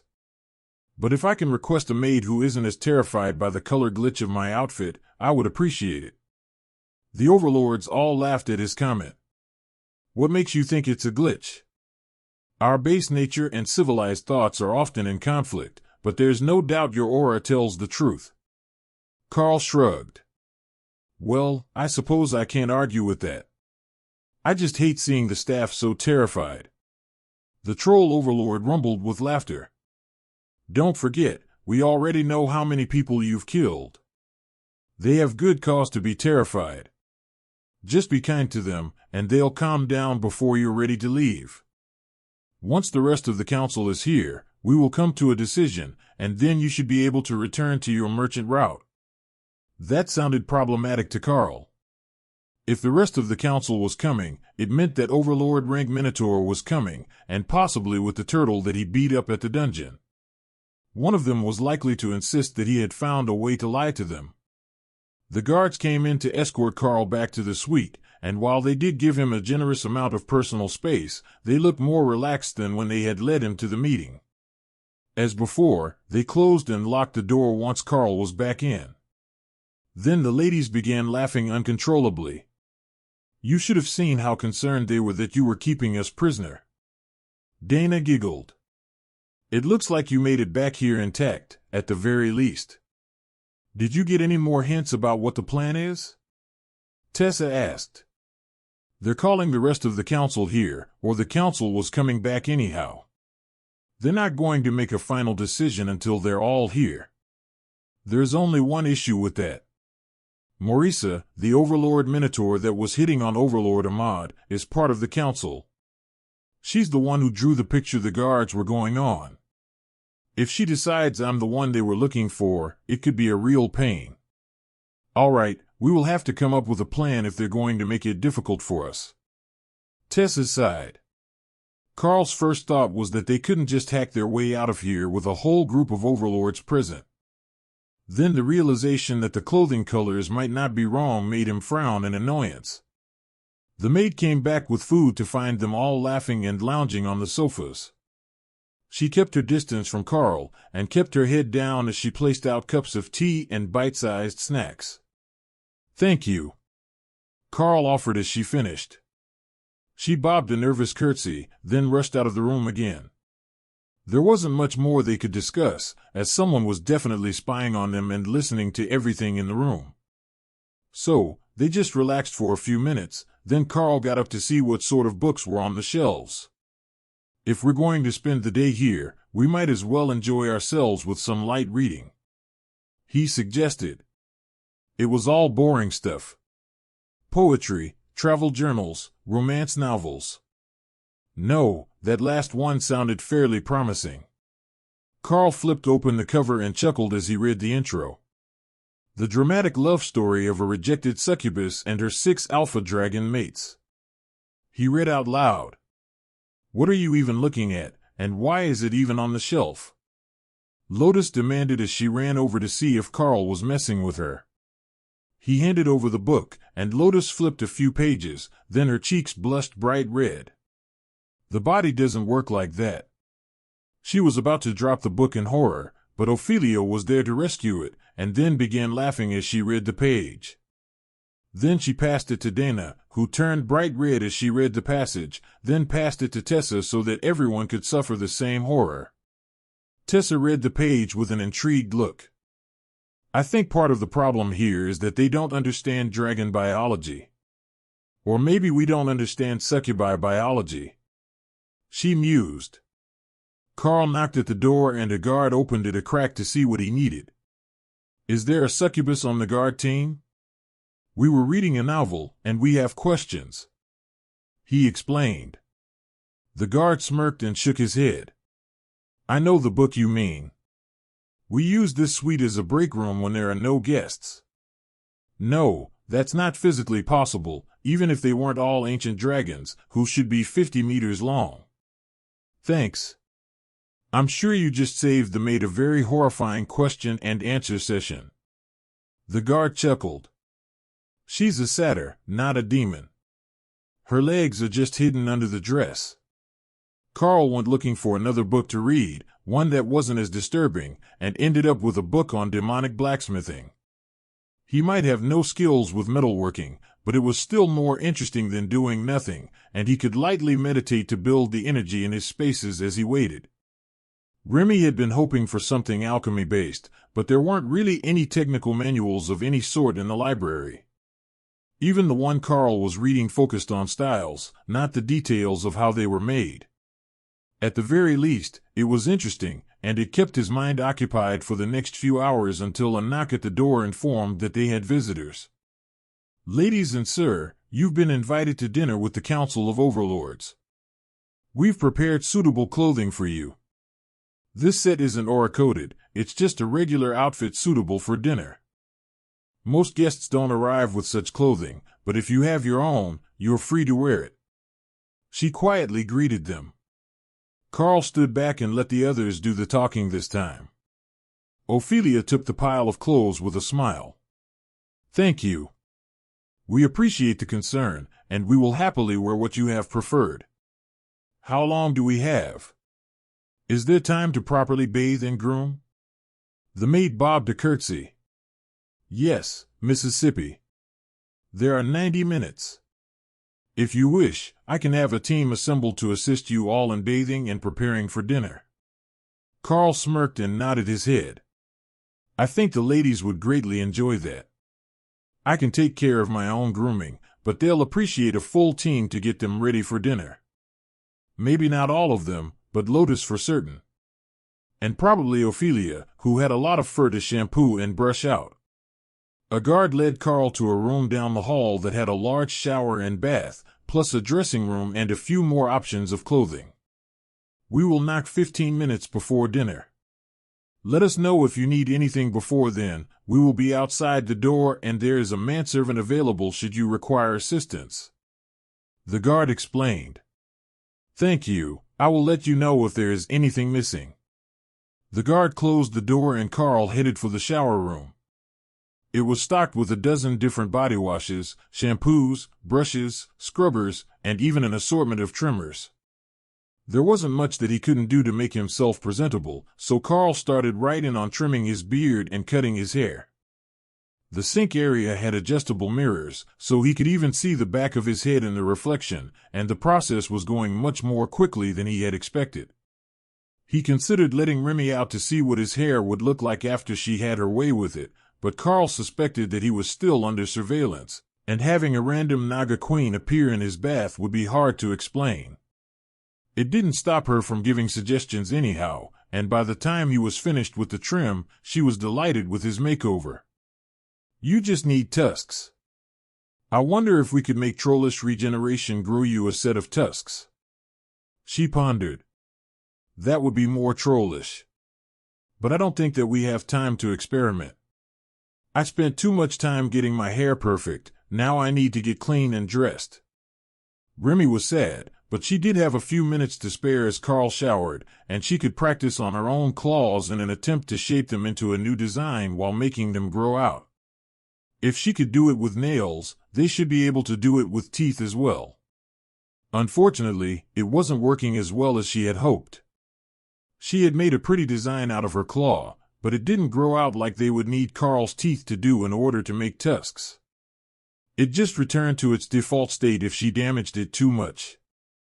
It didn't get longer than that. Karl finished his shower and quickly changed into the provided outfit. Then looked at it in dismay. The color combination was horrible, pale gold and green. You are listening to a story on Time Drift Stories channel. If you enjoy it, please like, comment, and subscribe so you won't miss the next episode. There had to be something better in the racks. A short search turned up a white shirt, black pants, and a silver and black tailed jacket. You need the waistband. Ray reminded him. Right, there we go. How do I look? Like you're going to a meeting with nobles 10,000 years ago. Remi laughed. That's perfect. As long as I don't look too ridiculous, a little bit of oddity will help sell the story that I'm from the past. With any luck, this should be our last meeting with the council, and then we can grab Thor and the ladies to make our escape. Karl added a spritz of each of the 3 fancy perfumes that were on the counter, hoping to hide his natural scent, and then double-checked to make sure that he hadn't messed up anything on his outfit. The guard knocked at their door and gave Karl an approving look as he saw that everything was in order. The council will be ready soon, and it is considered polite to arrive before they do. He explained. Lead the way. Are the ladies ready? Karl asked. Hopefully, soon. The tiny one is a menace, and the head maid had to rescue one of her staff, but they should have things sorted out by now. Karl chuckled. Nature priestesses are like that. They're a bit too wild and free for most social situations, and they love meeting new people. I wouldn't be shocked if she dragged a maid into the bath with her. The guard laughed. I hope that it wasn't that extreme. But such things are the ladies' private business. Karl followed the guard to the dining room, where the others were already gathered, along with a group of maids who had brought them. They were all elegantly dressed with intricate hairstyles and immaculate makeup, except for Ophelia, though Karl suspected that there were highlights in her fur that were not there before. Once he had arrived, the guards and maids backed away, except for a pair of maids who guided them to their spots at the table. They were all seated along one side, and the other side of the table was set with 5 spots, plus 1 at the head and 1 at the foot. That should mean 7 Overlord Council members in total, or fewer than that plus a few other guests. Karl had met 3 of them so far, the Naga, Tree Lady, and Troll. The others hadn't met any, and it was just the guards and staff that were showing concern for their safety while Karl was away. The trio that Karl had already met were the first ones to come out, followed by what Karl thought might be a pixie, who transformed into a human-sized form as she reached her chair, a chimera who did the same, smoothly shifting from 4 feet to 2, and finally Morisa, the Minotaur Overlord. The last to arrive was the Oracle, who took a spot at the foot of the table, across from the Troll, who took the seat at the head. Welcome everyone. I will do the introductions for the day. From my right, we have Lady Ophelia, Mage Dana, Priestess Lotus of the Green Dragon, Priestess Tessa of the Red Dragon, and Merchant Karl of the Stone Trolls. Guests, I would like to introduce you to the Oracle, Overlord Morisa of the Minotaurs, Overlord Thrax of the Chimera, Overlord Tink of the Fairies, Overlord Sslyth of the Naga, Overlord Lifa Oak of the Haints, and I am Council Head Arnold of the Forest Trolls. Everyone nodded politely as the names were read, then Marisa turned to Karl with narrowed eyes. You look familiar, a lot like a human I met not long ago. She insisted. I have heard that a lot lately. Tell me, did you find anything interesting in the humans' territory? Once I make it past Witten Temple, I might keep going and check out the lands to the north before coming back through the Divine Beast Nation. The Minotaur scoffed. That would take most of a year to complete. Karl nodded. It will be a good opportunity. And I can find some new trade partners for the next trip. If I skirt the edge of the mountain giant territory just right, I should be able to bring some quality imports across the wilderness. The fairy, Tink, looked incredibly excited about that idea. That would be great. They have all sorts of new and shiny things, and you could almost pass as a human. Their sense of smell is terrible, so they would never know the difference. They might just think that you were big. That's the plan. As long as they don't mistake me for an ogre, I should be fine. Karl joked. Their discussion on trade routes was interrupted by the servants bringing out the food, and Karl made a note of the way the council head Arnold ate. If there was some odd way that trolls like to eat, it was best that he noticed it before he outed himself as human.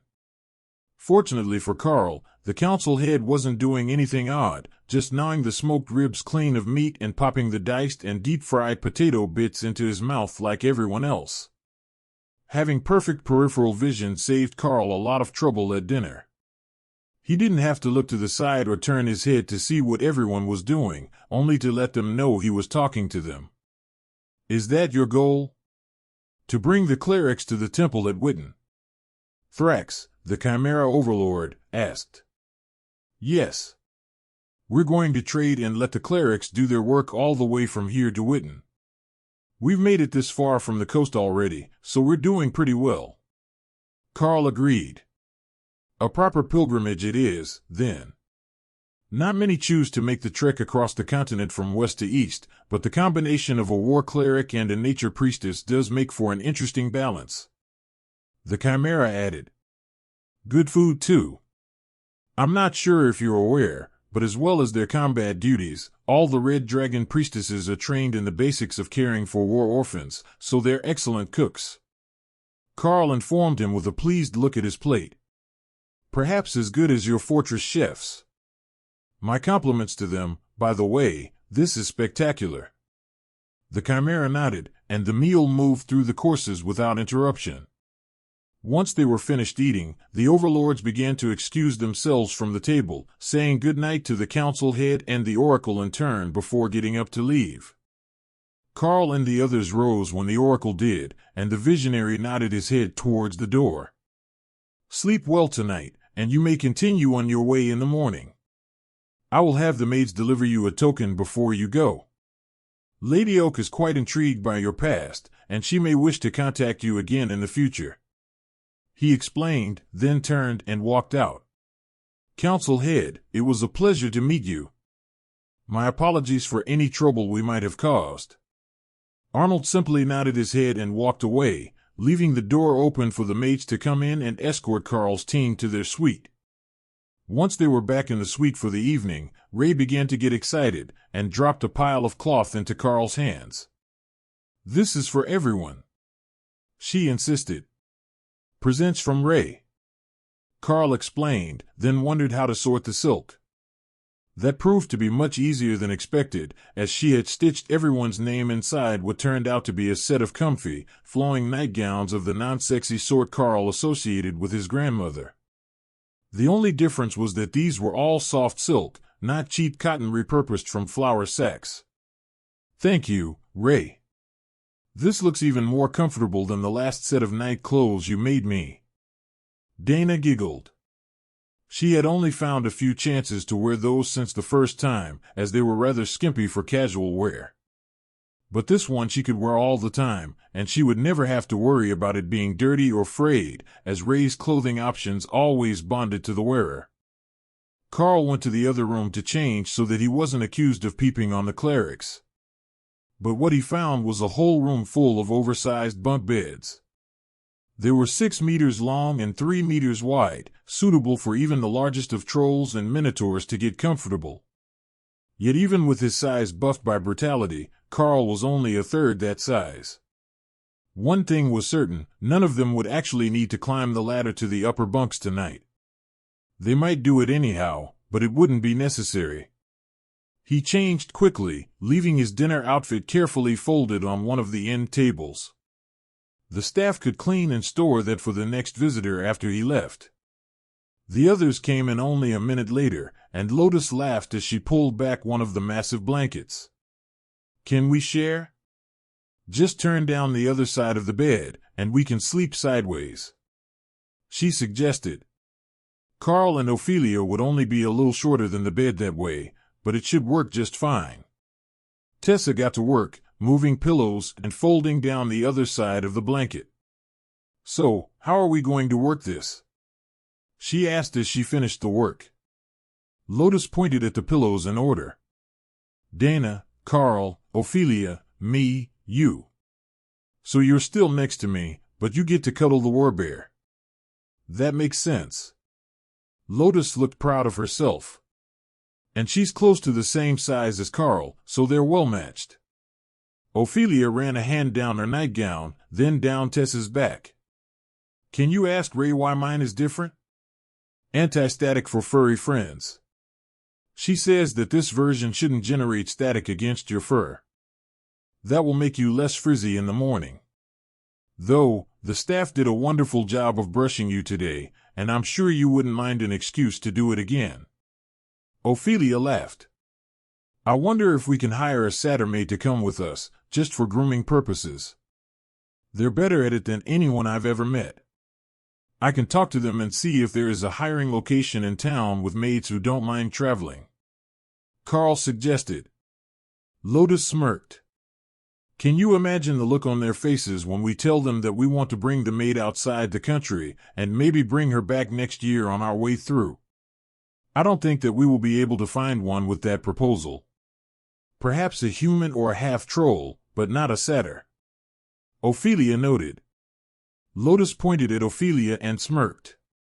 "We should ask that bear working the portal at Bruce Temple if he wants to come along and groom you for a living. I bet he would say yes." Ophelia thumped the wayward cleric on the head and frowned. "I don't need that sort of attention, especially not from a dire bear." They all settled into bed, with Ophelia turned away from Karl so she could make Lotus her little spoon. Karl did the same with Dana, and that was how they were when the mates came in to wake them in the morning. Do you think that that would have to cause internal damage, right? Forget that, the bear and her teddy are so cute. No, that's a cleric. Adorable. Their whispers woke Karl, which startled the maids. They had a lot of experience speaking softly, so as not to disturb guests. They bowed politely and one of them began to speak quietly. "Sir, your group has been cleared to leave at your leisure. Breakfast will be ready in 1 hour if your group wishes to dine with the other guests," she informed him. "That sounds lovely. Can you send in some assistants to help the ladies get ready? We have somewhat suitable travel garb," Karl replied. The maid bowed, and Ophelia got up out of bed, still holding Lotus, whose arms were wrapped around the werebear's neck. Karl nodded to her and headed out for the men's shower room, with the guard escorting him. They could sort out their sleepiest members while he got ready. Moving from the bed woke Dana up, and the disappearance of Lotus woke Tessa, so they were all mobile, bright, and early. Early enough that Karl even had time to carefully blend the perfumes to perfectly match the scent he had worn the day before.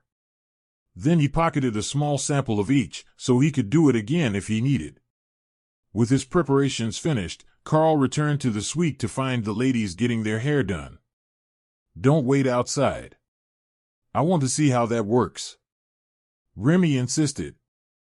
"I'll be on the sofa while you all finish up," Karl informed the maid, who was trying to tame Dana's curls. They eventually settled on a loose bun that let her curls hang out the bottom. Nothing else would stay, and random strands kept escaping, as Dana refused the use of an army of bobby pins, as she put it. The maids looked very proud of their work, and the way they'd managed to make the ladies look elegant even in their travel outfits. For the clerics, that was their fancy robes. Ophelia was in a new coat and pants with a silk sash, and Dana had gone for the hoodie and cargo pants Ray made for her, instead of her actual travel clothes, which were closer to the Spellblade uniform, and covered her face.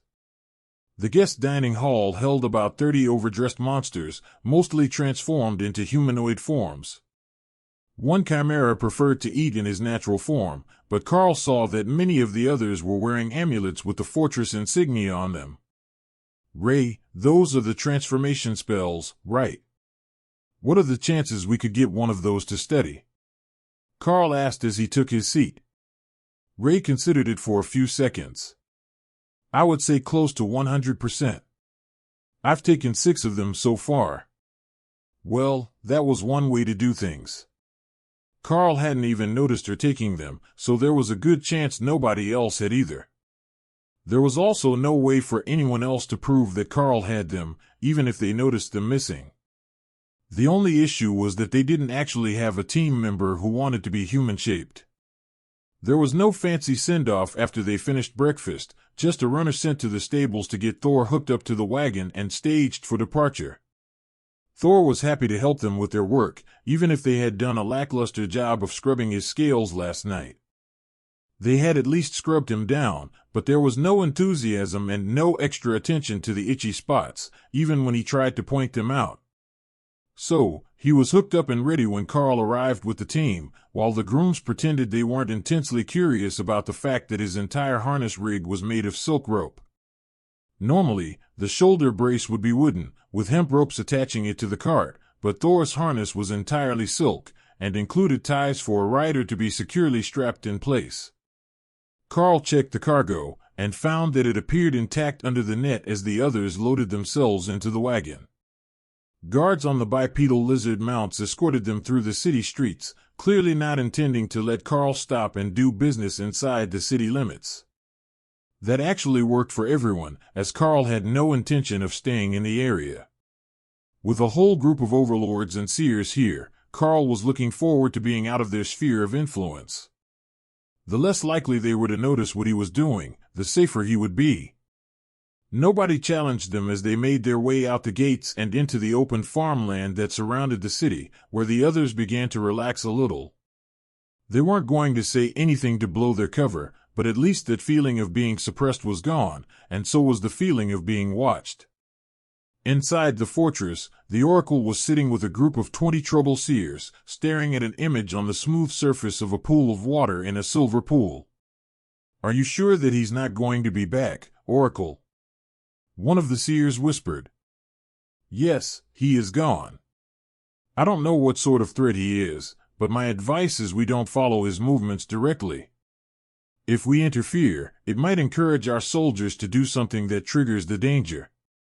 I believe the one known as Karl said it himself, and it is something that we should have been more mindful of in the past. It is possible for a prophecy to be self-fulfilling. The more people who know about the monster hidden inside that body, the more likely they are to start a chain of events that lead to their destruction." The Oracle sighed. "Surely, the danger isn't that high. I sense threat from his position, but not higher than a military unit. We sensed nearly as much when those mages from the wilds arrived." The Trouble Seer asked. "That was 30 mages. This is one creature. I suspect that he isn't truly a troll, but it is unlikely that he's a human either. It might be a doppelganger, or worse, an echo." The seers shuddered at the thought. Most of them had seen one of the echoes when they looked into the distant past during their training. They were constructs created by the gods to guide and shape societies, but they were terrifying on a level that no living being should be capable of. Their mere existence was enough to put terror into the minds of those who could see the past. Should we not have one person observe him to make sure he really is leaving? He might be posing as a merchant, but that is no guarantee that he's not scouting for an invasion. One of the seers suggested.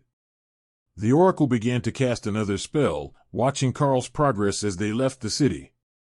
At first, it all seemed normal. But then, two Naga warriors appeared on the steps of his wagon, without the oracle even sensing anyone had cast a spell. The oracle didn't sense a portal, nor did he detect the surge of magic from a summoning spell.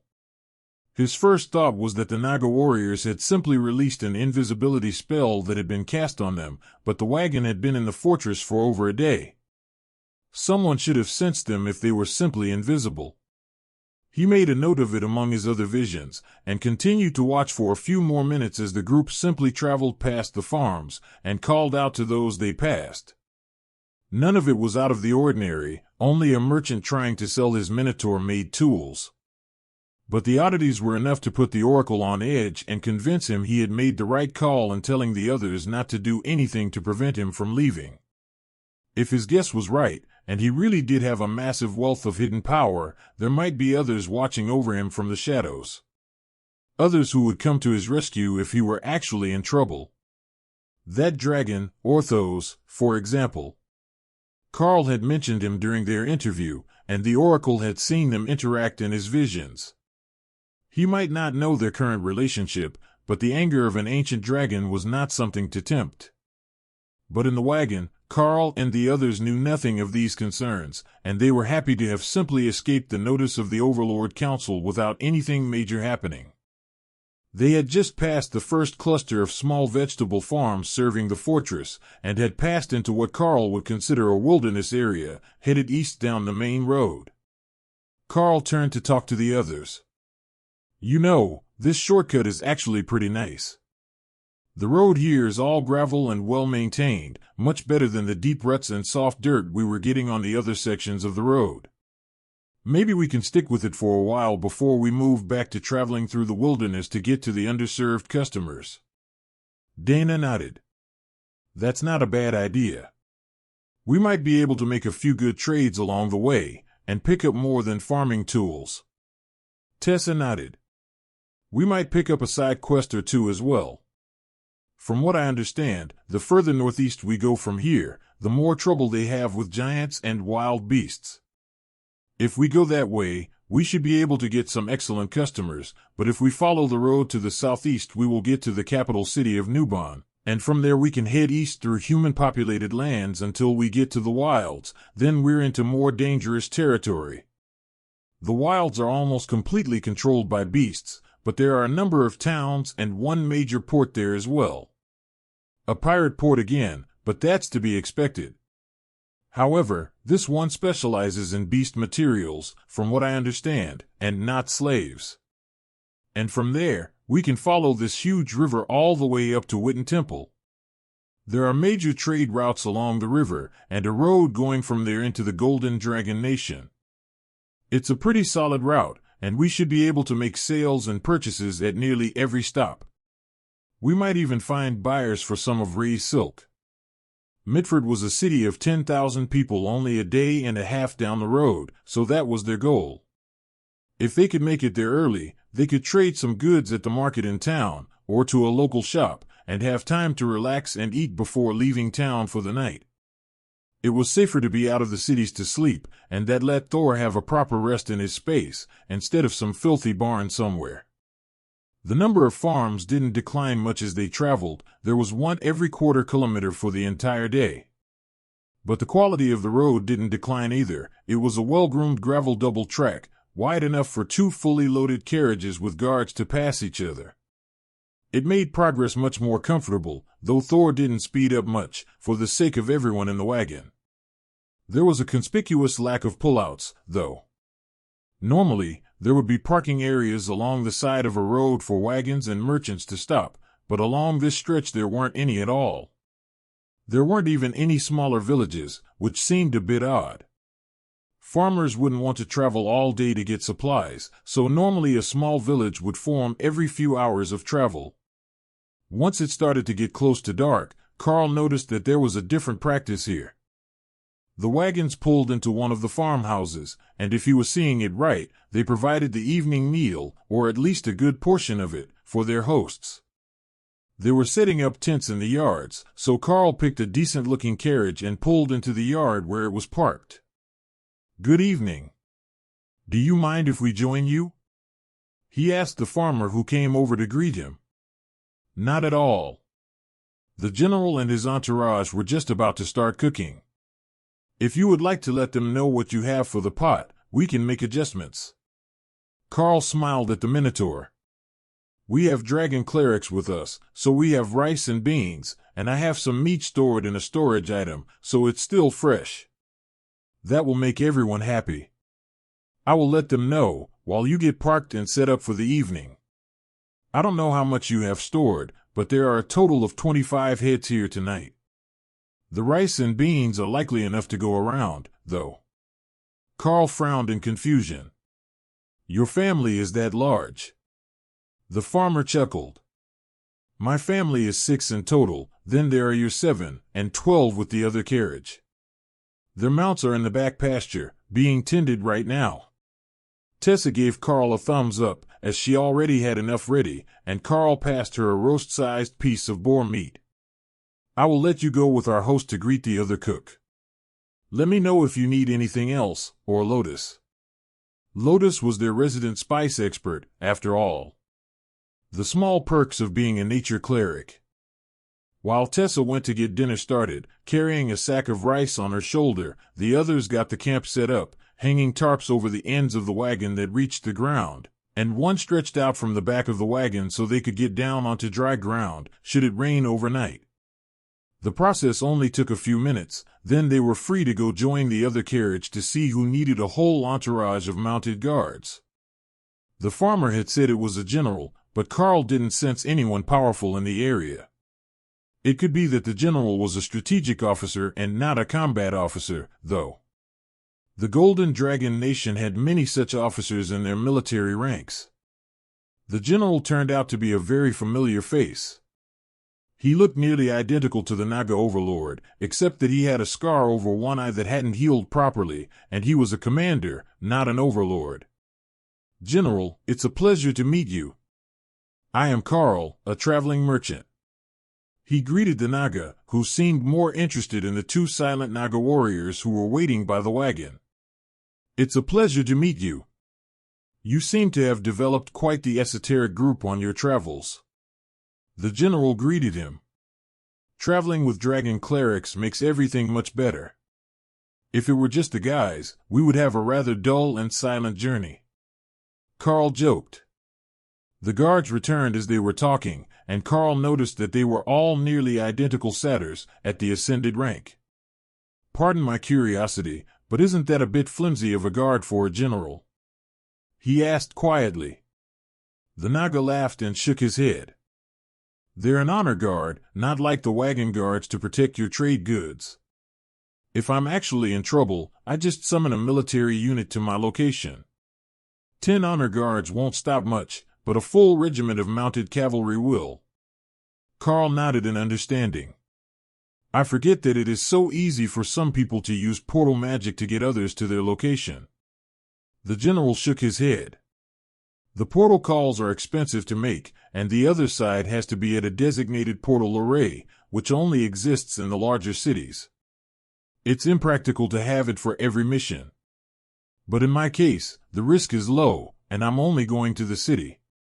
This route is pretty well traveled, and there are multiple guard patrols along it every day. They had only seen one yesterday, but the first might have been by before they left the city, as the breakfast routine in the mornings at the palace didn't start too early." The general nodded towards the wagon. "Where were you coming from that you got so many quality tools? You could likely make a killing off those in the city of Mitford. We picked them up outside Ocamping, but we've been going cross-country to avoid the chaos on the roads. There have been some incidents in that region lately. Then we got picked up by a patrol and taken to Bet Hoke for questioning, so we're a good bit south of our original destination." Karl explained. The general nodded. "That makes sense. Anyone who has a Royal Rank Zero for their wagon isn't the ordinary sort. He seems quite friendly, though. Normally, Zero get territorial when you hook them to a wagon. Karl chuckled. He knows nobody is after his wagon or his passengers. But he loves people. If we get the farm kids to rub his scales, he will be in heaven. Thor nodded in agreement, and the general smirked. I can do one better, as this farm has no small children anymore. They're all grown and unmarried. But I've got satyrs who need to be distracted until the food is ready. He whistled and gestured to bring one of the guards over and explained that he had volunteered them to rub down the sorrow for the evening as trade for the quality of dinner. They got to work, and Thor gave a happy rumble as they began to rub his head and polish his scales, just as they did for their own mounts. Dinner ended with a huge pot of leftovers that were transferred to a container provided by the farmer's wife for them to enjoy later, and Karl settled in for the night. The beasts could watch from inside their spaces, other than Thor, who had positioned himself in the driveway to the farmyard, between the entrance and the people. There was a sturdy fence all around the yard, so that was the only likely area for entrance by an unknown threat, and therefore the best spot for him. Ophelia was with the first watch group, which was more than a little upsetting to Lotus, who wanted to cuddle, while Karl and Dana would take the dawn watch, just before the sun came up. The guards had wanted 5 watches, each with 2 guards, which was a bit excessive in Karl's mind, but they also didn't have the beasts watching out for danger. If it was a single guard, an assassin could sneak in and eliminate them, then go for the general. It was odd that they hadn't insisted on someone from their team taking the morning watch, but they were likely planning to be up by then and starting on breakfast, so they didn't see the need to have one of theirs as the guard. Tessa would likely be awake for that watch as well, or at least halfway through it. She rarely slept past the dawn wake-up call after so many years on the church's schedule. So, Karl settled into sleep peacefully with Dana after their watch, only to be awakened by the sound of screaming far too soon after he closed his eyes. That was massive. If it was centered on them, and they had covered close to 80 kilometers during the day, this newest spawn was absolutely massive. Karl asked as he equipped his armor and took out his maul. Remi giggled before explaining. There was a group of the boars at the edge of the camp, just reaching the firelight but momentarily stopped by the mounts of the guards, who also saw them as food. Unfortunately for the agile lizards, these boar monsters were not only massive, they were also commander-rank beasts, and wearing armor. They even had metal sheaths on their tusks, so they could more effectively attack. Karl was just about to send everyone out to play when he realized that they were standing right next to a general and his entourage. A general who was very likely to call for an entire army unit from the fortress that they just left. Hawk was racing through the sky, trying to determine the extent and density of the situation, when he realized that they were about to have a not-so-minor problem. He informed them. Karl jumped onto the roof of the house to take in more of the situation and realized that these ones weren't the only one who would need some assistance. He could see 4 other farms in the distance, and they were all fighting with makeshift weapons, like the ones he was selling, but not adapted to be used as weapons. They were so close to 2 major cities, and along a heavily populated route that was traveled by hundreds every day, that they didn't really need weapons other than for defense against unscrupulous travelers. The farm family was coming out in hastily donned coats over their pajamas, carrying whatever farm tools came to hand. "Hey, over here. We have weapons," Karl called. The Minotaurs rushed over to where Karl was, while the guards from the general's caravan harassed the giant boar who had made it closest to the farm. The ladies had taken the net from over the cargo, and the Minotaurs smiled as they realized that the weapons were all modeled after things that they already know how to use. They each grabbed a tool and pulled the working heads off the convertible ones. "We will stay near your charges. Would you guard the back side of the house? We should be all right, even if you take both the Naga with you. I will have them watch the side of the house. The guards for the general have the other side, but we can send someone to help them if you need."